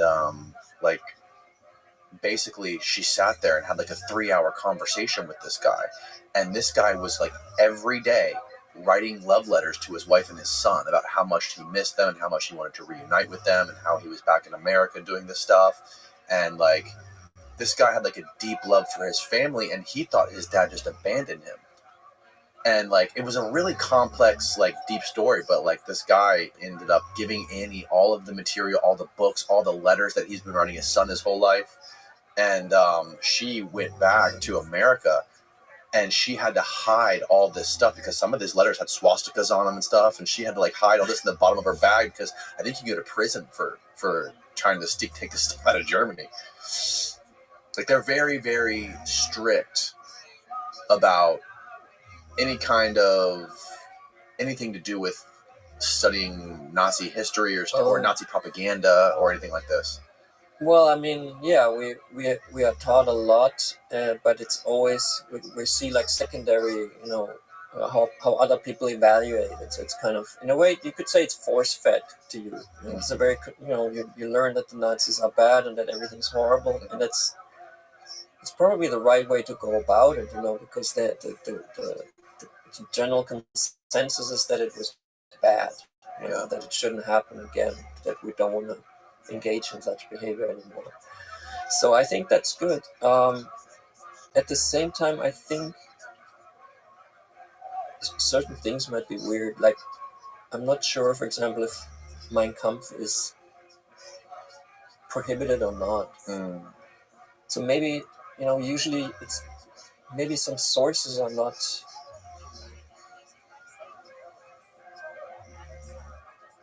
I don't know. I think generally we're dealing with it quite okay, actually. I mean, there's no the call from the new right in Germany to pay less attention, because they said that it has been emphasized, the negative side of the German history. Right. German history is so much more, which of course it is, but it's just kind of a choice you make, how you present yourself. But it's interesting how a society deals with its past. I think Germany is doing a pretty good job, actually, compared to some other countries. Like Great Britain, I think there's very little critical examination generally about its role as colonizing the whole world, and what it actually did to the world. Right. So I think we're doing a fairly good job, but it's actually getting less and less. Yeah, the teachings. Yeah, it's so different for different countries, right? Because like, I don't think there's really much, because like in Germany with the Nazis, like it was all happening there, right? Like all the death and the concentration camps and all the fucking war was there in Europe. But like for Americans, we never saw anything. Everything was away from us. Like we dropped 2 nuclear bombs on Japan, right? And killed millions of civilians and children and innocent people. And like we don't sort of have, it doesn't feel like, to me at least, that there's any sort of like guilt, for lack of a better term, in all our culture for doing that, right? In American culture, there's more guilt over like Jim Crow era, when like women and blacks didn't have the right to vote, or were, slavery, which is, it's, humanity evolves, right? But like, and I don't want to compare evil, but dropping nuclear bombs and killing people is like crazy. Crazy. And like I said, there's no real, like, I mean, it's fascinating stuff, like people, like the development of the bomb too, which was a huge, in part hugely to people that we brought over here from Germany, right? Like that Cold War history is just so fascinating and complex, and how like that put America, at least, into the trajectory that started the trajectory of where America has ended up now, with like this bolstering of this military that spends more money on weapons than any other country, all other countries combined, I think. And like, getting its foot in controlling governments of all these other countries. It's interesting how that moment in history after World War II was such a pivoting point, and it's, I think, very directly dictated where we've ended up now. I mean, basically, this is what I examined for my second book, Trip. Yeah.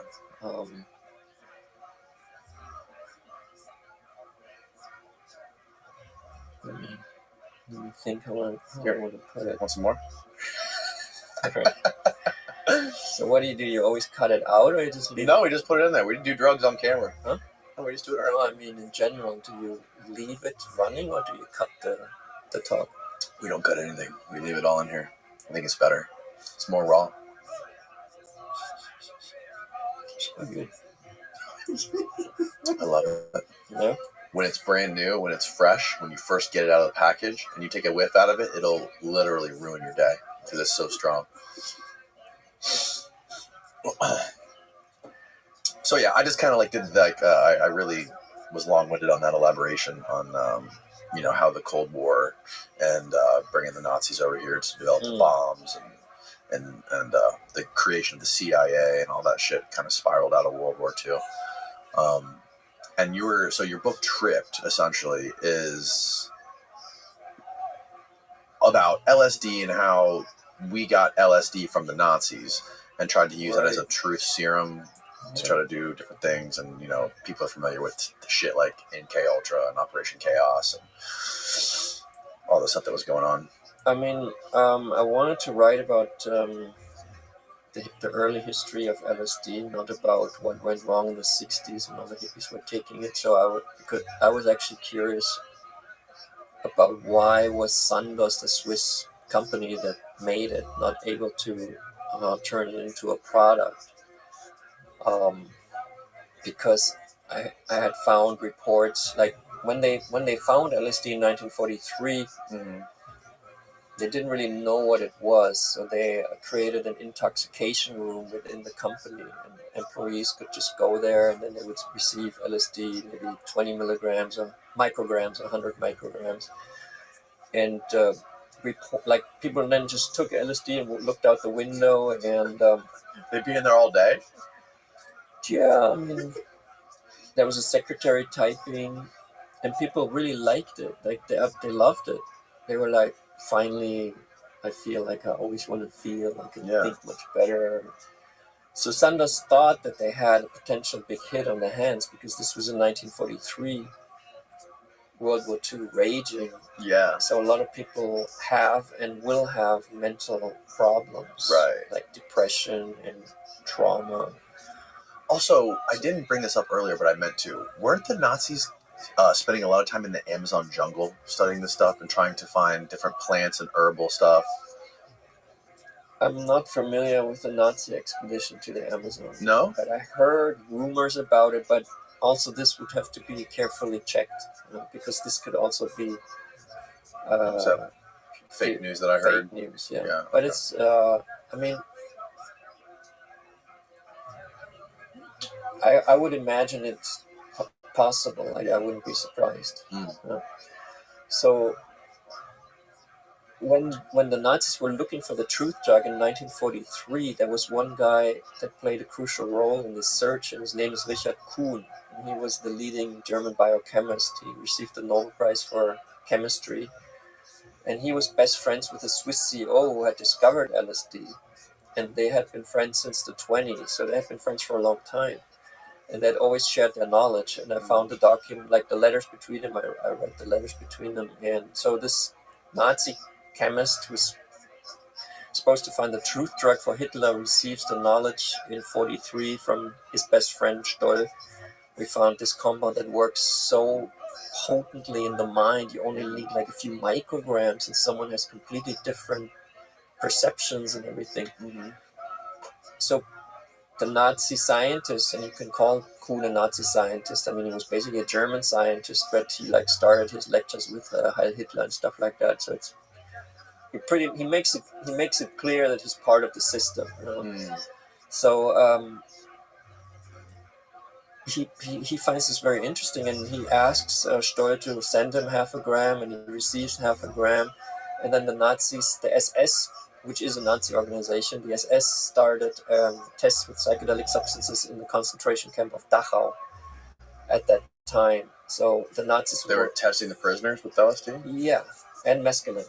They were trying to, and then they would talk to them like it was one-on-one, and sometimes the person was told that in the coffee there's a drop of something, sometimes not, but it was like checking out whether you can use that situation to your advantage in an interrogation, which I guess would be true, because the other person would be confused, and that gives you an edge over that other person, I would imagine. And if the trip's very strong, if you're able to exploit that somehow with your power position, there's like scary mind control experiments done in the concentration camp of Dachau. No? And I read some reports, like one guy who has like the most amazing trip on mescaline, and he really loves it. And during the trip, he realizes that the trip will be over and he'll come back to his life as an inmate in the concentration camp. He said that was pretty hard. Wow, that's crazy. Yeah. But he survived it and later wrote about this. Oh, really? So that basically put LSD in a position where when the US military, when they invaded the concentration camp of Dachau, became aware of it because they confiscated their SS papers. They had them reviewed by their drug expert, which was Professor Beecher from Harvard University. So suddenly the knowledge of LSD was in American hands. And then Americans, I mean, they thought if the Nazis were so interested in it, maybe there's something, we should also look at this. And the US started their own search for truth drug back then, because right after World War II ended, the Cold War started, the confrontation that's going on until today. I'm sure they knew Russia had it, so we had to figure out everything we knew about it too. Right. And Sidney Gottlieb was a huge part of this? Well, Gottlieb was like a weirdo who was chosen because he was not like, usually the CIA directors and higher officials, they were all WASPs. And Gottlieb was Jewish, so he was like an oddball. Was he Jewish? Yeah. Really? I didn't know. I mean, Gottlieb, I would imagine that is, I guess, that's Jewish. He was from the Bronx. Yeah. And his parents came from Hungary. They were Jews from Hungary that came to the United States. Okay. So he was like an odd choice, but the kind of department that he was leading, or the program, MK Ultra, was so secretive that he was kind of the right choice. So he kind of merged with that program. And that program, I guess, was understanding the human mind in order to pass through like certain means. Like, for example, LSD was a big topic for Gottlieb, but not only LSD, but LSD for him was very interesting. Can we, as the CIA, investigate like properly how to develop LSD into a pharmacological weapon? Yep. Which is very difficult, because LSD is so weird. What does LSD do? Right. They didn't know at the time, really. We're only starting to understand it more now, and I'm very happy to talk about what we understand now, what actually happens in the brain, because it is quite interesting. I don't think we know, do we? We know certain things. Really? Yeah. What do we actually know? And it's how do you prove anything? Like, it's all like so much of it is subjective and anecdotal. Well, there's brain scans are being done with brains on substances, so you can see the difference in the energy flows in the brain. And one of the leading experts in the field is Professor Vollenweider. I write about him in Tripped. He's a professor at Zurich University, and he's been putting people on psychedelics since the 90s and put them in brain scanners, and then examines exactly what changes in the brain. And what changes in the brain is... You said in their 90s? Yeah, early 90s. Oh, he's wow. at it for a long time. That's why he's still what's leading. How old are the patients that he's doing this stuff to? I don't know. I think it's countless. Because you also say that this stuff was used for your mother because she had Alzheimer's. Is that right? Yeah, I mean, I actually asked Vollenweider, while doing research for the book, I got to know him because I knew he's the world's leading expert. He can actually tell me what happens in the brain, and I had read a white paper that low dosages of LSD are good against Alzheimer, and therefore we decided to research this properly and then maybe administer it in the family. So it was kind of my family job to research the true story of LSD. That's basically the story of Tripped, of this book, which I therefore wanted to call LSD for Mom, because it was basically about LSD for my mom. And so the story of Tripped, the story of LSD, is what I came back with at the end to my father, who had been a judge before, not a drug person, but a man of the law. And he read my report on LSD, and he said, he also thought it was a good idea.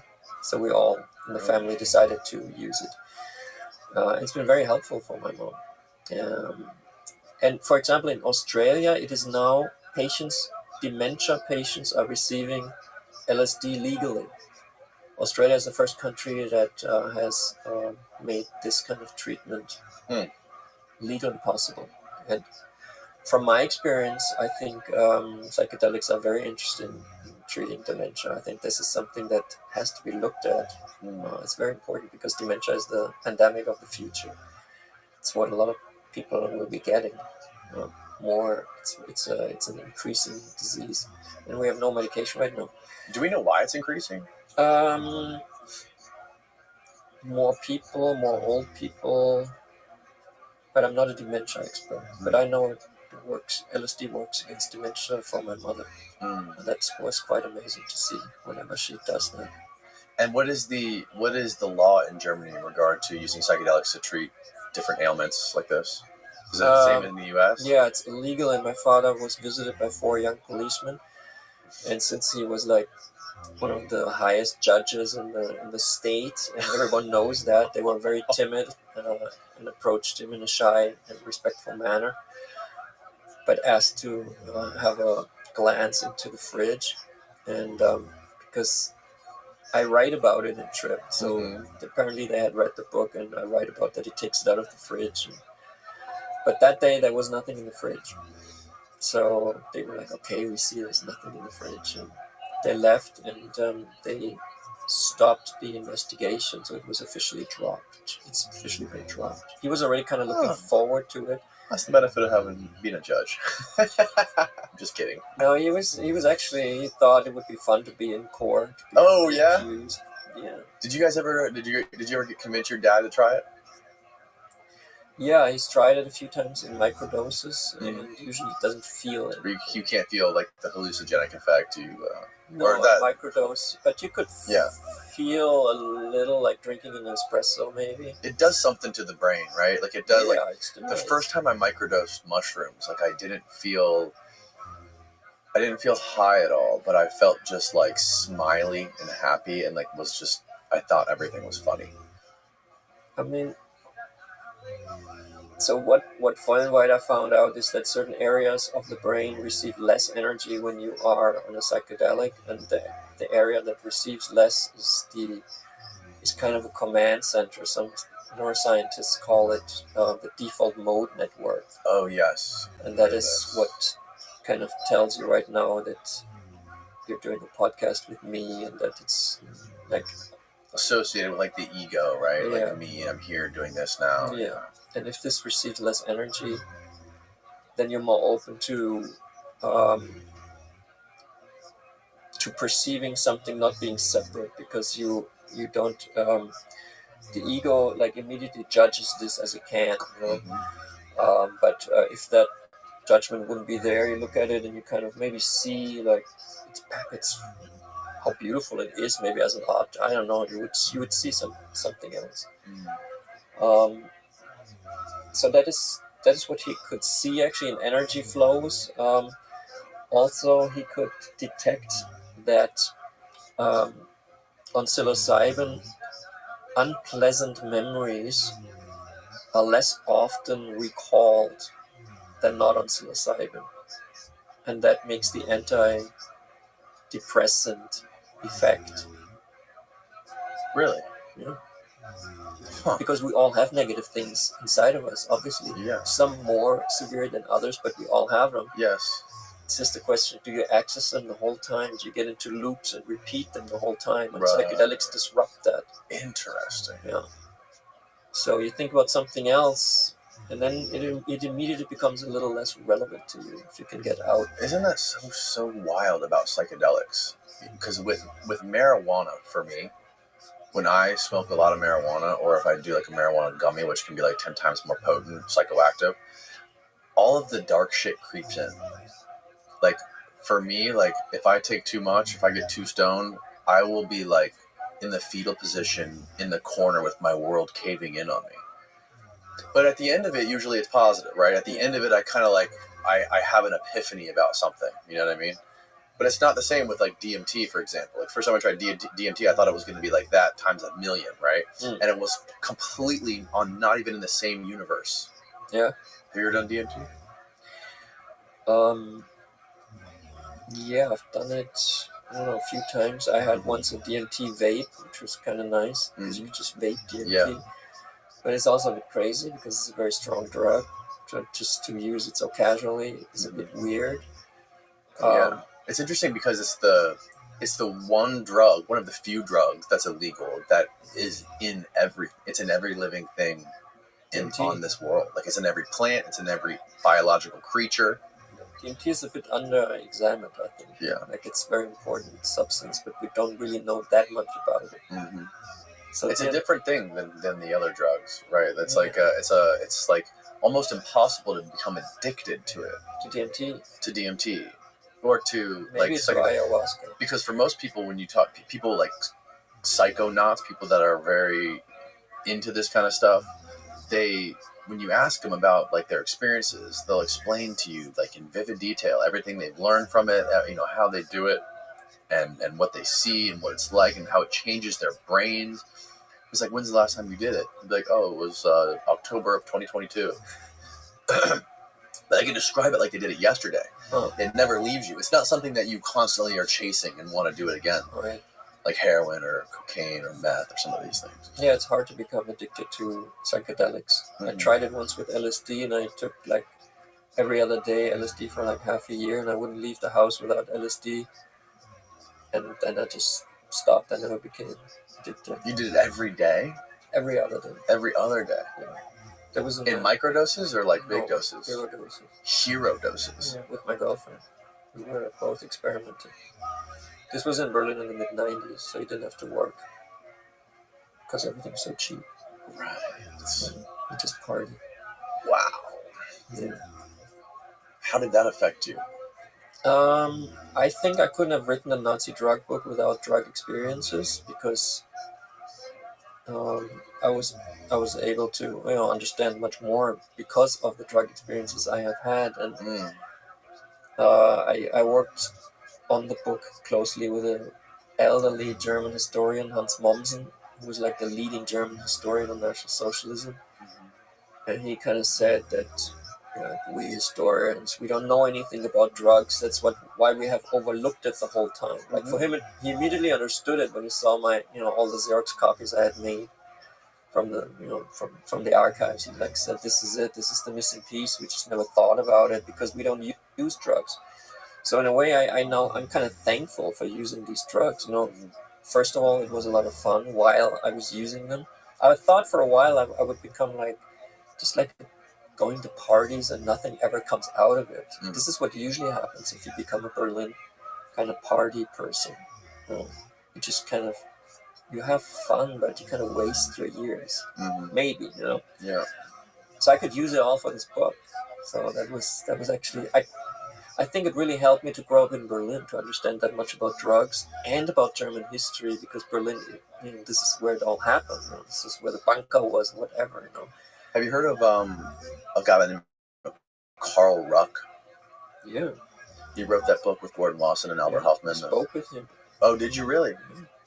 I wanted to when you were researching your book? Yeah, I wanted to know if he still thinks that it's a valid case. And he was totally convinced. In the book, The Road to Eleusis, they try to prove that a hallucinogenic potion was used at the ritual there. For the Kukion mix that they would take. Right. Which is ergot.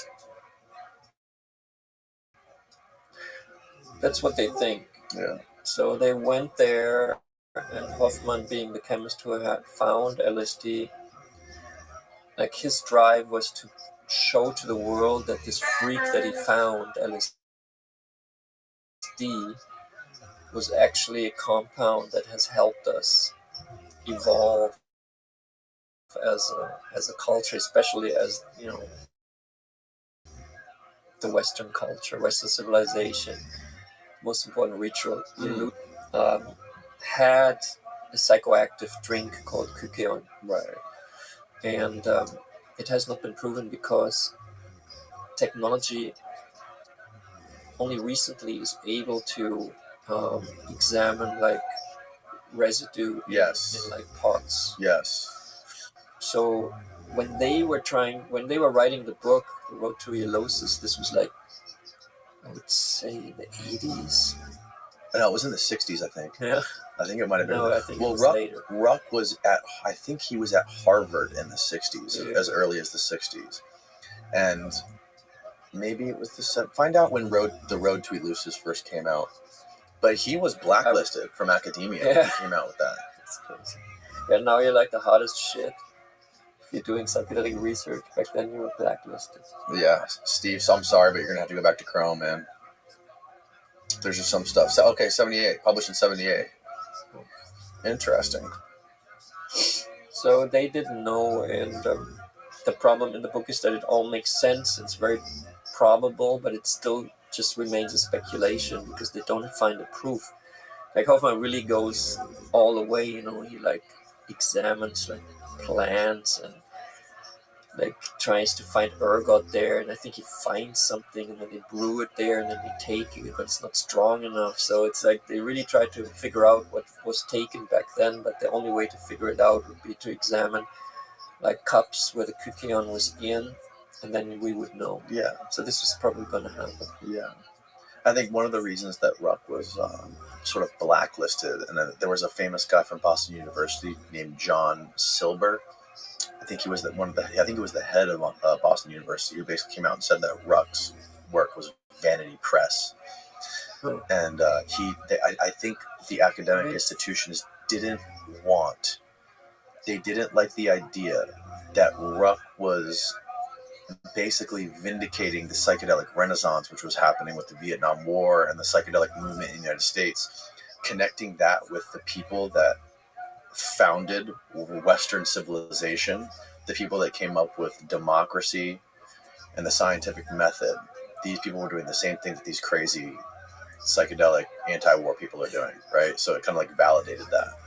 The problem is not that there's no proof, but still it's an interesting work that they did in this book. Yeah. And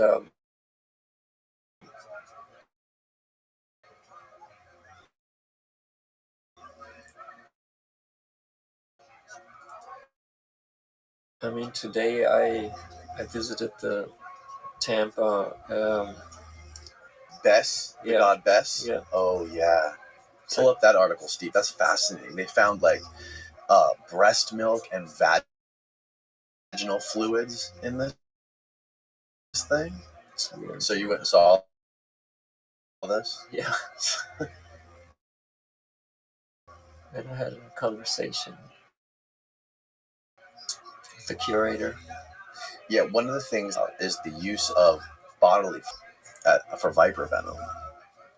Because really, a lot of people were getting bit by snakes around that area, right? They were everywhere. So what they were doing was one of these classical philologists that I had in here, Ahmed Noman, wrote about this stuff, how they were taking bandages and impregnating the bandages with these on people and wrapping the gauze, slowly induce the venom into their body. And they're young people, young kids who had robust immune systems, so they would develop the antibodies to this stuff, so they could use the bodily fluids of children as antidotes to snake bites and viper venoms and stuff like this. The curator basically said that there's so many artifacts that could have contained at one point like psychoactive stuff. But since it's not evaluated, we basically look at these artifacts in museums and we have no idea really what was in all these bases, especially in Greece. The problem is that it's expensive to examine it. There's no funding for it. Right. So we don't pay enough. Because he said it's important to imagine the people back then, because there were also psychoactive drugs found in this mug. Yeah. He said it brings us, these people, closer.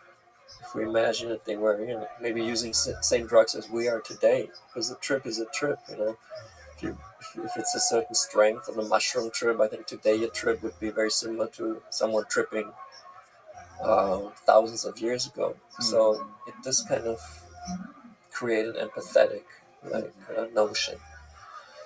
So, it's very interesting that some of the most brilliant and bright minds of antiquity were engaging in these rites and these rituals, and then we're so into if the Eleusinian mysteries and the Kaikion were partaking in some sort of psychedelic trip. People like Aristotle and doing all this stuff and coming up with all of these crazy ideas like democracy and the scientific method. It's crazy to think that that stuff kind of got buried. I think it was in the 3rd century or something like that. The church they burned it down. They burned down Eleusis and made all this stuff. The devil. I have to actually examine how it degenerated. It's interesting. I think it was going on for like 1,000 years. Yeah. I've been there. I looked at the ruins because as a historian, you have to look at archives, and then you have to actually look at like ruins. You have to basically become an archaeologist. It's just like a story. You just see like some carvings and. So you're working on a new book right now, which is about what's it about? It's basically about all kinds of historical epochs and how drugs played roles in them.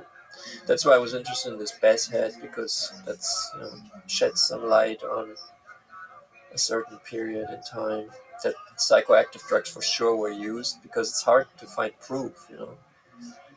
If you examine the residue in an old cup, that's a proof. If you see, like, for example, there's ruins in South America where you can see San Pedro cactus, that's also a proof that this cactus was known there. So where was I going? Your new book. Oh. You want more kratom? No. Because you said the second one makes you tired, right? Yeah, the second one's a downer. I would drink another green tea. Yeah, actually. Sure. Steve, would you mind hooking him up another green tea, man? Sweet, we can take a little break. I gotta take a leak in. Yeah. We'll be right back. Yeah, I think it's important to try to figure out why we think this is interesting. Because I think that it does actually connect us with the people back then when they were using the same alkaloids that we're using. Even though here it's not so clear because so many different things have been found. It was like a magic concoction. But it had psychoactive stuff in there too, the blue water lily. Oh yeah, the blue water lily, that was a huge thing with the Egyptians, I think. It was growing all over Egypt. Right? I think so, yeah, and it had but it had more like a calming effect. It's like lotus, eating lotus. But also harmonine was found in there, which is it's basically an MAO inhibitor. So I think it's still not pharmacologically clear what was in this plasma. Yeah. But it was something very intense, obviously. And Branko van Oppen, who's the curator of the museum, he thinks maybe it has something to do with giving birth, because giving birth was very difficult back then. Yeah. A lot of women actually died, and a lot of infants died. So the mortality was like 50%, I think. It was like a big challenge to actually keep humanity going, basically. Yeah. And apparently because vaginal fluids are found in their mother's milk and blood, it seemed to have some kind of connection to something very female going on here. Very. So. Yeah. The ergot thing's interesting though. There was a guy that you mentioned, I think, in your book, who was he was the guy who did the most research on ergot. Oh, well, I know the guy who produced the most LSD, which is Leonard Picard. Oh, okay. I don't know if you mean him. Maybe. But there's also scientists in Switzerland I met on the mountains who did a lot of ergot research. It's a very nerdy topic. Yeah. become an ergot expert. But it's quite interesting. Well, it's an alkaloid that comes from a fungus, right? Yeah. That grows on it. People were getting stoned off it by accident because, wheat. Problem ergot poisoning that Yes. could lead to like mass psychosis and people freaking out. But Paracelsus said that those who created later LSD to extract the potent alkaloids from ergot and turn that into medicines. So their first medicine in the 20s was a migraine, anti-migraine medicine, headache, anti-headache medicine. Because ergot basically makes you contract your vessels, like your blood vessels. Oh, really? So they also made a successful medication that is, I think, still given during birth, that after the birth it contracts the blood vessels, so the bleeding stops. That's how a lot of women died in antiquity, from bleeding out after birth. So Sandoz developed a medicine against that. That was one of the big early hits. So LSD for them was just a freak medicine. They didn't want to develop LSD. It just happened. They just didn't know really what it is. Right. They weren't very good in bringing it to the market because they basically sold it to Richard Kuhn, a Nazi scientist who was looking for a truth drug. So that was the big mistake the CEO did. And that's why LSD is not legal at this moment. Right. I always wonder, like, what kind of version of MK Ultra are they working on right now that we'll find out about in 10 years, Who knows? Who knows if they're even still interested in drugs that much, other than, like, that guy who I mentioned earlier who was doing the DARPA-funded research on soldiers, trying to make better soldiers with psychedelics. I think not for the actual battle situation. Yeah, because if you're giving them psychedelics, like, why are we here? Like, we shouldn't be here. We all need to give each other hugs. But I mean, if you try to create a powerful army, you need a powerful narrative. Yeah. And so a truthful narrative would be better than like a fictional ideology. Mm-hmm. So it would make sense actually to make your people aware of who they are and their surroundings. Maybe then they wouldn't want to be soldiers anymore. I mean, right, that's what I'm saying. But maybe you can create a narrative of an army that makes sense to serve in. Yeah, if you could take the hallucination or the psychoactive element out of it, and just induce the other benefits that you get from it, where the like brain enhancement or focus, vision. Yeah, I mean, what also happens is, apart from the default mode network receiving less energy, is that for a window of 2 weeks after the psychedelic experience, your so-called neuroplasticity is enhanced. Oh, yeah. Your brain is more Mm-hmm. kind of flexible and moving. It's Yeah. not like rigid, like it's always the same thoughts. It's more like, Yeah. let's reinvent ourselves and look at everything. So I mean, Like when you're a kid and you're learning new things. Yeah. So it makes sense to me that this is a healthy process. But maybe if your brain is very unstable, that additional instability could cause you problems. So I think everyone has to decide for him or herself. Mm-hmm. It's just very weird that the U.S. government or any government in the world would kind of put up a chemical wall in our brains and kind of dictate what we can do and what we cannot do. Mm-hmm. And I mean, Kennedy claimed that he would reevaluate this and legalize psychedelics, but I'm somehow very skeptical. But that's at least, it would be a very libertarian thing to do also, to remove these kind of regulations, because I think that's what the new administration is all about, kind of removing regulations and kind of disrupting what was here before. And anti-drug laws, like really old school stuff, they come from the Cold War, like they have no correlation to reality. They're not working. They're not contemporary anymore. So that should be one of the first things that need to be reevaluated. Yeah, the drug cartels would lose a lot of business. They would, they would not be happy. I think it's interesting also. I mean, I would like to. It's said like that, like big corporations will benefit from like a change like this, but I actually don't think so. If they could patent it, if they Huh? could get control of the patents. Yeah, I think psychedelics is more. It's not a big company thing. I think it's. I have a feeling it would be interesting for a lot of startups to come up with stuff and develop things and get into the market. And I think it would be a shift.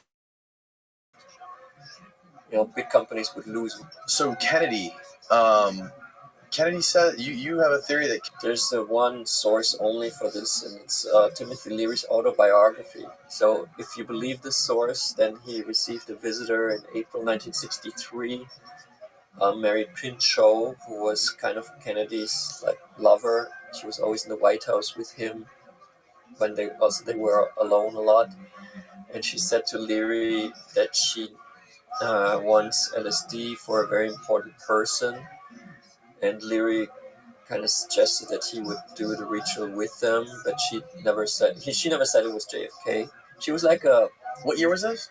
63. 63. Okay. She was like an influencer, kind of Huh. How do you spell her name, Steve? Can you look her up? What's her name? Pinchot, Mary. Pinchot, Mary Pinchot. Yeah, she was married to a CIA guy, but divorced him and then became kind of a peace advocate in DC. He's trying to. Interesting. So she went to Leary. She's quite hot, actually. Is she hot? There she is. Look at this. Oh yeah, she's not bad. She's great fun in the White House. So they were smoking weed. That's proven that they were smoking weed together in the White House. And she had been married to the CIA operative before, divorced him, and then kind of changed. She was murdered at this. What? Yeah, she was shot in the head a few months after Kennedy was assassinated. And I read, but I don't know if that's true. I just read that her diary also was confiscated and is never seen.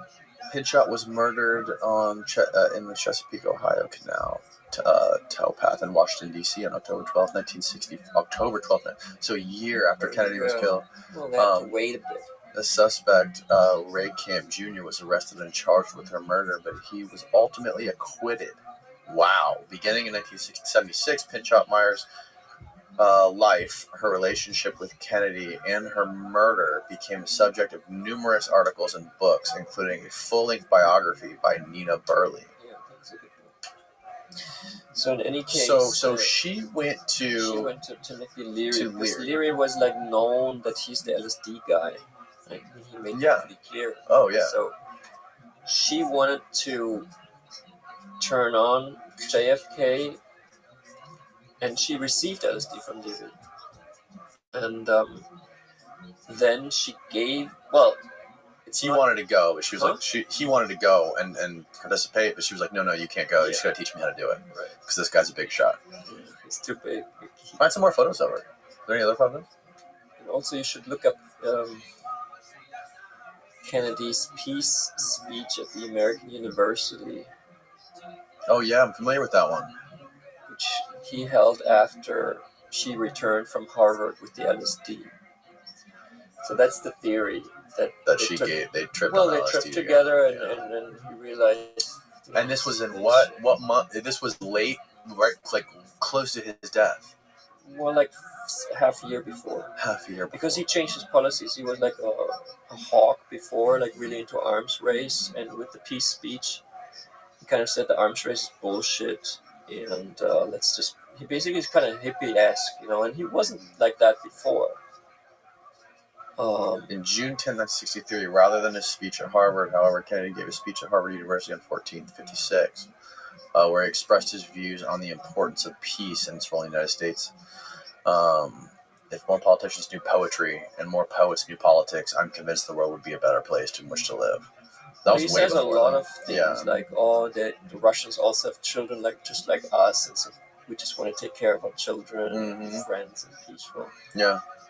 And I think that's I think that's the reason why he got assassinated, because he wanted to end the arms race and really make peace on the earth. Of course. Yeah, no, that was not really the wanted. Joint Chiefs of Staff were planning a global nuclear war. They wanted to nuke China and Russia, and they wanted to do that before Russia got intercontinental ballistic missiles, because they knew that they wouldn't be able to retaliate before the beginning of 1964 when they did get ICBMs. And Well, only in '64. yeah, they got ICBMs in the beginning So of America '64. had an advantage We had an advantage, right? They didn't because cheap of the Harry German until later. technology. Ran off on home. Right. Well, hey man, thanks for coming and doing this. This was fun. Thanks for having me. Of course. I love learning about all this crazy history of the Nazis and drugs and throughout history has also been super fascinating to me. So, thanks again. I really enjoyed it. Tell people where they can find your books and find more about you on the internet. Well, I want to do a Substack, but so far I haven't done it yet. But I think it's a really good medium because it's you kind of own the content. I think. Well, let's say on Instagram, you don't really own anything you put out there.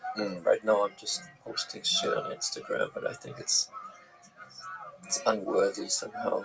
I think reading books is quite good. I find it hard to focus and actually read, but I would encourage everyone to actually try to read. Maybe Tripped and Blitzed. Yeah. And my third book, The Bohemians, which is also out in English. Okay. They're on audio too, right? You can listen to them. Yeah. Right. Okay. Well, thanks for having me. Beautiful. I'll link it all below as well as your Instagram. Cool. We also have our super secret community of Patreon subscribers. Okay. Who have very detailed questions for you that I'm going to have you answer as soon as we wrap up this podcast. So that's the end of the podcast, folks. Thanks again, Norman. It's been amazing. I really enjoyed this. And if you're not on Patreon, sorry about your luck. All right, this guy said, what surprised you most about the role in drugs shaping the Third Reich's military strategy? How long should I answer? A minute, maybe 30 seconds to a minute. You don't have to elaborate too much. You can keep it pretty short. Well, I think understanding that methamphetamine will be enhancing the fighting capabilities. I think it's quite something to discover that and then to actually turn that into a program that millions of soldiers are using, and that it actually works, at least for the in the beginning against France. That was kind of surprising. Okay. Tristan says, how much of an effect did Hitler's drug use have on his motivation to target the Jews? Besides the master race claim, how far did the Nazi super soldier program? Okay, these are like three questions. How much of an effect did Hitler's drug use have on his motivation to target Jews? I think none. I didn't read any description of morale where he says like Hitler's taking this and this, and then you realize that the Jews are bad or something. Right. So I also think this answers the question of accountability. I think the responsibility is not lessened because he took drugs once in a while. Because I think the crimes were really have nothing to do with drugs, but with his kind of evil ideology. Right. Okay, Sharma, this is a long one. What's the biggest difference between amphetamines of today and the stimulants the Nazis were using? Kind of explained that on the podcast. Yeah, we did.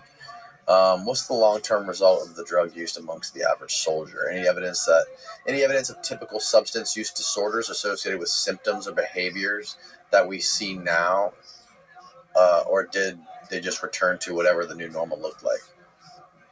Was there a long-term side effects of all this stuff with those guys?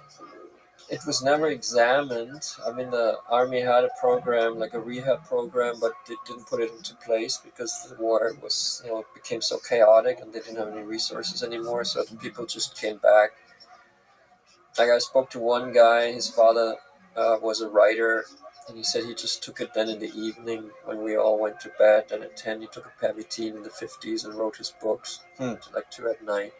So people knew about it. Also, Pavitine is not like heroin, it's not the withdrawal. It probably just stops, you take methamphetamine for 2 years in the war and then you come out of the war. I think many people just didn't take it anymore. Right. Are you still microdosing with your mom? Any positive long-time changes? Got any updates? Well, it was really good for quite a while, like over 2 years. And then now my mother is in an old people's home because my father couldn't take care of her anymore by himself, and he stopped giving the microdoses since she's in the home because it's still illegal, and he doesn't want to give it secretly. And he doesn't feel like talking to like the nurses there that he Sure. wants to do this, which Yeah. I think he should try harder because it's always been good for her. Because it seems to be good for her brain. I think Yeah. he's giving up too quickly, but I respect his decision. She cannot make the decision anymore. Right. Because Alzheimer does not. I think he said so before she went into the home that the Alzheimer gets slowed down through the LSD, but it doesn't get stopped. So the Alzheimer basically wins even over the LSD. right. You know, it's just more and more Alzheimer in the brain. Okay. Thank you for the work you've done. What is he saying? People have Questions. many questions. I know, right? How did the Nazis source the ingredients? Well, Temla, the company that made Pervitin, made it very clear from the beginning when they advertised the medicine to doctors and then later to the military that the ingredients for methamphetamine are very easy to come by. It's nothing that's like scarce or couldn't be found anymore during the war. And so it was just like basic chemicals that a company just has, you know. So they were able to make still millions of dosages of methamphetamine in 1945. When, you know, there was not much being produced anymore in Germany because of the bombing campaigns. But Temla kept producing. They relocated their production facilities to a brewery in West Germany. So in this brewery, they made beer and methamphetamine at the same time. Oh, wow. Like in 1945. Was there any connection to, I can't see it, Steve. Was there any indications that of hallucinogenic drugs used by the Nazis in regards to their occult worship? I didn't find anything. No. Also, the whole occult thing, I think it played a role, and I think Himmler was really into it. But I don't think Hitler was really into it, and so it's not so. I mean, people might disagree, but I don't think it's so important. This occult part of the Nazi movement. Were the Allies on drugs? They noticed in the fall of 1941 that the German pilots had been using methamphetamine, and then Churchill ordered a drug program also for the Royal Air Force, and they examined different types of amphetamines and methamphetamine, and they decided then to use amphetamines. And they started then an amphetamine program, but they thought methamphetamine is too strong for them. Oh, okay. Yeah. But amphetamine is actually a better choice. Yeah. I mean, the Nazis would say so. Right. Do you see any correlation with the current day big pharma medical industrial complex and the massive amounts of vaccines and drugs given to people? Is there a way to control, dumb down, or make people sick? Wow. This guy thinks you got all the answers. Yeah, I think the pharmaceutical industry is not really helping people to get more healthy. And I think it really needs the legalization of psychedelics. I think that will be a game changer, because then it's like the truth is there, you know. Sure. Then they have to compete with that. You know? Yeah. Right now they have like a protected playing field, because you know, the right stuff that can really help is not allowed. Right. That really needs to change. Were mushrooms used in any ways? Were mushrooms used in the same way as Nordic cultures, or was it mainly narcotics? I think there have been. I haven't examined it properly enough, but there have been like mushroom depictions on like boats and stuff. So I think they used mushrooms, but I haven't researched this properly yet. Okay. Thoughts on Gravity's Rainbow by Thomas Thomas Pynchon. Pynchon. It's actually my favorite novel, and I read it in the mid-90s in Berlin, when I was like coming home from Kit Kat Club and other underground venues in Berlin. So still high on acid, and I think it's one of the greatest novels ever written. It's very complex, very hard to understand. What's it about?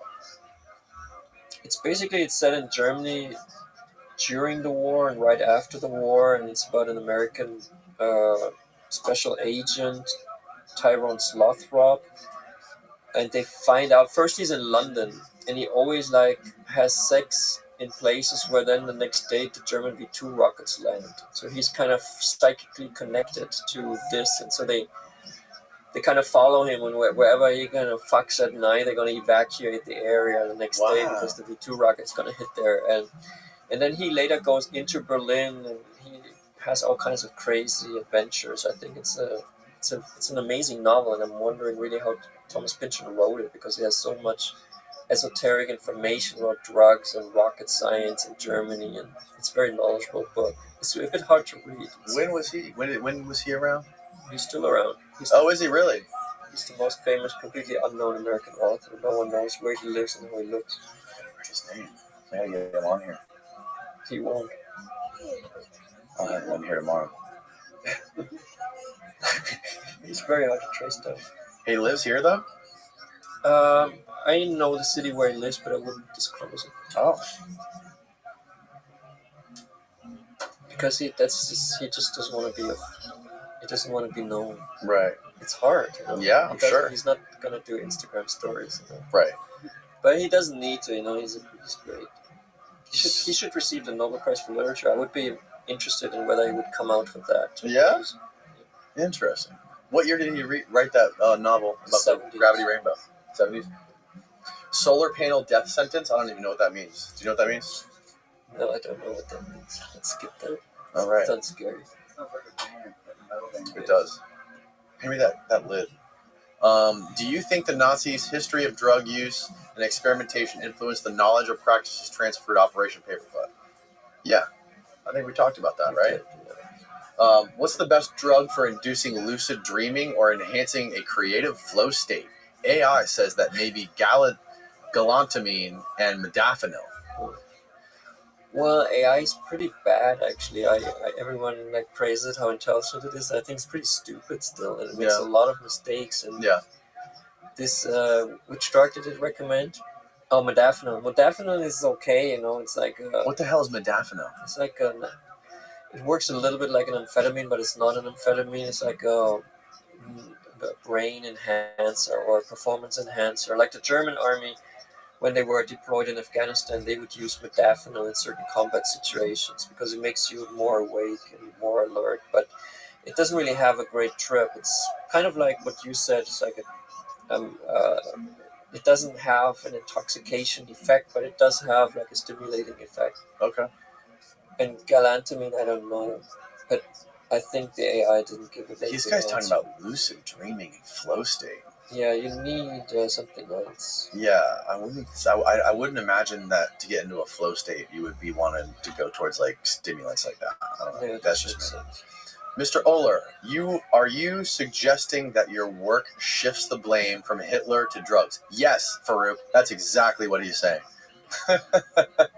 Are drugs? No, he's not. You're not saying drugs are responsible. No.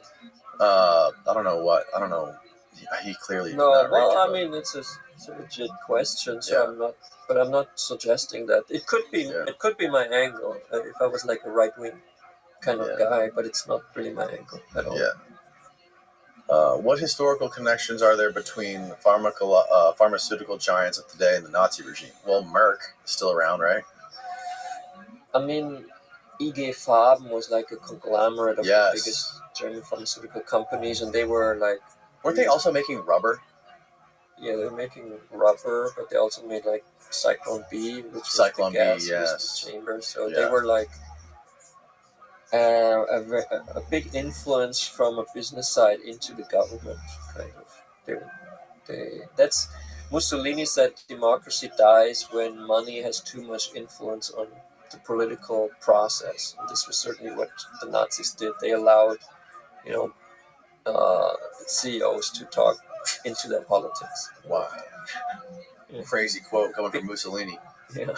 I mean, it's a very interesting quote what fascism actually is. It makes sense to me. He thought that was good, and a lot of people think it is good, but what? I think what's good? If money kind of decides politics has a big, Mussolini thought it was good? Well, he was a fascist. He invented fascism. Right. So, what's the most surprising discovery in your research for Blitz? I mean, I actually didn't think Hitler was on drugs, before I Right. started this research. And then when I read all the notes by his doctor, which are very detailed and very vivid, also kind of well written sometimes, like how he washes the syringe. He actually used the same syringe over and What? over again, yeah. Because it didn't have like all, it was a different time. Also, the syringe was much thicker, so it was actually Oh God. must have been quite painful. But I think Hitler was a bit of a masochist, kind of like that Yeah. pain going into. Yeah. So he really liked to get injections. Oh, what Okay. was the question? Keep Was that in going. There was- relation to the question? Yeah, that was one of the questions. The other ones we talked about. Thanks again. This person just said thanks. Good. This person is saying, Danny, get up with me on Instagram. Okay. All right. Thanks, guys. Thank you very much, sir. Sure. Fascinating shit. All right. Thanks, Patreon. Mwah.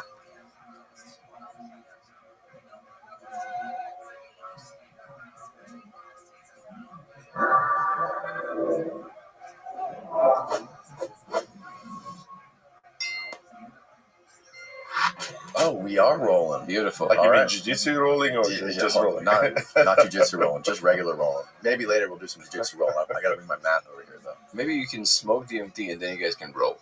Well, could you imagine? It wouldn't be much of a roll. I mean, he play with me like some fucking cat toy or something. I think that's regardless. Well, Dan Hardy, right, the MMA fighter, he used to talk about his usage of psychedelics in fighting. Who? Dan Hardy was his name? I don't know who that is. Yeah. He was a famous UFC fighter. Really? Yeah, and he used to talk about how he used to get in the cage on mushrooms. And he said, I could see the future, he said. Like, I can see that. Yeah. Well, they do that. They give that to war fighters now. That thing. Remember that article I sent you last night? Yeah, but they're giving people in Ukraine. They're giving Ukrainian soldiers ibogaine and like that, and psychedelic mushrooms. DARPA's doing this study. That's fun. They're funding people at the University of North Carolina, Chapel Hill, I think, to study the use of psychedelics like ibogaine and even psilocybin on soldiers and on the battlefield. On the battlefield for edge detection. Because I guess it enhances edge detection. Not just that, but to be more optimal with a fucking gun. Ibogaine? I guess the story you sent me looked like. Did you read it?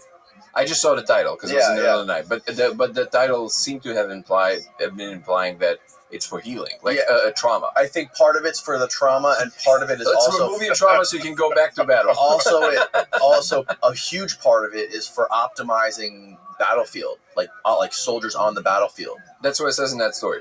Yes. That's insane. Yes. Maybe it's not that cool then. To make them more accurate, like shooting. I mean, that's insane.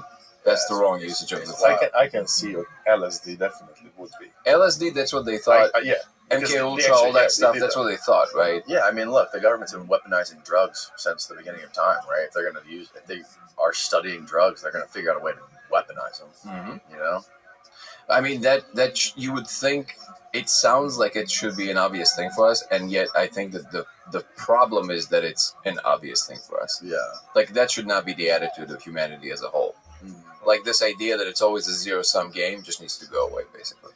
Yeah. Otherwise, there's just no chance. Because you're going to get bigger and bigger weapons. Mm-hmm. You're going to be able to go wham, and you're going to destroy more things. Mm-hmm. So the attitude of the monkey is the only thing that actually matters. Well, there is that meme, that people who run the government, those people never took mushrooms, and the people who took mushrooms know why this is a problem. Yes. Yep. Yeah, exactly, right? Oh, man. Well, it's great to have you guys here today. Danny Goller, you're back. We had a fantastic episode talking all about the DMT laser experiment you did. And I'm sure we're going to talk more about that today and some of the new stuff you've been doing with it. I had a blast. And Zoltan, it's awesome to meet you, brother. Right. We had a fucking wild conversation last night at dinner. You are like a Renaissance man. You're born in Hungary, correct? That's correct. Soviet-controlled Hungary. Yes. Double black belt, jiu-jitsu, judo, and you're founder of the band Five Finger Death Punch. Dabble in some music. Yeah. You do everything. What don't you do?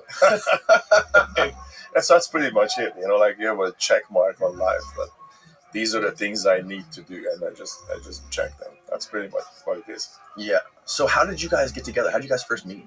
We met through a mutual friend who I'm never sure if he necessarily wants to always be mentioned in every context, but we met through a mutual friend, very good friend, and we basically met at an event that Zoltan is now the founder of as well, which is the PGF. It's a Brazilian Jiu-Jitsu. Would you call it a league? Was that? Yes, a professional grappling federation, and we have jiu-jitsu competitions. Oh, okay. I was invited to come help with the event, just kind of shoot stuff and all that good stuff. And then me and Zoltan I was invited to Zoltan's house to shoot actually a podcast, so just do a little setup. And I had to stay for another day because we were kind of rolling behind. So then it's like, hey, can you stay overnight? I'm like, sure. That evening we sit down, start talking. He starts talking about some profound that, always kind of the conversation drifts towards. Yeah. And then I remember the short version of the story is that I asked him some question about something that he was describing in the psychedelic space. And then he kind of threw me a glance and he goes, okay. And then he kept on talking. And then I asked him another question. And then he goes, wait a second. And he goes, what's your name? I go, because we didn't really, I go, Danny. And then he looks back at our mutual friend and goes, wait, this is DMT Danny? I go, what? Yeah. He goes, bro, I've been following you. I'm like, what? No. Yeah. I was like, first of all, I didn't know my name was DMT Danny. Second of all, and he's like, bro, and then later Zoltan was saying that the reason he looked at me is because he knew that the question I asked him, which I wish we would remember what it was, but I asked him something that he knew that only somebody who went really deep into space kind of would know that kind of stuff, because it's very specific. Yeah. And then from that moment on, we just literally became best friends. Like, we were just like two, buttheads just sitting there, like, talking till 5 a.m. about all kinds of... He stayed a week. I stayed a week, Kelsey. We started a conversation, it lasted a week. Stays at your house a week. Because, that's the kind of thing where, somehow people who are in the space usually find each other, I always joke about it. There's no secret society. What it is everybody's underwater, and you pop your head out and look around, and whoever is out, you can see them kind of, like we always, we kind of have this network. We all sort of know each other. Yeah. But eventually we found each other, and I heard about him. Like, that was his nickname, DMT Danny. And I kept hearing the stories, and I was aware of the laser, and I was aware of Pepe, the guy who was making the lasers for me. So I knew of him. Yeah. Right. And I had sort of a spiritual conversation. People were asking questions, and I was talking, and I look up and I see, like, there's this circle around me. Everybody pulled up their chair. I'm like, oh shit, it became a lecture, sort of, right? And that's what then he said. He asked me a question.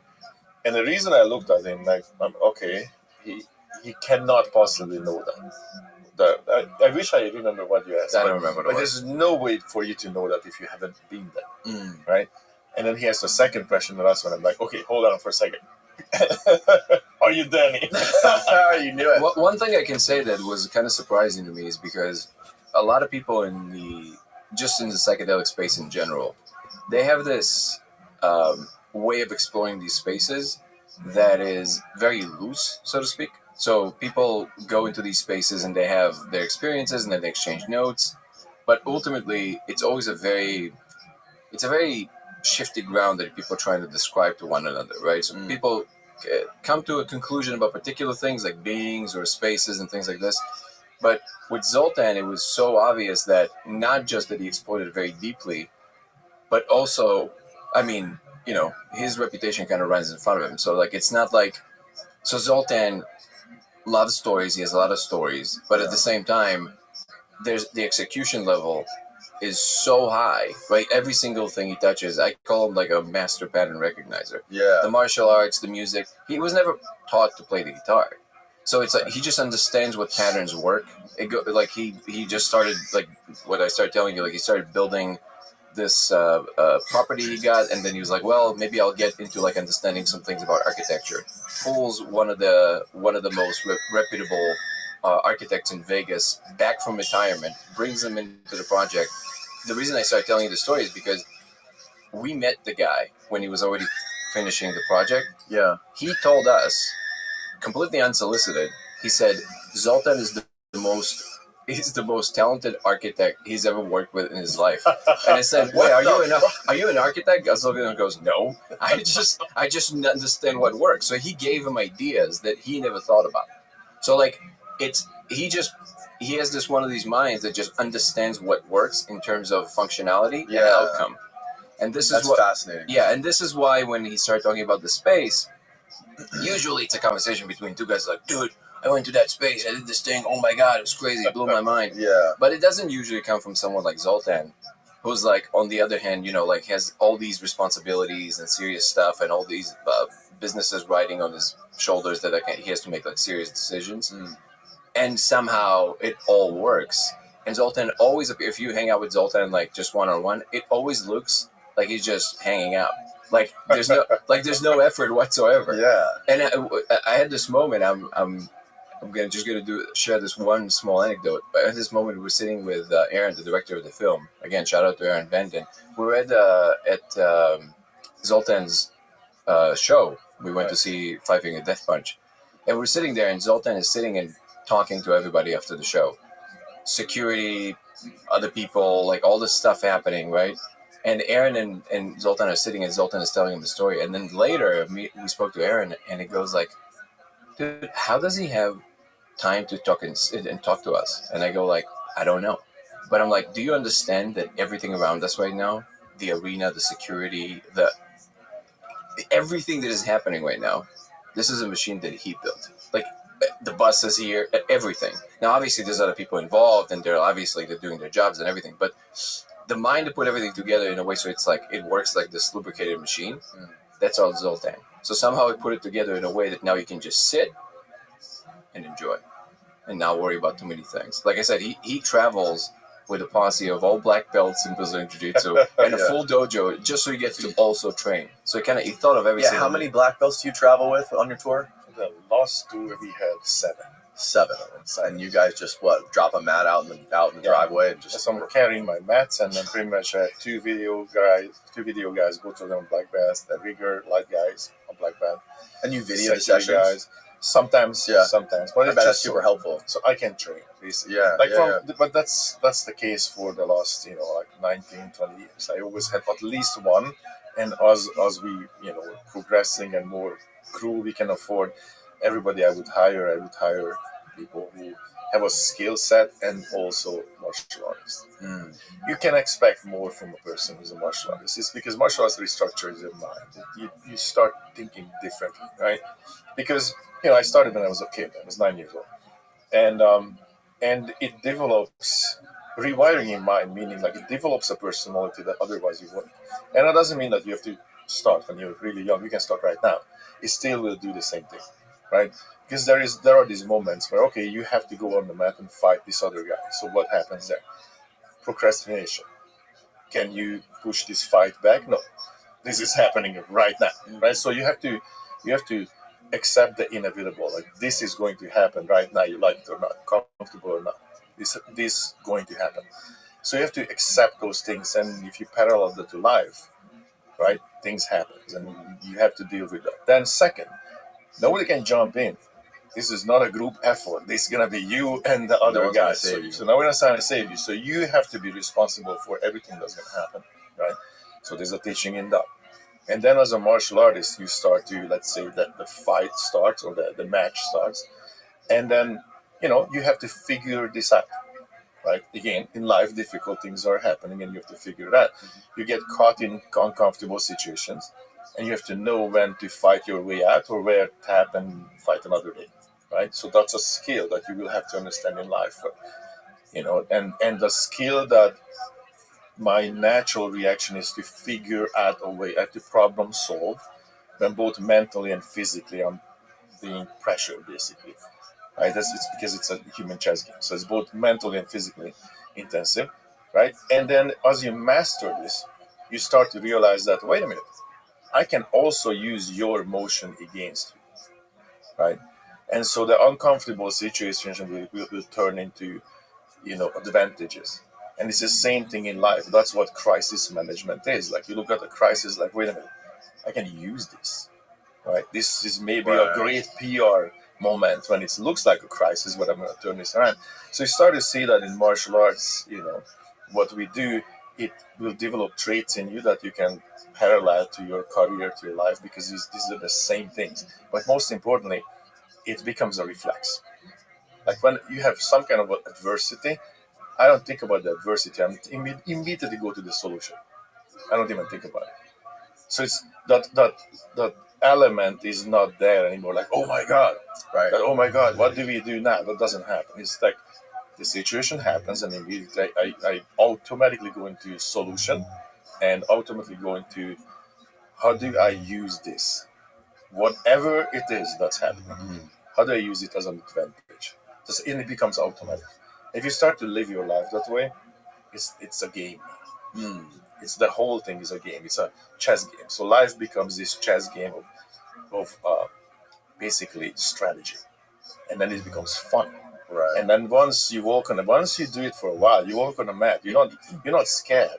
Doesn't matter how big the other guy is. It's like, okay, he's like 350 pounds. Can I beat him? Right. I'm not thinking like, oh my God, I might die. No, it's like, can I beat him? Is there a way? How am I going to beat him? Right. See what I mean? And so that becomes your personality. And then I think that's one of the reasons I became successful. Overcoming obstacles. Because it's and it's that's the thing. You're looking at a situation, and you look at it. It's a problem, right?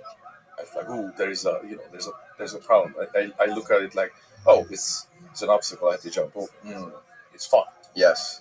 Yesterday when we were sitting and having dinner, you asked Zoltan a question that I kind of chuckled at. You asked, "What do you do in your what do you do? Like, what do you do on the day to day? What do you do every day? Yeah, every day. Like, what's your routine?" And that's a really funny question if you actually get to hang out with him for a little bit, because I've seen the switch. So like yesterday, you just experienced like us just talking and exchanging stories and all of that stuff. I saw the switch happen with Zoltan when somebody walked in the room and said something to him. One of these in the movie moments where somebody kind of whispers something in his ear, like something happened, and you see like this immediate switch in his face. He just gets up, all right, I'll be right back. Walks outside, comes back, and something just happened, right? Something he just solved some kind of a problem, and you never felt it as the guest. Like, he just walked outside. You saw something was going on. Somebody asked something. He had to like give serious input. Comes back out. Hey, and you just continue with the conversation. I was like, whoa, holy shit. So there's this immediate switch of like, oh, we got to go into a different mode now. Okay, the warrior kind of wakes up, and you see it in real time. It's very interesting. It's also why I realized that nothing that he does, at least from my interaction with you so far, is unintentional. So when we just sit and hang out, it's like, yeah, that's my free time. I'm going to talk about whatever is close to my heart and I want to talk about. But he never does the thing that is unintentional. And because of that, when he told me, okay, he recently just decided to come on my podcast, which is not even that huge yet. So there was a very intentional decision. It's like, no, I think this is important to talk about now, because he never spoke about this publicly ever before, because there was no reason for it. It was just, and now he felt like it's important enough. And I took that also as, well, first of all, it's kind of like a check mark of like, okay, we're on the right path here. But also there's an understanding that something, even if we don't fully understand what it is, none of us, there's something very major that is going on that needs attention. And that attention needs to be put on in the right way. Not just, I see a lot of people kind of like in a lot of different communities, from spiritual communities of the awakening, UAP communities, disclosure, the rising of AGI in the tech world. All of these things seem to be like types of crescendos that are arriving, and we're all in some relationship to them. The mapping of the human mind, Neuralink, all of these things, right? And it seems like, the truth is that none of us actually knows what the real thing is, my discovery, but I don't think it's coincidence. I don't think it's a coincidence. I think all of this is almost like the universe goes like, hey, pay attention.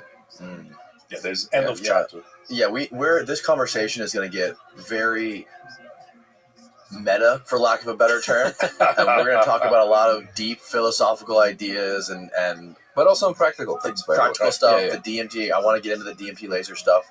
But before we do that, I'm really interested in hearing your origin story and where you come from and how you grew up and how you ended up here. Origin. So, like you, Adam and Eve, or yes, exactly. The snake in the garden. So basically, I grew up in Hungary. That was at the time it was a communist country. So I grew up in Hungary and set out to be a scientist. The communists had this, this idea of separating people into various castes. Of like, they come to the kindergarten, which, by the way, we walked to in the snow when I was, 4 years old, 5 years old. That's completely normal. The snow is taller than me, and the kindergarten is like 3-4 miles away, and your parents just put you out in the cold. So, all right, kid, don't die. It's that way. Don't get lost, and and then see you later. That's it. That was completely normal. Anyway, so we have a pretty different upbringing. Yeah. Like, okay, here's a spear, you go and fight for your it's Sparta. And so they come to the schools and they pick out the kids and they're like, okay, you're good at this, we're going to put you in a special school. You do good at, let's say, athleticism, and then you go to a school that is specifically for sports. And so they pick me out and they're like, okay, you're math, science, and we're going to put you in a special school. So I had like 2 or 3 math classes every day. And that was my jam. I was going to be a particle scientist. That was I was interested in. A moment I could read that, instead of reading, books about cowboys and Indians and everybody did, I'm like deep down in the tectonic systems of the planet and, and particle science. And that was my jam. And then somewhere around when I was 12 years old, I had because we're sitting here, so I'm going to contact this story. I had an out-of-body experience. I had an accident, and at the time I didn't understand what happened, but I didn't look at my own body. I hit a truck with my little bicycle, and but I had the sensation of whatever I wanted to look at, wherever I wanted to go, I was just there. And I understood, like, whoa, something's bizarre, something's weird. And I got up. Eventually, I sit up. I was in a pool of blood with a circle of people around me. And I just grabbed my bicycle, went home. My mother, as communist country, that's how it works. Like, kid, I'm bleeding out of my hand. As a kid, don't get it on the carpet. That's it. You can have a sword sticking out of your head and like, oh, probably you should go to the hospital. But you gotta walk because I'm busy. So, that's pretty much how this worked. And so I went to the library and I started to search. And at the time, the Google search of the times were like, you reading the books and then you have footnotes and you just simply find where where those excerpts coming from.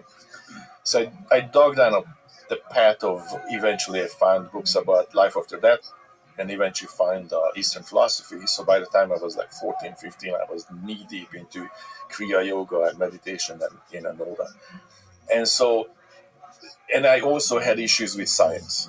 So I had a moment where when I was about 15, I started to battle my professors about theoretical math. I disagreed with a lot of things, and there are issues of practical math and theoretical math. So I had a conflict there while I'm researching and experiencing early days of, wasn't psychedelics, so to speak, but I'm down on that path. Yoga, meditation, it's a science, breathing techniques, various techniques. Because that seemed to be connected to what you were, the idea that you were searching for with that near-death experience you had. I understood very early the question that, wow, we have, scientists like, Higgs and Einstein, and, this is important. This is very important. Their work is really important. Science is really important. I was going to be a scientist. But ultimately, the most important question, all these things, science is subservient of the most important question. The most important question, what the hell is going on? What's going on? Yeah. Why are we here, who we are, why? What is this, right? So if you look at science, why are we looking for science? And one way, we want to make ourselves comfortable. We invent things and build things to make ourselves less dependent on physical labor, right? That's one reason for science. Yeah. But the ultimate reason is like the explanation of what the hell is happening. And I felt like yoga and these mental sciences are on the same path.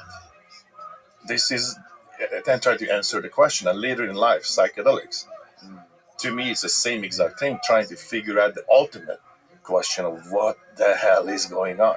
what is this perception? How am I alive? How am I perceiving? Not even how I'm alive, but just the perception itself. And why? And why are we here? So that's the most important question. And so while I was having clashes with certain scientific ideas, I was also battling down this path of yoga and mental sciences and trying to figure this out. And so, and in the same time, I was playing music, which is, I was very interested in music. And again, as somebody who's scientifically oriented, I started to understand, like, wait a minute, music, everything is a vibration. And as a musician, I'm playing with the source code, basically.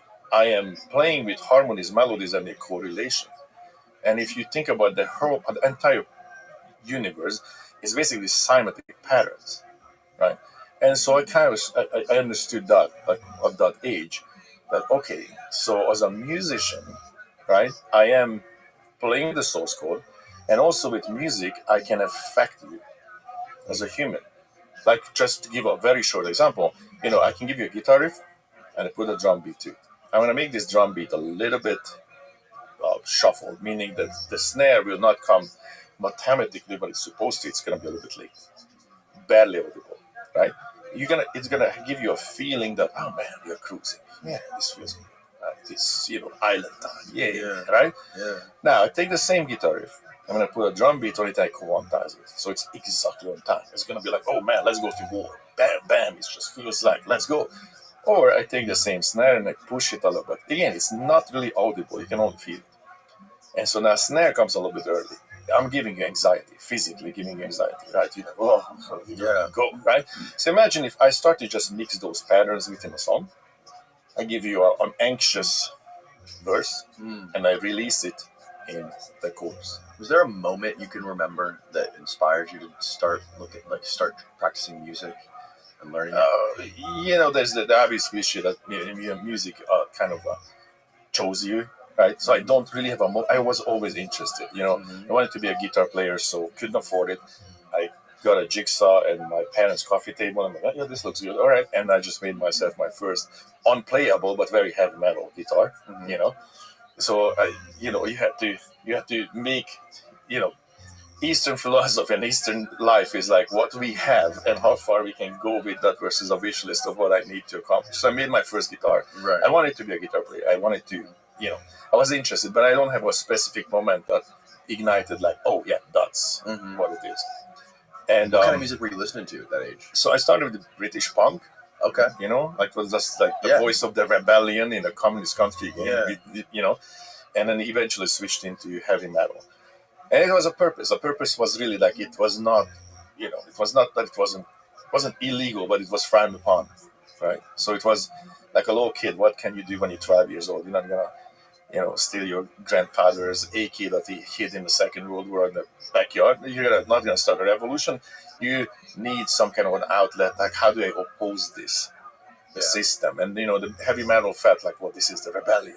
So it was also, loaded, so to speak, for me. Like, it was kind of like a Western culture seeping in, and also, if you think about rock music, was sort of a voice of the rebellion. Even in the West, it was, it was countering social standards that they disagreed with, right? So, so for me, it was both interesting, as in playing with the source code, understanding that with playing with the source code, I can physiologically even affect how you feel.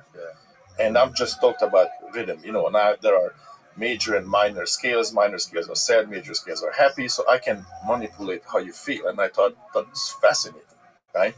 Then understanding how there's a math involved with music. These are mathematical correlation. And then beyond that, it's also geometrical correlations. I see patterns on the guitar versus learning a scale. I see patterns, right? So I thought that was amazing, and it was a vehicle for rebellion. So I'm like, oh, this is perfect. So I was doing that, right? I'm doing visual art in the same time, so I went to school for that too. Like I have a commercial art and design degree, and I'm barreling down on the path of yoga and trying to understand what's happening, and eventually science started to sort of phased out of my life. Like I always gonna have the scientific approach to things, but it kind of was phased out because I felt like science is a loose explanation, a collection of ideas that try to explain what's going on. And there's a difference between experiencing what's going on or trying to explain it.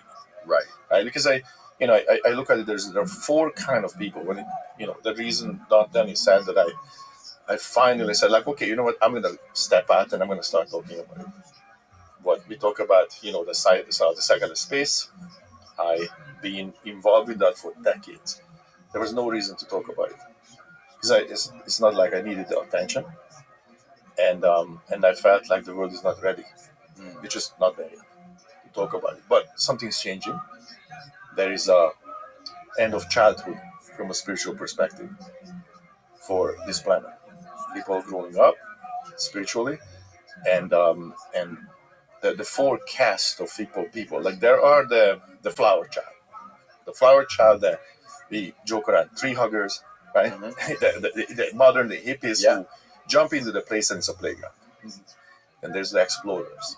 The explorers are people who also jump into the psychedelic world, but with a scientific mind, trying to explore that there is something more here, something tangible, something real, because our experiences correlate and we can verify that this happened to me, I saw this. Did this happen to you? You saw this too. So then we can verify each other's experiences. So something is real here, right? Then there is the observers, the scientists who watch this thing, but they want to stay outside. They they try to measure and figure out without being part of it. Right. And then there are the civilians who have no idea. They just NPCs. They have no clue that this is happening. I don't know about NPCs, but but there's different functions, right? Yeah. And I feel like that today we arrived to this moment where, when there are enough attention on it, and the observer class, the scientists who generally held highly as the scientists, are taking on notice and getting more and more attention going on. That's where also the laser comes in. That's where these tangible things where, okay, something's going on here. And then is it not that our job is to figure out what's going on, or function in life, or existence, figure out what's going on. And when there's this space is opening, even though it takes a substance to get there, but it's verifiable real, then we need to explore that. And we're there. And then so now to make the full arch where I came from, growing up in the country and eventually coming here. But how hard was it to get out of there and get to the U.S.? How old were you? Took a revolution. I mean, communism had to collapse. There's a lot of history. Yeah, we didn't have passports. We couldn't go to countries that are Western countries. We were completely aware of Western culture, but we were just not participating. So we were sort of in a pit. Life was, the race cars were going, and we were just sitting in a pit watching the race. We were not part of it. So while we were completely aware of Western culture and we can A/B the system, right? Oh my God, that's pretty cool, and this sucks, right? Right. So we wanted to get out of there, but there's a minefield, like an actual minefield on the border with trigger-happy border patrol. You can't get out, and you don't have passports. And if the system was great, then you don't have to lock us in. We would have stayed, obviously. But they all wanted to get the hell out of there. And in '89, it started to cave in. It started in Poland, actually. The dock workers started to strike. That was the first crack in the system. Like, oh, wait a minute, you can strike it. And I remember a moment when I was very young, actually. And we were watching TV, and the one TV channel we had, black and white, one TV channel, communist propaganda, does not work on Monday, no TV on Monday, and stops at midnight. That was life. And I remember that there is a transportation industry in America was striking. And then, these guys were gleefully like, oh my God, the capitalist system is crumbling, the bourgeois will fall, and communism will succeed. That was the propaganda on TV. And they were showing how the Americans were out on the street with the little signs. And I'm looking at my dad, and I'm like, well, hold on for a second. So in America, I can go on the street with a sign and yell that I'm not happy, and nobody's shooting me, nobody's arresting me, and I don't disappear. That's how that works. I need to get the hell out of here, right? And the bewildering part, like, he didn't understand what I was asking. Right. Because they were They were born so into that adapted to it. fear-based system. Yes. Like, they were telling me, like, kid, shut up. If we're going to get arrested, we'll disappear. Hyper-normalization for them. Oh, that was completely normal to them. So they were broken souls born into this system. They never knew anything else, right? So they were that experiment, the fleas in the jar that can't jump out. You know, I don't know if you know that experience. They put fleas in the jar and put a lid on it, and they try to jump out and keep hitting the lid. And after that, you take off the lid and they will never jump out. Right. Because they learned that that's the lid. And so it's kind of like the broken souls that couldn't even imagine. When I was telling to people, like, oh, I'm going to America and I'm going to play rock music, I'm going to tour the world, people thought that you're crazy. Like, that was ridiculous to them. Like, what? You're insane. That's not possible. We don't have passports. That's just not a thing, right? So I never had a doubt that I'm going to do it. And, well, obviously it's proven that I did. But, you know, but that was basically growing up there in 89-ish when it's started to crumble and eventually collapsed. And once we had passports, then it's like everybody's like, okay, let's go. Wow. Yeah. And then you said you spent a lot of time practicing Buddhism with actual monks? Yes. So how did that happen? So once I was in America, I came here without speaking a word of English. So I could say, like, yeah, beer, that's it. Is it true the Hungarian language is like not connected to any of the other languages around that area? Yes. The closest would be Finnish, but we have maybe 30 words, 40, 50 words, I don't know, that rooted in the same, you know, word, but not really. Like, so we basically nomads, like Attila the Hun, the first wave, and then the second wave was Arpad, that was his name, Arpad, the leader, who... Arpad, yeah. Okay. So basically it's North China, Mongolia, that area, the nomads were coming over to Europe, and so that's how the Hungarians came, so we are barbarians, right? And then, they picked the current territory of Hungary as their home base. So we're not, so the European languages were not connected to them. Right. So there's probably 12, 13 million Hungarians in the world who speak that language. It's a very different language. Logistically, it's absolutely different how it's built, and I didn't speak English, so I had to learn that. Wherever I was staying in this place where somebody left the book, Shawshank Redemption. And I had a Hungarian English dictionary, and I translated this book word by word. Wow. Without any understanding of, grammar or anything. So I had to translate it, probably read the book 30 times because I always started it over because it started to make sense. And I would watch TV. I had a little black and white TV in the room, and I put on the closed caption, and I could recognize the words and the pronunciation. And once I could understand English, I would live in Barnes and Nobles and Borders and own the bookstores because they let me just sit there with a tea. It was the cheapest version. I couldn't afford anything else, right? So I would have a tea and I would sit in Barnes and Nobles and just read. Just anything I could devour because all of a sudden I have this library of Eastern philosophy, Mesoamerican philosophy. I read Carlos Castaneda's entire, work 3 times at least, and then all the books that I could never get in Hungary. So that was my just devouring that, and I was a seeker. So I would seek out yogis and people that I would hear about that could do things, allegedly, that are superhuman. And then I met people and I saw things that I can verify that, okay, I saw that this happened. This is not in our current set of understanding that what can physically happen, right? So I would go and meditate, and then I found these Sri Lankan monks that I spent a lot of times with, So that was parallel to everything else I was doing. That's fascinating. Yeah, and last night we were talking about the monk who lit himself on fire during that protest. Yes, in Vietnam.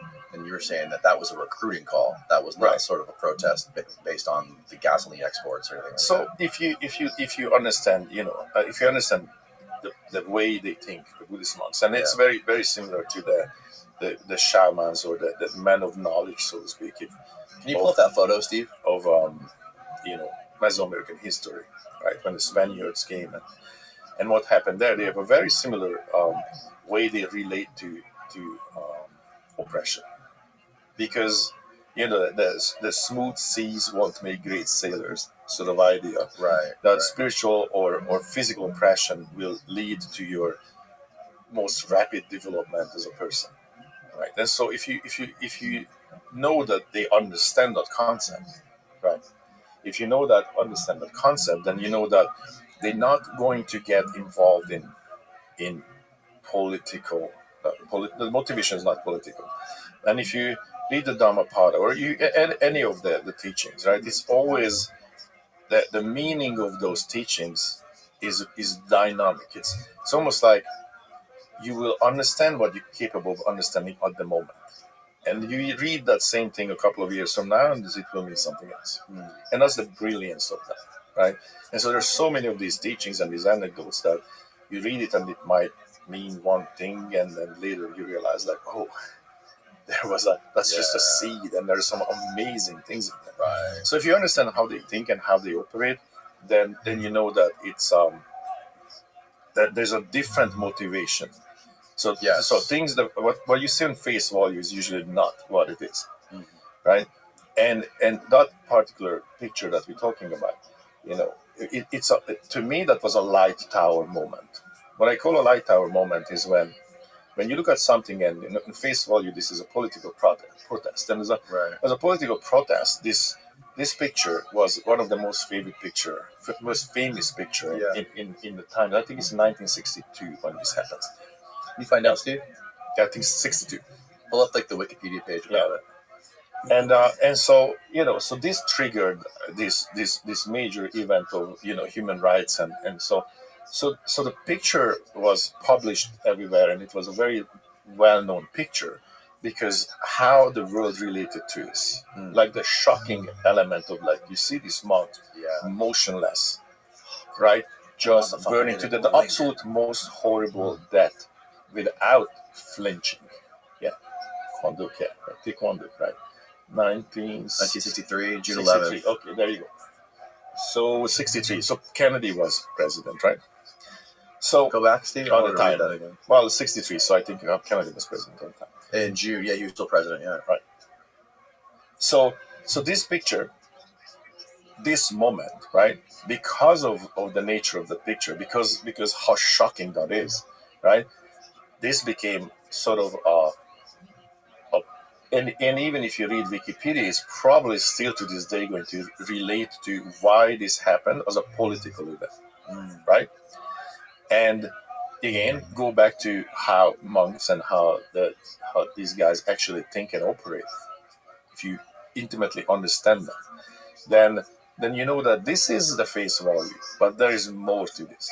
And what I meant by a light tower moment, that this was a perfect vehicle for the whole world to see this, because this picture was everywhere. And some of us, a small percent, but some of us saw this picture. And my question wasn't political. My question is like, hold on for a second.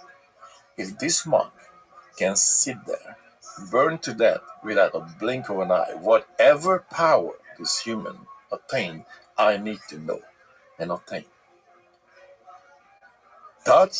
That's incredible, right? So some of us looked at it like, oh, I need to investigate this. I need to get into meditation, Buddhism, right? Because I need to understand this is superhuman. Yes. Right? So it's a light tower moment, because I wasn't the only one who thought of this. A pretty large amount of people saw it as, most of the people saw it as a political issue. Yeah, right. But a pretty large amount of people also saw it as I saw it. Like, hold on for a second. How is this possible? There's a miracle. Is happening right there. A miracle is happening right in front of us. If this monk came out and says, check it out, guys, I'm going to light myself on fire, I'm going to perform a miracle, nobody would have believed him. Everybody would question, like, oh, maybe there was some kind of an ointment, or everybody would have questioned that this is real. But because it was sort of presented as a political thing, it just kind of went through the system without being questioned. But those of us who see the world differently, those of us saw superhuman powers, that if this is humanly possible, I need to know how. I need to know how to calm my mind and how to put myself in that position that I can do this. And now, if you think about it, at the time, Buddhism was kind of getting eradicated, and the knowledge that these guys were, the libraries were burnt, and the knowledge that they obtained and put in libraries were being eradicated. So this picture probably recruited more people to Buddhism and to this path. And I don't even like to use the word Buddhism because it's an ism. But more people was recruited for this path than probably anything else they could have done. Yeah. Right? Wow. Because even though there is a small percent of people who saw it as an incredible human feat, right? That's still a huge number because the whole planet was exposed to this picture. Can't even imagine. Yeah, it really makes you watching think. It in real time. It's just. Yeah, I think there's video. There's video of it. It's I keep trying to imagine what it's like to called stand there. The immolation. That's the immolation. The immolation. Yeah. And and again, right there, you see something that humanly should not be possible. No. Humanly should not. So right there, this picture should trigger you, and start you on a path that I need to know this. This is absolute control. But this is when your mind has full control, and that is the point of meditation. That is the point of the whole path, that you attain that power when you have this incredible computer in your head, right? Yes. This mind of us, right? And then and the train of thought never stops. So this is a constant. It's always moving. Right? Steve, you can play it for us, but don't show it on the actual podcast because it'll get us no, not copywritten, but it'll get banned. No, this isn't the same thing, is it? This is different. Yeah, no, this is it. This is really it. I think so. This is the same guy. There were a couple of more, Unless so it's this wasn't the only movie. It could be a movie, or there were a couple of more. So I thought he did it to himself on the original one. He did, yeah. Yeah. He poured that, yeah. I mean, his students were there, but right. So, those were his students. Yeah, around him, yes. Oh shit! I didn't realize that. Yeah. So, ultimately, the point of meditation that you have this train of thought completely uncultivated, running free, right? Yeah. And there's this idea of mindfulness. If you at all time you're completely conscious of what your mind is doing. Think about it. You drive home, and I ask you, like, what did you see on the way home? What roads you took? Probably you don't remember. You just autopilot home, right? Yeah. Right. So that means, like, that's a simple proof of you were, like, took you half an hour, let's say, to drive home. For half an hour, you were not completely conscious of where your mind was and what it was doing. But you're saying, like, hey, you know what? This idea popped in my mind. Well, it didn't just pop in your mind. Something triggered that idea. You saw something triggered it. And before this idea popped in your mind was doing something else. And you're not aware of what it was doing. So the ultimate way of existence is that you are at all times completely and fully aware of what your mind is doing and thinking, and you're in control of that. Can you be depressed if you're in control? No. Can you have a suicidal thought? No. Can you have crazy thoughts? No. You're in control. And so we are not fully in control with our mind. And so the point of that meditation and what this Taekwondo achieved is that absolute control. Wow. So that picture right there has so many things in there. It's like a fractal. Yeah, there's so many things in there. Like, you see a man in absolute control of his body and his mind. Yeah. And it seems superhuman. There's a lot packed in there. And so some of us saw that as a light tower. That's why I call it the light tower. Even when you see this and you go, okay, I need to understand this. I need to learn this. I need to be battling down that road, that path. And so when you started practicing this and learning more about it, you mentioned last night that there's something you can achieve, like a certain level you can achieve in the practice of this stuff and of this meditation, where you can basically, like, tap in to this, for lack of a better term, DMT state automatically, like by the flip of a switch? Yes, it's a there's a so that's yoga is a science, and there's a physical elements to it, how the kundalini, which is basically a spinal fluid, moves up on your spine, and how it triggers certain things. But so there's an actual physical exercise. But yoga has 7 different paths, and there's Kriya Yoga, and there's various forms, but it all goes to the same spot, right?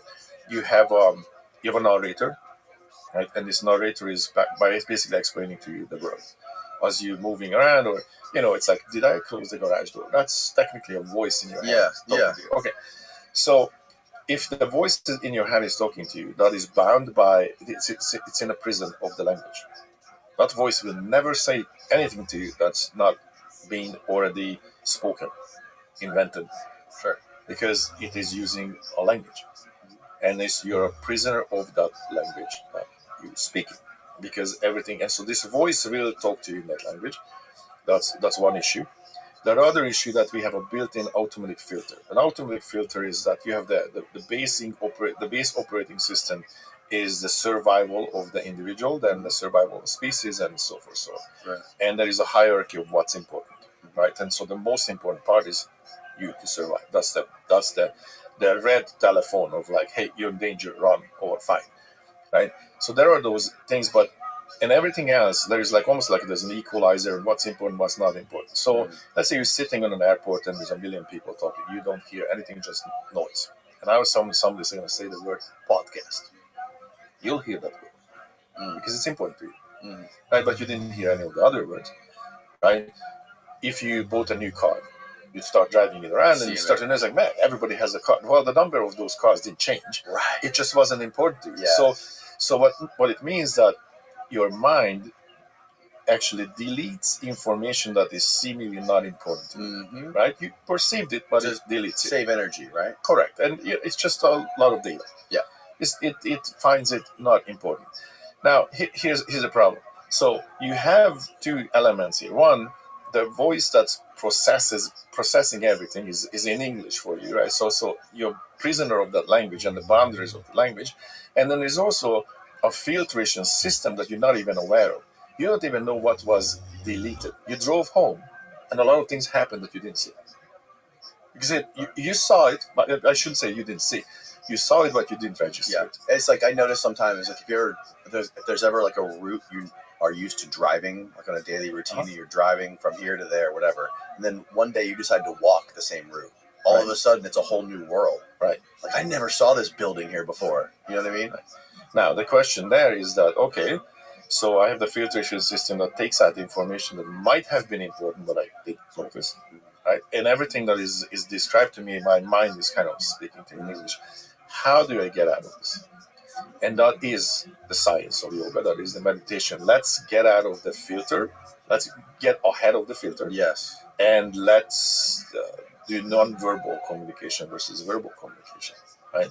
And a way I could prove that to you, I could point at certain things in this room. And if I ask you to tell me what I'm pointing at, right, I literally can do that. So go for it. Microphone. Danny. Cup. So what's going to happen? Too much. I'm going to outrun you, right? Yes. Okay, you still saw what I point at, and you knew what it was, but you didn't have time to formulate the word. Right? Because that takes a microsecond. You have to reach in to the library, grab the word. Your hard drive has a speed, right? But your attention moved faster. So your attention moved faster than your language could possibly move. So is it possible to see and perceive things faster than you can formulate the word? Yes. And you knew what I was showing. You perceived it. You just couldn't say the word, right? So with that, imagine if you meditate and your language, like your mind is speaking to you. That whole idea to outrun that. You can't engage. You have to kind of like do a Mayweather boxing style, like you're just stepping away from the punches. He's trying to talk to you and you're stepping away. It becomes a game of the mind is trying to talk to you and you're not engaging, and eventually you achieve that silence when it stops talking, right? And then the first step of spiritual realization is a self-realization when when you have this moment when you realize that the witness, you're watching, you're the witness, and you watching your mind trying to talk to you. And then all of a sudden there's a moment of, hold on for a second. If I'm watching my mind, then I'm not the mind, and who am I? And that's a very profound moment of one of the major steps in spiritual, processes, when you realize that, like, whoa, I can watch my own mind and processes from a different perspective. That who is the watcher? That Right. right? And so these are the two. So that's one step. Like I was ahead of the language, Separating yourself from your mind. yes, and I was out of that. And then so there are techniques. There are physical techniques. There are mental techniques. The mantras, little songs, or mandalas, very complicated pictures that you look at. There's various techniques and tools that that various people use to achieve this. But you can play piano or do jiu-jitsu because you're not thinking. Why are you doing jiu-jitsu? Or you're playing guitar. I'm not thinking like, did I left the stove on? Right. My mind is kind of in a flow state. Yes. So that can be also meditation. That's kind of the base of tantric meditation, tantric Buddhism, where anything can be a meditation as long as your mind shuts up. As long as not. Right. So that's one. Second is that getting ahead of that filter, getting into that mindset when you perceive all, and you get to decide what's important, versus the routine of you drove home, you don't even remember, right? You don't even remember, right? The filter was down. You if I didn't tell you to watch the red cars, you don't know how many there were. But when I told you, watch the red cars, now you're there, right? So we are in charge with that. Mm-hmm. So these are all practices, and then comes psychedelics. So how do you, without psychedelics, turn that filter off? That's basically the process of meditation. The first step of the process is stopping the language. The language first. The language first. Like, okay, so that's part of it. Yes. Got it. Okay, I understand. Because once the language is there, right, then your communication is verbal. Now you're inside the box. Now now you can't. Well, and here's the thing. Like about composing music, painting pictures, right? Doing any sculpture. I'm gonna give you a really good example with that because you can't make mistakes there. So okay, so if I, like everything, I see the view that everything is possible, and when I'm talking about everything is possible, is there's a potential. How to make a light bulb work? That potential was the same a billion years ago than it is now. We just didn't have the technology or the need or the But how it works is the same. If time travel exists, that exists right now, we don't know how to do it. That doesn't mean that there's no answer to that. There's a way to do that. Right. If we need, nuclear fusion on a room temperature, if it's possible right now. We just don't know how to do it, but it's possible, right? And it's the same thing with art, sculptures, painting, music, right? All that. So I'm not really inventing anything. I'm just reaching and more like discovering. Or I just bring something into this space and manifest it, right? And I would say this exercise of like, if I give you a pencil and say, okay, draw a straight line. You can execute that. Draw a circle. You can execute that. As perfect as you can. Okay, a triangle, square, a sine wave. Yes. Okay, sine wave, yeah, everything. Okay, cool. Mona Lisa. I draw the Mona Lisa. Everything that needed for that, you executed. All the elements that is made of, you executed, and I can see that you have full control over the pencil. Yeah. Right? And so there should not be a problem to draw anything, to paint anything, right? And what that is, it's about you getting into this flow state, making that connection with the potential, the muse, creating a bridge, right? And holding that vision, like you're not painting the Mona Lisa. And it would be to the most obvious when you're making a sculpture. When you're making a sculpture, if you made a mistake, that piece of stone is gone. You can't glue that back. Right. Okay. So you have to have a full vision of what you're about to do. Right? And so that is the process, like getting into those flow states when you can create this bridge. And the reason I'm bringing this example, because that's kind of what happens in meditation, right? That I'm getting to this flow state when I have a bridge to the ultimate potential. And I'm just giving you the example of how it happens when I compose music. I have to hear all the instruments in my head to write the song. I have to be able to do that. I have to create that bridge.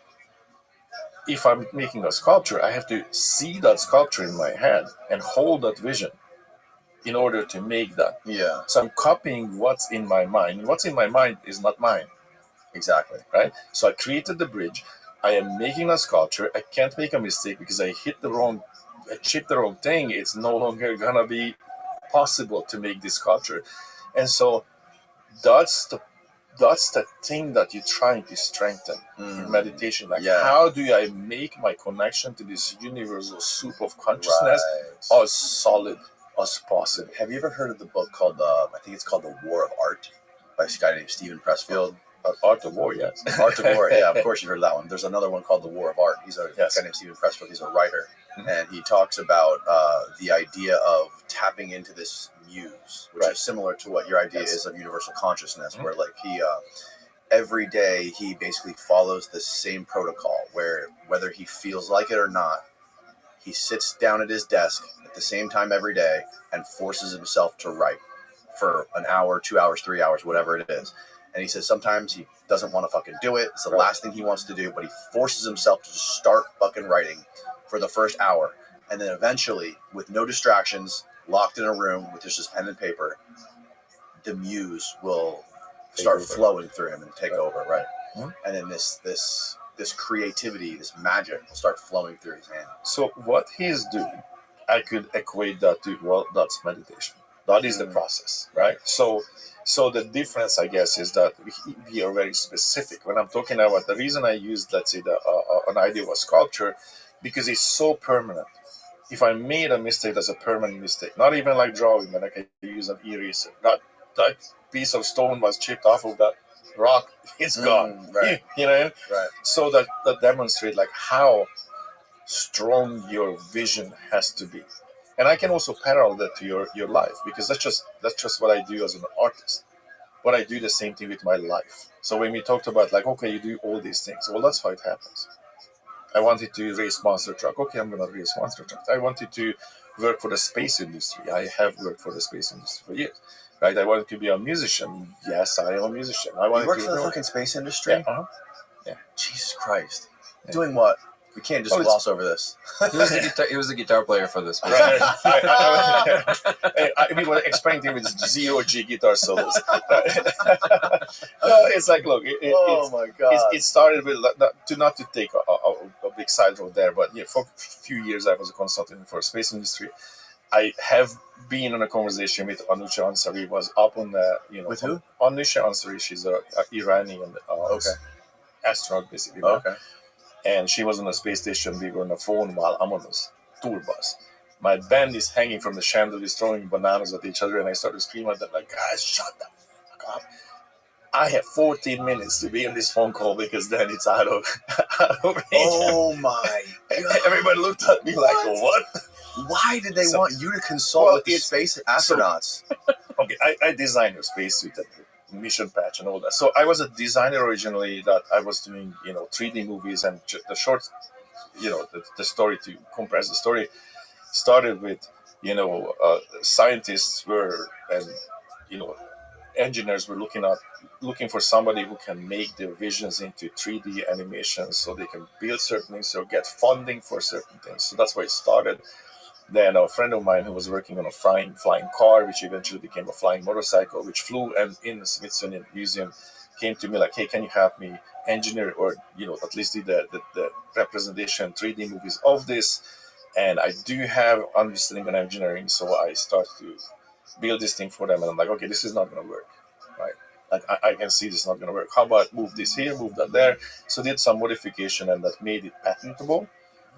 Right, so I'm one of the inventors on the flying, motorcycle, and we got the patent, and it flew and all that. So that was the origin of this, and then eventually kind of sucked me into that world because they needed somebody who has the design abilities, right? I could do 3D animation and all that. I can design all kind of stuff, and the understanding of engineering. So I'm not going to do something crazy, that's something unfeasible. So that's how I kind of got built in. And then I also did user interface design for various, electronics and whatnot. It just means like if you pick up your phone, if you think about how it works, it's already wrong. I have to be able to guide you. I have to give you a user interface that is obvious. That's the magic. That you should not be thinking about how to use a VCR. It should be obvious, right? To give you an example, the arrows is pretty obvious. Probably ancient times, if you draw an arrow, you kind of know, like, look that way or go that way. Yeah. Where let's say a stop sign is learned. Yes. A stop sign is the color red is ancient, because you will recognize color red, warning, right? So that's sort of it's in our genetic history now. But the stop sign itself, the shape of it, is learned. So there's a science of what is learned and what is, for example, something in between. If you look at a poster, if somebody's looking to the, this way or that way in a poster, right? If you're looking in this way, right, then it feels like you're looking to the future because of the motion of the clock. If you look the other way on a poster, it feels like you're looking back to the past. And these subliminal stuff that, that's just there. And some of them is learned, some of them is inherited almost genetically. Like how the birds know which a snake is poisonous. They have one trial. They can't get it wrong once. Right? So if that was the case, all birds would be dead by now, right? By chance, right? So somehow the birds know which snake not to mess with, right? Right. So there's a genetic history. So a good user interface designer knows this, that what are the things that are naturally, almost a genetic history, and what are the things that are society taught you, right? And how much of that you can use. And so anyway, so I was involved in that. So you helped design the spaceship, the space suit. Yeah, well, that's just a design. That's like it's almost fashion. It's not like not like the functionality. Not the functionality. But but I was involved in a lot of stuff that more technical. But I'm not a airframe engineer. I've worked with them, but I'm not. So anyway, but I was a consultant for them for various things. Wow. Yeah, I think I just realized something about you. So in terms of meditation, the way I see it is you basically learn how to quiet your immediate field to get access to the bigger field where there's more information. Yes. And most people are just like in the immediate instance, constantly splashing the pond of their immediate field. They're like all the time, like the stuff that's right in front of them. Right in front of them. So then it's that's the immediate language you interact with, the words you say. That's why everybody sounds so repetitive all the time.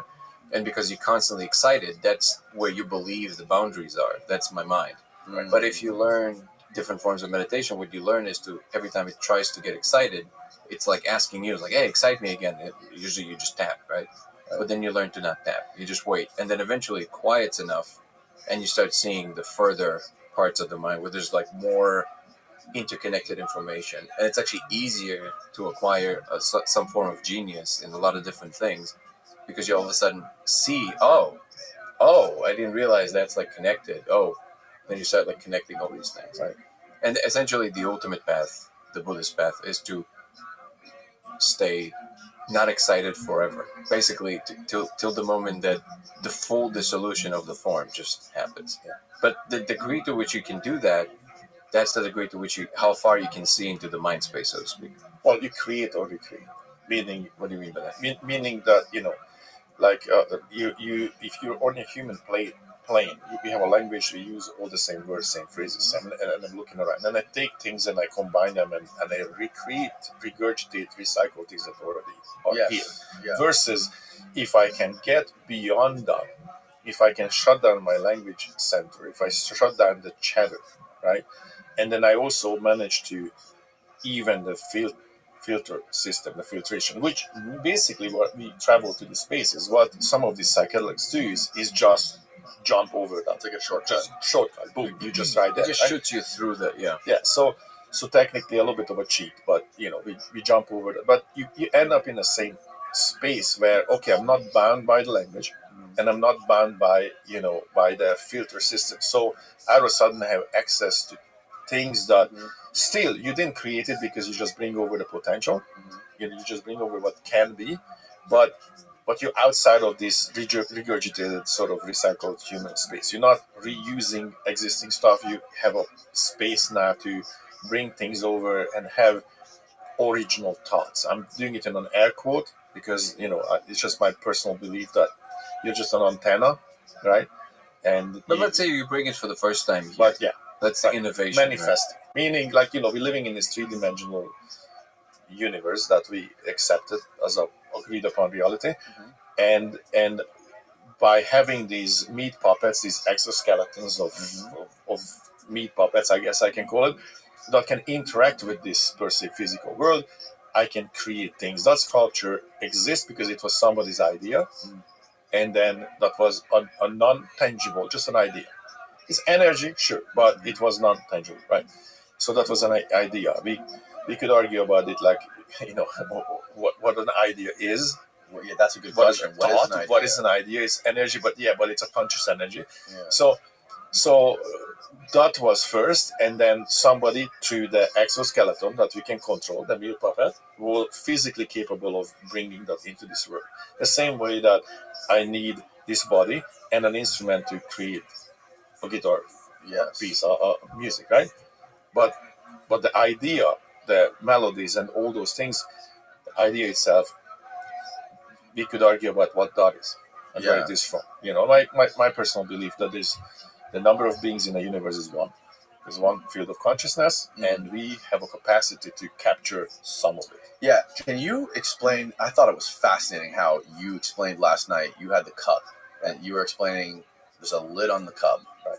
And through these practices, whether it be meditation or whether it be smoking DMT, you can basically lift up the lid a little bit, right, and access that stream of consciousness, or poke your head up above the water, right? And you explained, I guess you had one experience with 5-MeO DMT where the lid just flew away. Right. So yeah, basically it's you think about a jar, has a top, and we can. So you're compartmentalized. Yeah. You contain and you have access to a certain amount of processing power. Yes. Right. So processing power, meaning there's a general field of consciousness. You can call it the phenomenon, you can call it God, you can call it whatever, but it's just one giant consciousness, and that's all there is, right? And then we, as these beings, have a certain capacity to capture a certain amount of that. So we have capacity to contain or use or channel a certain amount of this energy or this conscious energy, and so basically that was the idea. You are the container. We have these physical bodies that we perceive, right? And and I put my hand in the cup and look, that's all you got. And then certain meditation techniques or psychedelics start to create some cracks on that cup. So now all of a sudden you are connected to this universal consciousness, and if I was to take my hand off that cup, then you are connected. So somehow you almost like you delete the membrane. Can you fill the cup up more and retain some of that and save some of it? You could grow your capacity. So grow your capacity of how much of that you can access on channel or contain. Kind of like building muscle. You're growing the cup. Growing the cup. Yeah. So you have and again, we're talking about something that we are using a language that these words and these concepts were not really used or often used, right? So basically we're forcing ourselves to describe certain things that there are not really words and concepts for. Right. Yeah. Sure. So we're using a very rudimentary tool when we talk about these things. That's why it's amazing when we go into the space and we can talk about things. We both describe using language. We describe certain things that we saw or happened or experienced, right? And that's the amazing part, that we're giving you an 8-bit version of a 256-bit experience, kind of, right? So it's it's a crypto punk of what actually happened, right? So that's generally the issue, that when we're talking about these things, that I'm using words and concepts that I'm kind of forcing. They don't do it justice. Yeah, yeah, they don't. But for the lack of a better explanation, or I could say that the point is to crack that lid open or take that lid off, and the worst part of actually coming back from that space is understanding, like, I'm getting dumber by the That's second. what you were saying. Right. Like, I feel it, like, man, I understand everything. I'm right here. And then you have to come back. And then you're getting dumber by the second. Right. Because as you're losing that connection, or you're losing that access is like, Well, I've never met anybody dumb who's done a lot of DMT. Right. Everybody I've ever talked to who does a lot of DMT, they're super fucking smart. Right. Well, it's Like you guys. relative. Yeah. Dumb compared to what? And it's one of those things. But I think in general, with all contemplative practices, from meditation to psychedelics, any seeking beyond the immediate space that we're familiar with, the best part of it is the practice. Like, in the main difference between the Eastern way of doing things and the Western way of doing things is that in the Eastern way of doing things, the emphasis is fully on the practice and the experience of it, versus the theory and the stuff that you believe about it, right? The dogma, whatever it is. Sure. You might believe all the stuff about Jesus, but be nothing like Jesus. Yes. And you might believe nothing about Jesus, but be exactly like Jesus. Yeah. Just by understanding certain things about life, about experience. And the point of, in Vipassana, for example, the main point is to keep your lid open as long as you possibly can, and you don't resist and you don't push. And then what you watch happening is that all these little wiggles that trying to convince you that something is important right now, eventually, when enough time passes and that thing expresses itself fully, you realize it wasn't. And then there's only so many times this can happen to you before you realize, explain that. So, say that again. All the little wiggles. Yeah, so the little wiggles, what I mean is that all these little things, all the little convictions you have of, like, what you quote unquote must do right now, right? You sit there, we can make it specific. You sit there, you just basically, you scan your body in a particular way. You're trying to do that, and thoughts constantly interrupt, right? Like, I gotta itch this place. Yeah. So that's a simple one, right? Like, everybody familiar with that. Okay, well, what happens if you don't itch? So the conviction, in the immediate moment, the mind goes like, the world's like, I gotta itch. Like, that's not a what if. Like, no, we gotta itch right now, okay? And then you practice, like, okay, well, then let's stay 5 more seconds. And then you wait. And then eventually that itch goes away, like it never existed. And that feeling of complete conviction that you have to itch goes away with it. So this sounds like, that's just like an itch. Well, everything's like this. The thought of, like, whoa, I gotta call this person right now, because I don't know, like, they're gonna get upset, or like all these stories you have, right? Okay. Listen, if it's important and they need to get in your house to fix something, okay, I get it, but you don't need to panic about it. But usually, most things are not as important as we believe they are. Yeah. And the point is that the stress that is created in our bodies, because we are convinced that we have to do X or Y, are actually a much bigger problem than any X or Y. So basically what you practice is, how do you let things go, literally? Not in terms of, how do you not push, not pull?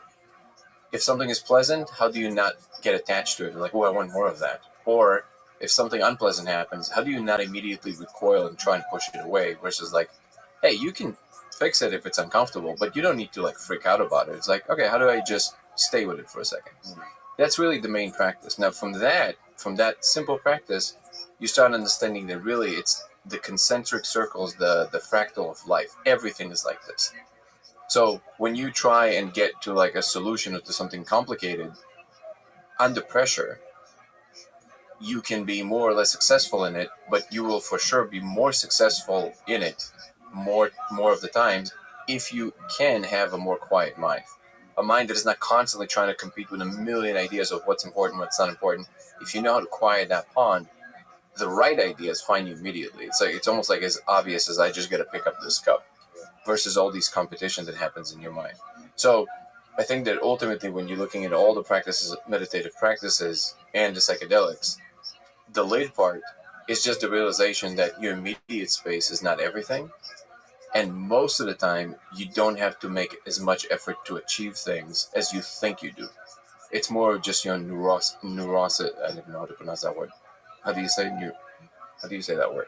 What is the word? Neurosis. Neurosis. Neurosis. There you go. Yeah, neurosis. The Yeah. Hungarian guy. Yeah, that's the Hungarian guy. Yeah, correctly. Neurosis. So your neurosis is basically the thing that really convinces you that something is wrong, when in reality, you could have just relaxed and not say anything.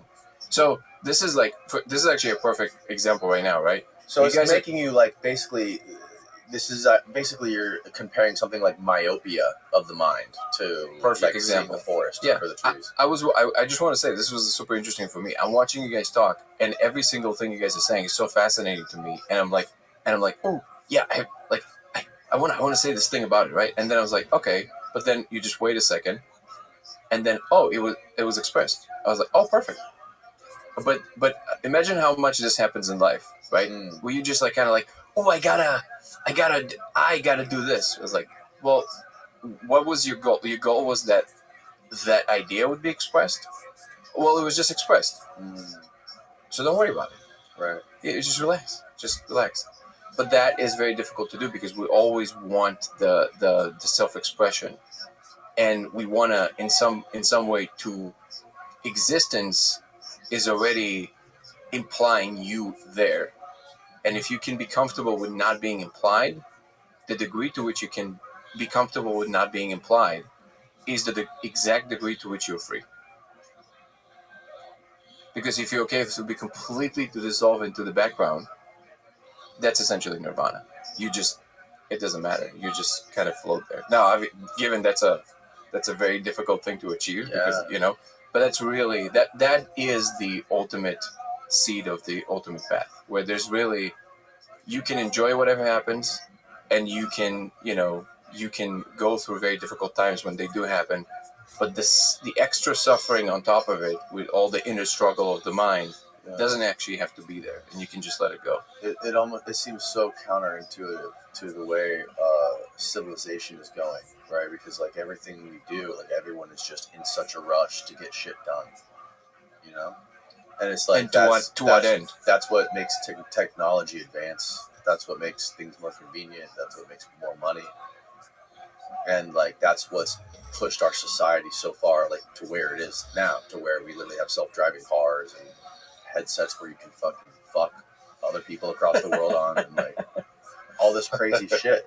But that's a great example. Like in a company, there's never, even when they say they have an upward driven trend, right?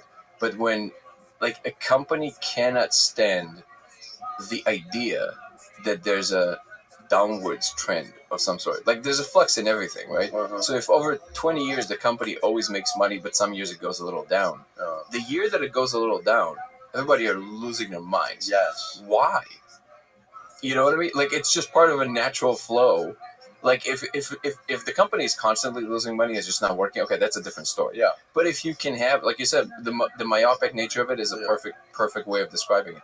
It's if you can just relax around the downwards trends, which is literally in everything. You can't escape it in stock market, in natural processes, in your life, in every Sell. Dude. Buy. Yeah, and again, it's okay. Dealer line. Exactly. No, and this is why I keep saying, I love technology, but it's absolutely true that if we have everything, and yet we still can't enjoy it, what's the point of having everything?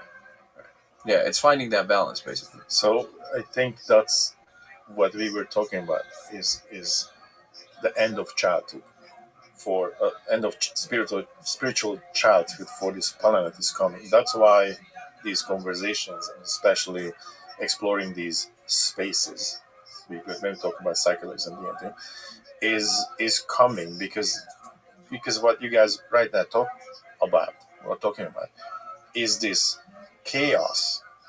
What's happening on this planet? This chaos comes from a very simple place. Again, none of us know what the hell is going on. Right. What is our purpose? Why are we here? What is it we're supposed to do? Yes. And in that chaos of not knowing what we're supposed to do is where all this happens. Let's build this. Let's build that. Like there are obvious things that we as humans, we're trying to get away as far possible, let's say, physical labor and difficulties. So we build machines and we build help that alleviate that necessity. Now, eventually, we're going there when human labor will be completely eliminated, right? Or most of it will be eliminated.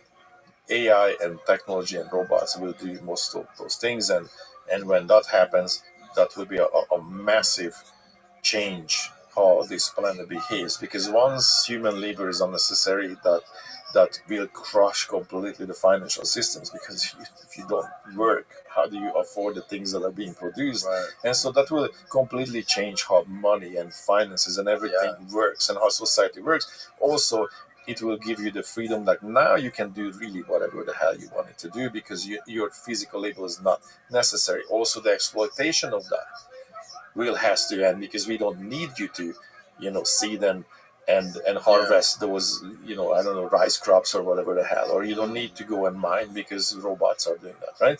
So that is coming. That is definitely coming.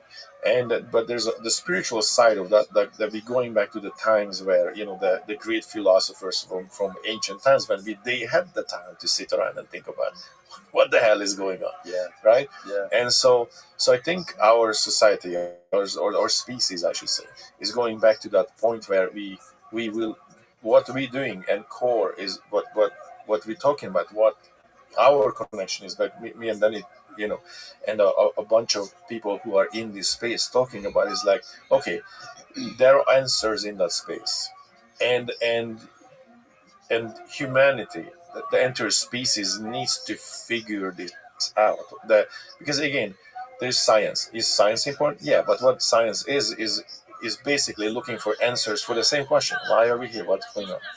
Or if you just think about, if science is looking for explanations, well, thanks, you explained how it works, but that doesn't give me the answer why am I here still, right? So if you can scientifically explain how I exist, or scientifically explain the processes and my biology and all that stuff, cute, awesome, yay, right?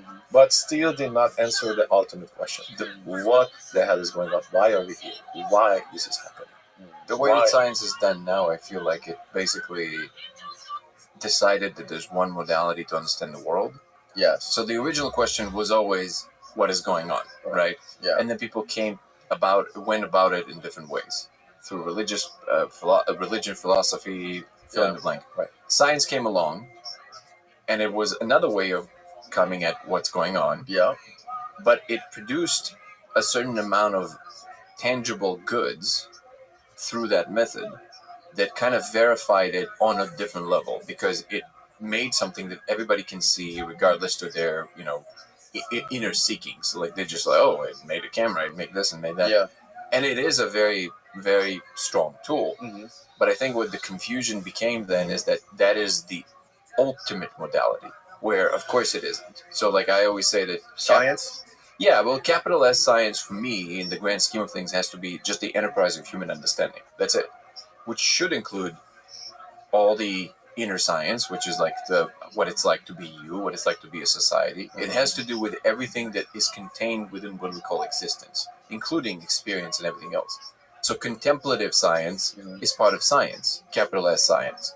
And it's only when we're going to start understanding that it's one project and bringing it together. So like the technical stuff, but also the hard problem of consciousness. Like, what is actually the connection between consciousness and all the technical stuff and how it works?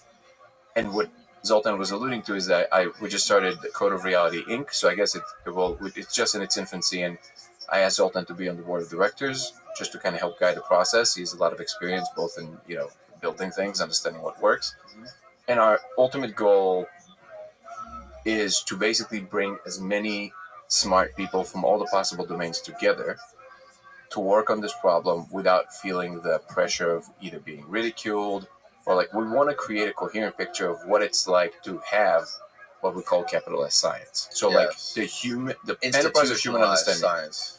Well, not institutionalized, more like, how do you create a container for people to come together? There's already by the way, this is not necessarily that. So there's there are scientific endeavors that are doing it in that way, or starting to do it in that way. Santa Fe Institute are doing that. That's a known thing. They bring interdisciplinary minds onto a project. So, like, if they have a problem in engineering, they would still bring philosophers or even musicians to think about the problem together, because there's certain understandings from other domains that are much more holistic if you approach it that way. Now, and those are very important things. And we want to create something that will put even a bigger emphasis on the fact that, hey, you bring a neuroscientist, a physicist, a really experienced psychonaut, work together to understand. Because I keep hearing these, like, people think they're somehow domains shouldn't be talking to each other. They'll say, like, why are you talking about your experience with DMT from the perspective of physics? I'm like, what do you mean? Like, what? Why wouldn't I? Like, it's part of whatever's going on, right? Like, yeah, but that's something that has to do with the mind. It's like, wait a second. Yeah. Is whatever the mind not somehow related to everything else that is physical? And this is super smart people, and they keep there's this confusion that somehow there's this separation because of the domains that we've created in our minds. No, that's biology. It has nothing to do with physics. What are you talking about? Of course it has to do with physics. We just don't understand that connection.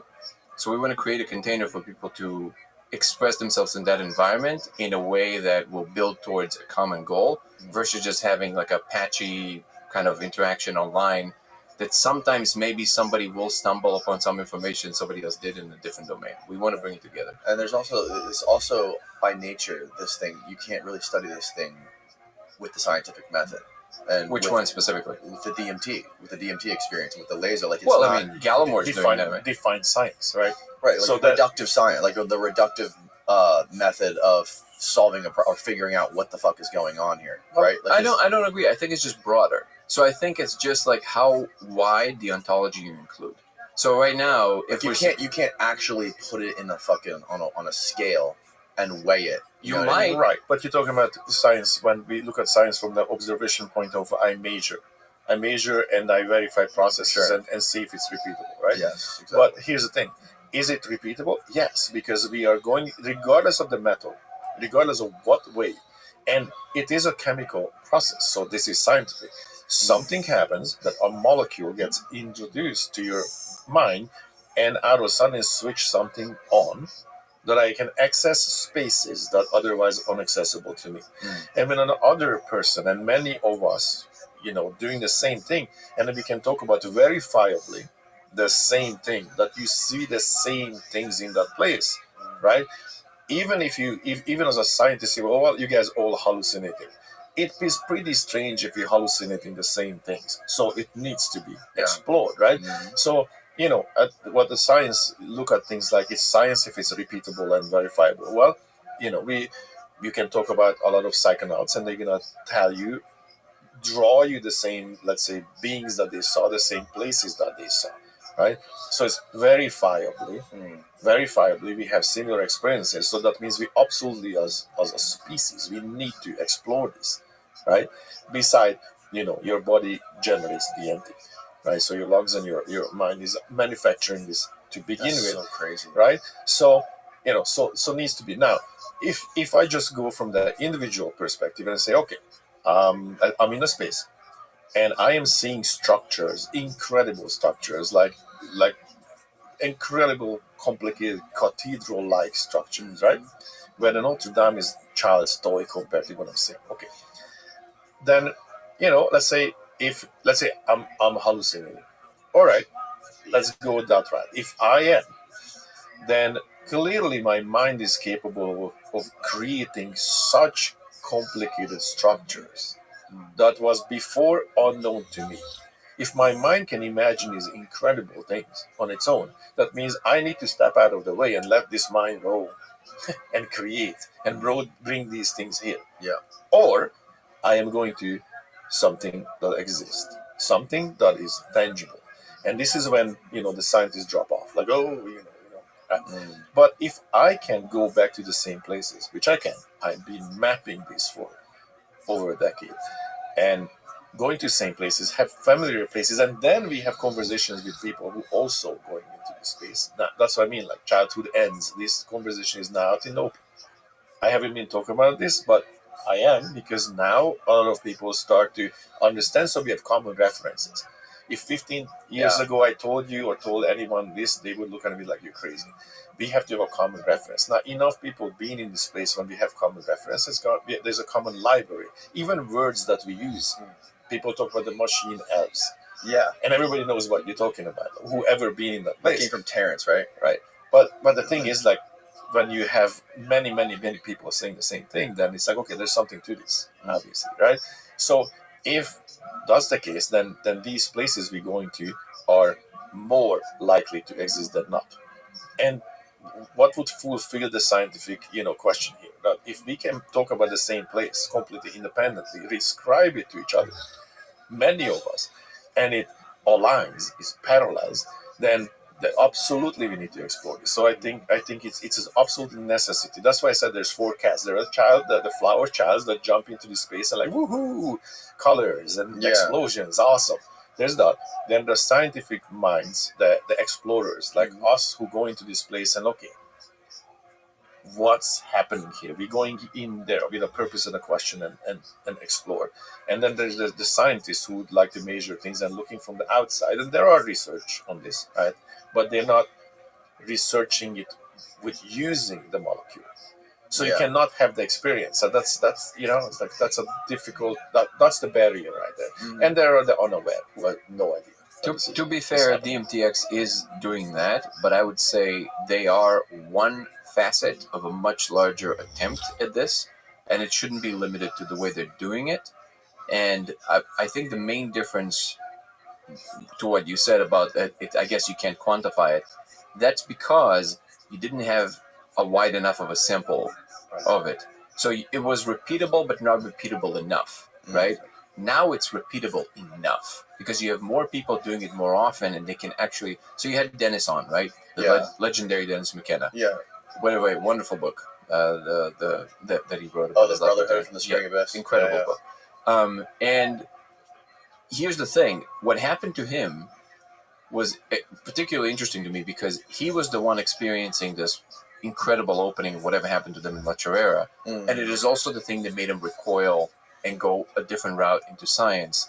And then somehow through science, he acquired this separation factor that I feel that when you train in proper science, it happens because you basically are trained to be less and less fooled by your own inadequacies and thoughts and all of that stuff.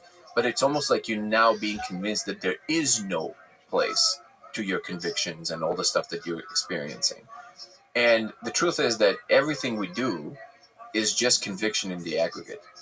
Everything we do, like I always say, especially in neuroscience, is some consensus between what we can see that the brain is doing at the time that somebody's reporting something. Yeah. And then we just collect that data over many, many individuals. But that's the cash values from somebody reporting something to you, right? So if you have enough of a sample, and this is where things like the code actually come into play, because they're repeatable enough for you to potentially try and actually probe in a way that you would anything else in science. It's not like when you go and see the beings, it's like, well, describe to me the being. Well, it was a big spider. Wait, was it purple? No, it was black. Interesting. Okay, but you saw a purple one? Yeah. I wonder how many years it would take us to reach any kind of consensus this way, especially because we know that the worst kind of data point on the planet is hearsay by a witness, right? So it's like, okay, you have to be able to record directly from the brain, right? But if you have something as concrete as the code, you can potentially do like perturbations to it, see if actually something changes. Now, it might pan out to a different degree and not pan out to other degrees, but that gives you the freedom to actually exploit it in that way. Now, to be fair, again, specifically with the code, people like Gallimore, in a very good faith way, from a scientific standpoint, say, well, I do think that with all my expertise, I'm saying that, yes, there are hallucinations that should be able to be mapped on this perfectly as you describe it. Fair enough. Let's explore that proposition. There must be ways. The question should never be like, can you explain it away with science? It should be, okay, is there a counterpoint to what I'm saying? Yes, great. Let's explore how we can discern then whether it is what A or B. We should come up with experiments to make the discernment versus saying, can science explain it in the way that we perceive it currently? Sure, but we should explore how it explains it. And maybe what we should question is certain assumptions that science makes about the world. because I think at this point it's pretty clear that at least physicalism, as it's perceived in the most naive way of it, which is like there's just physical matter and then there's just us arising from physical matter, I think that's pretty clearly out. So I think it was really interesting what Gallimore said on that video. Where he was explaining, which you explained on the podcast, was this term called objecthood. Yeah. So it's like this idea of, and correct me if I'm fucking this up, but like I see this can, right? And I know it's a can because I've seen this a million times before, right? And I know it's on the table because I've seen this table a million times before, blah, blah, blah, blah. But if it's the first time I'm seeing this can, I'm going to be like, whoa. Like, it's going to, like, freak. I'm not going to know what to think of it because I don't have any sort of frame of reference for this can, right? To know that it's real and it's sitting here on this table. Just a small correction I think matters. It wouldn't be the can. It would be a can that is of a completely different gestalt. So you have what's called gestalt. So they're basically frames, right?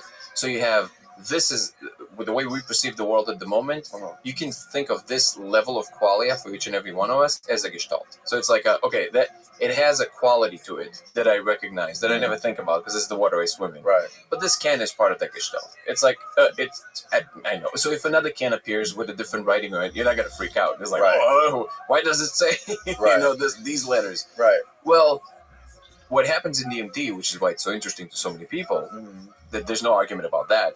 The reason it's so unique is because it's a completely different gestalt. Like, it's a completely different thing that you've never experienced before if you've never done it before. Right. That would be equivalent to that can you just described. But even in that space, and this is where it gets kind of dicey, because on the one hand, Gallimore's point is, the reason that DMT is so interesting from a neuroscientific perspective is that it seems to be extremely coherent. And we know the brain is not just receiving like a camera, but it basically does a lot of guesswork according to what it already knows to happen. So it's projecting from the inside. So if something immediately comes to you that you've never seen before, of a completely different flavor, and it's super coherent, well, that's difficult to explain in neurological terms because the brain is not just, again, receiving like a camera. Yeah. It should have some form of inner representation of it. With the case of the code, and this is why it's very unsatisfying because you kind of have to see it to really understand that point. When you project the laser on the surface, the reason that it's very difficult to postulate that it's somehow the result of the light hitting that particular surface in a particular way combined with a really psychedelic substance, because whatever you see is not even on the surface. It's almost like you're now seeing a subspace that is hovering within our space, and it goes infinitely into the z-axis with extreme coherence, and it doesn't kind of dissipate as you would expect a random pattern to be. It's a completely coherent framework. It's its own gestalt, and it's completely coherent on its own and right. Your eyes are open when is not. So, correct me if I'm wrong, I've only done DMT Sure. Yeah. So when you see stuff, is it typically in 3D space when your eyes are open? Or is most of the stuff you see with your eyes closed? You mean in DMT with general? Yeah. It depends what you do. Like anything. Yeah. Like, remember when you saw this console? It's a choice. You can choose. It's a choice. Yeah, you can choose. So some of it would be, this is why it's dicey, because some of it would be mapped on as a result of the extreme condition that your brain is under. And in that way, your brain might be transforming some things you already see and transforming it into something else. Okay. But the claim that we're making is there's other things that are not the result of that. They actually exist and you become aware of them.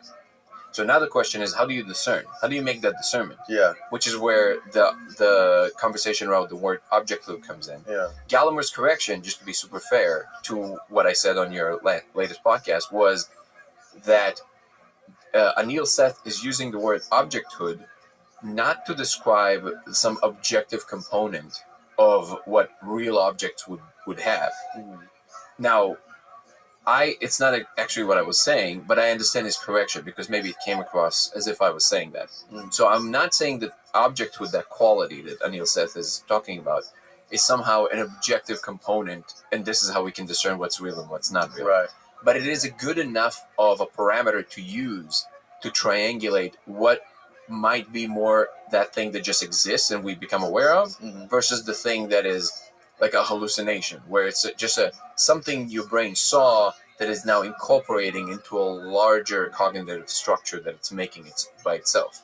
Because for all intents and purposes, the one point that is constantly being missed, what is physical matter? Because in the end of the day, even if it's all mind, even if it's idealism and, mind is the most fundamental thing, whatever you picture about the world, something is regular enough that you can't walk through the wall. Right. And I actually asked this when I was out with Galmo, we were like meeting face to face, and I asked him like, but what is in the context of everything right? How would you define what's out there? Like, what is this physical thing? And he goes like, the multi-billion-dollar question, man. Like, that is the question. Because even if you do believe that everything is spiritual stuff, ultimately, something is happening that prevents you from going through the wall. Yeah. And that part, there's a rule set. And that part is constantly being overlooked by modern neuroscientists, it seems, that they're saying, no, but it's all, it's all mind. Like, sure, but we have to talk about what is it that gives it this quality of being physical. Because there's clearly a difference between that and what there's a reason why it's so difficult to manipulate the physical stuff, and it's so much easier to manipulate the mind stuff, right? There's a lack of malleability there that needs to be talked about. This is why physics has to enter the picture. And you have to combine our understanding of physics, because there are abstractions. Nobody has ever seen an atom and all of that jazz. Sure, that's true. However, these abstractions help us to understand certain functionalities that we can make predictions on, and it checks out. So, like, the reason we can build complicated things is because we understand something about these processes. So how do these processes then connect to what we call consciousness? Not just from a philosophical perspective, because where DMT is exactly this margin. It is the event horizon between the physical and the non-physical. Because it is so profoundly real and at the same time not physical. So it kind of, the event horizon is that's where quantum physics and classical physics meet, because it's such a extreme condition. Extreme conditions allow us to investigate the deeper parts of nature. Right. DMT is an extreme condition that allows us to probe into that question. What is the connection between the physical and the non-physical? Like, look at your dreams. You can have a dream where your eyes are closed, but you're dreaming of the beach. There's light on the beach, right? Your eyes are closed, but you're experiencing in your dream full color, the smell, the feel, that you can have even lucid dream that you wake up from and not even sure at the moment, and you wake up like, oh, was that real? Oh my God, you're still almost physically affected by the dream. What happened there, right? How real is that? And what's the difference between right now and the dream, right? And so there's this idea that, not proven yet, but the idea is that DMT is the reason that's the fuel for the dreams, right? That's the fuel from the dreams. And so when we talk about that event horizon, right, and you're looking at the dreams and how real is that and how real is this, right? The only difference is when you're talking about the mind's work, it's the same. The only difference is that in this reality that we perceive, if I move this cup and I wake up tomorrow, it will be still there, right? So wherever it is, tomorrow I come back and it will be there. So there is some kind of permanence of this. When we and the code has that, right? That's what I meant by the code is objective. It's clear to you, it's there, just by observing it. So now it's very difficult in linguistic terms. To give you people now email me all the time, obviously, with a billion theories, right? And there are as many theories as there are people, right? That's the easy part. You can come up with all kinds of theories. What I'm personally interested in is what is it that we can postulate about the world along the lines of what we're talking about here, with like the connection between consciousness and physicality, that is actionable, repeatable, testable. Most of it will not pan out, just like in everything else in science. But my point is it should squarely fall within the purview of what mainstream science is, and it should stop being this margin thing that we're doing, because it is the central substance of what, in fact, is going on. We have to be able to say something concretely about what it is, instead of keep relying on very vague general statements like, well, the brain is a very powerful machine. Like, okay, well, you said nothing. Because, like, sure, you just said I have a magic wand that can do anything. That didn't explain nothing. So, like, what is it that magic wand is doing specifically to make A or B or C happen, and how it relates to what we can actually probe? What, you know, I'm in the habit of talking about some of my ideas, but only to illustrate that there are concrete ways along which we're thinking about this. They might not pan out, but here are propositions. What I'm trying to do is to encourage more smart people to think about this in these terms, in serious terms. I think the holographic principle is exactly correct. And there is a way to map. So the holographic principle is a principle in physics. I think we talked about it a little bit last time. But essentially, I want to see if we can map onto what is happening with the laser and us and the universe in terms of a hologram. What is each component in the setup of a hologram that maps onto what our real world is? Because the holographic principle is one of the most promising frames in physics at the moment. So I think it's exactly correct, which is that we are a holographic projection from a two-dimensional filament. I think we're a three-dimensional projection from a four-dimensional projection from a three-dimensional filament, but that will take us far afield. But I think that in a hologram, you have the source light coming in. It's being split by a beam splitter. Each beam goes its separate ways. This one goes to a set of two mirrors or one mirror. This one goes to a set of two mirrors or one mirror. And then this one goes to an object, hits a screen. Okay? That screen records the information that the beam hit after it already passed the object. So if the first beam comes from here, hits the mic, from the mic it goes to a screen, the screen records the information. Just like in a photo. Yeah. Okay? Now, the difference between a photo and a hologram is that the second beam that was split from the original beam comes from the set of mirrors from the side now, and it meets this first beam here right before it hits the surface. So it's stereoscopic.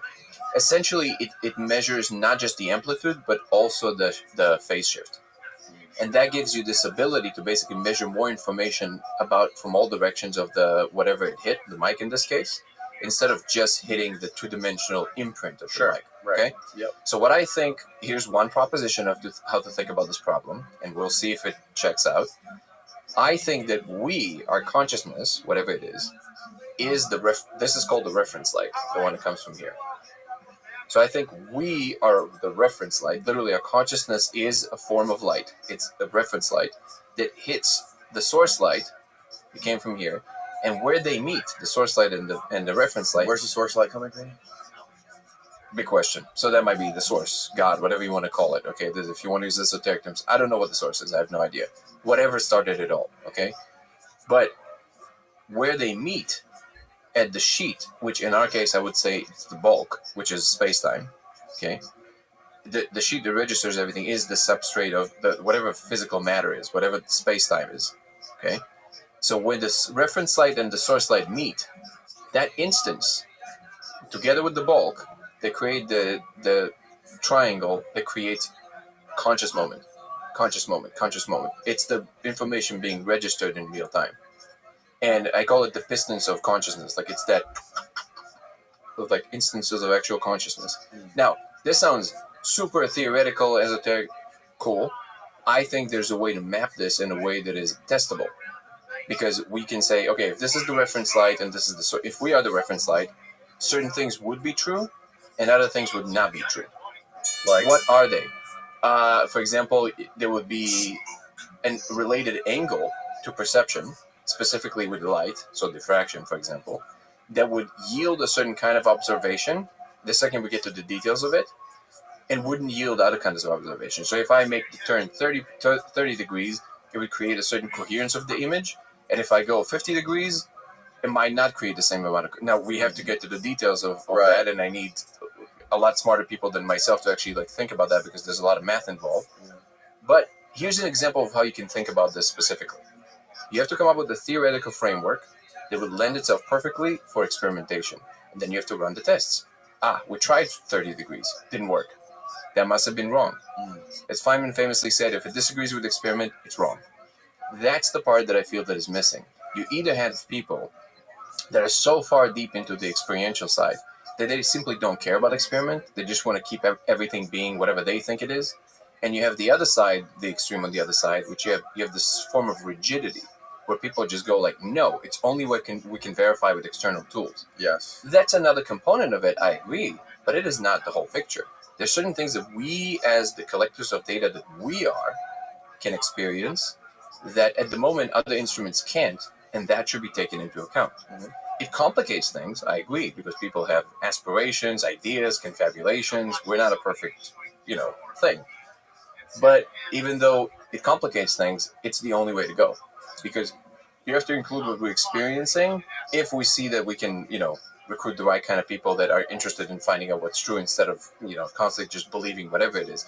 So you have to kind of bring it to a central point where you both take into account the hard experiments, but you also take into account our agreements of what we think is going on in that instance, and that's something to get. But this is just an example. I'm not saying it will necessarily pan out, but there are ways to think about these things in concrete ways, and I want to encourage more of that. And I do think that actually explains quite a bit. So, for example, if you look at a hologram from the side, like a regular hologram, right? If you can envision it. If you notice, the reason I'm saying we're a 4-dimensional hologram and not a 3rd-dimensional hologram is because the hologram when you look at it, it's actually 3-dimensional only it's implied, because it's a 2-dimensional sheet. The 3rd dimension is implied. The fact that it looks like it has depth, right? But there's no actual degree of freedom. If you would be that hologram, you can't actually move in the 3rd direction. It's just implied. But you can move in 2 degrees of freedom. You can't walk around it and see it from all angles. If you would be that hologram, you can't, right? But we can move in 3 dimensions, which means that we can't possibly. The 3rd one is not implied. The 3rd one is actual, which means so there has to be one more dimension that is implied, and I'm claiming that's time. The reason we cannot move in time on our whim, because time is implied. It seems to be there. This the change from moment to moment that we experience seems to be there, just like the 3rd dimension is implied in a hologram. But we have 3 degrees of freedom, so we are a 4-dimensional hologram projected on a 2-dimensional sheet, which is the bulk, which is space-time itself. Now you can say, well, the bulk is actually 4-dimensional. I'm saying that time is actually implied. The bulk the surface of it is 3-dimensional.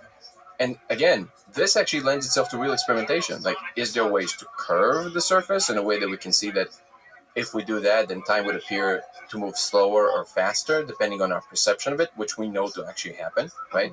And again, this is what we can do forward time travel. Like, that's been proven. Well, at least your perception of it is, right? Like, you use it's like somebody charges you $50 to move 50 minutes in the future, and then you just go in there. It's like, all right, it'll take you 50 minutes to move 50 minutes in time. You have to somehow explain what appears to us to be the case in terms of what we think the larger structure is, which is what the business of physics is in, right? It's just that it's constantly omitting the first-person experience. And I'm saying you cannot omit it anymore. You have to somehow explain the fact that we're experiencing things a certain way. It's part of existence. And neuroscience will tell you, well, these perceptions, these apparent time changes in your perception, they're just in your perception. Fair enough. But is there a way to test for that? Is it possible that time for you is actually moving slower, just like physically it's moved slower closer to a mass in physics? Is it possible that it's actually, your brain is taking less computational steps? Is it possible that it's actually moving slower because of whatever happens in your mind? I don't know, but I'm claiming there's a way to discern these things, and it needs to be entertained more seriously in that way. Whoa. I'm going to pretend like I understood everything you just said. And then you can ask the question about time. Is there such thing? Yeah. Just the perception of it. Yeah. Well, that's an interesting idea, right? The perception of time and time being a dimension. And like, how does the dimension of time specifically relate to DMT? I don't know. One thing before you jump into that, I do want to say, because it's important. We just conducted the first official Magnus experiment. Okay, yeah. That, for all intents and purposes, I think most likely is actually bunk. Like, I think it actually doesn't work. Okay. But here's an example of us actually trying something. Okay. I doesn't see something happened there one time actually with my fiance. Weirdly enough, all the subjects, including myself, we couldn't see any difference. So the experiment was we put a magnet behind the surface, we projected the laser on the surface from the other side, we smoke DMT, we look at it, and I thought we're gonna see some change because of if a magnet is powerful enough in the back. Behind The surface. So if I just have a sheet of paper, I put a magnet here, so you can't see it from here, right? And then you project the laser from this side. Yep. And then I'm smoking DMT and I'm seeing the code. Yeah. I thought that if the magnet is powerful enough, I would be able to see some kind of a change from this side that will tell me where the magnet is, even though I can't see the magnet. You understand? Understand, yeah. I couldn't. Nothing, no change. So far for us, no. However, there was one instance where we had a camera from above that sees like almost like sees both sides at the same time. My fiance, she just kind of jumped in and she just like, we probably Aaron got very mad. He's like, we can't do this. Like, okay, but for the experiments that might be viable, she saw. Well, she didn't see, but she, I guess, guessed 5 times in a row where the magnet was exactly.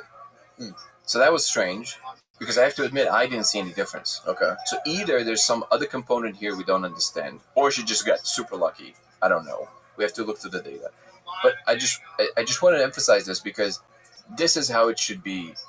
This is how people should go about this. They should try whatever it is they think that might work. I don't know. I don't know why we didn't think of actually putting, because we had not that powerful magnets, but they were pretty powerful, like 100-pound magnets. And we should have used more of them, like also on the laser itself, to see if anything. And we had my good friend Pablo is an engineer. He helped us create the rotating magnets experiment by Persinger.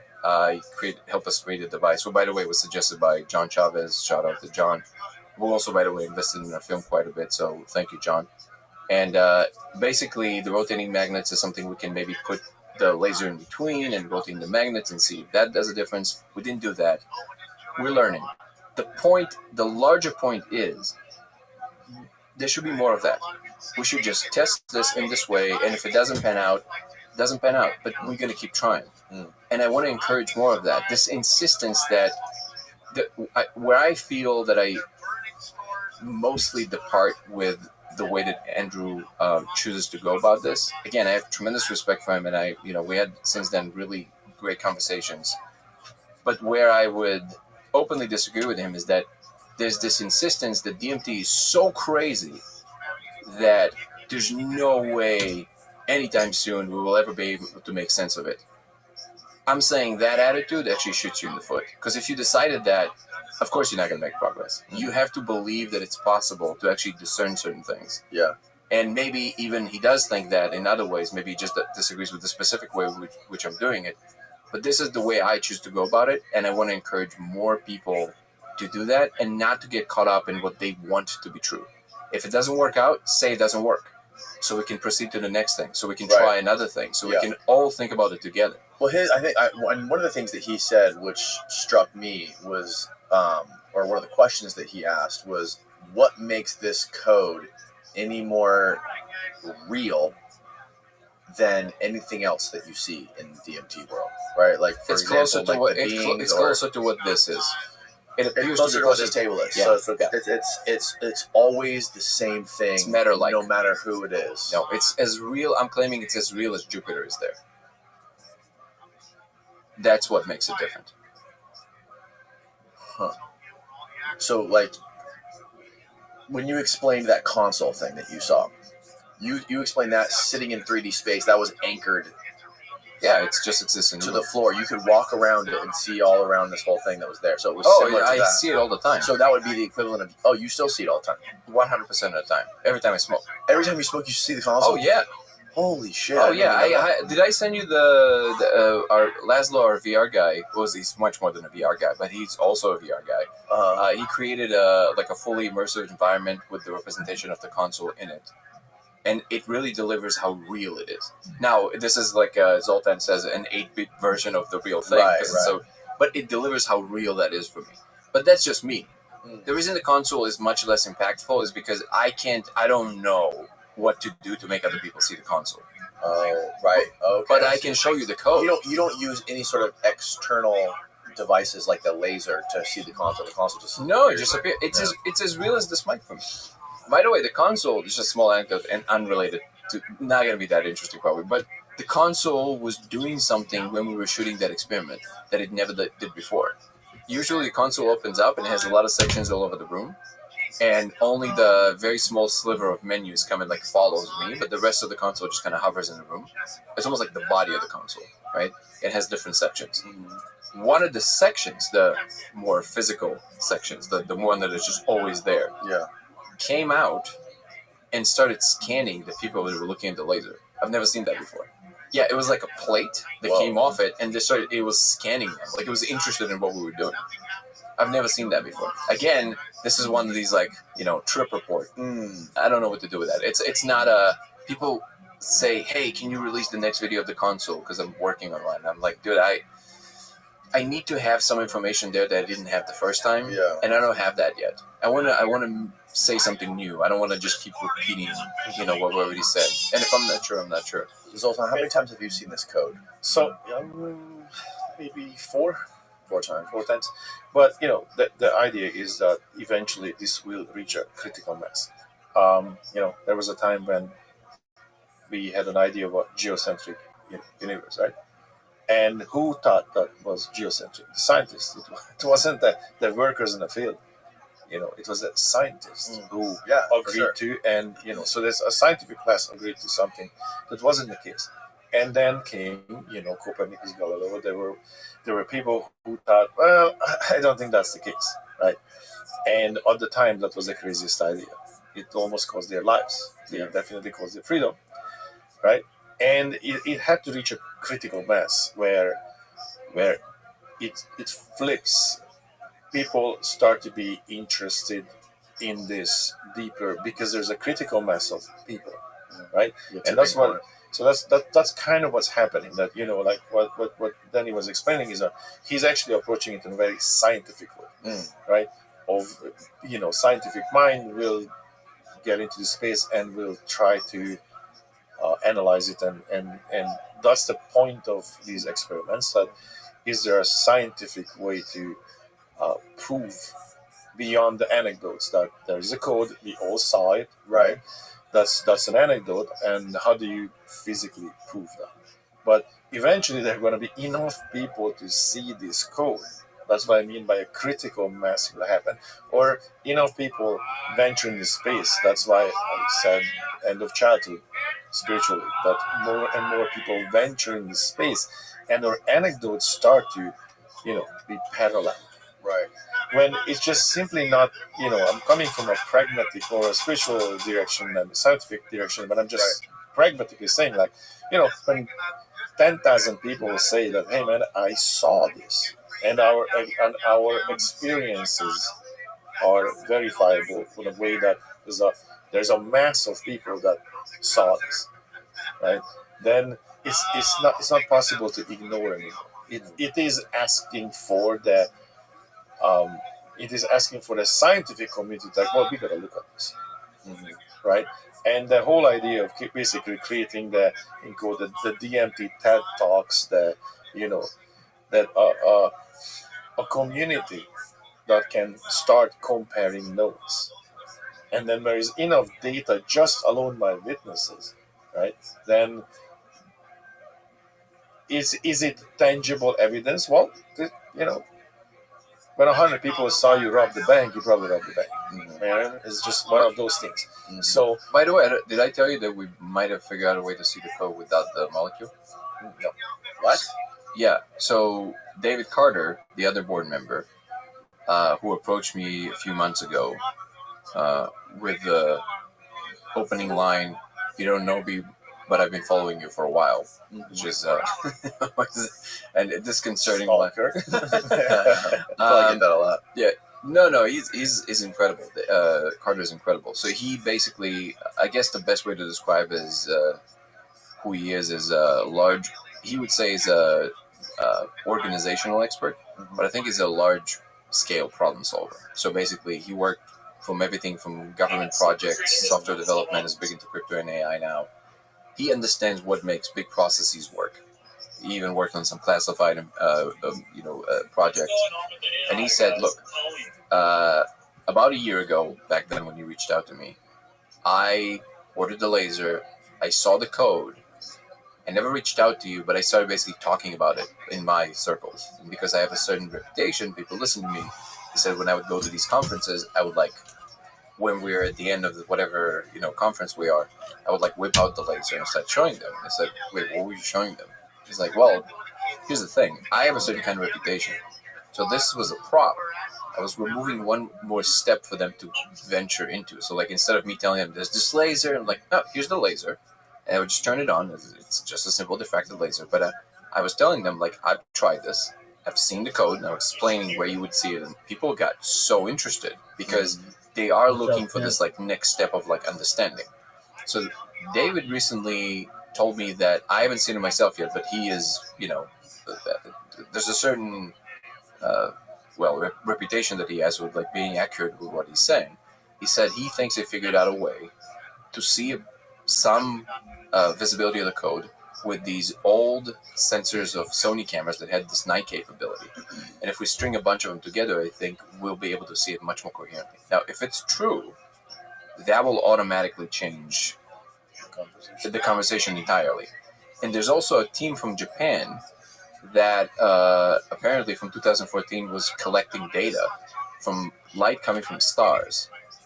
And they discovered that they can actually discern statistically at this point pretty concretely that there's information in there. There's some kind of a code. There's some kind of glyphs running in there that is not pareidolia. They can actually discern that now with machine learning. It's not what? Pareidolia, which your tendency of your brain to just make shapes out of nothing, because your brain is really good at creating patterns. Yeah. So they can discern that this is not it, that it's actually real information of some sort. So all of these things are kind of converging, but I just wanted to mention that because Zoltan keeps referring to the end of childhood of humanity. Yes. I really think that all of the stuff that I mentioned before, these crescendos that are all rising at the same time, the reason that you have all these like very animated conversation here about God and what are these, the disclosure and all of this stuff, is because something is happening that is bigger than us, but not in an esoteric sense, but in an actual sense. It's actually happening. Mm-hmm. And whatever it is, and the reason that I guess there's maybe urgency is the wrong word, but maybe more of an attention needed on this than currently is being allocated to it, that is an important component. We can no longer pretend that it's just a 9 to 5, we go to work, everything is normal. Even the people that think of it more in terms of like I think the UAP community, the disclosure is a good example, is because I've had the conversations with people from that community. And when I ask the question, have you ever considered what you're going to do the day after the disclosure? There's always silence. Yeah. Because that's really the important part. Okay, disclosure, now what? Right. Like, how do you envision yourself being a moment after? You gotta find a new dragon to chase. That's exactly it. So it's interesting that you said about the light and the stars, because in that space I did have that experience that it's much more than just light.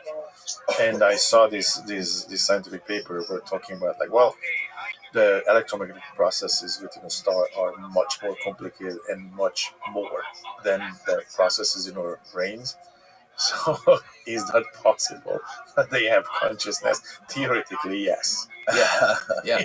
That's kind of insane, But when we talk end of childhood, like, look, if humanity, right, realizes its purpose, like if that question gets answered of why are we here, what we are doing, right, that would be such event. That probably the most monumental one. And it sounds to me that you're gonna most likely find that answer or get closer to that answer in that space, not in the scientific explanation of how processes work.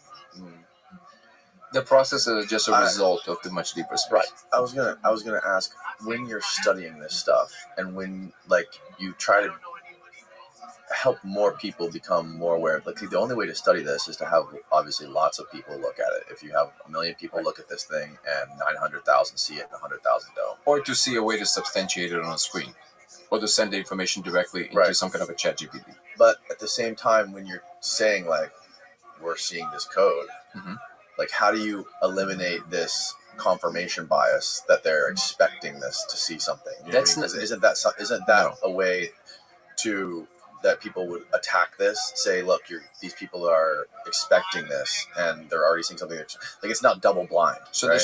that's two separate things. One is the people attacking it, which they will. It's just natural. That's how you make stuff strong. That's fine. Right? That's fine. So that's a non point for me. People can attack it all day. If it's real, like I always say, as Terrence used to say, you can take the pressure. I don't mind that. Exactly. The second part of your question is, even Gallimore, you haven't watched the full video yet, but at the end, he says... I finished it. Oh, you finished? Yeah, okay. yeah. So you know how he says, which is actually a self-contradicting point, which I alluded to in my response video, which is, he says that priming doesn't have this longevity that people attributed to it with the code. And yet he himself somehow... Priming doesn't have... So, okay. It doesn't have this longevity. So priming is, if I give you a cold drink to hold, if you don't know me and I ask you general questions, most people would have more negative kind of things to say about the person. The same thing with a warm drink and the other way. Okay, that's priming. Okay. I'm priming a certain state that makes certain general occurrences more likely. Priming does not work with specific content, hyper-specific content that I would gonna convince you. If I say, so this is easily testable. If people think it's priming, take a group of people that you know for sure didn't hear about this, right? Sure. And then tell them about elephants. Inject it subliminally, talk to them about it, do all of that. And then show them the laser. Yes. Okay. Yeah, if they still tell you they see Japanese letters, can we then agree that this is not it, right? Yeah. So that's easily testable. Okay. The other point that people make, which is like, oh, but, which by the way I've done. I've told people something else and they came back and said, I didn't say what you told me, but I saw these weird, they said Chinese. Like me, I saw the gears. The gears that you see in the beginning, yeah. But it's just the way it appears. So, but the other point of like, yeah, but if you do make it big enough, I was like, okay, hold on. So you're telling me that you believe that if one guy can say something convincingly enough, you can then convince the entire Earth that something is there? Well, then I think that's a whole phenomenon all by itself we should study then. Because what are you talking about? If people go to the DMT space all the time, right? Mm-hmm. How do you know about the machine elves? Somebody told you about it all the time. Exactly. Yeah, so are we saying, oh, we shouldn't talk about machine elves because if we're going to keep talking about it, it's going to be confirmational bias, and then how do we know if they're real or not? Well, the only difference here is that I'm claiming that this is actually real, which was already in the zeitgeist, already in the conversation. I think it's the level of emphasis that I'm giving it that people are uncomfortable with. They're uncomfortable with the amount of certainty I have about it, which I get, which I get, but at a certain point you have to admit when you do know what you know. So the reason that I'm saying things with this amount of conviction, the things that I am saying I'm knowing with conviction, again, to remind everybody, the only thing I'm saying that I know for sure is that whatever it is, people say, why are you calling it a code of reality? I don't know, it's a placeholder. It kind of looks like a self-executing code. Do I know it codes for all the environment and everything? Of course not. Here's what I know for sure. Whatever that is, exists on its own side even when you're not looking. It's a real thing. Or if you want to say, yeah, but everything is mine, okay, even within that frame, whatever it is that you mean to say, the external environment, within the perception that everything is mine, okay? Yeah. However you want to play the language game, it is an external thing to you as you are perceiving yourself right now. That's a real thing. That's all I'm claiming. Why I know this with absolute amount of certainty? Well, there's a certain long process I went through personally over years and years and years before I even spoke about this publicly, where I actually never assumed anything about it. I just allowed it to unfold. I just kind of